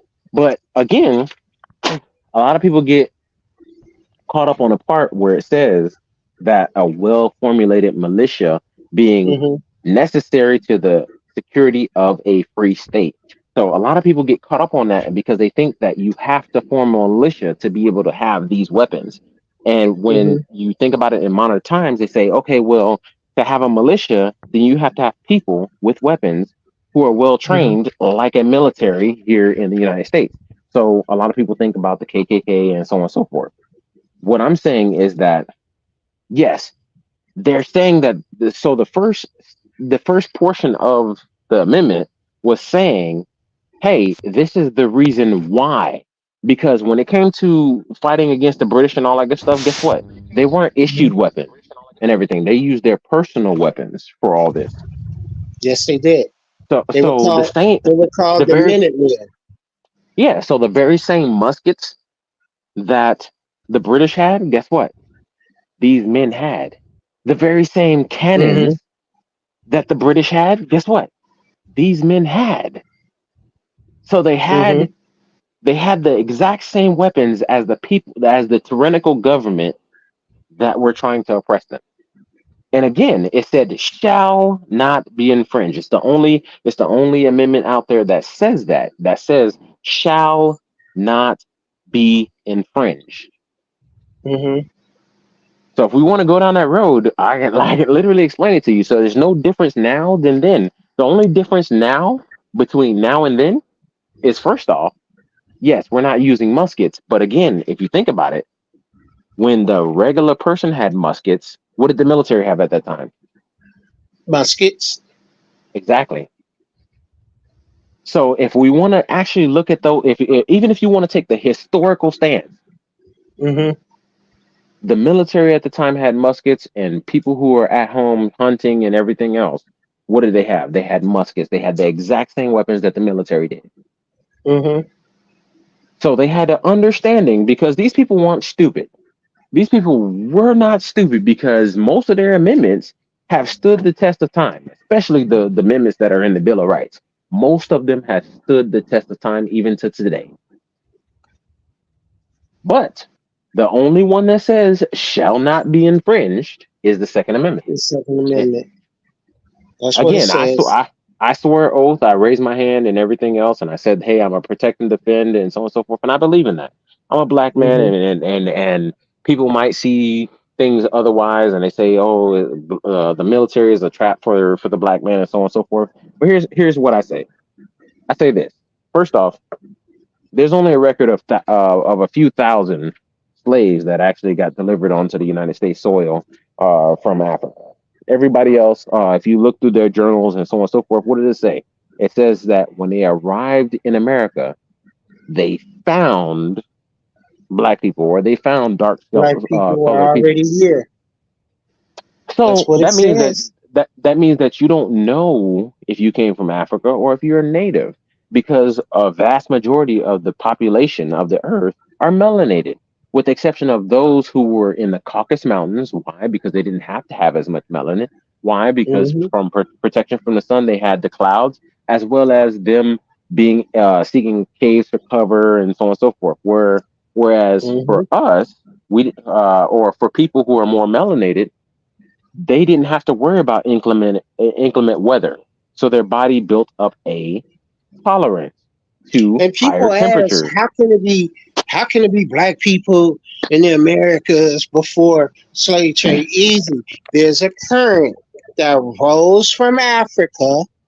It hits like it's down by Haiti, and it rolls Hmm. up the East Coast, and it Yep, and rolls it heads back back over to the down east. now. I'm sorry. I said, yeah, and it heads back east once you get around Yeah, what we call New England, which is yeah, not really and a real place. It heads back, it heads Fun back fact. down there. It's a huge current that basically circulates from Africa to the Caribbean. That's why they were able to go to the Caribbean, up to the 13 colonies, and back down where you see England and France and Portugal, and then back to Africa, and all is a huge circle. That's how they were Exactly. able to migrate over. They just followed the currents. So Well, what? but there, So but well, what? also back historically, there were also land bridges, so people were able to Yes, come from the Bering the Strait. I different read places. about the Bering Strait. See, there we go. So it's all in history, and a lot of people like to omit the parts of history that don't prescribe to what they believe in. So, for instance, Hmm. even the Catholic Church has done that, and Yes, yeah. that's why when it comes to the Bible, we have something called the Apocrypha, Yes, we because do. Don't there are go books there. that They ain't ready for because the apocryphy. hey hey Don't go. hey hey listen Don't listen, go there. I'm well versed, my guy. They ain't ready for the apocryphy yet. I haven't read Hmm. the apocryphy yet. I know it exists. I know it Hmm. exists in the 1611 Bible. VBN, I think, told me about that. I know Mm. about the apocryphy. You got to Well, ask yourself, why wasn't it included in every Bible? Well, going back through history, or whatever the case may be, and scholars actually have already begun to admit this. Where was the earliest Bible found? Only thing I know about the Dead Sea Scrolls. That's all I know about. So the Dead Sea Scrolls were part of the earliest Bible. The Hmm. very first Bible. I'm just gonna say this last part. The very first Bible, when they went back, because obviously the Apocrypha was removed and everything else. The very Hmm. first Bible was actually found in Africa in a cave, because the original religion was based in Africa, and that's why the Christianity or and so on and so forth was based off of a religion that came out of Africa. It wasn't a religion that came from anywhere else, not Europe, not Asia, That's or right. anything else, from Africa, and It because it was was found in a Semitic. cave. It was Semitic. The Hey man, earliest, brother, I got this. we could talk all night. We could talk all night. We could talk all Yeah, night.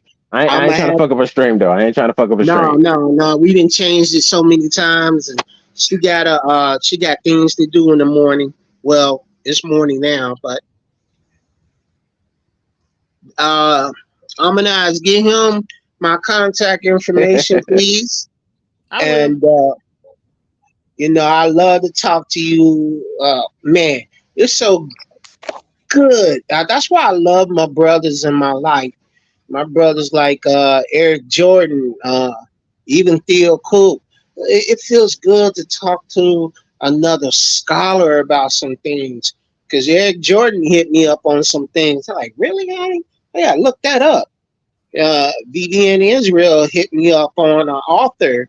I had to look him up. I found this book on eBay cheaper than Amazon, so I'm gonna get it from eBay. Um, I would enjoy picking your brain, brother. And thank you for your service in the military. Thank you for standing the wall and giving me a chance to be an ass when I want to. I really appreciate the vets that I've come across. Thank you. All right. Well, hey, look, I'm here. I'm here for it. There's a reason why I frequent a whole bunch of different podcasts and so on and so forth, and there's a reason why I be getting into all these battles in the chat and so on and so forth. And also, there's a reason why I'm a libertarian, not a Democrat or Republican. So, when you actually understand, or when you're actually principled, you start to take certain stances. But um, again, you know what? Hey, look, it's been a great conversation so far. Um, Hopefully, Almond can share me your information, and we can go ahead and chop it up a little bit more. Oh, Um, cool, man. Yeah, I'm free tomorrow evening. I got a doctor's appointment at one. don't put too much out there, man. Look. First off, if there's any piece of advice that I can give you, right? Mm-hmm. Any piece, and I'm gonna say this on live stream because I want everybody to hear this, and I think that everybody should follow this rule. Your personal life needs to be personal, Mm-hmm. even when it comes to the LGBT community and so on and so forth. I don't think that I should know about that at work. So I'm not going to treat you differently at work because you decide to suck dick on your afternoons. For So real. what I'm Me saying too. is this. What I'm saying is this because I really get tired of a lot of the conversations that happen. What I say is this: keep your personal life personal, keep your work wise, and then keep your Mm-hmm. political life political.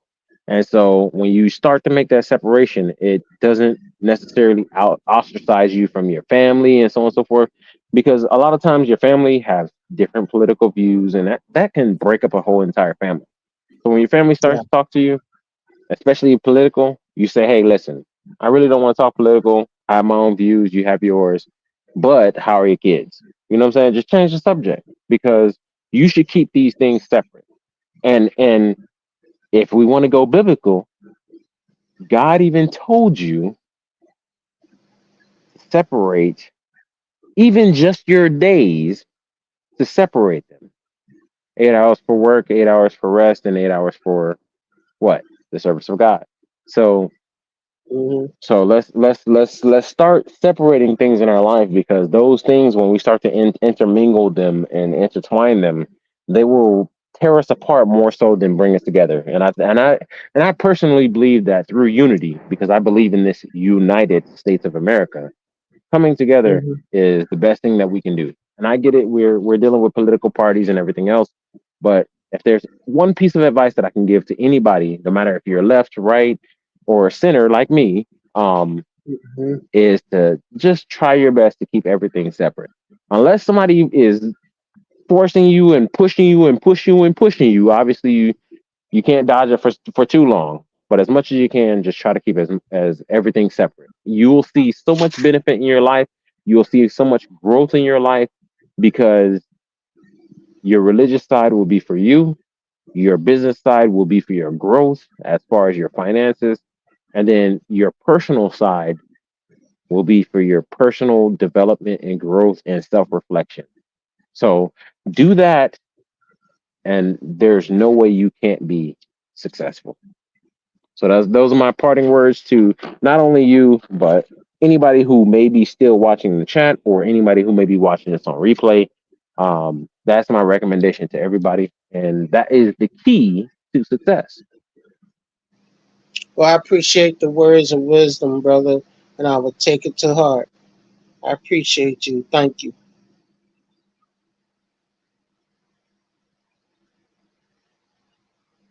Oh man, I decided to shut up so that you can close it out, because I know you got to wake up early. Because I can go on every subject, because I read a whole lot. So I think she went to sleep. oh shit. Well, hey, look, you know what? For everybody who's still here, until she come back, I'm gonna send her a text message. But for everybody who's still here, you know what? Thank you for being with us as long as you are. I can't see the actual stream count because I'm not a member of her StreamYard. But thank you for everybody who did decide to show up. Hit that like button if you haven't already, because if you haven't hit that like button, then you're not supporting her. You know what I'm saying? Moving forward, a like is very much free. A like is very much cheap. So go ahead and do that favor for us, you know what I'm saying? Hit that like. We're not asking you to, what I'm saying, donate money or nothing like that. Um, do your thing, you know what I'm saying? We're gonna be here, and whenever we see new content as far as the elections and so on and so forth, guess what? We're gonna be here to bring you live update, up to date information. And me, I'm gonna be in the chats. I might be blocking some of your shit. I'm gonna be honest. I might be blocking some of your shit if it's gonna get her stream taken down. Yeah, he it, really it will. is what it is. So This she we love you is. guys. Yeah, we love you guys, and do me a favor and come back on our next stream, man. We all gonna be here. Why wouldn't you be? I'll be back, Yeah. man. I This try to always be here. Are you back? Yeah, she back. That's why I cut it off. Yeah. I mean, again, to piggyback off what Death Note was saying, definitely do appreciate each and every one of you guys, especially Centerman, for his most generous donations to All the right. Thank you. I appreciate you so much, sir. I do hope you enjoyed the conversation, and we'll continue to come back for more. We will be back tomorrow. Like I said, JD Vance is going to be in Detroit, so that's going to be interesting, maybe. And Kamala and Tim will be somewhere in Michigan. We'll have that as well. My homie from Middletown. And we will be taking a look and analyzing what is being said by both parties. So definitely make sure you have your notifications set. Once again, I do appreciate each and every one of you guys, especially you who have been with me for the long haul. Welcome to the new subscribers. And again, I appreciate you guys for stopping by. I will see y'all tomorrow. Y'all take care. Yep.